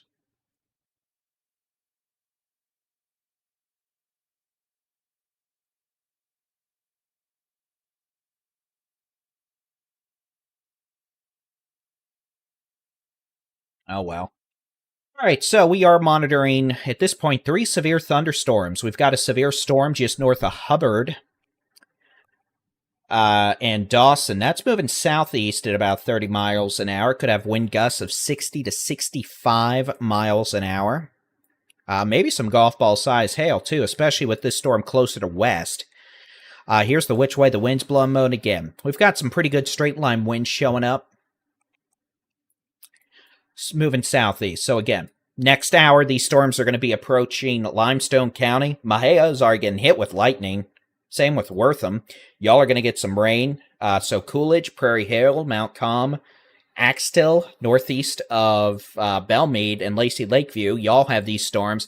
They're moving south and southeast about 30. They look a little more potent than they did 20 minutes ago, honestly. They've got some pretty decent hail starting back up, so we could have some golf ball size hail possible with this activity.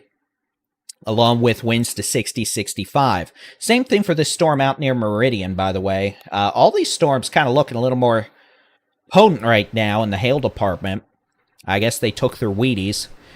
So again, could have some quarter to golf ball size hail with this activity as it moves off to the southeast at 30 miles an hour. These little pink storm tracks you see on the radar, those are your 1 hour storm tracks with this activity moving off to the southeast at about 30 miles per hour.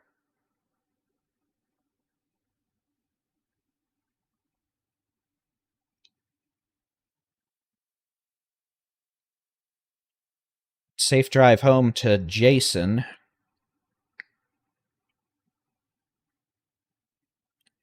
I don't like seeing that damage in mineral wells.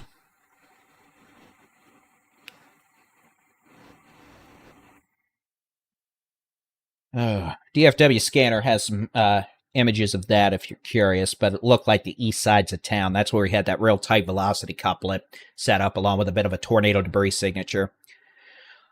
Plus, well, visual evidence of a tornado clearly. So we're not dealing with too many storms now. We do have 3. This cluster is probably going to keep going for a couple of hours. Most data did suggest to be weakening by about 11 to midnight. Waco to Alvarado. Yeah, if you can thread the needle between these storms real quick, you're going to have some wet roads around Hillsboro. Just don't let this one near Meridian move over 35 and get you, but it's still an hour away at least. Waco, yeah, you're kind of fine for now, honestly. Nothing's moving directly at you. The only thing that would move towards Waco would be if the storm near west developed a bit further west. See what I did there? Or if the Meridian storm was able to turn southeast or something. But again, we've got some pretty good winds with these storms near Hubbard right now. We'll zoom on in.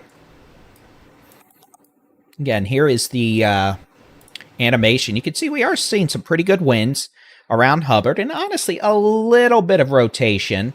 Not too much, but a little bit with this activity moving off to the southeast at about 30 miles an hour. So let me put a storm track on this, I guess. We're kind of at a point where we can do that a little easier because they've congealed into a blob. And then Corsicana, you've got a storm with lightning, maybe some pea-sized hail. That's it for that.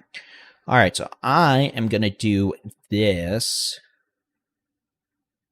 And let me do this for the actual hail part. Now, it's going to rain before I have this section arrive, but I'd rather, for the hail part. All right. So, Wortham, about 9:20 to 9:25. Mahia, about 9:30 to 9:35. Mart, about, it might be closer to 9:40, honestly. Groesbeck, we'll go with about 9:45 to 9:50. Tig, about 9:50 to 9:55, and then Thornton, probably at least about an hour. We just got a report of baseball-size hail just east of West.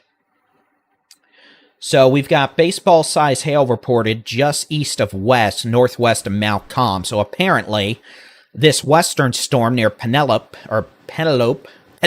whatever, has decided to start dropping baseball-size hail. Again, I am displeased. So, we've got a report now of baseball-sized hail about 3 to 4 miles east of West. Dyslexic. And that is going to be with the potential of, I guess, golf ball to now maybe baseball-sized hail. With this storm just northeast of Leroy, moving southeast towards Mount Com. That's going to be moving over Highway 84 towards Prairie Hill, and eventually Mart has had a report of baseball-sized hail several miles east of West with that. And your weather alarms are about to go off because they just updated the warning to include baseballs, which upgrades it to a destructive, severe thunderstorm warning. So this is now a destructive, severe thunderstorm, capable of producing baseball-sized hail. Calm streak didn't last too long. 2 cores, one near Hubbard, one near Leroy. The one near Leroy is more potent, it looks like, in terms of the hail potential right now.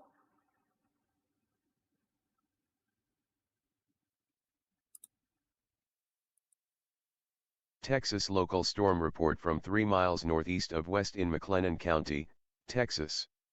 Hail And these storms are moving estimated southeast 2.75 at inches. 30 miles an hour. So Reported by again, the public. hail sizes have come back Additional up, information, especially with this section baseball-size out hail between west and Penelope via towards social west. media report.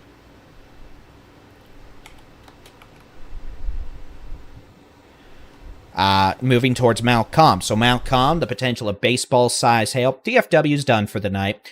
The potential for baseball-size hail.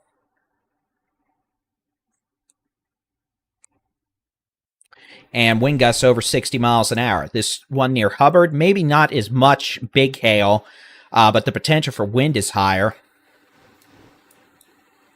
And this activity is going to be moving southeast at 30 miles an hour. So Groesbeck again by 10 p.m.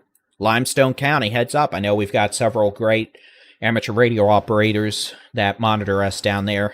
This one's coming your way, and it's got baseballs and, well, wind. Back over Meridian. We've got a storm over Meridian right now. You can see it's got a little hook on it. It's anemic in the wind department. I'm not worried about a tornado with it, so don't be on y'all's end. Southeast of Morgan now. This is going to be kind of riding Highway 22 towards Laguna Park and Whitney as this storm moves off to the east at about, let me show you. 30 miles an hour.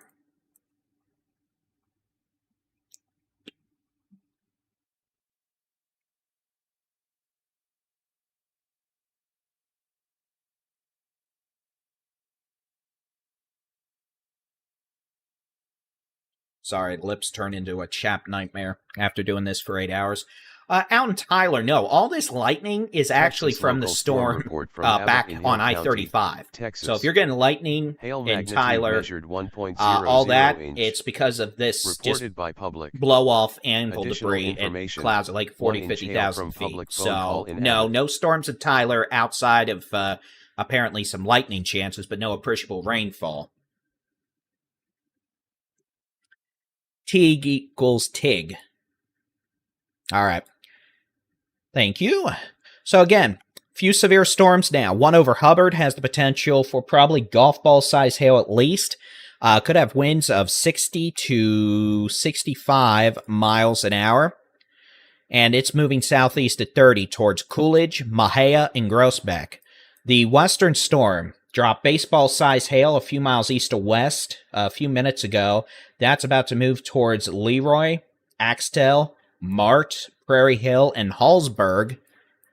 And then we have this storm out near Meridian and Morgan moving east-southeast down 22 towards Laguna Park and Whitney.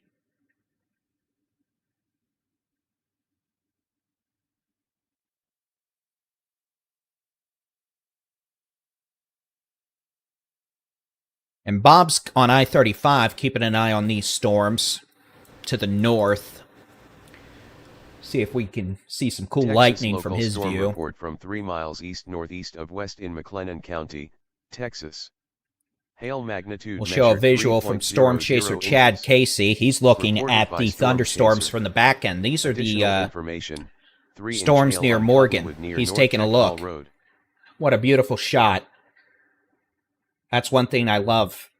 You can probably see these things 100 miles away at night with the lightning, even with the haze. Yes, Tyler's fine for the night.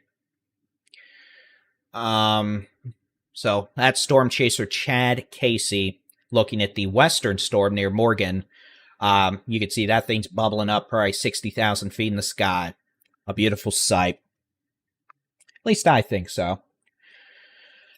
All right, so here's what these storms look like. DFW is clear. I-20 is done. I-30 is done. We are dealing with storms now moving towards the northern Brazos Valley. Moving through portions of Boss County, out of Hill County into McLennan County, in through portions of Navarro County towards Limestone County. And this activity is going to be moving off to the southeast at about 30 miles an hour with the potential of some damaging straight line winds, very large hail.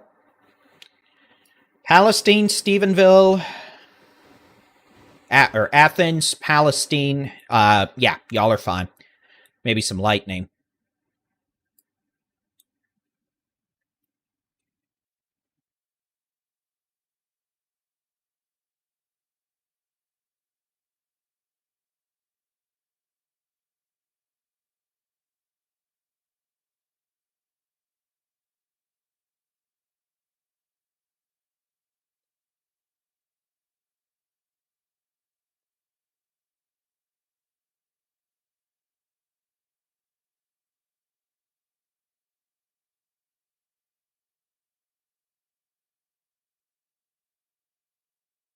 So this activity, no, Northeast Texas is clear. Folks, let's make life easy here. If you're not near Waco, you're done for the night.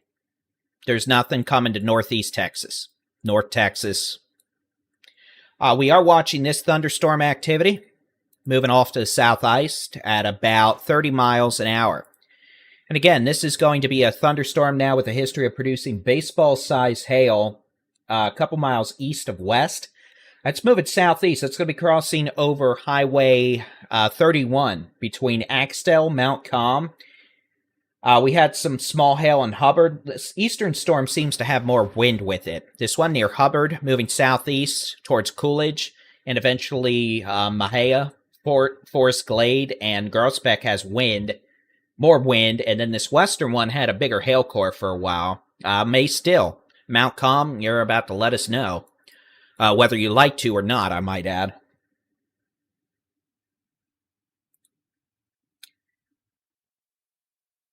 And we'll see bottom right or top right cam. That's Bob's Storm Chaser pack. Bob, the Storm Chaser pack. And we'll see what he ends up with.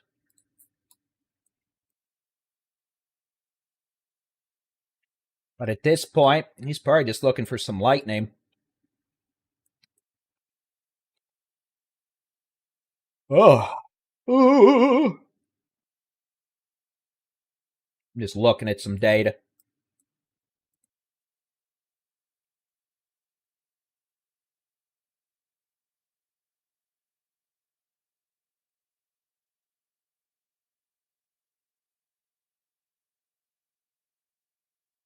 What do we got top-wise?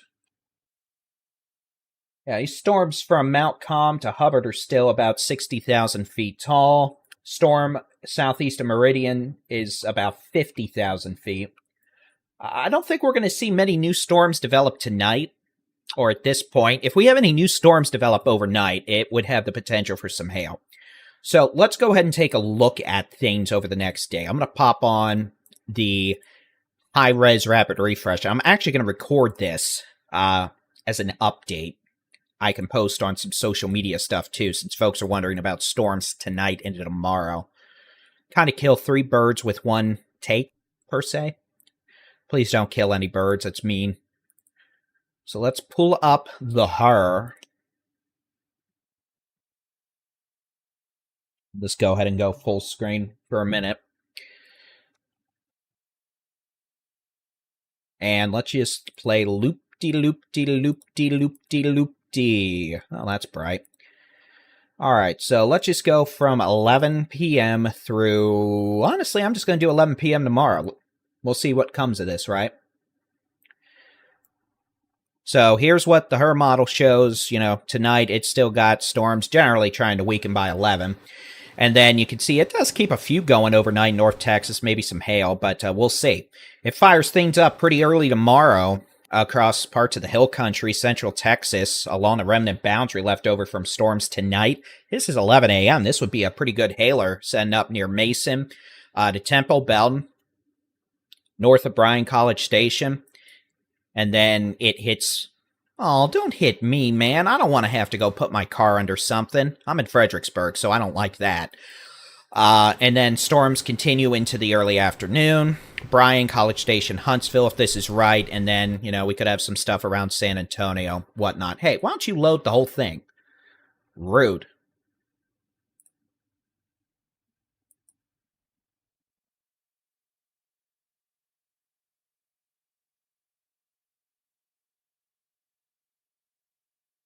Yeah, y'all in DFW looking south are probably getting a great view. Well, apparently you don't get to see the rest. Sorry. But yeah, we could have some hailers as soon as late morning in parts of the hill country, central Texas, Brazos Valley. Apparently I need to go hide my car somewhere in town. Or just drive out of the way. I mean, I guess I could do that with the hail. All right, so this is what we're going to be dealing with over the next few hours. Storms in southern North Texas, the northern Brazos Valley. Those of you in Mount Calm, it's about to not be calm. You've got hail right now, probably. We'll zoom in and show you that. So here's Mount Calm in Hubbard to Coolidge, Dawson. Again, y'all are getting some storms right now. Potential for damaging straight-line winds over 60 miles an hour and hail. This dropped baseball-size hail a little east of west. I don't know if this is still going to do that. I think maybe golf balls is a good bet, but if that's wrong and it's bigger, feel free to let us know after the fact.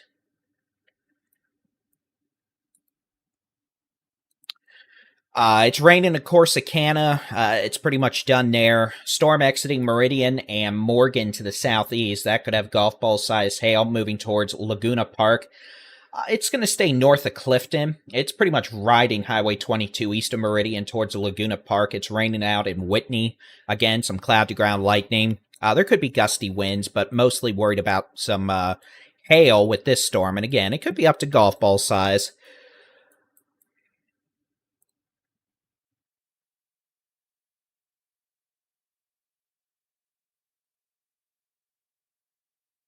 Oh, I'm not liking that damage east of Mineral Wells. Yeah, that neighborhood. I listed those streets when I was doing coverage. That's just sad. That looks like it was probably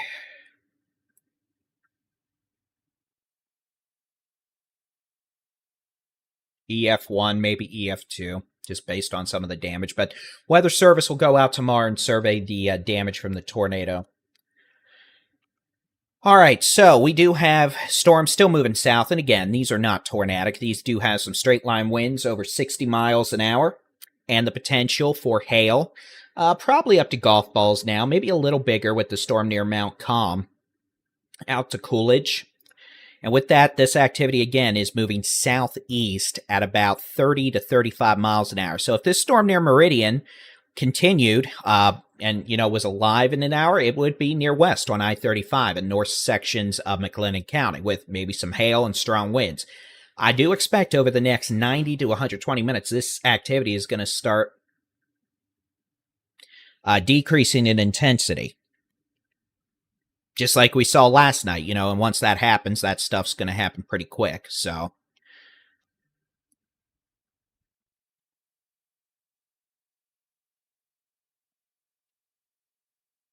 But for now,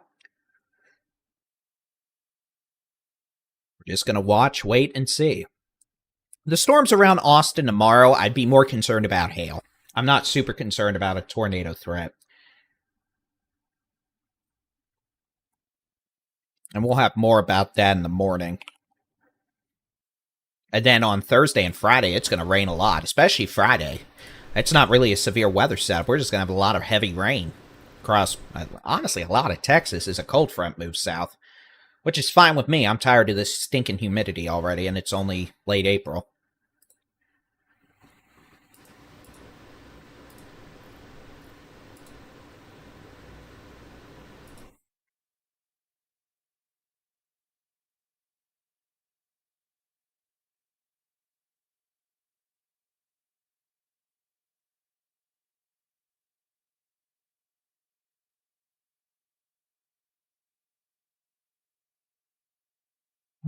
All right. So we are still monitoring storms with maybe some quarter to golf ball size hail. Localized 50 to 60 mile an hour winds up here across portions of... Oh, for heaven's sake, Bob. Portions of Meridian County, or Meridian-Bosque County. Southeast towards northern McLennan County into northern Limestone County, southeastern Hill counties. This activity is going to keep moving southeast over the next probably hour or two. with that, the potential will exist for some damaging winds, heavy rain, and a lot of cloud-to-ground lightning.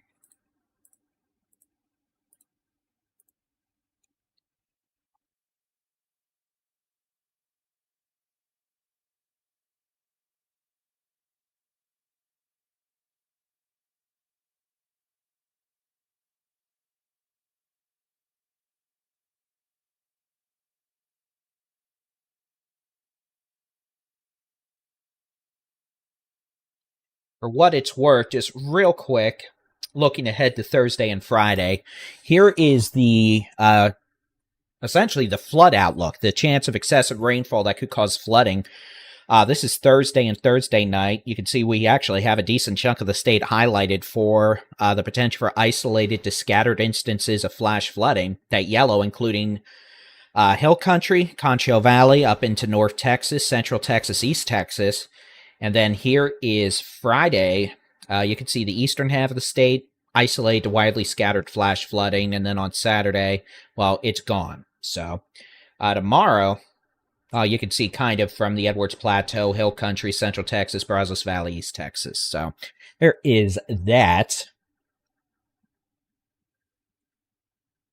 And again, we're watching this activity out here moving into Limestone County.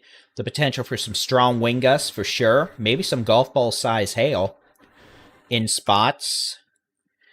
Eastern storm looks like it's starting to weaken a bit. The eastern storm, I mean like near Coolidge, is starting to weaken. This one near Mount Calm's dominating. And then we still have this hailer out near Laguna Park moving off to the southeast with the potential of some hail.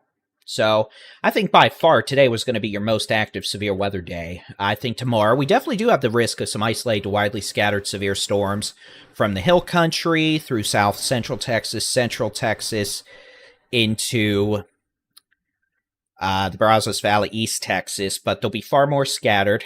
I think the tornado risk will be, well, isolated. But, I mean, it's late April and it feels like June, so that's just, unfortunately, means, yeah, we might have some storms, but tornado threat tomorrow is very, very, very low. I think the stronger storms are going to have some wind, some heavy rain, lightning, and probably some hail.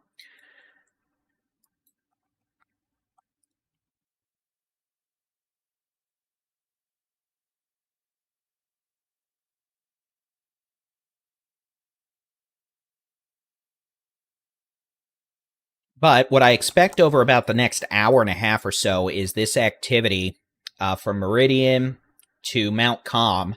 We'll start to see it weaken. We're not expecting any new rambunctious storm development this evening in the sense of what we've had this afternoon. But still, these storms do remain on the rather potent side. Could have hail up to the size of golf balls, localized damaging winds over 60 miles an hour, dangerous cloud-to-ground lightning, and of course, heavy rainfall.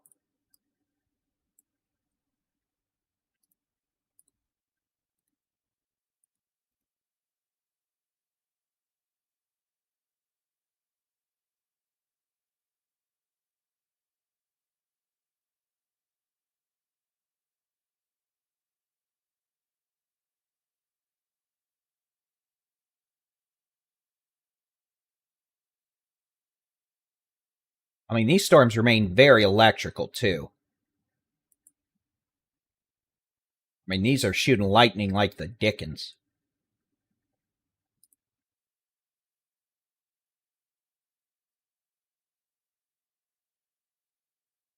That's going to continue until they eventually dissipate, but, well, they're not there yet, that's for sure.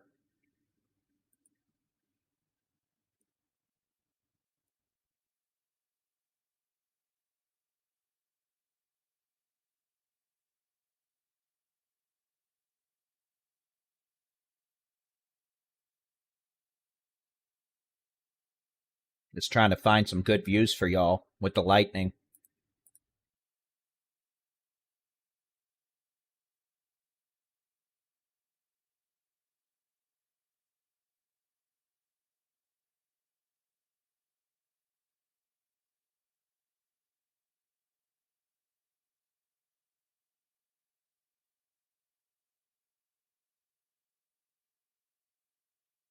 I have a new severe thunderstorm warning coming out.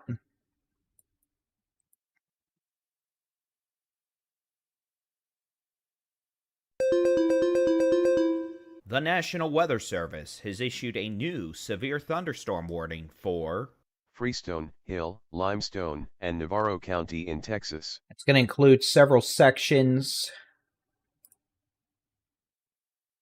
of, here, I'll just read the warning.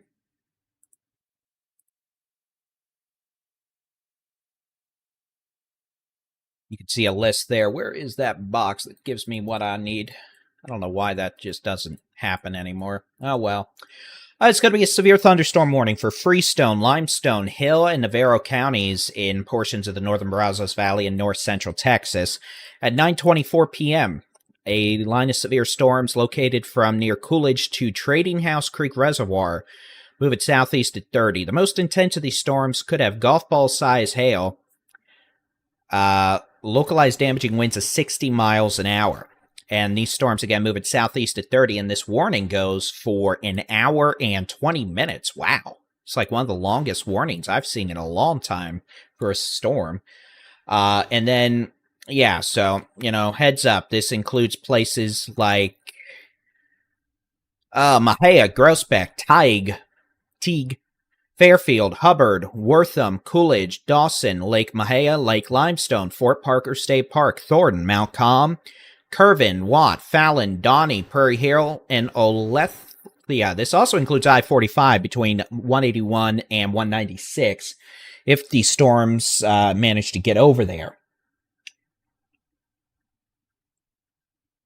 You can see Bob's traveling, watching south of Hillsboro, and then we got a camera up in Fairfield now if these storms make it over there. So, let's see what radar to be. These are probably still closer to the Fort Worth radar, honestly, so let's pop in. New storm warning. Thunderstorm warning for Bosque, Hill, and McLennan County in Texas. For this storm that is northwest of Waco. So this is going to be a severe thunderstorm warning now for places like Laguna Park, China Springs, Golson, and Ross, northwest of Waco and McLennan County. So this is going to be that severe thunderstorm moving southeast towards Waco at 25 miles an hour, and it may make it down there. This is a severe thunderstorm warning until 10:30 p.m. So again, here's your storms. Western storm has the potential of ping pong ball size hail. Localized damaging winds over 60 miles an hour as it moves off to the southeast at 25 miles an hour. So from Laguna Park, where we have a really good hail dump right now, that's a nasty hail core. Moving off to the southeast at 25 miles an hour towards, again, it's going to be moving towards China Springs, Golson, just northeast of Valley Mills. And then the eastern storm is moving towards places like, from Coolidge towards Mahia, Groesbeck, Thornton, Teague, Curvin, Fairfield, eventually Buffalo. And again, both these storms could have winds to 60 miles an hour. The eastern storm has a history of big hail. It could have golf balls. I'll be honest, I think the western storm has a spookier looking hail core right now. That one might end up having hail, golf balls at least too.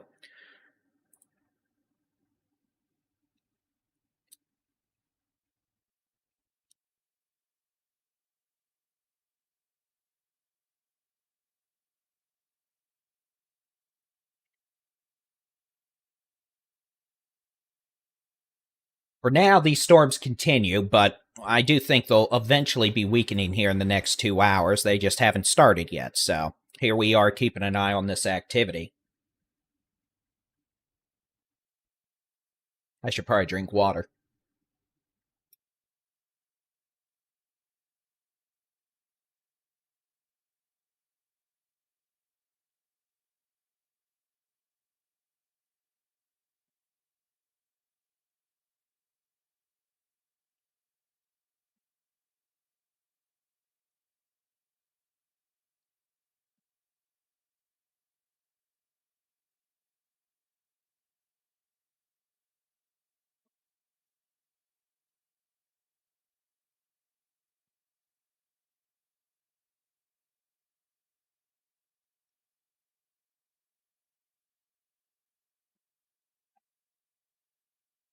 I probably should have been drinking a lot more of that earlier. Oops. Corsicana, you're clear. You've still got a couple showers nearby with lightning, but you're clear. Yeah, Laguna Park, especially just west of Laguna Park, we're seeing some pretty good hail on 22. Yep, DFW's good to go.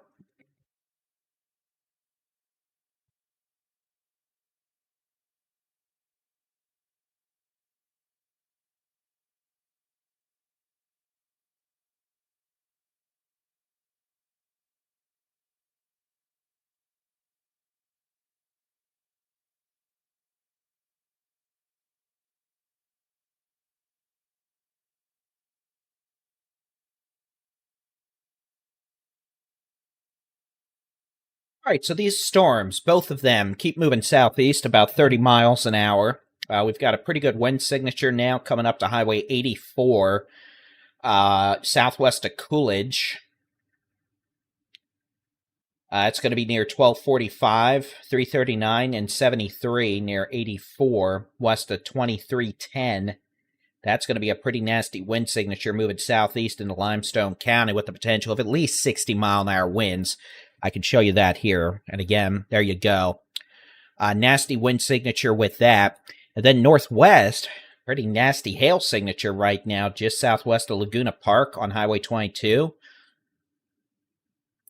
That's going to be moving southeast towards places like China Spring, Golson, Ross, northwest of Waco into McLennan County. If that storm continues, it may end up in Waco by 10:30 p.m.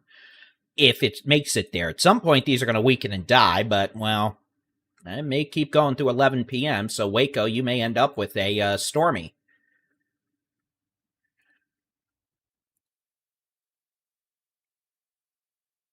Oh, I'm going to have to stand up in a minute. Good grief. So Coolidge to Prairie Hill, that storm's moving southeast towards Groesbeck.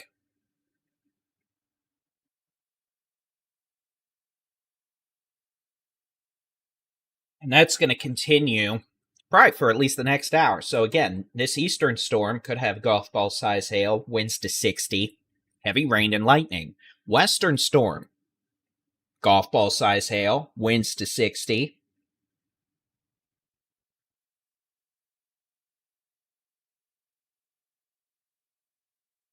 We'll see. Definitely appreciate everyone who's been watching today. I know it's been a long day. We've been live now since 1 p.m. ish.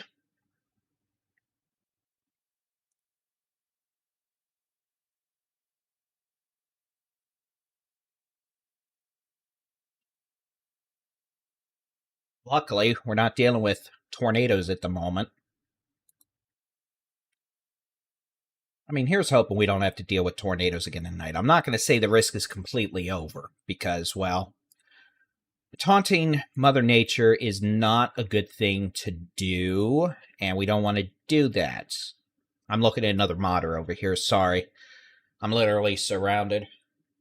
I do have more... I have cameras I could set up to actually, switch this up.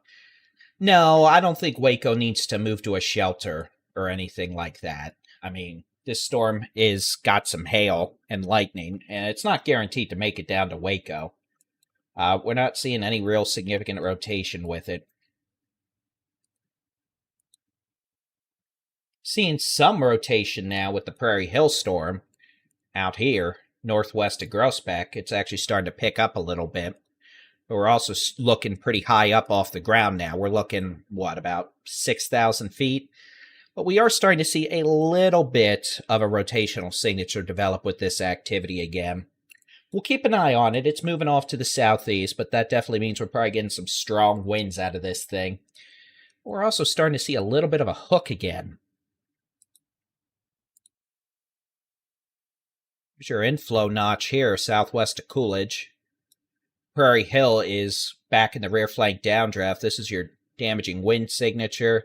And again, this is moving southeast towards Forest Glade, Mahia, Ben-Hur, Groesbeck here in Limestone County. We are definitely starting to see a little bit of a spin again with it, so we'll have to watch that and make sure it's not trying to be a little spinny, doom.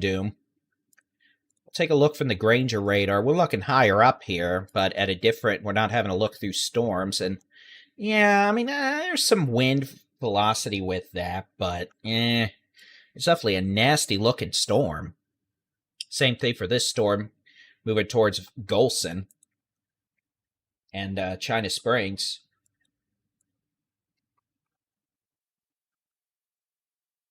Guess we can look and see how tall they are. Yeah, it's pretty tall. About 60,000 feet.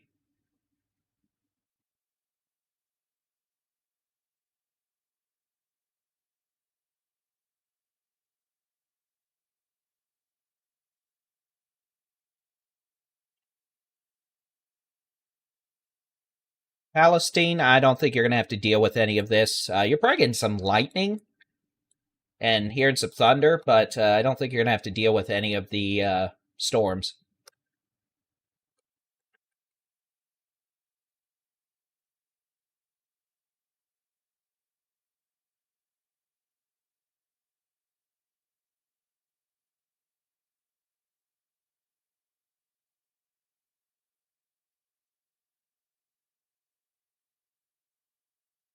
Got to make myself look at least a little presentable.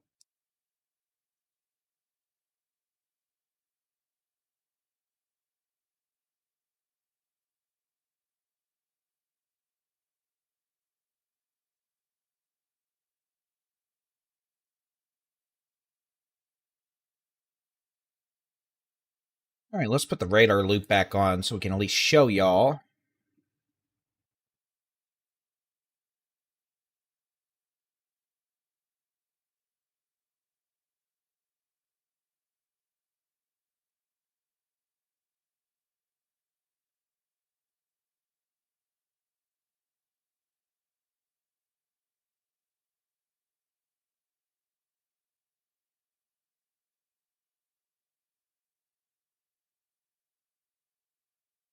So again, these storms are moving southeast still, and they do have the potential for some hail up to the size of golf balls. Localized damaging wind gusts over 60 miles an hour. Heavy rain, cloud to ground lightning. We're keeping an eye out just in case any of them try to go into spinny mode again.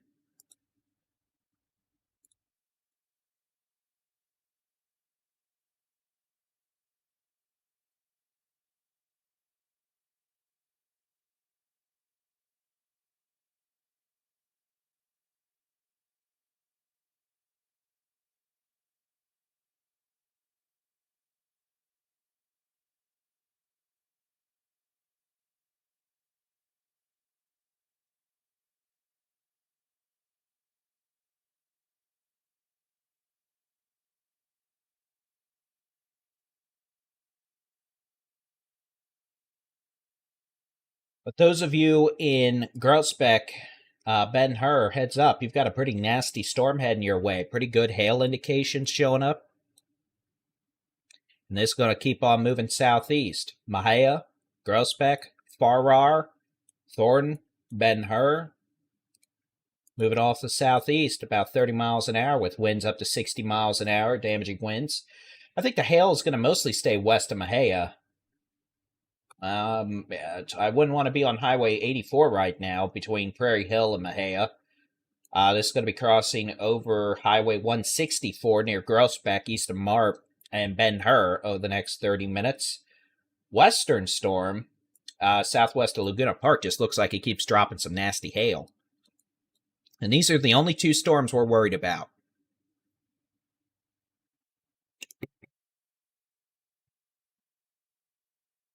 So if you're not near where any of these labels are in the radar, you're fine.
This activity, again, continues moving southeast. We do have, at times, up to golf ball size hail, localized damaging winds. We'll take a closer look at this activity here in just a moment.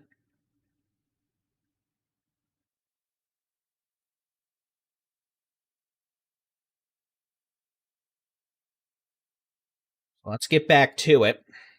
We're monitoring two severe storms at this point. The western storm is just south of Laguna Park now, and that thing's got a pretty nasty hail core. It's going to be moving southeast towards Golson.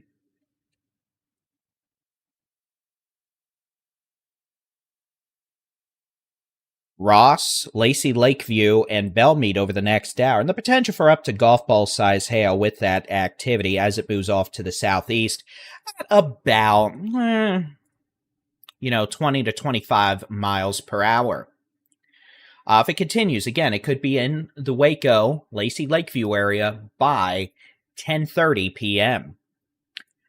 This eastern storm is crossing over Highway 84 right now. This is going to be west of Mahia, very near Prairie Hill, with the potential of some strong winds over 60 miles an hour. Moving off to the southeast towards Groesbeck and Highway 164.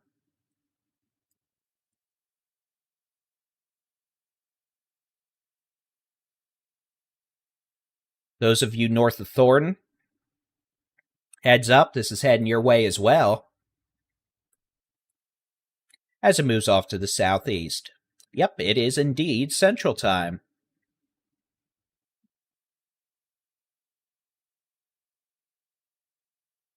That one guy, thank you very much for that generous super chat. Appreciate it.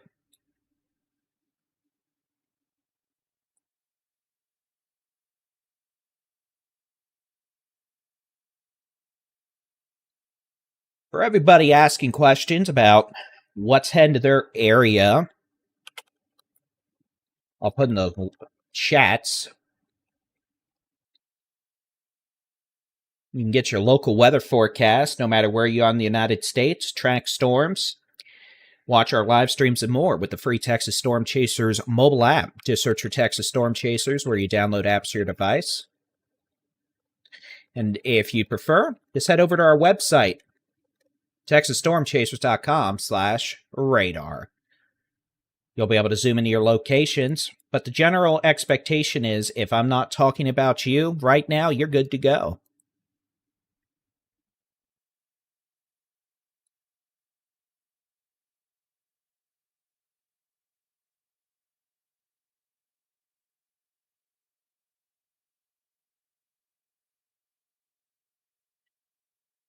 These storms are moving off to the southeast at about 30 miles an hour. The general expectation is they should be weakening over the next 1 to 2 hours as activity moves off to the southeast at about 30 miles per hour. We've seen a pretty good hail core east of Prairie Hill, west of Mahia. It's going to be moving off to the southeast. That storm could have golf ball size hail, localized damaging winds over 60 miles an hour. Worst is staying well west of Mahia, it looks like. It's probably going to pass a wee bit west of Forest Glade as well. Those of you in Coolidge, I can zoom in on the map. And then we'll have to keep an eye on that.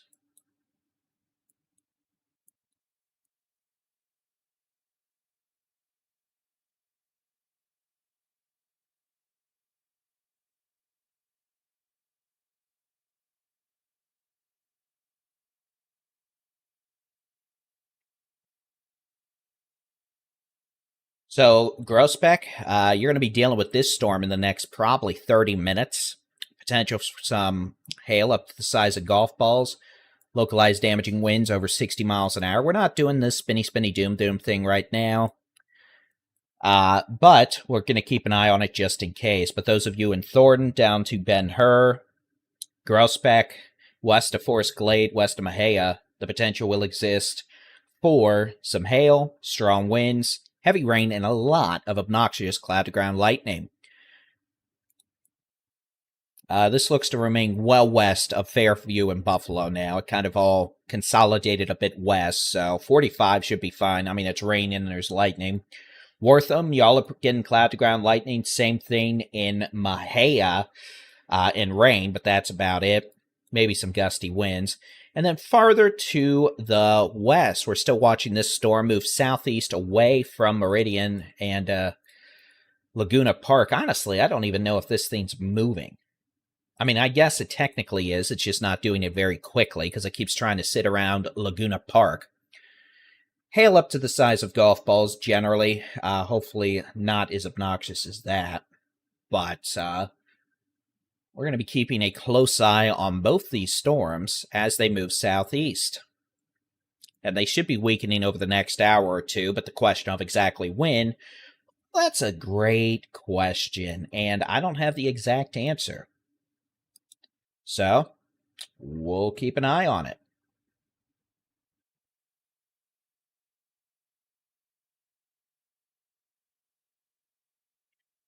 Just checking on various things.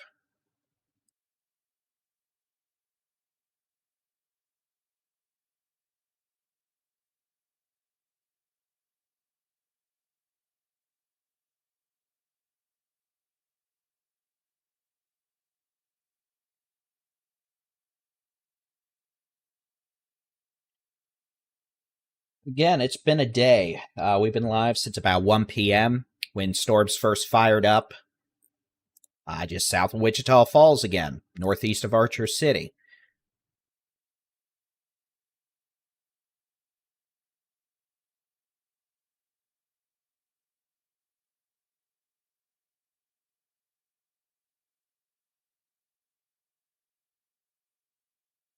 Laura M., thank you very much for that generous super chat.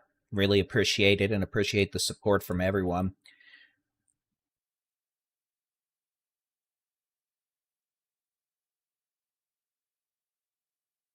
And again, we're here just keeping a close eye on things.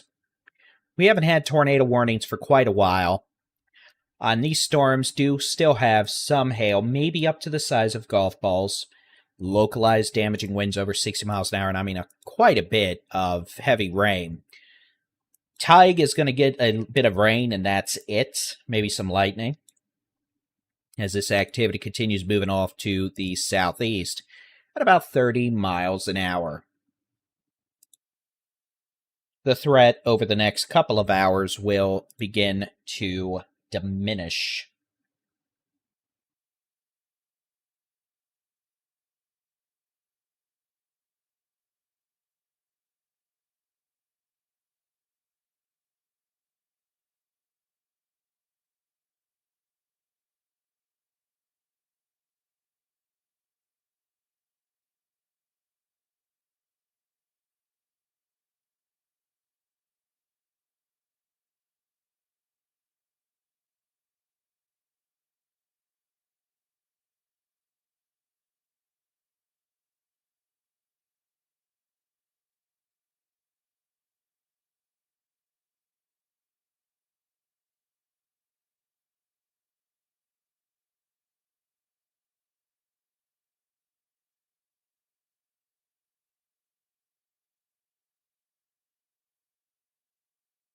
Again, yeah, we're just here watching things.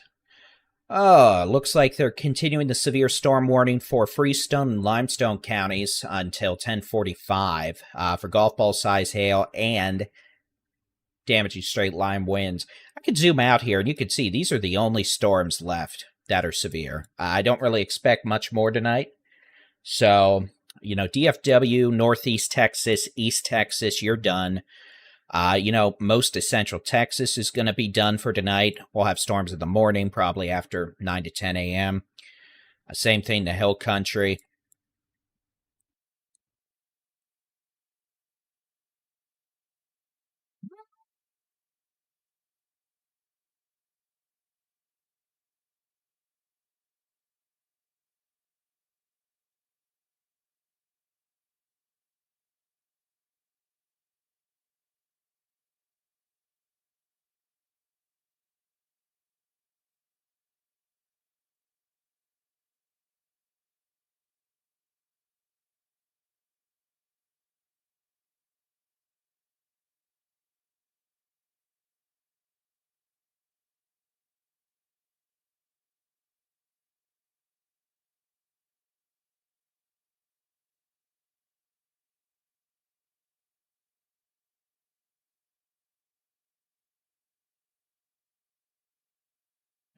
Looks like Bob is done streaming for the night.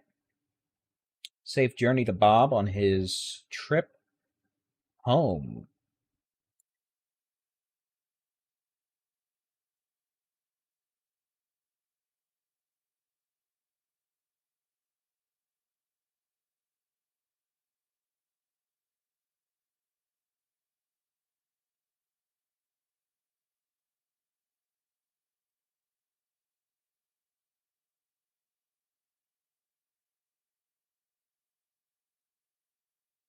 We're going to be here for a wee while longer for sure, just to keep an eye on these storms as they continue to move off to the southeast at about 30 miles an hour. And again, we do have a couple of severe thunderstorm warnings.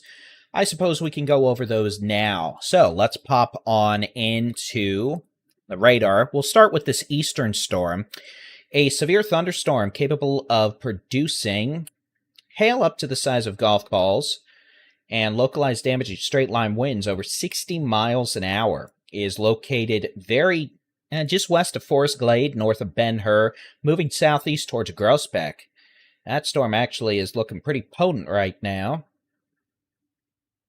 And I'm going to switch radars to give y'all, well, actually, we're on a good radar site for that. So at this point, Groesbeck, you could be getting the worst of the hail probably by about 10:30. Now, let's look at which way the wind's blowing mode, and we don't see any spooky, spinny, doom nonsense with this storm right now. For some reason, though, this storm's updraft just went nuts, and we're suddenly starting to see quite a hail signature develop aloft with this thing again. So the hail threat may actually be increasing for Groesbeck as it moves off to the southeast towards Groesbeck. So heads up.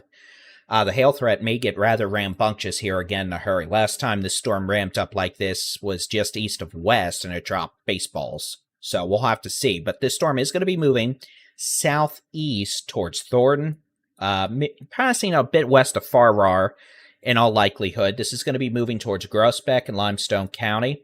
And then after that, it's going to if it keeps going, it's going to move towards Marquez and Hewitt. And it's moving southeast about 30 miles an hour. So we'll keep an eye on that.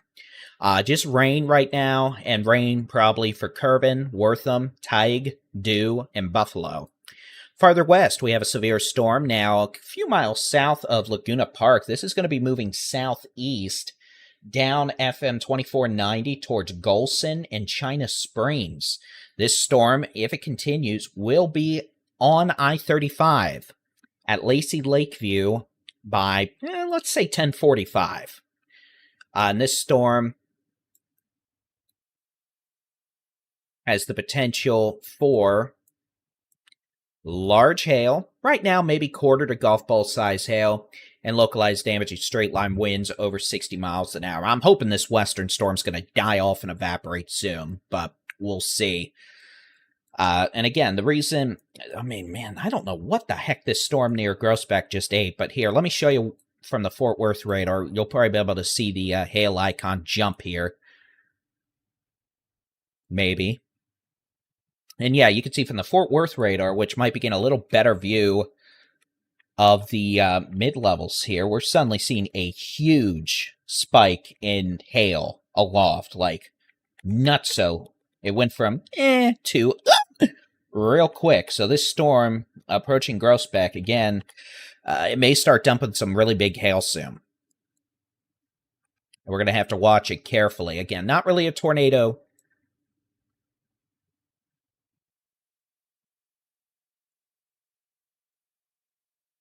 Warning situation, but a nasty damaging wind situation.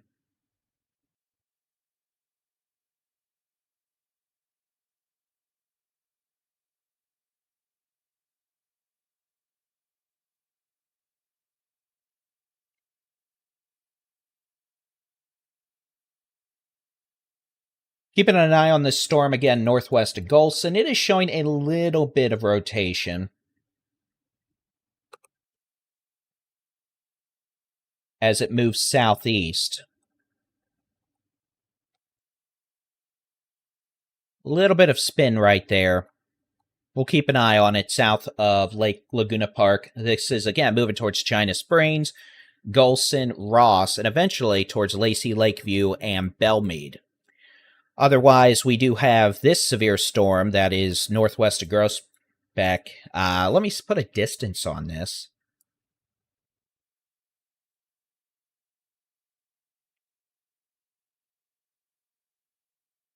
Not that. Do this. Again, the worst of the hail from 164 and 14 is probably still about 6 to 7 miles northwest of Groesbeck, moving southeast at about 30. So again, those of you in Groesbeck out here in Limestone County at 164 and 14, this storm's ramping up again, showing some pretty nasty hail and the potential for damaging winds. And the hail threat, honestly, is getting pretty annoying. So heads up, the hail could get big. It may not necessarily be falling and reaching the surface just yet in its rambunctious manner, but it's definitely looking rather obnoxious right now. So we'll have to keep a close eye on it, but I'm afraid the hail sizes may be increasing here again.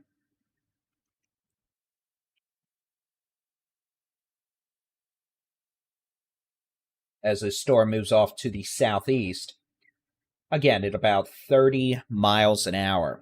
So those of you out here, that means those of you in Groesbeck, Thornton, Limestone County around 14 and 164, 1245 and 937. This storm's heading your way with the potential of very large hail, localized damaging straight line winds, and quite a bit of heavy rain. Back northwest, we have this storm that is now south of Highway 22 and Laguna Park, moving southeast towards Gulson and eventually towards Interstate 35 in Lacey, Lakeview.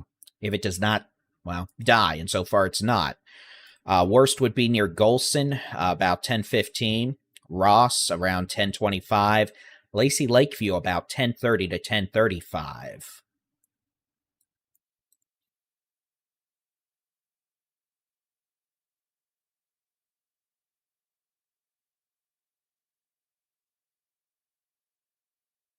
For those who are interested in being moderators, go to our contact page on our website, texasstormchasers.com. Just go to the contact page, shoot us an email, and we'll get something set up. Always looking for great folks who want to help us out here in the magical land of YouTube and Facebook and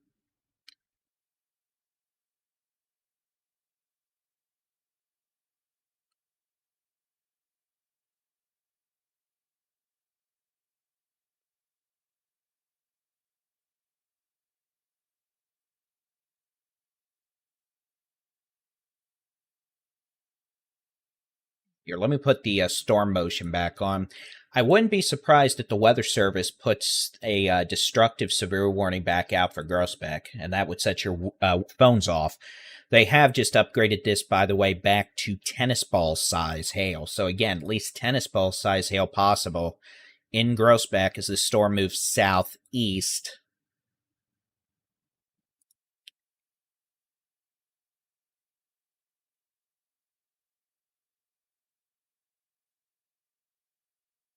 At about 30 miles an hour.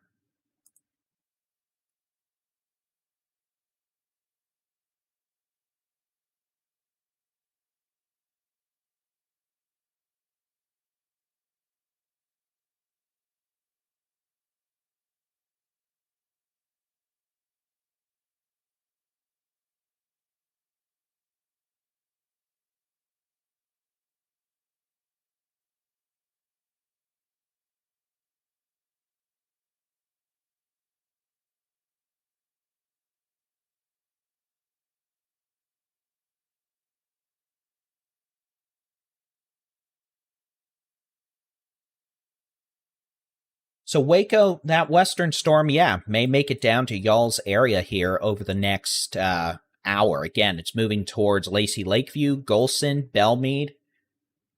It's going to keep moving southeast. At some point it'll dissipate and die, but so far it's not. So, yeah. Unfortunately, those of you up here in Waco, Lacey, Lakeview, Belmead, Ross, Golson, threat of hail is increasing as that storm moves southeast at about 30 miles per hour. We're going to have to keep an eye on it carefully, but that storm could have golf ball size hail. The storm most moving towards Groesbeck has the potential of tennis ball size hail now, as it has intensified a bit and is moving off to the southeast about 30 miles an hour.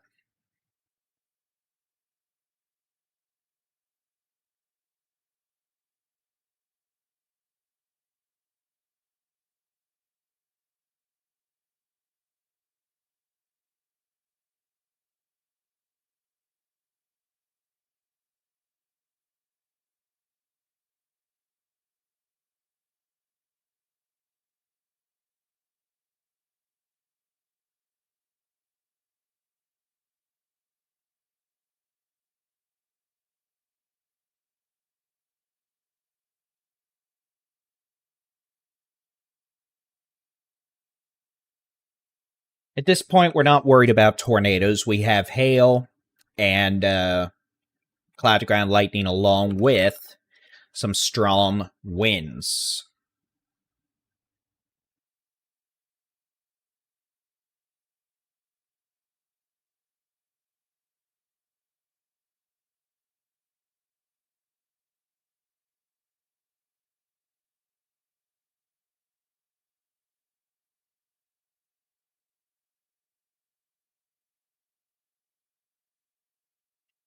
Yeah, Bob, I bet. I'm pretty tired too. Good job today.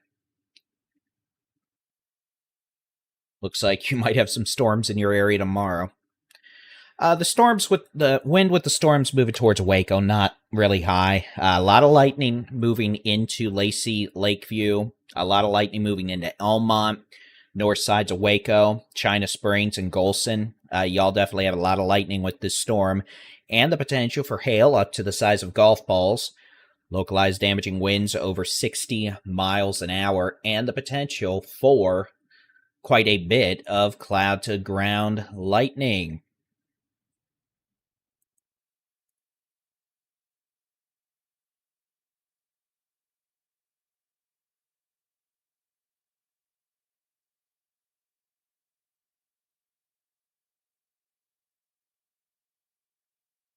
So we'll put a storm track on this.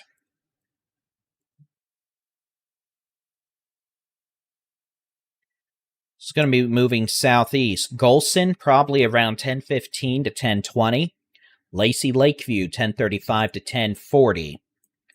Belmead, about 10:40 to 10:45. And that would also include the north sides of Waco. Now, there's also a chance the storm will finally die and evaporate before then, but it's not happening so far. Storm in Limestone County is going to be in Groesbeck here in the next 10 to 15 minutes, so probably 10:15 to 10:20. After that, it's going to be over fairly rural areas of Limestone County, but this storm is going to be moving off to the southeast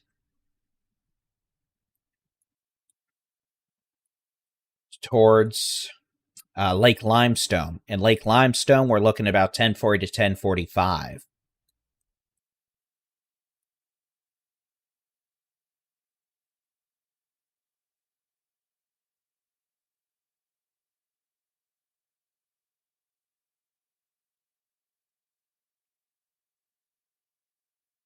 Otherwise, that is it for storms. East Texas, you're fine. I'm not really expecting anything in east or northeast Texas tomorrow. I guess we could look at the severe weather outlook. I guess we do have a risk of breaking the program and having the Windows XP background. But here's the severe weather outlook for tomorrow. Again, isolated severe storms are going to be possible across portions of, well, really, I guess the southern half of Texas. We'll be able to refine this tomorrow morning, but the Edwards Plateau, the Hill Country, Central Texas, South Central Texas, the Brazos Valley, East Texas, Southeast Texas, with the potential of the strongest storms producing hail and localized damaging wind gusts.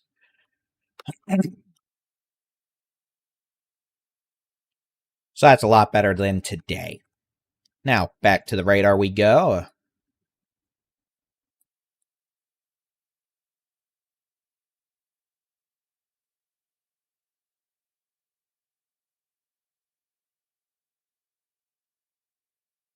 And this activity is going to keep moving southeast, by the way. These two storms, they're moving southeast about 30 miles an hour. So western storm, again, moving into Golson, Elmont, Lacey Lakeview, and North Belmead, north sides of Waco over the next 30 to 40 minutes. Could have hail up to ping pong ball size.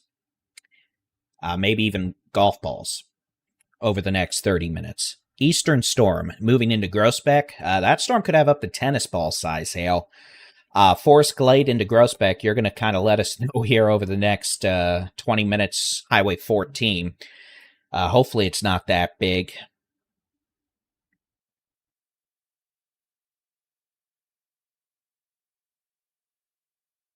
We definitely don't want hail that big.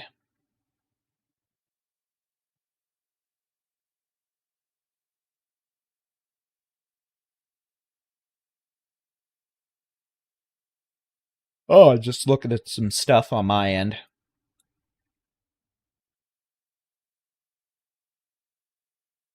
We definitely appreciate everyone who's been popping in today. Stream's now been going for 9 hours.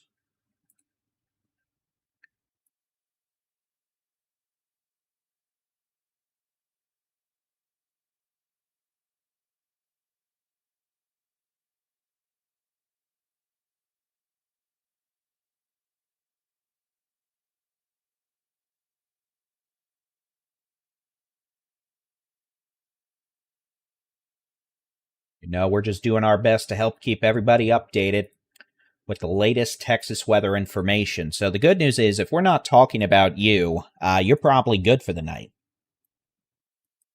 Yeah, Buffalo, you're going to get a good view off to your west. Or that storm had more eastern extent earlier. I don't know if you're going to get too much of an issue in Buffalo. Maybe rain, lightning.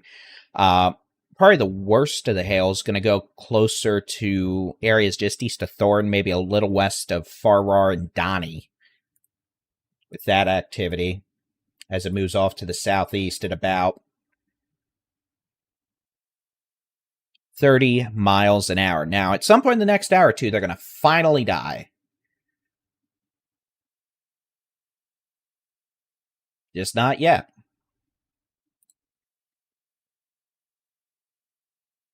Hey. Yep. You what? Ah, you're good. You're welcome.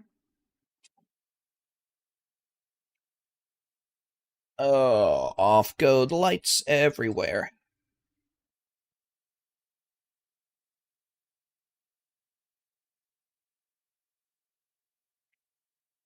All right. So we're still here, and we're going to be here until these suckers decide to finally take a nap, in which case I'll get to take a nap.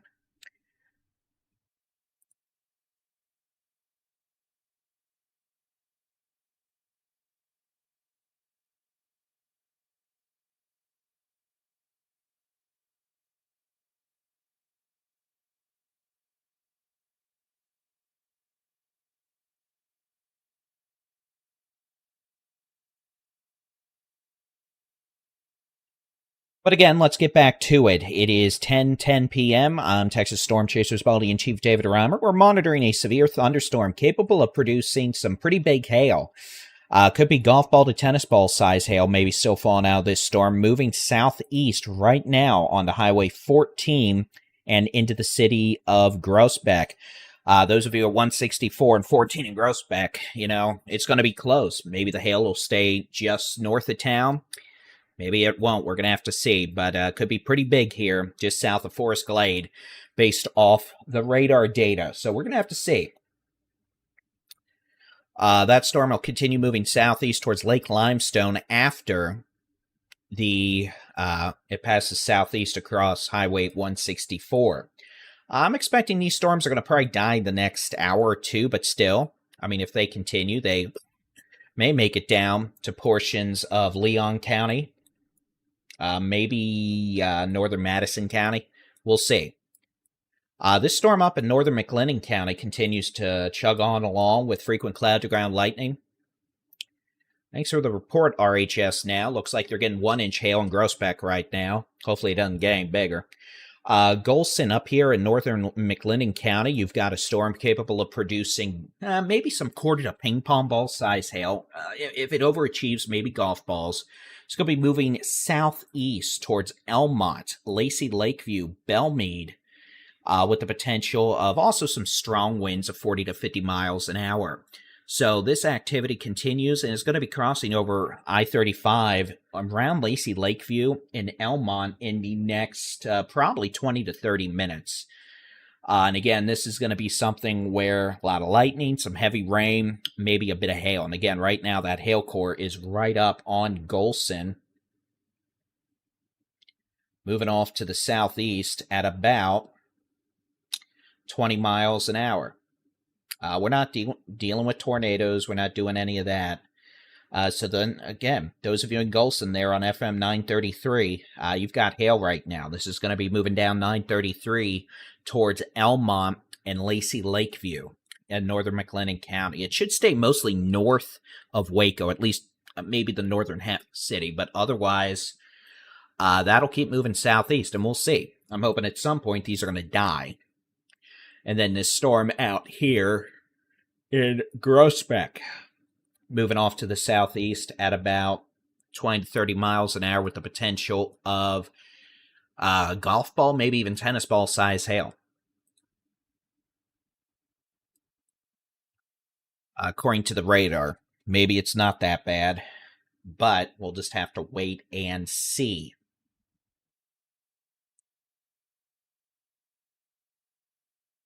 You can see on the cameras, all the two top cameras are Waco. Bottom camera is going to be Fairfield.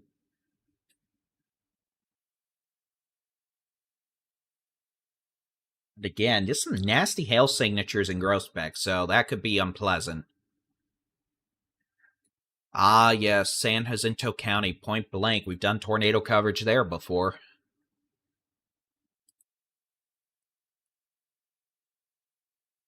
Here, I'm going to load the high-res rapid refresh model on my iPad, and I can show y'all that.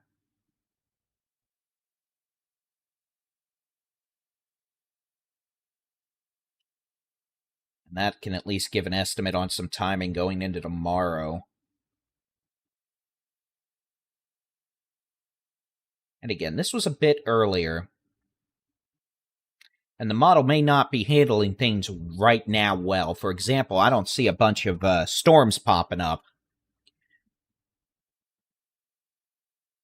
Hold on a second, it stopped streaming. I'll get you that in just a second.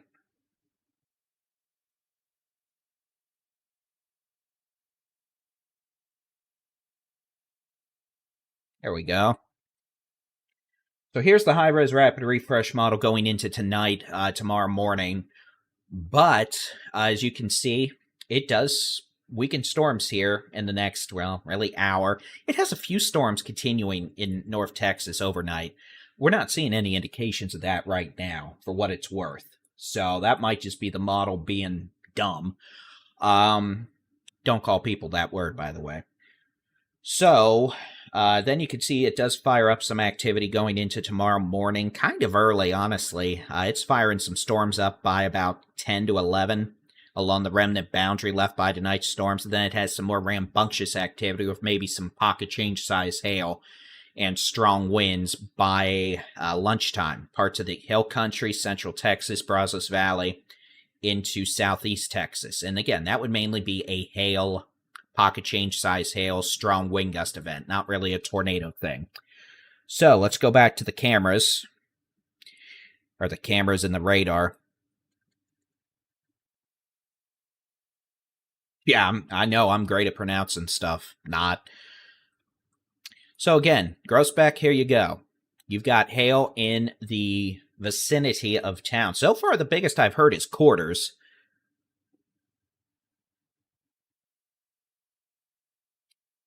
We'll see if it gets any bigger. Tige, you're clear. Mahia, you're clear. Wortham, you're clear. Fairfield, you're clear. And then back out here, Ross, you've got some, you're getting maybe some small hail, heavy rain. That's going to be moving southeast towards Lacey Lakeview, Elmont, Belmead.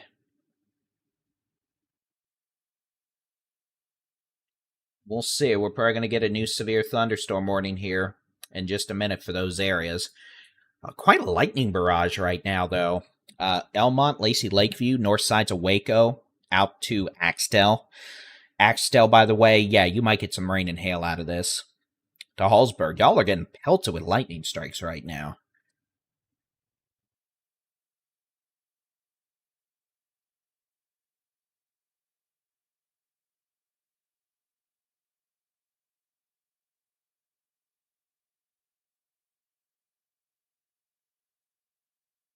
And this activity will keep moving off to the southeast. All right, y'all, give me just a second. I'm going to be right back. You're not going to hear me talk for like maybe a minute, but I will be right back.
Texas local storm report from 1NW Groesbeck in Limestone County, Texas. Hail magnitude measured 1.00 inch. Reported by emergency manager. Additional information, quarter-sized hail was reported in Groesbeck.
All right, ladies and gentlemen, my apologies. I am back.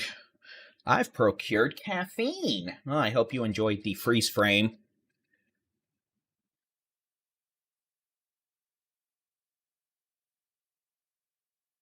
All right. Sorry, no more cute Baldy. All right, so we are monitoring this. There's your new severe thunderstorm warning. It had already come across the stream. If not, I'm sure it'll interrupt me now that I'm actually here to talk. Looks like this is going to be a severe thunderstorm warning for hail up to the size of golf balls and localized damaging wind gusts over 60 miles an hour. This is going to include the city of Waco. The National Weather Service has issued a new severe thunderstorm warning for McLennan County in Texas.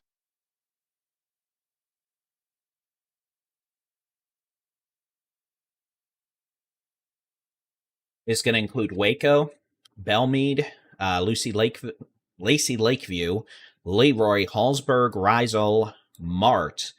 The potential for golf ball size hail or hail up to the size of golf balls and localized damaging winds over 60 miles an hour. So that hail is going to be moving across I-35 here pretty soon.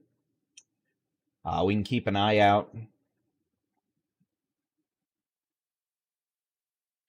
on cameras out here.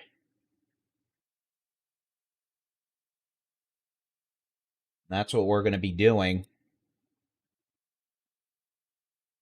across Waco to see what we have coming up. But again, this storm is moving off to the southeast at about 25 miles an hour. And as this activity continues moving off to the southeast, we will see what comes out of it. But again, could be up to golf ball size hail. Those of you up here in North Waco, Hallsburg, the lightning just going nuts right now. Y'all are getting pelted with cloud-to-ground lightning up here across Waco to Hallsburg to Mart.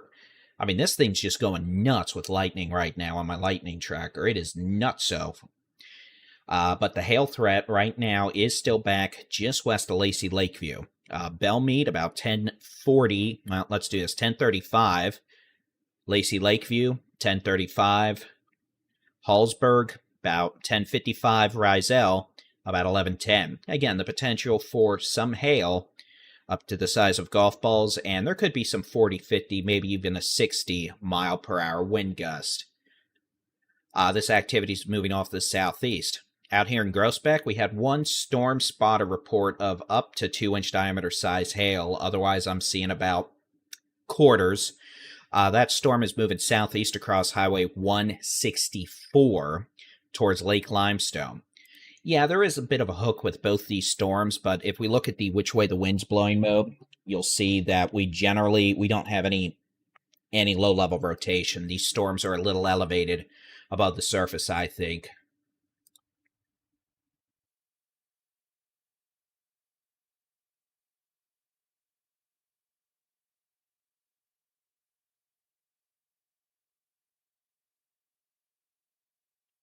So, again, 2 severe storms at this point. Each are producing hail up to the size of golf balls, and each are moving southeast at about 25 to 30 miles an hour. Now, at some point, we're going to be, taking a nap in the sense that these storms are going to stop. By 11 to midnight, hopefully. But so far, clearly, they are more than happy just to keep on chugging along. And they're just skedaddling along. So again, the main issue with these storms is going to be hail, heavy rain, and a lot of lightning. There may be some gusty winds at times, but it's not really that much of a super concern right now. But there could be some localized strong winds. Heavy rain, lightning.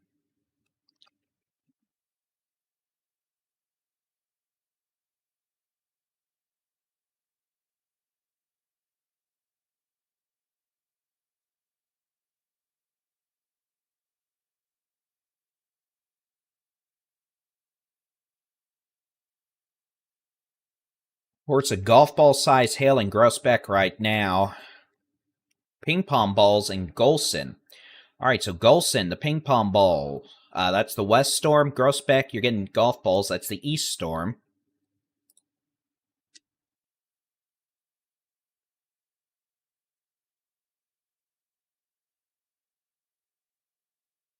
Both storms are going to be moving southeast at 25 miles an hour, which means if the eastern storm survives, it may be approaching Hewitt by 11:30.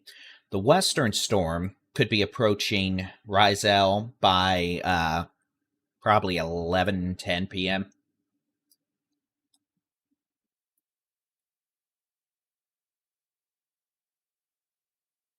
The storm moving towards North Waco is intensifying in the hail department. We're seeing it's just like the Groesbeck storm. This one moving towards Elmont, towards Lacey, Lakeview, Belmead. The hail indications are increasing significantly aloft. So the hail sizes may be increasing beyond golf ball size out here. Lacey, Lakeview, China Springs, it's exiting you to the east already, but those of you from Waco to Belmead, Lacey Lakeview, Elmont, the threat of damaging hail is increasing now over the next 10 minutes as this thunderstorm moves southeast at 25 miles an hour. Again, the radar is indicating the potential for hail now approaching or exceeding 2 inches in diameter. As this moves southeast, we're seeing a crazy amount of lightning. And again, storm tops are 60,000 feet now, so this storm appears to be almost stronger than the one out east. Which is not what you want to see as this moves towards Waco. So again, the potential for golf ball to maybe bigger than golf ball size hail now with this storm moving towards north sides of the city of Waco, Lacey Lakeview, Belmead.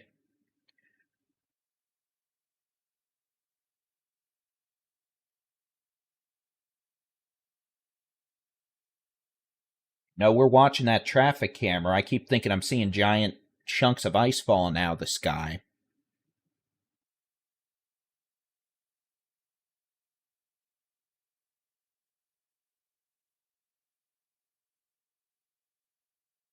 We'll see.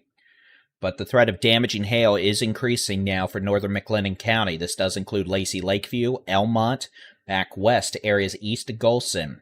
This should stay mostly north of Waco, but it's going to be close. It's going to move southeast towards Hallsburg and Rizal over the next 30 to 45 minutes. This is mostly, this is staying south of west, south of Leroy. The hail, at least, and the hail core itself may approach Axtell.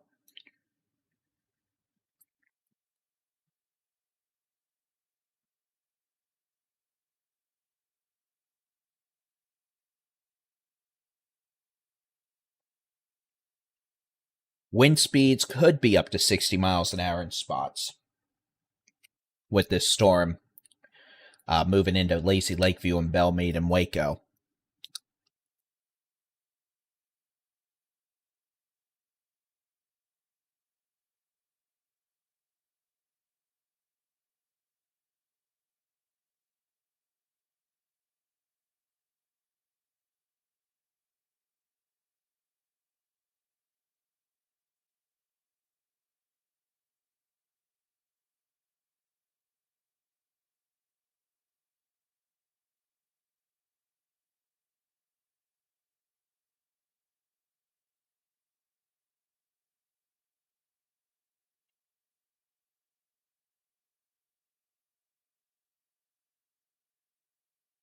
You can see we're starting to get the heavy rain and a bit of hail here on Interstate 35, north sides of the city of Waco.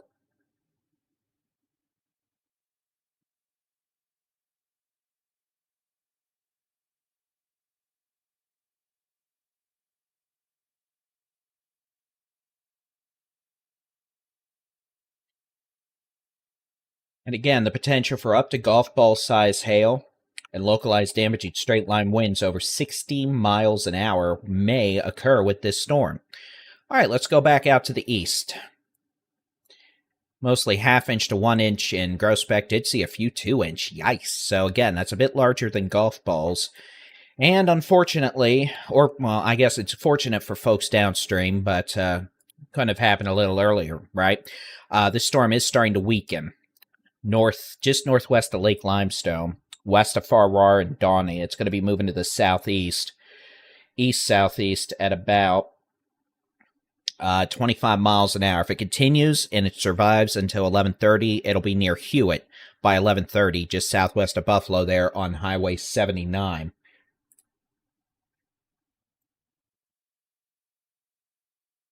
So here's that storm again near Groesbeck, just east, starting to show signs of weakening as it moves off to the southeast.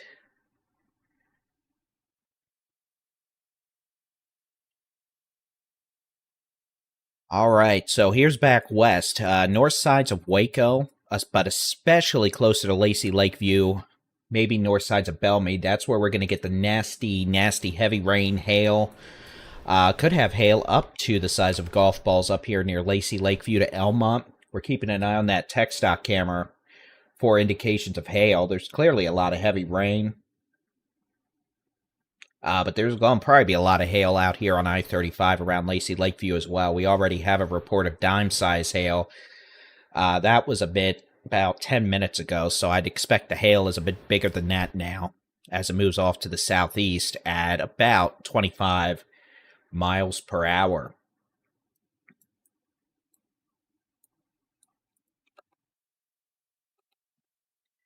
This thing's diving southeast quickly all of a sudden. It's just nasty. Now, we do see that hook. I'm not really worried about a tornado issue with this right now, but it could bring a quick round of rain to Waco and probably some gusty west winds of 40 to 60 miles an hour as this little hook moves through Waco. Worst of the hail continues up near Lacey Lakeview, and again, that's just nasty sauce right now. Take a look at that. The hail core, just nasty as it moves off to the southeast. So again, very nasty looking hail up near Lacey Lakeview right now. Based on the traffic going so slow on this tech stock camera, definitely looks like there probably is hail falling. Just can't see a good size. Limestone County, Texas. But just nasty on I-35 around Lacey Lakeview right now. Reported by emergency manager. And again, the potential for hail up to the size of golf balls there. Belmead, Lacey Lakeview. To just south of Elmont.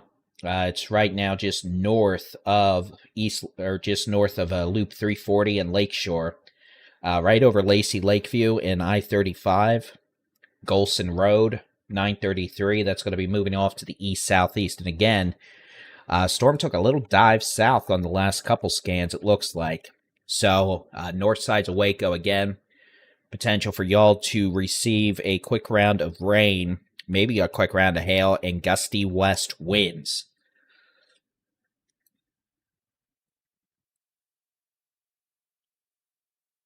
Baylor, it's going to be close.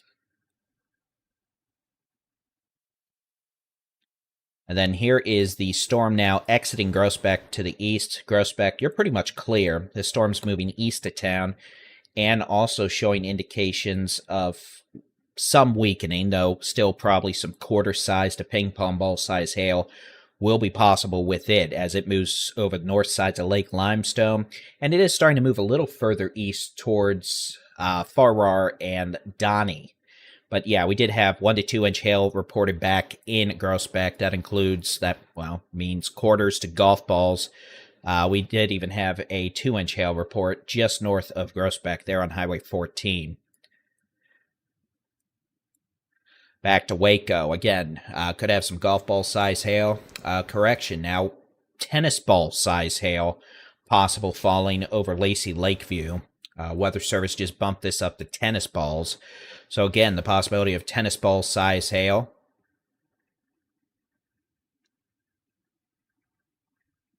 Across north sides of McLennan County, this includes Lacey Lakeview, North Crest, north sides of Belmead, especially near and north of Highway 340 or Loop 340 there on the north sides of town. It's going to be moving to the southeast at about 25 miles an hour. So again, north and east sides of Waco, Belmead. This is going to be moving towards Hallsburg and Riesel. Again, the storm now capable of producing 60-mile-an-hour winds and hail up to the size of tennis balls as this activity continues moving southeast across McLennan County. So it's going to stay mostly north of Waco, but north sides of Waco, you could get a quick round of rain, gusty winds. Looks like we had west winds up to 35 miles an hour over the Waco Texas Regional Airport. Report from 5 miles Could be a bit stronger than that, and then the hail core. Oh, that is just a nasty hail core right now over Lacey Lakeview, North Crest. Reported by emergency manager.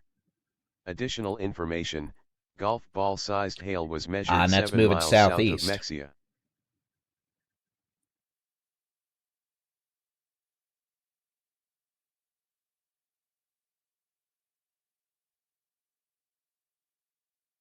Looking to see if I can't get any good video out of there.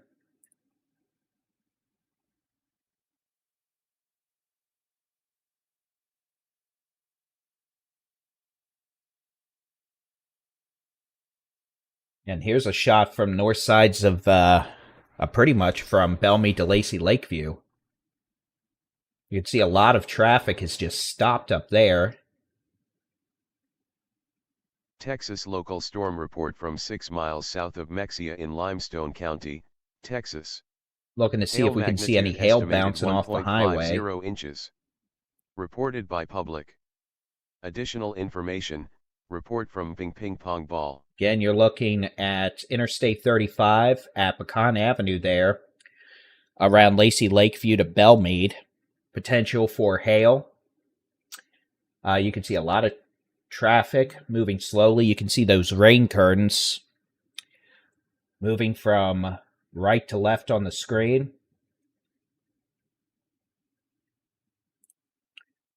See if we can't get some other shots.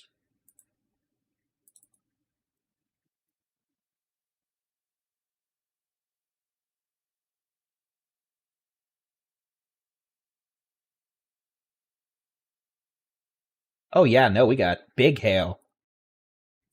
You see, when that car was getting off the highway, we've got big hail splatting down here on Interstate 35 near North Loop 340. Some pretty big hailstones it looked like. You could see them bouncing.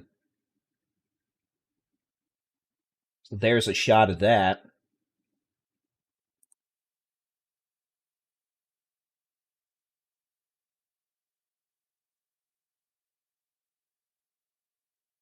All those shots are out of Waco, and again, a severe storm capable of producing 60 to 70 mile an hour winds and hail up to the size of tennis balls. Riesel, thank you. Riesel. So again, this storm's going to be moving towards Hallsburg and Riesel. The potential for hail up to the size of tennis balls and localized damaging winds up to 70 miles an hour. So this storm's packing a punch. It has some strong winds, heavy rain, and hail. Back out here, east of Groesbeck, this storm, looking less intense of the two now, could still have some pocket change size hail up to the size of quarters as it moves off to the east at about 30 miles an hour. And that's going to be moving towards Farrar, north sides of Lake Limestone, and Donnie. Eventually, Buffalo. It's raining in Buffalo. McLennan County, Texas. Hail magnitude. And then this storm back over north sides of Waco, Belmead, Lacey Lakeview, moving towards Hallsburg. Additional information. And quarter-sized hail was reported in Elmont.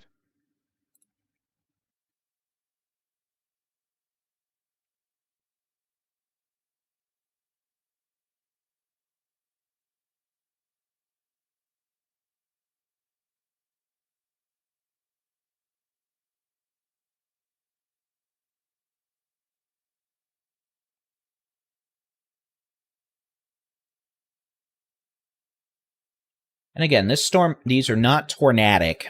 They have damaging winds, they have hail, they have high winds and lightning. I said wind twice.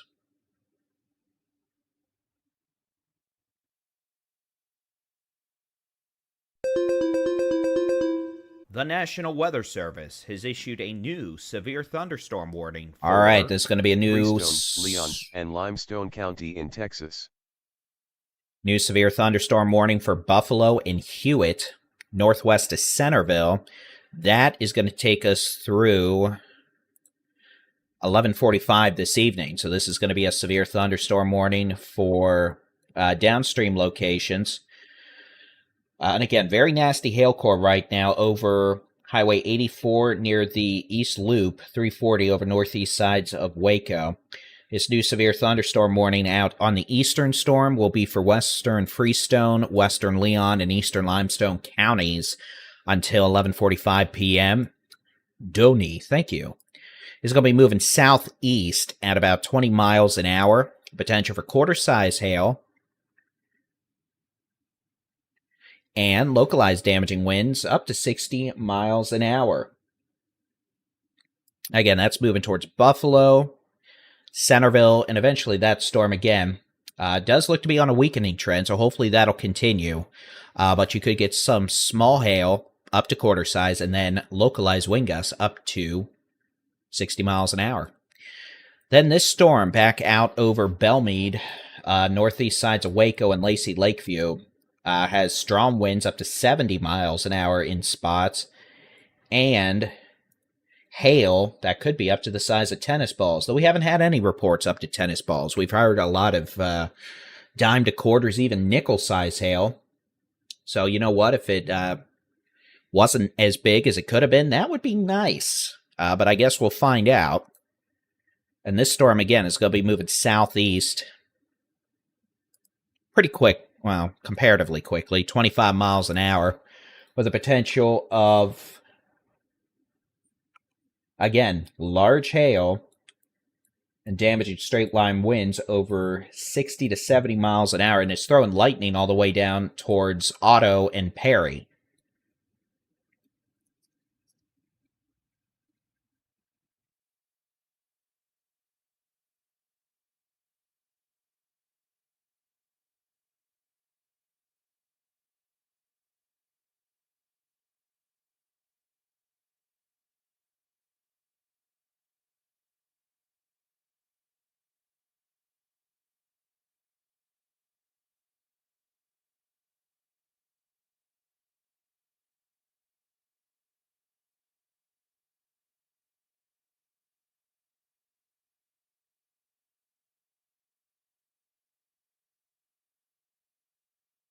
So we're just monitoring trends at this point. Waco, it'll be over in the next probably 5 minutes. Then it'll exit town to the east, and then you're done for the night. Buffalo, yeah, I think you're going to be okay, probably. The storm's weakening. You're going to get lightning. There might be some smallish hail, maybe up to the size of a quarter, maybe. Yeah, there's going to be some gusty winds. But, yeah, I'm not worried about tornadoes at this point. And yeah, I do see that little hook east of Waco. Let me show you the velocity. And again, that there's not a lot of rotational velocity. We have a lot of straight line wind showing up here. Could be 40, 50, even up to 70 miles an hour, honestly, with this kind of a hail core. That could drag down some stronger winds from aloft. But that's mostly east of I-35 now.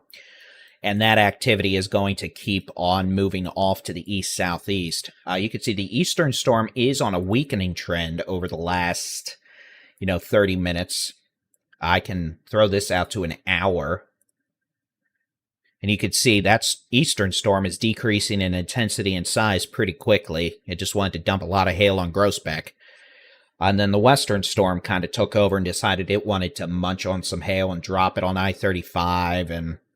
yeah, Belmead, you're getting quarters right now, it looks like. Appreciate the reports. A lot of quarters.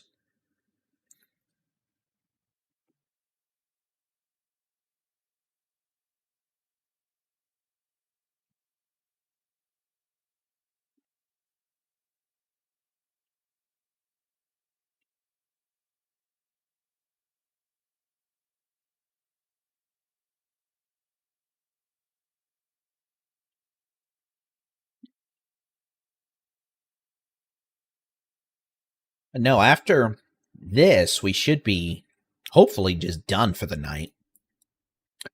We're going to have some storms across the southern half of Texas tomorrow. Nothing like today, I don't think. Some of those storms could have hail.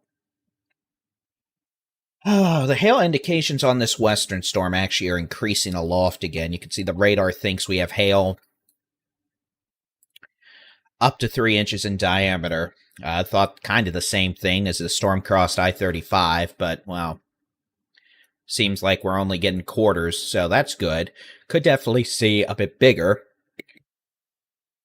as it moves towards Hallsburg. But again, just nasty-looking hail, honestly. So it's either you're going to get hail up to the size of tennis balls, or you're going to get enough hail up to the size of golf balls to make it look like it snowed. Either way, it's not a great situation. But this storm is now moving east to Waco. It'll be out of Lacey, Lakeview, and Belmead here in the next few minutes. And then we'll continue tracking it as it makes its way towards Hallsburg, maybe parts of Mart, in southeastern portions of McLennan County. And then after that, well, we get to go to more towns I can't really pronounce. I can pronounce Otto. I'm not even going to try Koss. I did. It probably is going to bite me in the behind. You've got Thornton. This one will stay west of Groesbeck. You can see that there.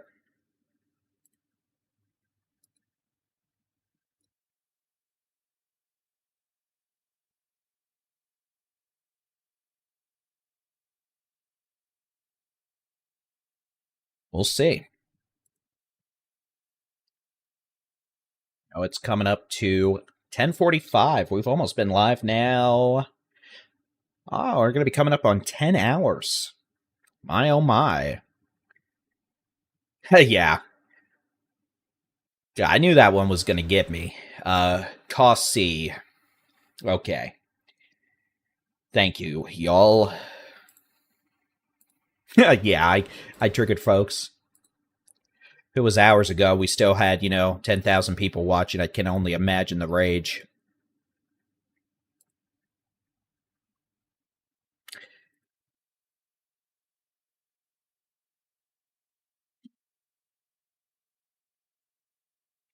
Storm west of Farrar, west of Buffalo, is continuing to weaken, so that's good. Again, most of this activity should be weakening over the next hour. Most model data, high-res data, convective allowing data said this was going to be calming down between about 11 and 12, so hopefully that is the case.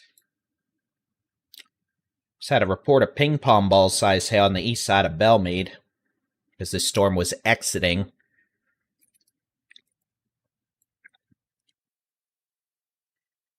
Hook, on this case, this storm is what we call a bit elevated.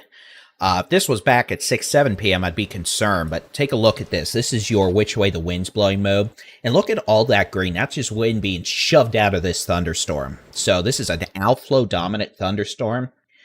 Part of it's thanks to the time of night. I just had a reported tennis ball size hail back in Lacey Lakeview. So even though that hook is there, it's just helping to push out more wind. I'm not real worried about it trying to be a whole tornadic situation at this point. Reported by public. Additional but yeah, the storm's just dumping a bunch of hail. So yeah, we had reported tennis balls back in Lacey Lakeview, ping pong balls in Belmead.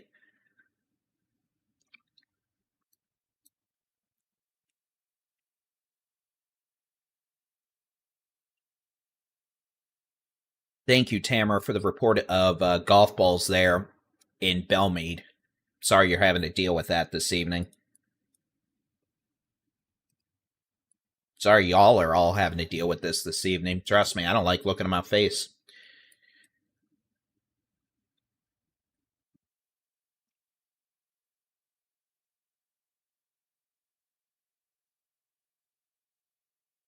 I don't like how used to doing coverage Texas local I'm storm getting. report from Used 1 to mile struggle to do a southeast few of hours and now Baldy-in-Chief we've done. County, I don't want to know how much Texas. the last 4 days.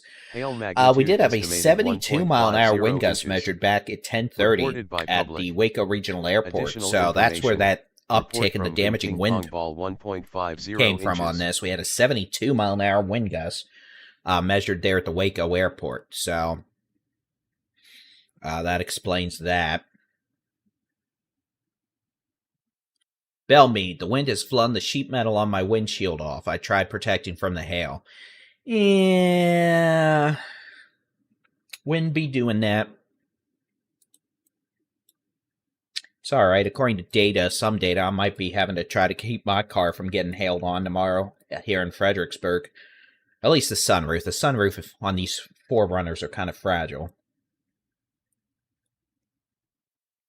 So Hallsburg, guess what? This storm has a history of producing hail up to the size of tennis balls back on I-35, and it wants to come and say hello to y'all. So y'all in Hallsburg, unfortunately for y'all, are going to be dealing with the angry storm, capable of producing up to tennis ball size hail and localized damaging winds. Oh, Bob, goodness gracious. Be safe on your drive.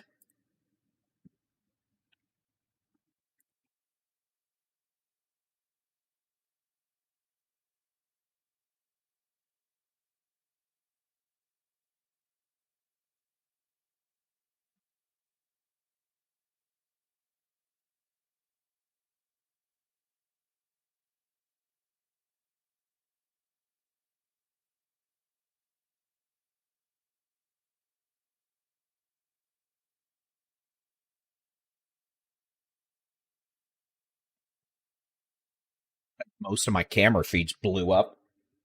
Poor Waco.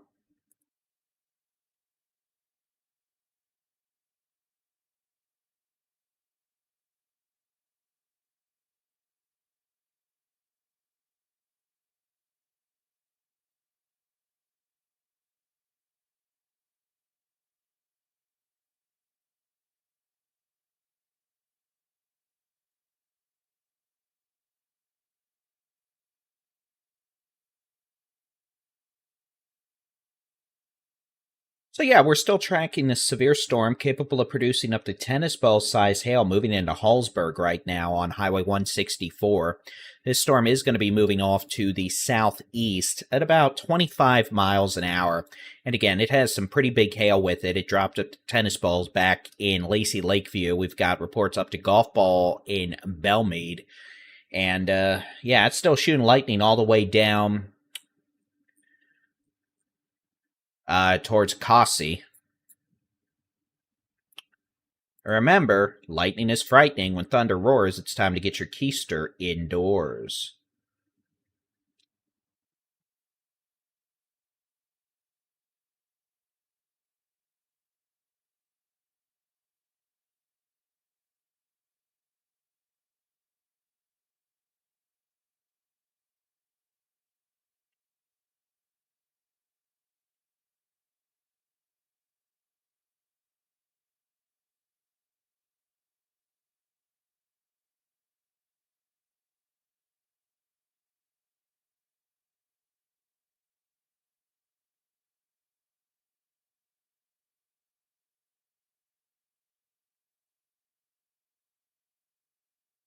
Bob, I don't like you saying stuff like that. I just like to sleep.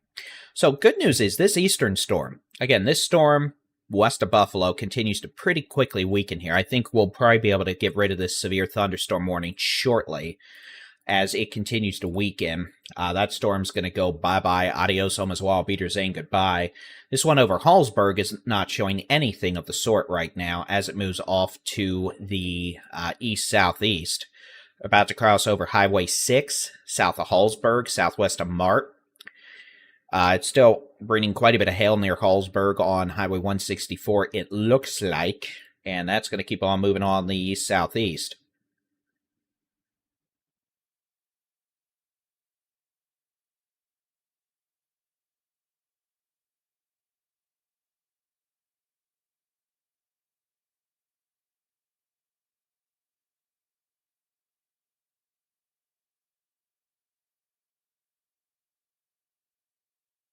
So it's 10:54 p.m. We're tracking a severe storm over Hallsburg that is still capable of producing hail, maybe up to the size of tennis balls, as it moves east-southeast, about 30 miles an hour.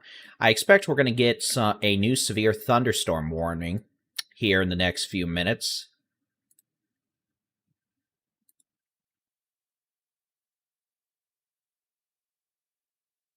That'll extend this towards Cossie. Again, my pronunciation skills are horrible, folks. It's more to do with the fact I didn't know how to say the letter R until 5th grade, so phonics and I have a hard time in life. It's part of my whole little dysgraphia thing. And there's that new severe warning about to come on in and say, yippity, yippity, yippity doo. Ladies and gentlemen, we've got a warning for you. The National Weather Service. We'll see that pop up here on the magical radar. Thunderstorm warning for Falls, Limestone, and McLennan County in Texas. All right, we have a severe thunderstorm warning until midnight for eastern McLennan, southern Limestone, and northeastern Falls County. At 10:54 p.m., a severe storm is located over Hallsburg, 8 miles southeast of Belmead, moving southeast at 35 miles an hour. This includes Hallsburg, Lake Creek Lake. Yeah, Lake Creek Lake? What the heck? That's a weird name, y'all. Ben-Hur, Perry, Watt, Coss, Downsville, Axtell, Otto, and Reagan. This storm has a history of producing winds to 70 miles an hour, though it's currently probably doing 60. It does also have a history of producing tennis ball size hail.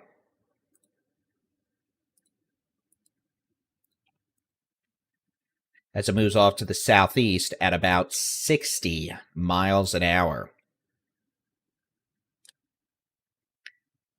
Let me rephrase that. Move southeast at 35 miles an hour. The winds could be up to 60.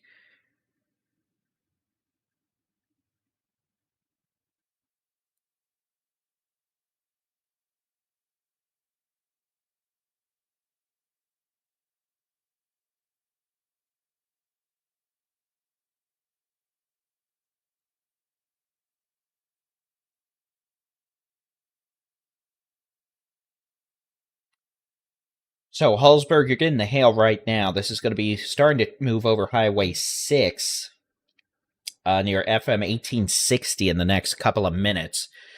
And that is going to be moving off towards eventually Kosse, Thornton, Braymond, staying southwest of Groesbeck. Still the potential for tennis ball size hail. Austin, you're good to go for tonight. There is nothing down here in the hill country, central Texas.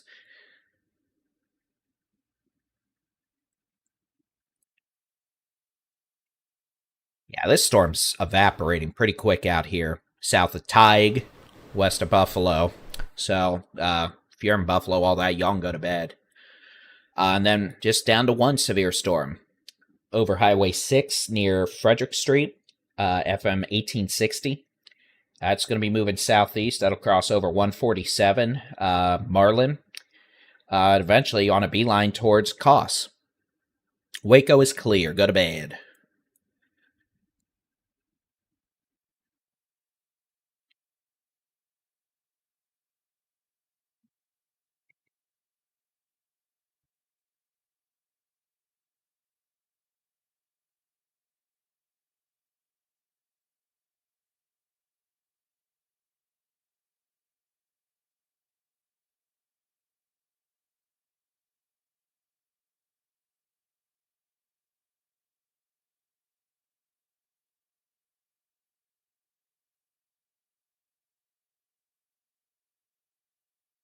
So again, it is coming up to 11 p.m. Last severe storm of the night is moving southeast from Hallsburg. Still the potential for up to tennis ball size hail.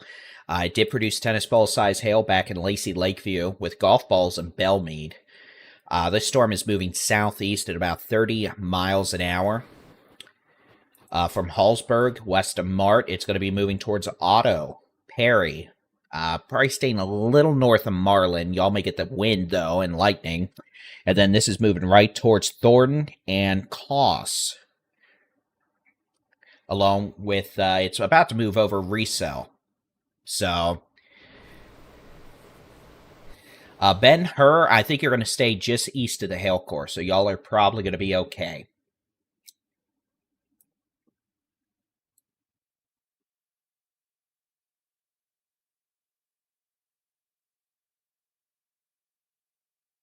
Gotta move my big head further over on this frame. Where's the button? Let's move some buttons.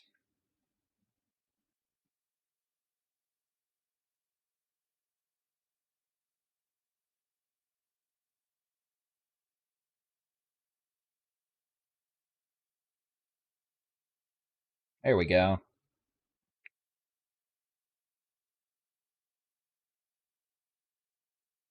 Boy, that it just still looks like a nasty hailer. Now, the eastern storm's dying. This one on Highway 164 west of Buffalo is evaporating. It's probably going to be gone off radar in 20 minutes. And then this activity, moving on to the southeast with the potential of, again, up to tennis ball size hail from Resell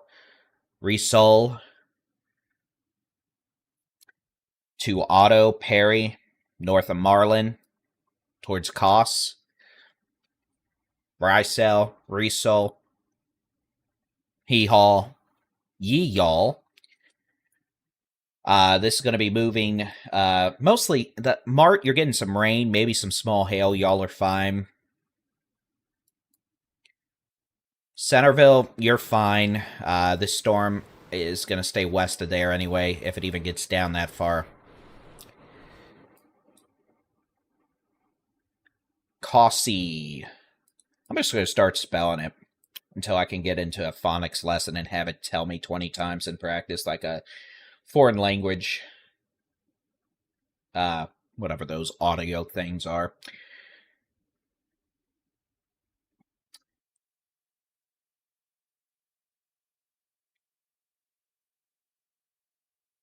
So yeah, Waco, you're clear. Rysel, you're getting the hail right now, I'm afraid. Otto, same thing. Hallsberg, you'll be done soon, but you're still getting some hail. Y'all stay safe. Stay away from those windows, especially. There could be some nasty wind with that.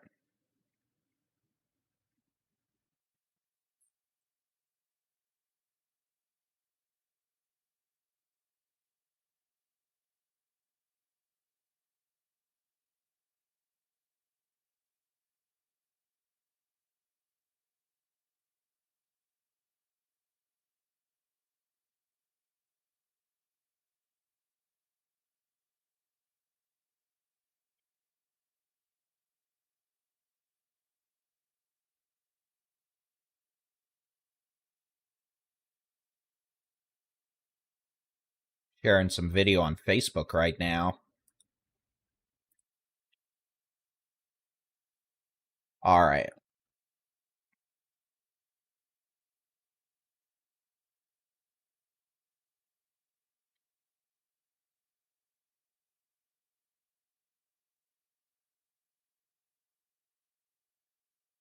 Yeah, these storms are going to weaken over the next hour. We already had one big storm out east. It's dead. It's gone. It evaporated like my hairline.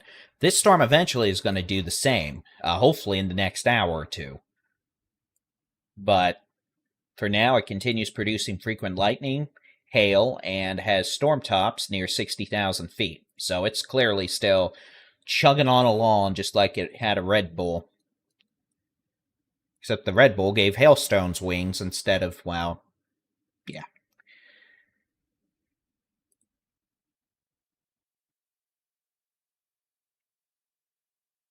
Huntsville. I think Huntsville will be okay tonight. I don't see this storm making it down to Huntsville tonight, in all likelihood. Now, they'll probably have some storms tomorrow morning, but not for now. Hopefully not tonight, but I mean, if it kept going another 3 hours, it could.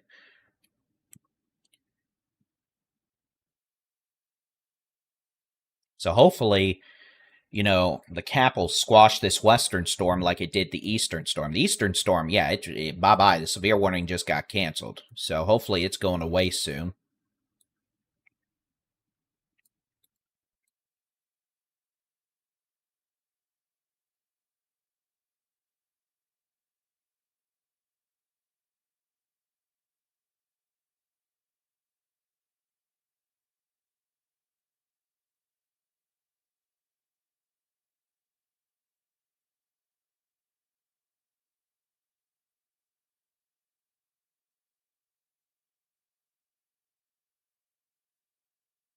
Yeah, I mean, we'll see. Again, we're not worried about rotation with this. We're not worried about a tornado. We're just waiting for it to die so we can go to bed.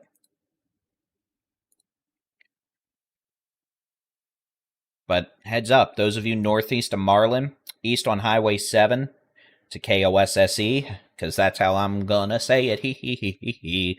I'm going insane. Leave me alone. Thornton, southwest of Groesbeck, exiting Hallsberg.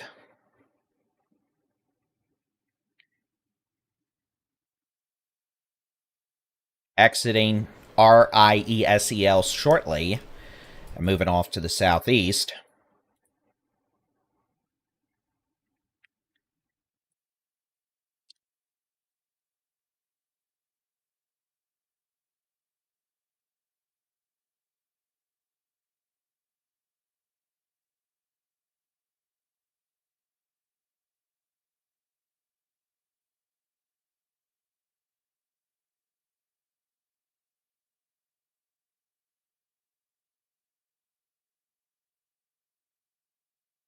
Oh, I'm tired. I've been at this for 10 hours, but I probably haven't had nearly enough water either. That's going to kick me in the behind tomorrow.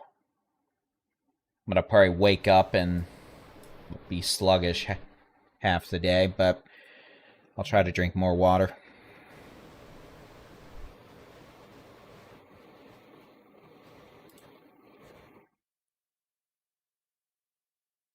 Definitely appreciate everyone who's been here throughout the day. Sorry you're having to be here so late in the evening.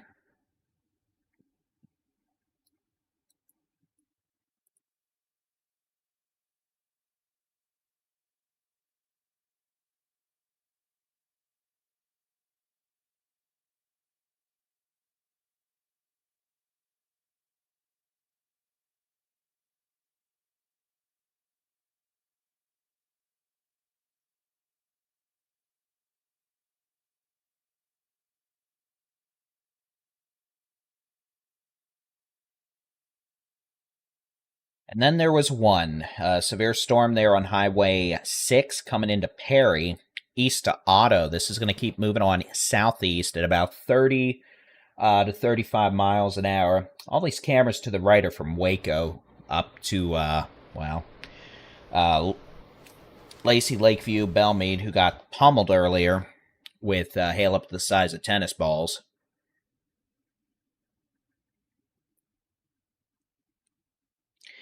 And this activity continues to move off to the southeast. Again, this storm at about 35 miles an hour. So, again, we're not doing tornadoes.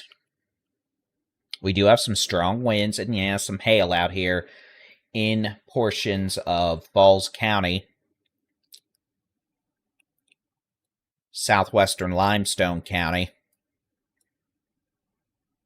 as this activity moves off to the southeast at about 30 to 35 miles an hour. So this storm track you see on the screen here, this little fan, that's a 1 hour track. So that's what we're looking at out here.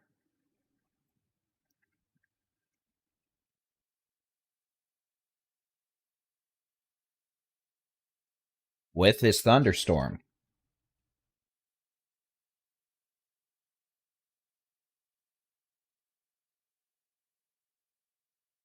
I'm going to keep a very close eye on all this.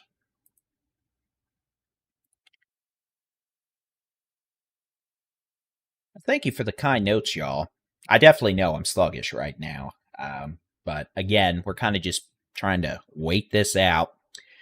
I will admit there's probably a decent chance, regardless, unless something crazy happens, we're probably going to wrap this up at 11:30, since we're getting near. That's going to be about 10.5 hours of coverage. And hopefully we'll see a weakening trend by then.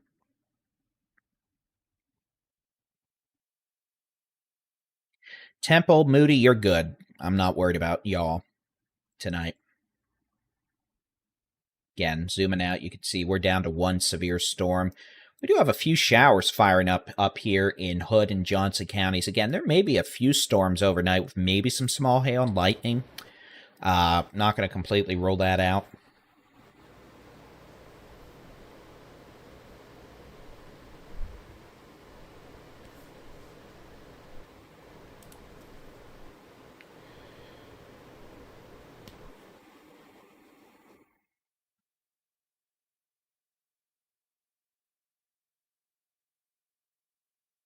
This storm still definitely looks mean. It's going to be heading down to KOSSE. Honestly, there's a good chance I'm just going to let somebody record a some of these towns. I'm going to start just making folders of recorded, someone saying it, and I'm just going to press it like a soundboard. I mean, I've got like 60 buttons here. Why not? Add some personality to all this. But again, this storm is still producing up to tennis ball size hail. Good night, Bob. Have a good night. Sleep well. And thanks for the great work today and helping to bring visuals to everybody.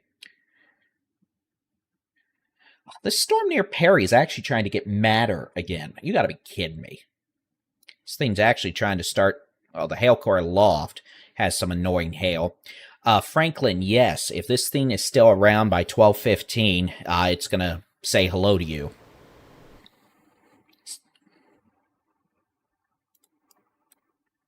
Same thing up Highway 79 towards Easterly Ridge.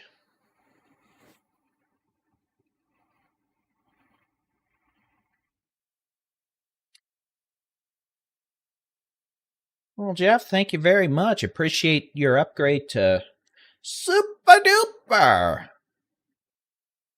Appreciate everyone who's been watching today, hitting the like button, and, just commenting in the chat. It's always nice to see.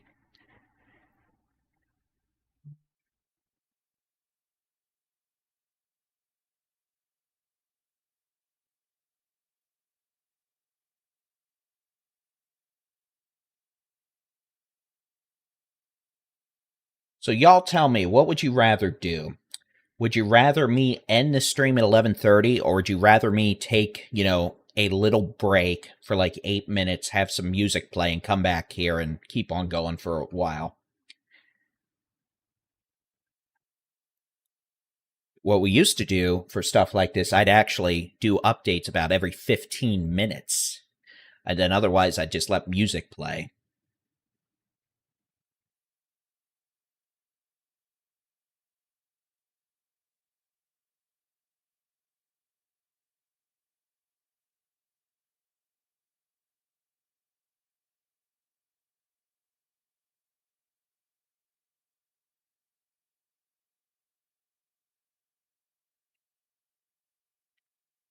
You see how that hail marker just popped back up there again? We'll see. Those of you on Highway 7 from just east of Marlin to KOSSE, it's about to get rowdy.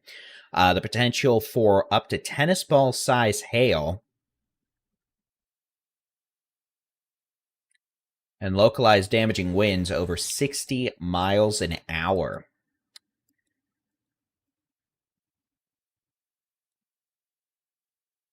Moving southeast. If it keeps past Highway 7, it's going to be moving towards Bremen, and eventually, by 12:15 a.m., it would be approaching Highway 79 from Franklin, Easterly, Ridge,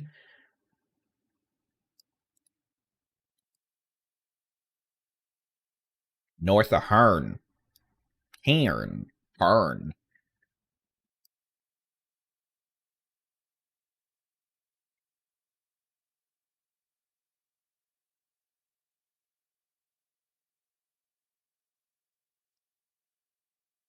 A lot of lightning again with this, too. So, hail threat remains up to tennis ball size possible.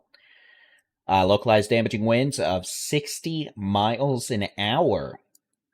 And this storm is still 60,000 feet tall. It's a meanie. So heads up to folks down in Robertson County.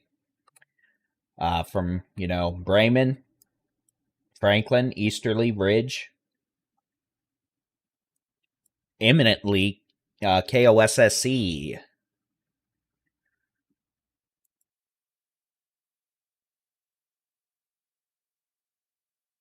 Yeah, I'm not going to go anywhere. Don't worry, y'all. I am going to pause my face for just a second to go to visit the little boy's room.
All right, we'll keep this show going.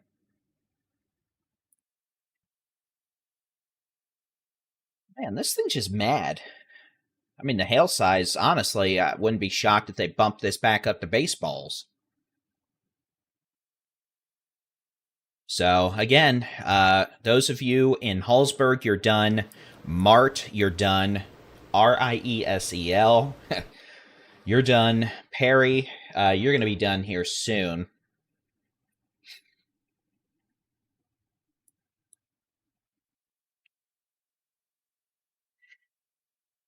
And now let me show you the rotation. We're not seeing any strong low-level rotation, and any of the correlation coefficient, you're probably just seeing some bad data. This is not a tornadic situation at all.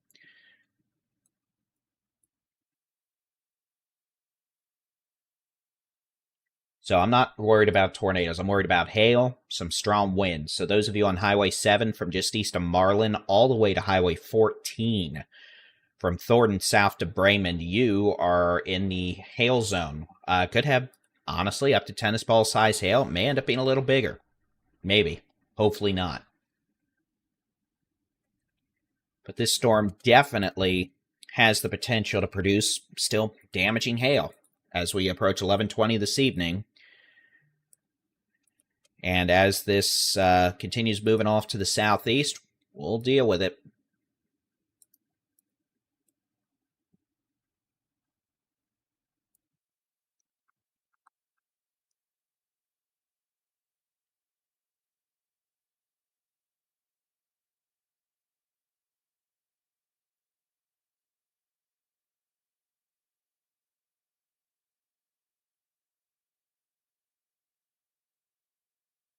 Just had a report of golf ball size hail northeast of Marlin. Ping pong to golf ball size hail.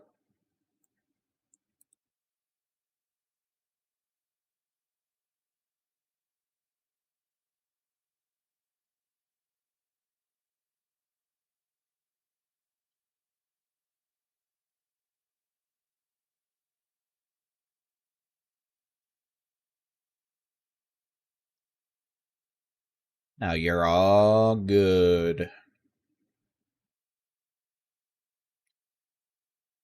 All right.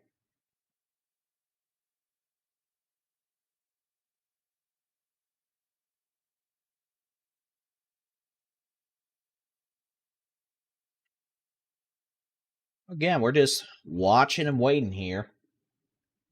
Those of you on 7 from Marlin, especially just northeast of Marlin, 147. And then those of you east on 7 to Highway 14, you're about to be in the hail zone.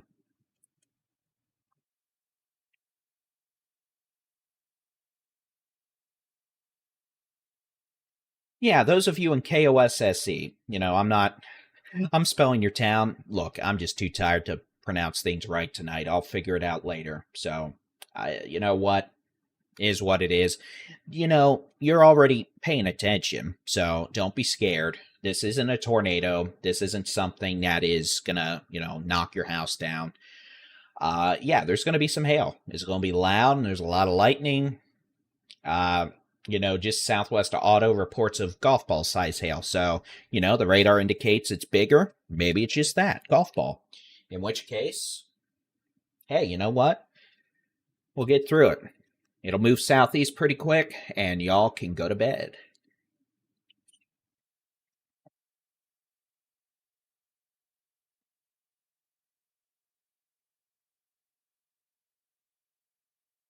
Y'all in Limestone County have not had a pleasant last couple of hours. Oh.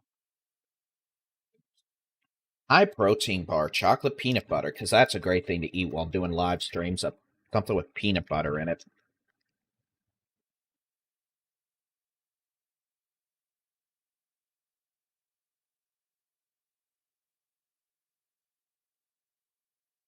Sometimes they are just a bit late canceling the watches. This is the only storm left.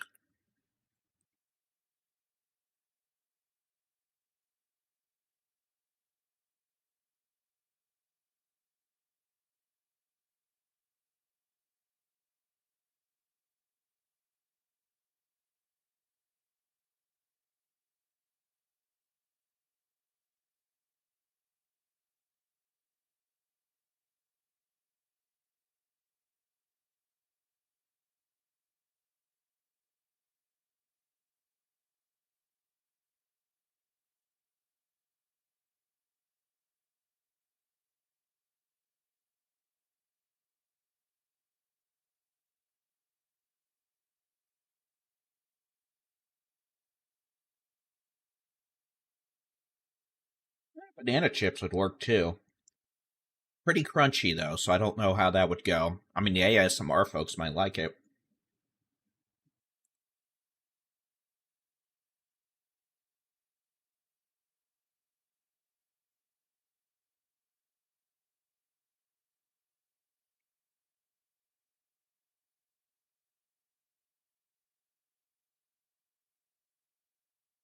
Yep. Sorry, y'all. Just got upgraded to destructive.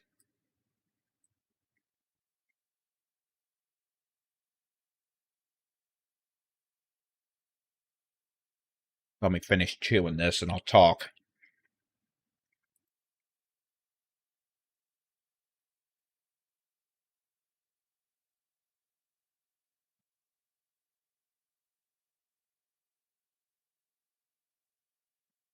So those of you out here in KOSSE, Thornton, Reagan,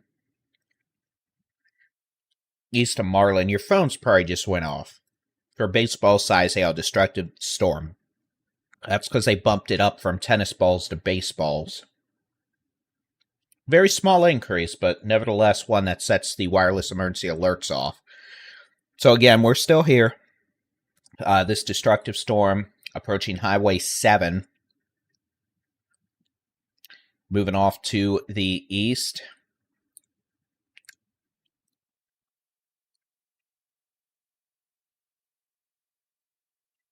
Southeast at about 25 miles an hour. Capable of producing maybe up to baseball size hail.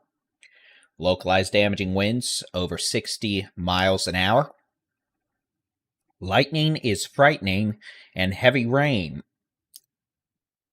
So again, and this storm's going to keep on moving off the southeast. It's not weakening yet.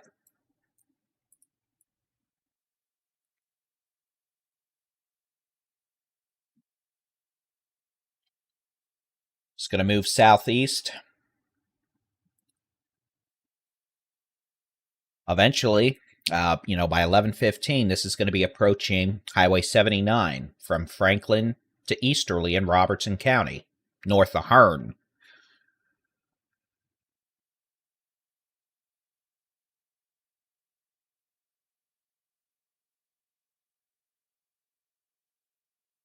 Now, one way to think about it is think of how humid and hot it's been this week. All that moisture means the atmosphere is still very unstable, even at 11:30 at night. So, storm tops are still 55,000 feet tall, and at some point the cap will squish this storm just like it has every other storm. But not yet. This storm remains quite grumpy. So this is going to be moving southeast across Highway 7, east of Highway 6, close to Highway 14, in the next about 10 to 15 minutes. After that, it's going to make a run at Highway 79, south of 7, east of 6. It's going to stay northeast of Hearn. Eventually, it might make it to Highway 79 by, again, 12:15. If it keeps going after that, it could try to make a run at Highway 190, probably between Whitson Valley and North Zolch. But I really hope this thing's very weak or dead by then.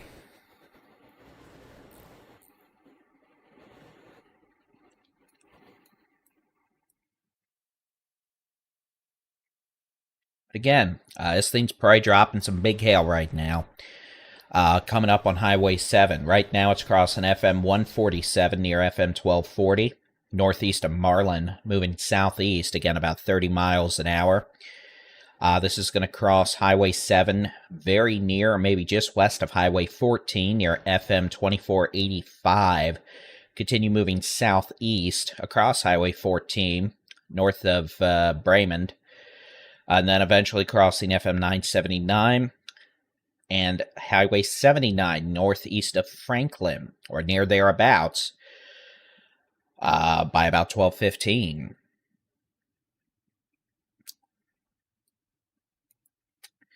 That's a great analogy. This little guy is taking up all the energy like an all-you-can-eat buffet. Oh, y'all have been great with these suggestions today. You've got Bob the Storm Chaser. You've got all those analogies. I'll be honest, I probably won't remember half of them. I'm probably not going to remember half of today's coverage.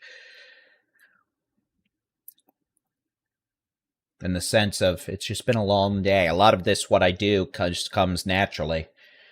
You know, no script, whatnot, just instinct. So, Waco, you're done for the night. No issues on I-35 at this point. Everyone on I-35, you're done.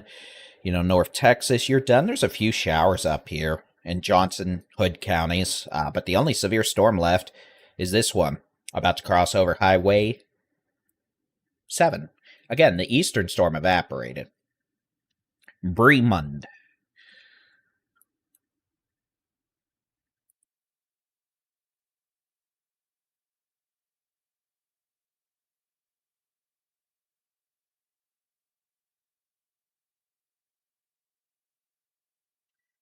Oh, do I think this is going to make it to Navasota? Well, let's just see.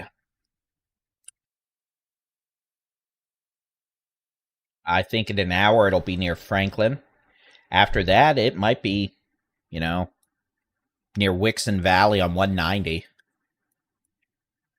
I hope not. I hope in 2 hours this thing's gone.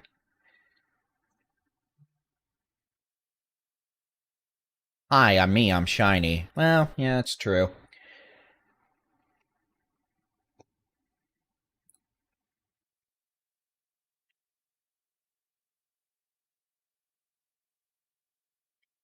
So again, this storm is coming up on Highway 7 and Highway 14 with the potential of up to tennis ball, baseball size hail. We'll see. I hope not. I hope this thing starts to, you know, peter out at some point soon, but, you know, it's like the Energizer money. It just keeps on going and going and going and going and going and going and going. Hearn, thank you.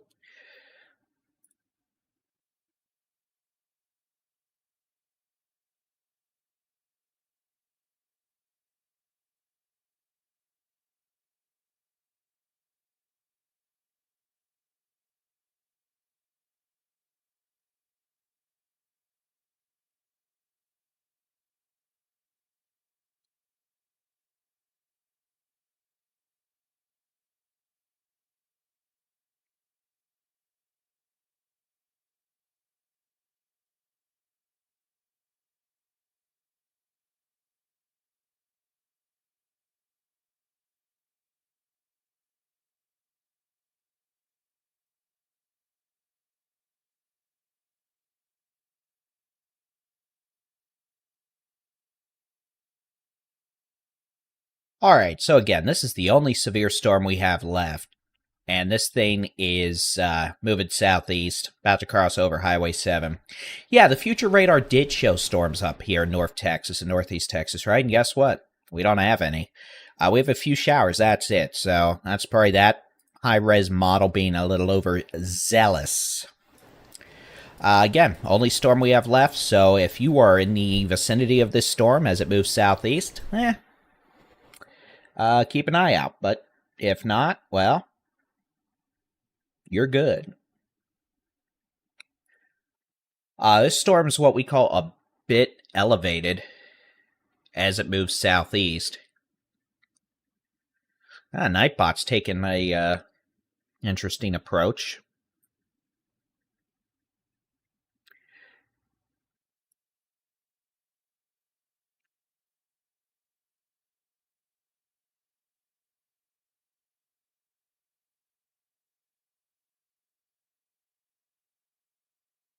Ooh. So again, those of you on 7 and Highway 14 near KOSSE, you've got hail. Maybe a bit worse west of you. We'll see, right?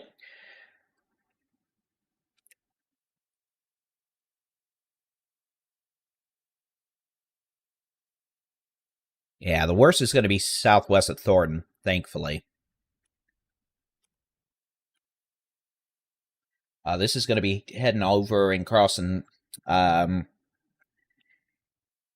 Oh, excuse me.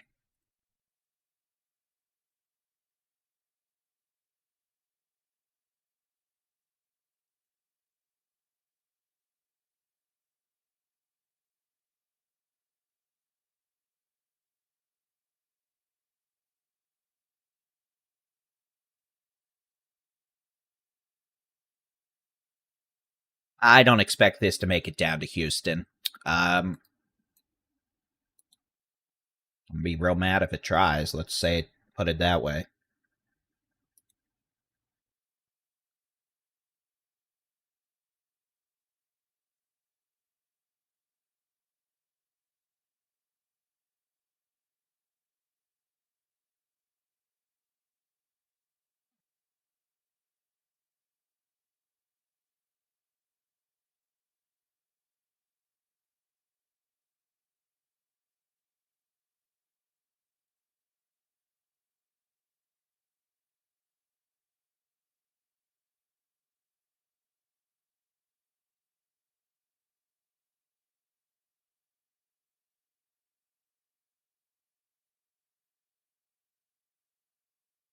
So again, we're still just watching these storms right now as they move southeast again. Yeah, this thing is warned for baseball size hail.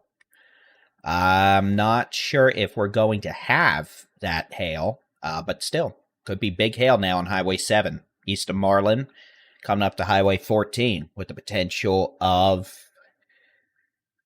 some damaging straight line winds, 60 miles an hour, heavy rain, and yeah, even hail.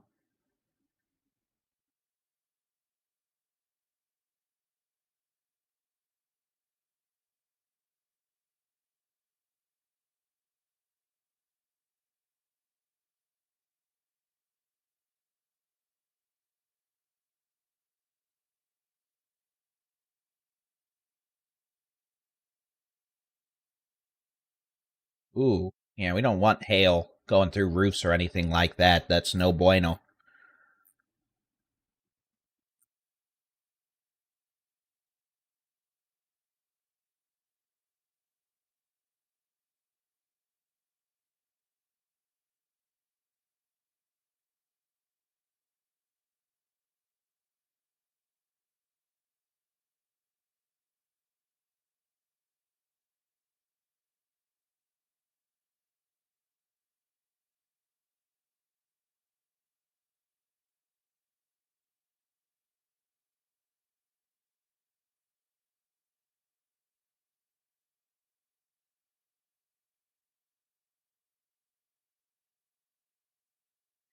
So again, this storm, yeah, the hail core, let's just zoom in. You can see, well, maybe those of you at 14 and 7, you might get a little lucky here. It may try to just stay west.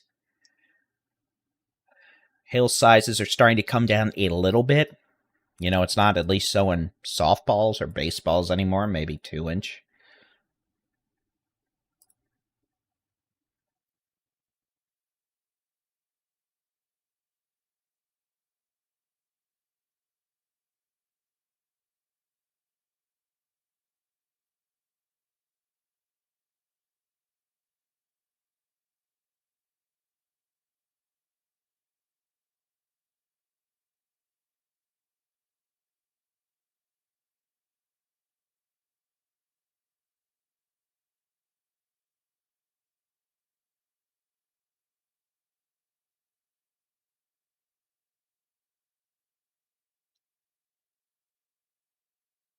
Eventually, this thing's going to weaken and die, like my brain cells.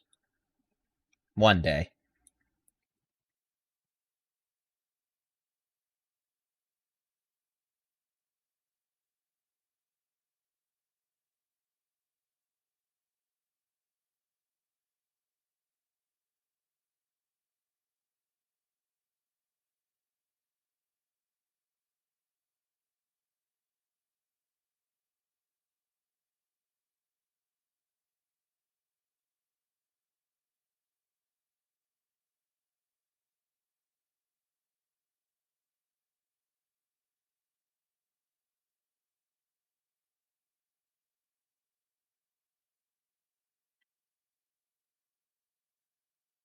Ooh.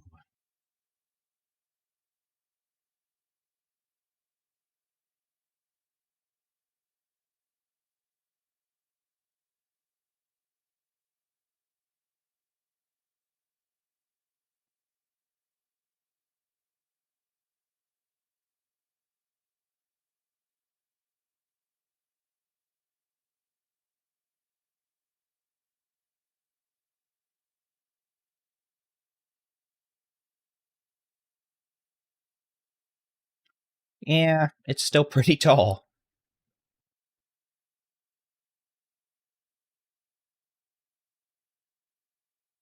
No rotation, nothing like that. But yeah, storm does continue moving southeast.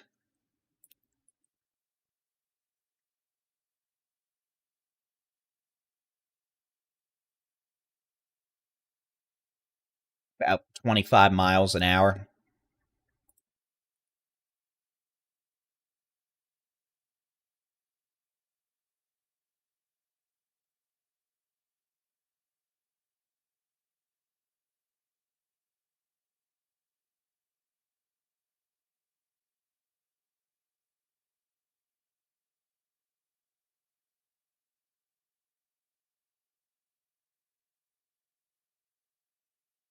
Larry, a big thank you to them for watching. Appreciate it very much.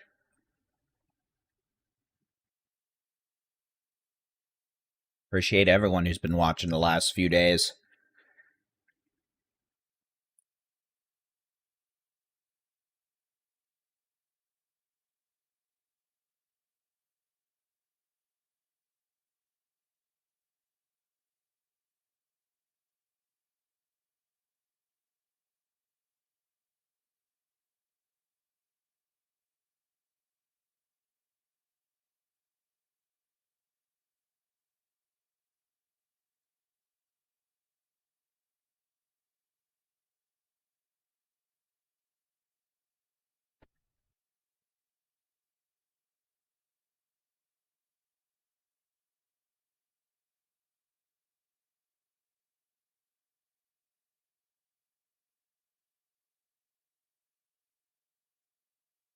Yeah, the future radar honestly isn't right. Because there's no storms developing besides this one. So sometimes it's a little overzealous.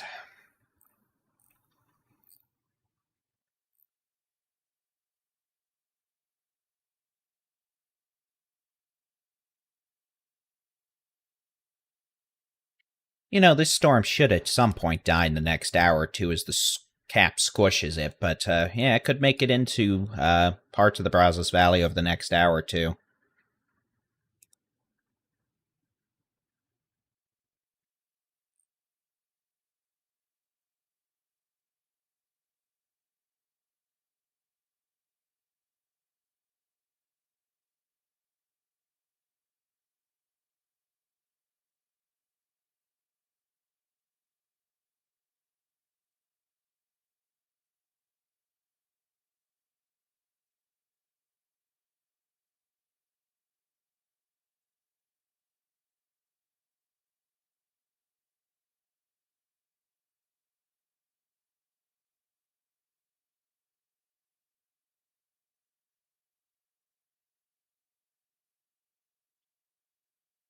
Hail marker is decreasing now on my products. A little bit at least. It's starting to come down. Maybe we are almost done. I'm hoping. Look, if you're at Highway 7 and Highway 14 here in KOSSE, guess what? You get stormed. Y'all are probably getting some hail. I don't think it's baseballs. I think it's probably smaller than that. You're going to get some lightning. You're getting some heavy rain. But yeah, it's been a very long track storm. Just a whole lot of a headache for sure with this thunderstorm as it moves off to the southeast.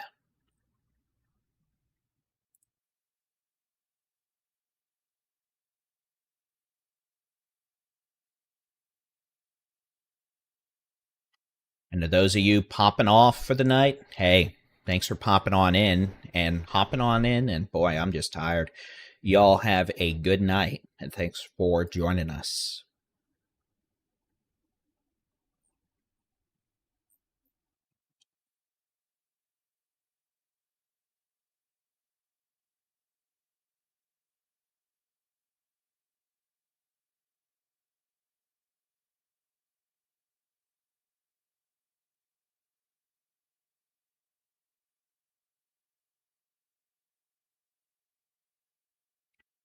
All right, so the storm is now over Highway 7. It's about to move over Highway 14 north of Bremen. Now, here's something that can actually tell us what's going on. Check out this. This is the outflow boundary. So this storm is north of that boundary, which is why we're not concerned about tornadoes this evening. With this storm at this point, because it's got a little rain-cooled air pushed out ahead of it at the surface. Now, that doesn't matter, 10, 20, 30, 40, 50,000 feet up. It's got plenty of energy to work with. So that is what it has been doing. And that's what we're dealing with as this storm moves off to the southeast with still hail.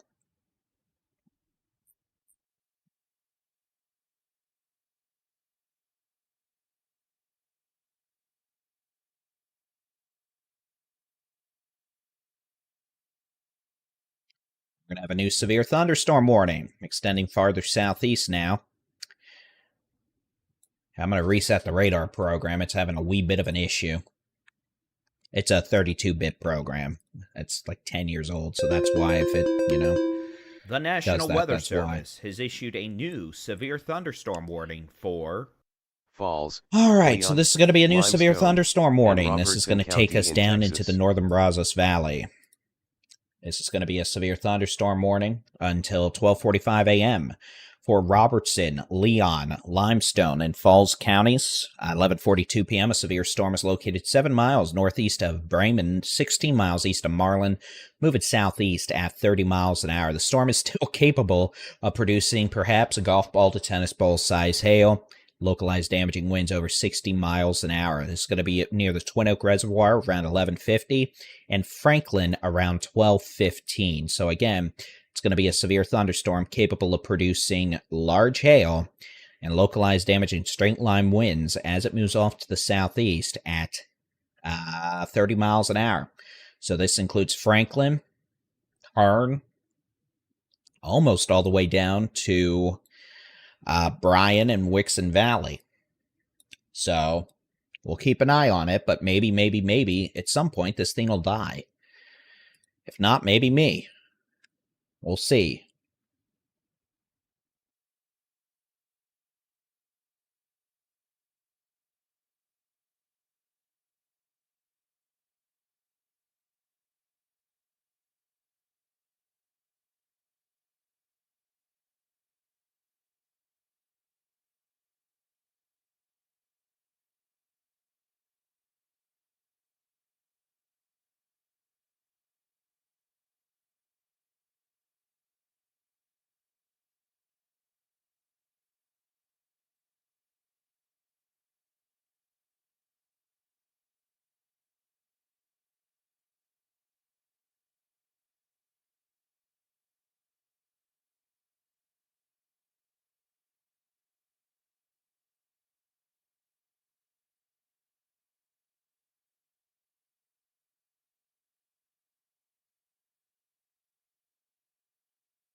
So again, we continue to monitor a severe thunderstorm capable of producing hail. It's going to be moving southeast, south of Highway 7 soon, towards Bremen, and eventually now towards Highway 79, and eventually maybe Hearn to Normandy. We'll see. It's going to keep on moving off to the southeast again, about 30 miles an hour.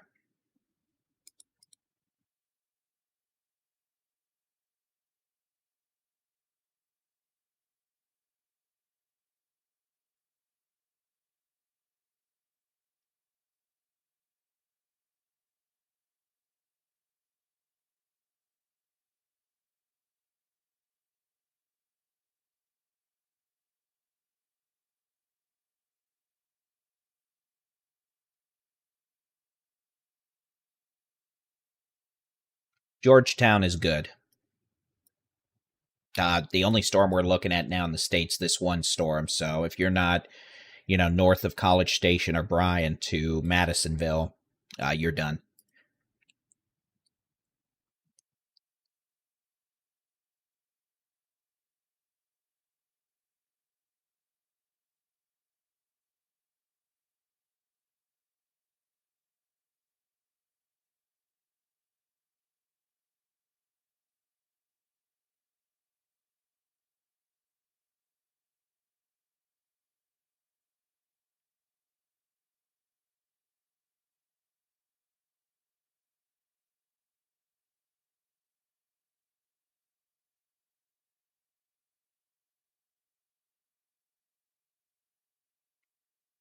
All right, so coming up to 11:48, and this storm is going to make it south of Highway 7 here shortly. Still has the potential to produce at least, I'm going to say probably ping pong ball to golf ball size hail. I think this hail size has come down a bit. So this storm will be moving off to the southeast about 30 miles per hour. And again, it's going to be capable of producing some large hail, some damaging straight line winds, more hail, a lot of lightning, etc. So we're going to have to keep an eye out for that.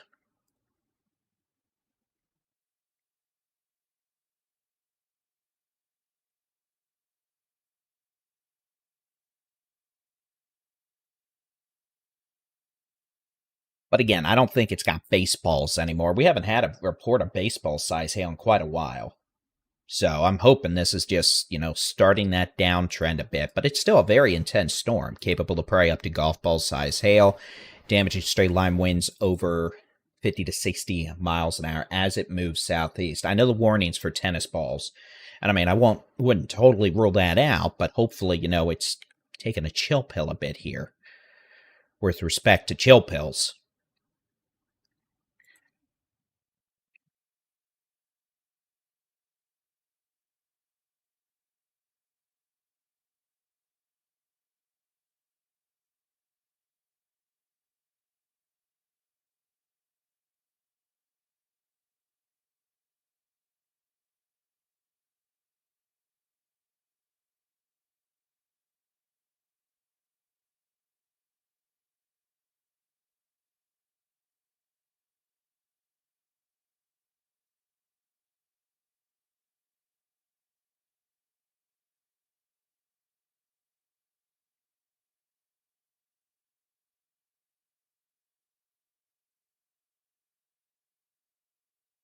But again, we are monitoring a severe storm now just south of Highway 7, about to cross over Highway 14. The potential for some hail as this moves southeast towards Franklin, Highway 79. This does have the potential for maybe up to golf ball size hail at this point, maybe some strong winds at 40, 50, 60 miles an hour. There's still plenty of cloud to ground lightning.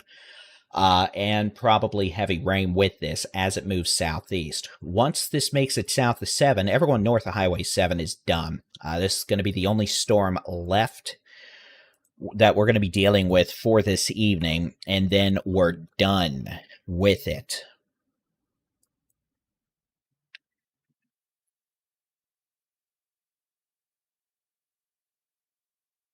Flynn, I think you're going to be a bit too far east for this. I think this will probably try to stay farther west, probably west of Hilltop Lakes. Closer to probably Franklin, New Baden, easterly. And then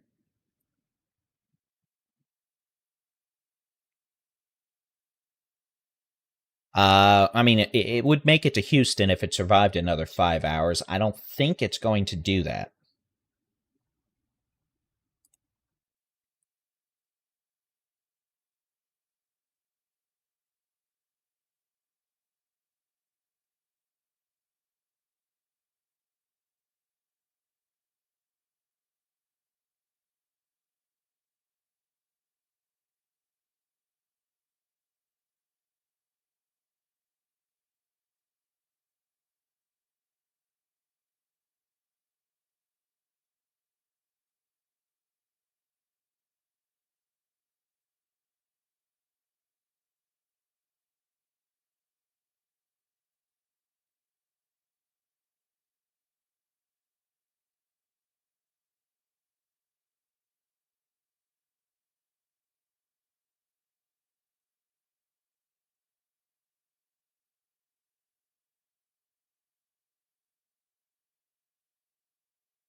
All right, so we do still have a thunderstorm capable of producing up to golf ball size hail, in my opinion. It's going to be moving southeast into portions of Robertson County. Those of you in Ridge, Easterly, and Franklin, you are going to be dealing with the potential of maybe some hail, heavy rain, strong winds, and this storm's going to move southeast. So Marlin, you're done. Groesbeck, you're done. Limestone County, you're just about done. Y'all been busy the last few hours. Folks around Waco, you're done. Same thing all the way up in the North Texas. There are a few showers developing up here, by the way. I'm not even seeing any lightning yet, but we'll keep an eye out for that, just in case some of those models were trying to pin out a few hailstorms up north happens. Weather Service launches those balloons about twice a day, usually 7 a.m. Central Daylight Time and 7 p.m. Central Daylight Time. They can launch them at special times, and as of the last month and a half, they've just been launching them at random times across the country.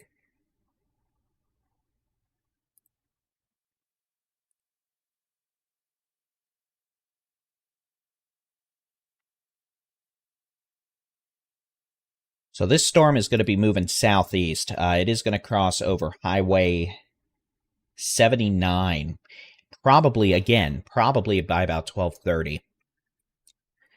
DFW missed out a lot because those storms that developed over Wichita Falls, they had a lot of upper-level anvil clouds. So those clouds helped keep most of the Metroplex a little more stable, and that kept the cap or the lid on the atmosphere in place. So that's why it ended up being a little farther west, which saved most of DFW and northeast Texas. If those storms hadn't fired up there so early, and we had storms that fired up farther east, that really would have messed up DFW. But that's what saved DFW. Yeah.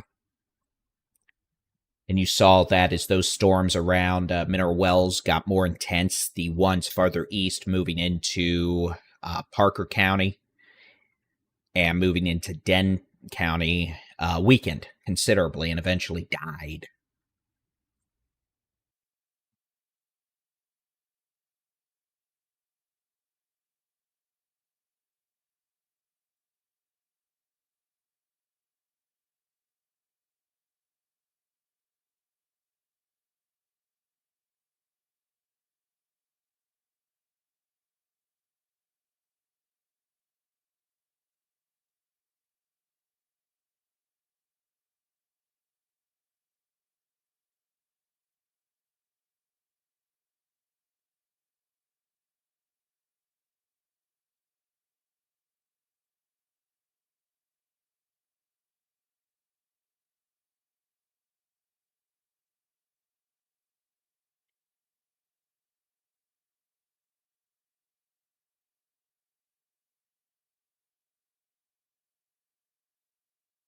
All right, so what I think we're going to do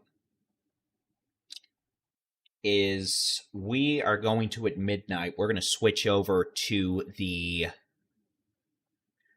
feed for the 24/7 live radar streams. It's getting really stinking late.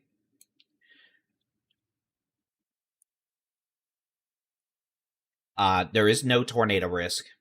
We do have some risk of hail continuing and strong winds, but I do believe this storm is going to die out over the next hour or two. But until it does, it's still going to have a risk of large hail, localized damaging winds, and heavy rain. But again, and lightning. But again, not a tornado issue.